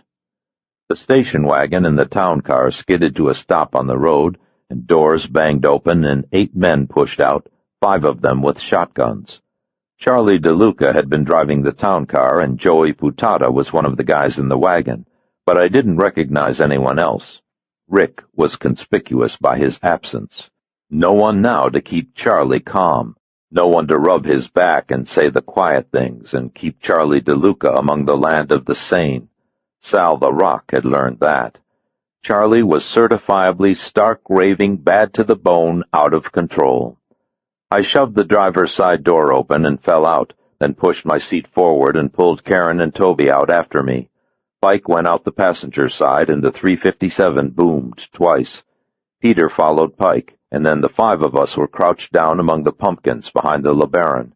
2 of the guys up on the road started blasting away with their shotguns, but then someone did a lot of arm waving, and they stopped. 300 yards with shotguns was silly. The little pumpkin field was maybe 500 yards on a side, bordered to the east and the west and the south by thick stands of birch and elm and maple trees. Behind us to the south, there was a little ramshackle feed shed that looked to be maybe 100 years old. I squatted down next to Karen and said, "Does anyone live around here?" "Maybe a couple of miles that way." She pointed southwest. "Is there a road behind us?" She scrunched her face, trying to think, but not having an easy time of it. "There must be some kind of farming road." Toby said, "Yeah, there is. It's a utility road. Dirt." "How far?" "Maybe a mile and a half. It's on the other side of all these fields. It comes out by this little airport where the crop dusters fly, but there won't be anyone there. They close it down in the winter." Pike said, "If we can get there, maybe we can make a farmhouse." The snow fell harder, swirling and piling up in little white pockets on the LeBaron and on the pumpkins, thick enough in the air to make the men on the road indistinct and shadowy. 2 of the shadows went off to the left, and 2 of them went right, and 4 of them started off the road directly for us. Classic pincer move. Probably taught that at the Mafia Academy. I said, "They're going to try to envelop us. Faster guys moving out on the flank, the other guys coming slow up the middle to drive us toward them." Pike said, "Uh-huh," and opened the duffel. He took out the shotgun and a cartridge box and began filling his pockets with the shells. 25 rounds in the box, but he found places for all of them. Peter was squatting next to Karen and behind Toby. He had put an arm around Karen's shoulders without thinking about it. Or maybe he had. He said, "Maybe we could dig in here and hold them off." Pike shook his head. "Not with 25 rounds. I duck-walked to Karen and Peter and knelt close to them. Their faces were white and their eyes were squinty and drawn. "We're going to have to split up. Pike and I will go out to the flanks. You guys move straight back across the field and try to get to the farm road. You understand that?" They both said, "Yes." "Stay low and run as fast as you can, just like you've seen people do on television. Try to keep the car between you and the 4 guys coming across the field. They're coming slow because they know we have guns, so you'll have time. Work your way to the feed shed and get behind it, and then work your way to the woods using the shed as cover." Peter nodded, and Karen said, "Yes." "Don't stop until you get to people. Then call the police." Karen wasn't looking into my eyes. She was watching my mouth, getting every word, hanging on by her fingernails. Peter said, "I don't want to run off. I want to do something." "You are doing something. You're helping this woman and your son get to a safe place. That's your job." Peter glanced down at the woman that he used to be married to and their son, and he nodded. "Sure. Okay." I turned to Toby. "Toby, you think you can find the road through the woods?" "Sure. You just keep going south." "Okay. You get to the road. Which way to the airfield?" "East." I looked back at Karen and then at Peter. "Do it." Karen said, "They're going to kill us, aren't they?" "They're going to try, but Joe and I won't let them." Her eyes were big and darting. She held tight to Toby's arm. "How can you stop them? There are 8 of them, and we're trapped here in the middle of nowhere with them." Pike chambered a round into his shotgun. "No," he said. "They're trapped with us." I gave Karen a little nod, and then she crabbed away, holding on to Toby's shirt with her right hand, crouched low and stumbling through the frozen weeds and the pumpkins. Peter followed close after them. Pike said, "How many rounds you got?" "Just what's in the gun." He gave me disapproval. "I know," I said. "You can't take me anywhere." He handed me the .357 butt first, then gave me a little leather pouch with 3 speed loaders. "Be prepared." "You ready?" "I'm ready." "Let's do it." We fired 6 quick rounds at the 4 men coming across the field. Then Joe broke left and I broke right, moving low and fast, and then he was behind me and gone. The snow was a glistening powder across the field, piling up in little mounds that scattered without sound as I moved. Charlie DeLuca saw us break, and the 3 guys with him opened up, firing with the shotguns and their pistols. Still better than 200 yards out. Panic shots. I guess they hadn't expected us to try to outflank the flankers. Charlie yelled something at the guys who had gone into the woods, but with the snow and the wind and the distance, you couldn't make out what he was saying. Pellets rained on the field around me, and a great orange pumpkin exploded, but I didn't stop and I didn't look back. I stayed low and moved hard and wondered if the guys in the woods were making better time coming my way than I was making going theirs. Then I didn't think about it any more, and pretty soon I was in the trees. I moved 20 yards into the tree line and stopped between two white birch to listen. If the flankers had moved fast, maybe they were already behind me. They weren't. 30 yards upwind toward the road, limbs snapped and dead leaves crunched, and it sounded like the 5th Marines were on the march. City kids come out to play. This deep in the trees, you couldn't see the field. They didn't know Karen and Peter and Toby were falling back, and they didn't know Pike and I had moved into the tree line. Out in the field, the pistols and the shotguns had stopped firing, and Charlie was yelling, but I couldn't hear what he was saying. If I couldn't hear, the flankers couldn't hear. They were making so much noise that even if Charlie had been understandable, they wouldn't have heard. I moved deeper into the trees and found a place beside a fallen elm and waited. In the woods, the snow fell only slightly, caught higher in the tree canopy by dead leaves and vines and branches. Some of the earlier snow had melted, and the water had leached down the trees, making their bark feel velvety and damp, and enhancing their good smell. Except for the coming of the flankers, it was quiet, calm, the natural state of the woods. Joey Putada and a guy in a blaze-orange hunting jacket pushed their way through a tangle of vines hanging from a dogwood tree.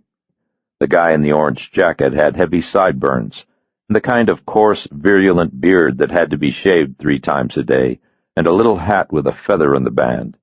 Joey Putada was carrying a 12-gauge Mossberg slug gun, and the guy in the orange had a Ruger Red Hawk .44 Magnum revolver. Joey's eyes were still black and green from the beating Charlie had given him, but here he was, tramping through the woods. Some guys are stupid all the way through. The guy in orange ducked down under a branch, but didn't duck far enough. The branch knocked his hat off, and a slug of fresh snow fell down his back. He said, "Son of a bitch," and then they stopped. Joey Putada said, "You think we're far enough?" The guy with the hat said, "How the fuck I know? Let's go that way and see if we can find Tony and Mike." Tony and Mike must be the other flankers. From a very long way off there were 2 quick booms. Joey got excited and said, "Maybe we got him." When he said it, he shoved the guy with the hat, and the guy with the hat turned sideways and saw me. I shot him once in the chest. The .357 slug hit him square in the sternum, like an express-speed brick, and punched him back into the vines. I said, "Hey, Joey, don't you ever learn?" Joey brought up the Mossberg, but he didn't bring it up fast enough. I shot him once in the neck, and then I was moving back toward the field. When I came out of the tree line, Pike was running toward the LeBaron. Charlie and the other 3 guys were gone, and so was the black town car. Pike said, "He took off a couple of minutes ago, heading away from town." I came up next to Pike and reloaded the .357. "He's betting that the others are making for a road behind us, and he's gone to look for it." Pike cocked his head. "I don't figure he's looking. I figure it's the side road he came at us from, and he knows just where it leads." "Great." We set off south across the field, running side by side past the little feed shack and falling into an easy rhythm. When we made the woods, it was easy to see where Karen and Toby and Peter had passed. The damp mat of dead winter leaves was kicked up, and branches and small winter-dead saplings were broken. The narrow dirt utility road was less than a mile from the main road, closer than Toby had thought. We came out of the trees and went east, pounding along as the road cut through the woods, striding in tandem and feeling the cold air cut into our throats. There were foot tracks and fresh tire tracks in the snow, but the tire tracks didn't necessarily belong to Charlie's town car. They could have been anything. Pike said, "I see it." The road broke out of the little section of woods and cut across flat white fields of pumpkins and squash and winter truck.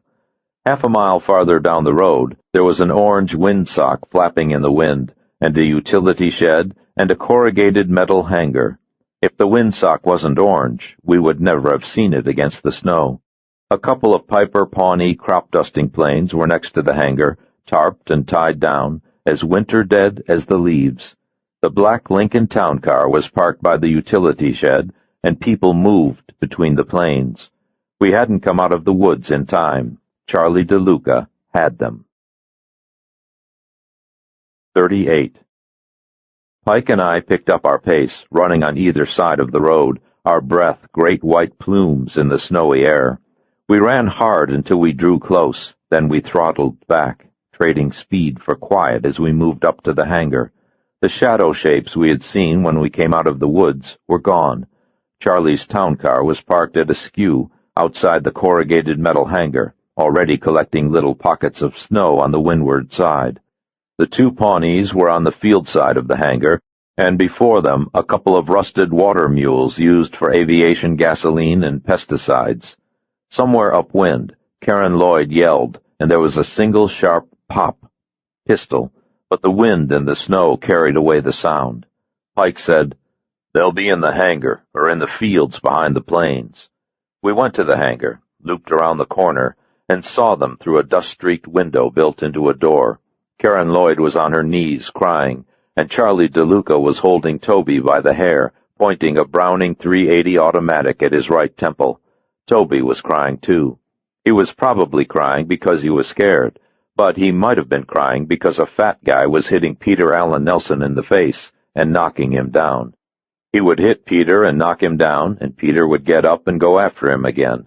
The fat guy was thick through the middle and the hips and the shoulders and the back, sort of like an overstuffed sausage, but it was hard fat. There wouldn't be a lot of stamina, but there was plenty of mean. Peter kept trying to get to Charlie, but the fat guy kept beating him up. Karen was yelling something about doing whatever Charlie wanted, if only he'd stop. It was hard to hear them through the glass. I touched Pike's shoulder and pointed past them to the big sliding doors at the back of the hangar. The doors were open. Pike nodded, and we slipped under the window and took one step toward the field when the two other guys who'd been with Charlie DeLuca came around the corner. One of them was tall, and the other wasn't. The shorter one had a dead cigar in his mouth and what looked like a .32 revolver in his right hand. The taller one was grousing about the cold, and neither one of them knew we were there until they saw us. Joe Pike hit the shorter guy with an outside spin kick that sounded like it broke his neck. The taller guy said, "Hey!" and fired what was maybe a Rossi .38 into the ground, and I shot him high in the chest. Blood squirted out in a little geyser, and he looked down at it, and then started pressing on the blood, trying to make it stay where it was. Then he fell over. Inside there were the sounds of fast movement, and Karen screamed something, and there was the peculiar high shriek that only young children can make. Someone started shooting, and bullets slammed through the side of the hangar, well wide of us, and then the shooting stopped. We looked in through either side of the window in time to see Charlie drag Toby through the hangar doors. Karen followed them. Peter was lying on his side, and the fat guy kicked him twice, then took a blue revolver from under his jacket. He pulled Peter's head back and put the revolver into Peter's mouth. Pike shot him in the top of the left shoulder with a load of number 4. The fat guy fell backward, and Pike shot him again. We ran back between the two Pawnee crop dusters, just as Charlie came around the hangar with one arm locked around Toby Lloyd's neck, looking for us. The Browning .380 was pressed under Toby's ear. Charlie's face was bright red, and there were veins standing out on his forehead. He was checking the roofline. Batman and Robin always come down from the roof. He screamed, "You're mine, you son of a bitch! I'm gonna cut out your fucking guts and fry 'em in a pan!" Karen came around the corner behind them, tears washing her face, her hands tight and clawed. She wanted to run to Toby, but she was scared if she did, the nut with the gun would kill him. She yelled, "Toby!" Charlie DeLuca dug his pistol so deep under Toby's jaw that Toby shrieked again and wet his pants. Charlie yelled, "I'm gonna kill him, you chicken shit motherfuckers! You don't come out here! I'm gonna blow his fucking eyes out!" I glanced at Pike. Pike's flat black lenses were locked on Charlie DeLuca, the shotgun resting easy along the Pawnee's metal wing strut. Pike's a better shot than me, maybe the best I've ever seen. I said, "He's going to do it. He's going to kill the boy." "Yes." I gave him the .357 and took the shotgun. "Can you make the shot?" Karen screamed, "Help him, please, somebody help!" Pike said, "I can make the shot, but not with his gun on the boy that way. He could jerk when he dies." Karen screamed, "Toby!" Peter stumbled out of the hangar and said, "Let go, my kid, you fat fuck!" There were cuts over both eyes, and his nose was broken, and his lips were split. There was so much blood on his face that he looked like he was wearing makeup. "I'm Peter Allen Nelson, and I will kick your fat fucking ass." Karen screamed, "Peter, no!" Charlie DeLuca smiled and swung the Browning toward Peter and said, "Kick this." Then he fired once. Peter fell down, and Karen and Toby screamed, and I stepped out from behind the Pawnee and yelled, "Charlie!" Charlie DeLuca swung the .380 back toward me, pulled the trigger, and something tugged at the top of my shoulder. Then I felt something solid wash past me from behind, and there was a loud noise, and the back of Charlie DeLuca's head blew out like a big rig tire filled with red paint. Pike's python. Charlie was dead before he started to fall. Toby kicked away from what was left of Charlie DeLuca and ran to Peter, yelling, "Daddy! Daddy!" Blood was spilling from the top of Peter's left thigh, but he made it to his knees and dragged himself over to Charlie DeLuca and started punching the body. If Peter could get up, I figured I should get up too. I did okay at it, but my ears were ringing and my shirt felt wet. I looked down and opened my jacket and saw that my shirt was turning black from the top down.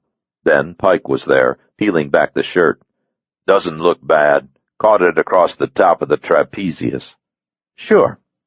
Pike went over to Peter, took off his belt, and wrapped it tight around Peter's leg. Then he came back to me and used his sweatshirt as a compress on my shoulder. I burned where the bullet had torn through the muscle. There was a tingling feeling, but it could have been worse. Peter blinked at his leg and at Charlie DeLuca, and then he grinned at me. "We got the bastard. We got him." "Yes," I said, "we did." He began to laugh. "It's over."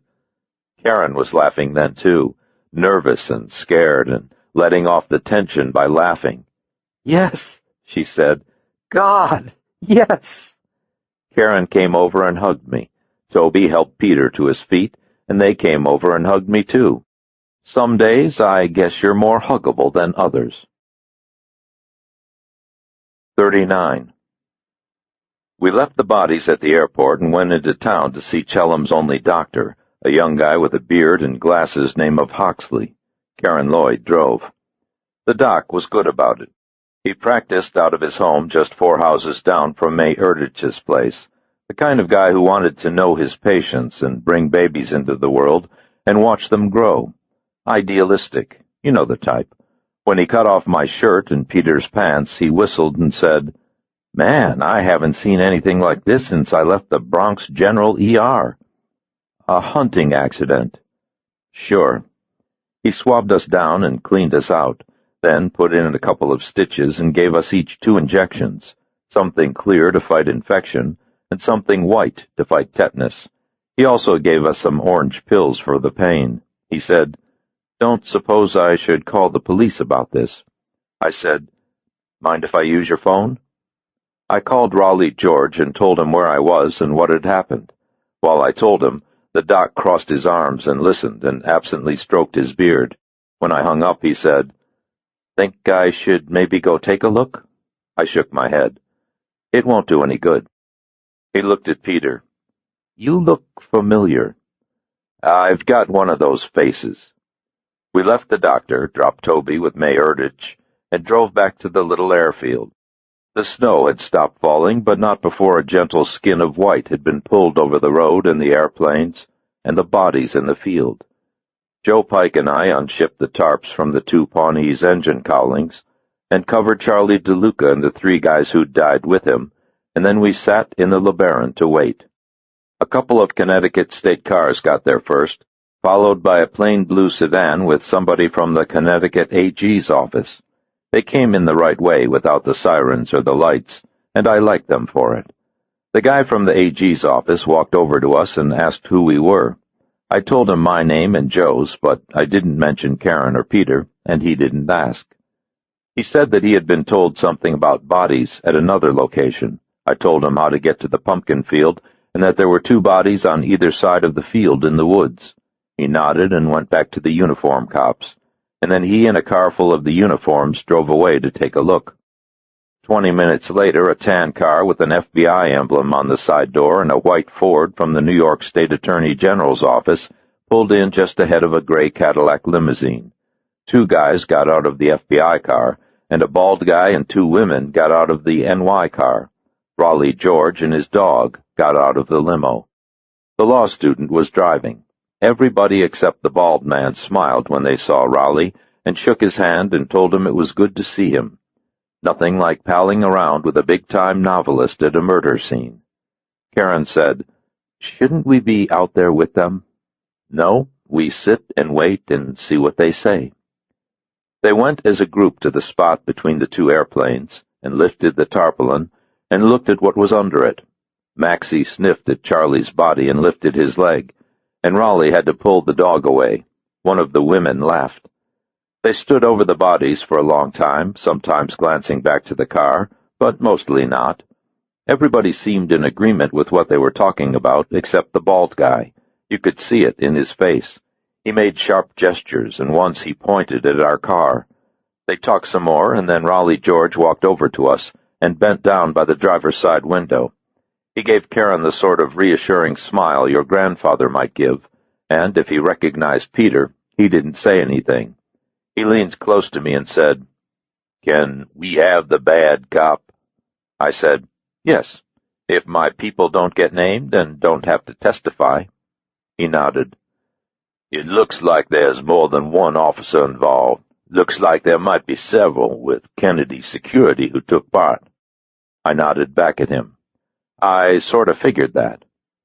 Raleigh smiled at Karen again, and then he and Max walked back to the little group around Charlie DeLuca's body. There was more talk, and the bald guy liked it even less, and made more of the sharp gestures until one of the women he had ridden out with said, "Oh, shut the fuck up, Morton." The feds and the people from the 2 AG offices came to the car for Pike and me and walked us around the site asking us questions. Most of the questions were about Charlie DeLuca and the Jamaicans and the cop I had followed to the Queen's precinct house. I didn't mention Charlie DeLuca's secret account, or that he was doing something that Sal didn't know about, or the Gambozas. The Jamaicans probably didn't know whose dope they were stealing, and neither probably did the cop. If they did, and if they told, that was between the DeLucas and them. You do what you can. When the AG people were finished with their questions, they brought us back to the car. None of them looked at Karen Lloyd or Peter Allen Nelson or spoke to them. It was as if they weren't there. One of the women and one of the feds went with a couple of stadies to the pumpkin field. They weren't gone long. After they got back, there was more talk, and then Roland George came back to us. He said, "I think we've done about all we can do here. You can go now." Karen Lloyd said, "Is that all?" "Yes, ma'am." "You don't need to question us? You aren't going to take us in?" Peter said, "Karen." Raleigh George smiled and walked away. Karen looked at me. "They're keeping us out of this, even with dead people?" "Yes, start the car, and let's get out of here." We drove to Karen Lloyd's house in silence and parked in the drive beneath the basketball hoop until Peter had his story straight. The people from the AG's office were going to release Danny's body to him with no questions asked, but he would need to know what to tell Nick and TJ and the press. Peter Allen Nelson's bodyguard had been murdered, and there would be questions. He was going to have to lie, and he was going to have to maintain the lie for the rest of his life.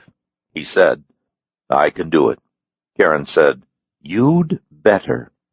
He frowned at her, and then he got out of the LeBaron and got into his limo and drove away. Karen watched him go.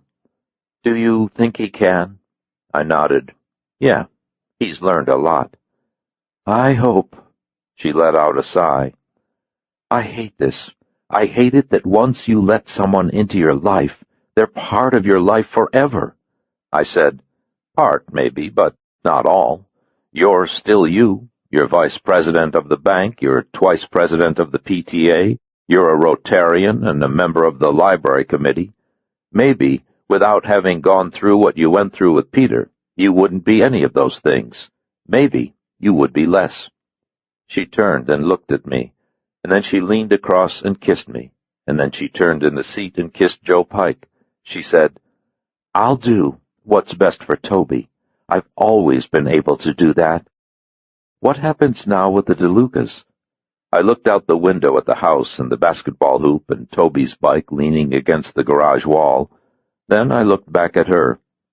I don't know. Sal and Charlie aren't running the family anymore. They'll have a new boss. She made her lips into a little rosebud, and then she nodded slowly. Do you think he'll try to make me keep doing this? Pike leaned close to her and patted her arm. Go live your life. You let us worry about that. Karen Lloyd took a deep breath, let it out, and got out of the car. 40. Pike and I collected our things, said our goodbyes, and drove down to the city where we took a 14th-floor room at the Park Lane Hotel on East 59th Street. It was a nice room with a view of Central Park. We took turns in the shower, then dressed and walked to the Museum of Modern Art on 53rd. They call it MoMA for short, which is dumb, but they had Vincent van Gogh's The Starry Night, which is anything but. Score 1 for New York. I had always wanted to see it, and now sat for the better part of an hour staring into its depths and textures. Pike said, I know how he felt. They say he was mad. Pike shrugged. We walked up to West 71st Street and had an early dinner at Victor's Café 52, Cuban food, which rivaled and in some ways surpassed the excellent fare found at the Versailles on Venice Boulevard in Los Angeles. I had the chicken steak and black beans. Pike had the white bean soup and fried plantains. We both had beer. Score 2. It was still light when we finished, so we walked across the 3 long blocks of Central Park, past the lake and Bethesda Fountain, and something that called itself the Boathouse Cafe. The cafe was closed. People were jogging and riding bikes, and a couple of kids were flying a model airplane. No one seemed about to do crime, but the mounted police were in high profile. After the sun went down, it might be different. I asked Pike, Are you afraid? He shook his head. Would you be afraid at midnight if we were alone? He walked a moment. I have the capacity for great violence. I nodded. So did I, but I thought that I might still be afraid. Pike slipped his hands into the pockets of his parka, and we walked past a smaller pond where an older man and a couple of young girls were sailing a model sailboat. A man and a woman decked out in serious biking apparel were standing with a tandem bike, watching them. We stopped and watched them too, and I wondered how deeply into winter the pond could venture before it would freeze. The brisk fall wind carried the boat well across the pond. Pike said, Elvis? Yeah? I remember being afraid. I was very young. We watched the old man and the girls and the boat, and then we left the park and walked down to the brownstones that used to belong to Sal DeLuca. There were no limos at the curb or thugs hanging around the stoop. There was a black bow on the door.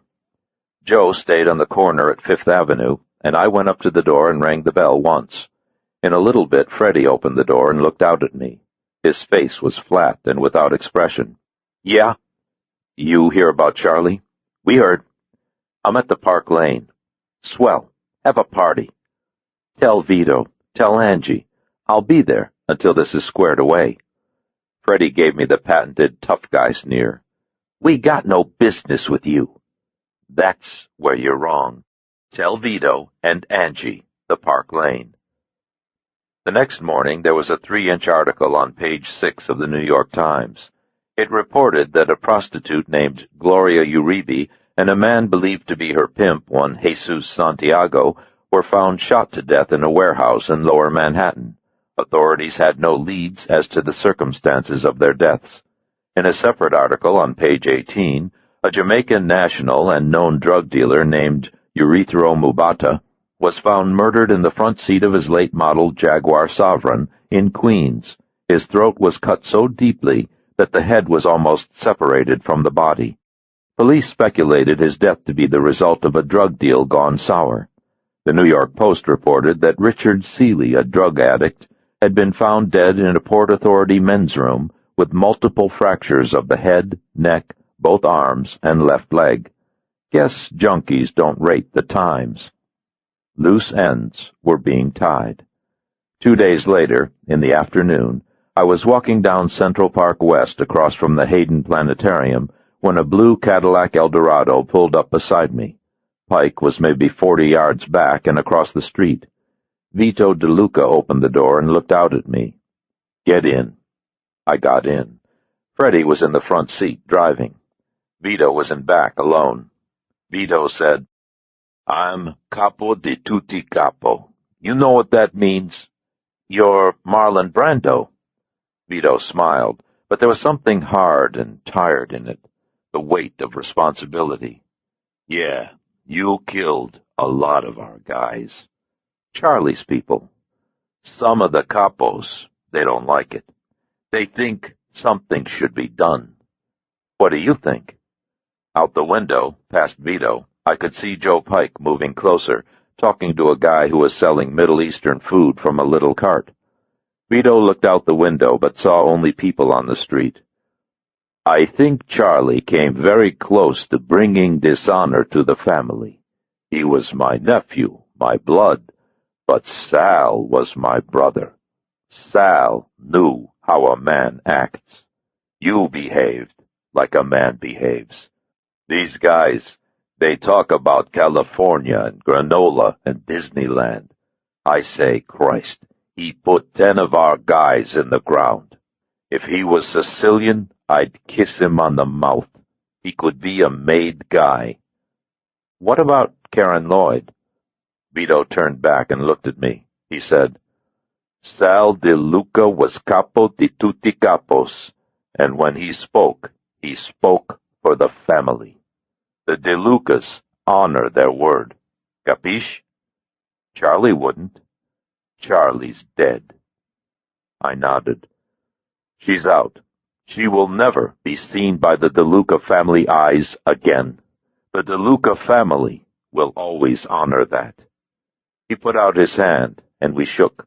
When we shook, he squeezed my hand hard, so hard that it cut off the blood. More than one rock in the family. He said, "The agreement works both ways. Does the woman know that?" "Yes." "Does her husband, the movie guy?" "Peter Allen Nelson, the movie guy." "Yes. I'll be responsible for them." He nodded. "That's right. You will. For the rest of your life." He let go of my hand, and I got out of the limousine and walked across the street. Joe Pike and I went back to the hotel, called Karen Lloyd at her bank, and told her what Vito DeLuca had said. We checked out that afternoon. 41. October moved into November, and 3 weeks later, on a pleasant Sunday afternoon, I was on my deck grilling salmon steaks and Japanese eggplant for Cindy, the beauty supply distributor, and Joe Pike and another woman named Ellen Lang. Ellen Lang had been a client once, several years ago, and since then she and Joe Pike have seen each other time to time. She had a deep tan, and when she laughed there were dimples high on her cheeks. Laughter came easier to her now than in that earlier time. Joe Pike and Cindy and Ellen Lang were inside, making salad and garlic bread and mint tea, when the phone rang. Someone inside answered it, and Ellen Lang came out and said, "There's a call for you. It's Peter Allen Nelson, the director." I said, "Wow, maybe this is my big break." She said, "Oh, you." Ellen stayed with the salmon, and I went inside and took it in the kitchen. On the counter next to the sink, Pike sliced the long French bread and put it on a tray while Cindy watched him. Cindy had soft auburn hair and expressive brown eyes. I liked watching her watch Pike's precise moves. Peter said, "They're coming out to visit." "Karen and Toby." "Yeah. He's got a week off for Thanksgiving, and I asked him to come out." "Great." I already knew because Karen had called and told me. "She doesn't want him traveling alone, so she's coming too." "Even better." "She's not coming by herself. She's bringing some guy." She had also told me that. "She's got a life, Peter. That's a good thing. Why don't you get a date and the four of you can go out one night? Leave Toby with me." "Yeah, I know. He didn't say anything for a little bit. Listen, when they're out, I'm gonna bring Toby to the set, take him to Disneyland, that kind of thing. You think you could sorta be around some of the time, at first?" Pike finished cutting the garlic bread, and Cindy took it outside. She wriggled her eyebrows as she passed and gave me a yum-yum smile. She smelled of daisies. Yum, all right. "Sure, Peter, not the whole time, but if you need me around at first, sure." "Hey, thanks. I really appreciate that. I really do." He sounded relieved. "I'm out at the Malibu house. You want to come out?" "I've got company." "Another time, okay? You ever want to come out, you don't even have to call. Just come." "Sure." Elvis Cole, detective to the stars. I hung up, and Pike said, "What's up?" "Karen and Toby are coming out, and he's scared. Growing up is a scary time." "He asks you a lot. Maybe he should try growing up without you. He calls me less now than he once did. He'll call me less still. He's getting there." Pike nodded. "Yeah, I guess he is. Karen getting any chaff from the DeLucas?" "Vito's been good at his word. All of the DeLuca accounts through the First Chelum Bank have been collapsed, and the funds in the Barbados accounts have mysteriously vanished." "So she's free." "Yes, she's as free as you can be when you've got the memories she has. But, like Peter, she's getting there too." Outside, Ellen Lang moved the fish to the side so it wouldn't overcook, and Cindy put the garlic bread in the center of the grill. Pike washed off a yellow pepper, poured it in the sink, then sliced it into thin rings. Each ring was uniform, no thicker or thinner than any other ring. When the pepper was cut, he added the rings to the large salad that had already been built, and we took it out to the deck. Ellen Lang says that if you stand on my deck and close your eyes, with a breeze coming up the canyon to blow across your face, it's easy to imagine that you're flying free through the sky, over the city, with Tinker Bell and Mark and Wendy, off to Neverland to find the lost boys. I haven't told her, but I've always thought that, too.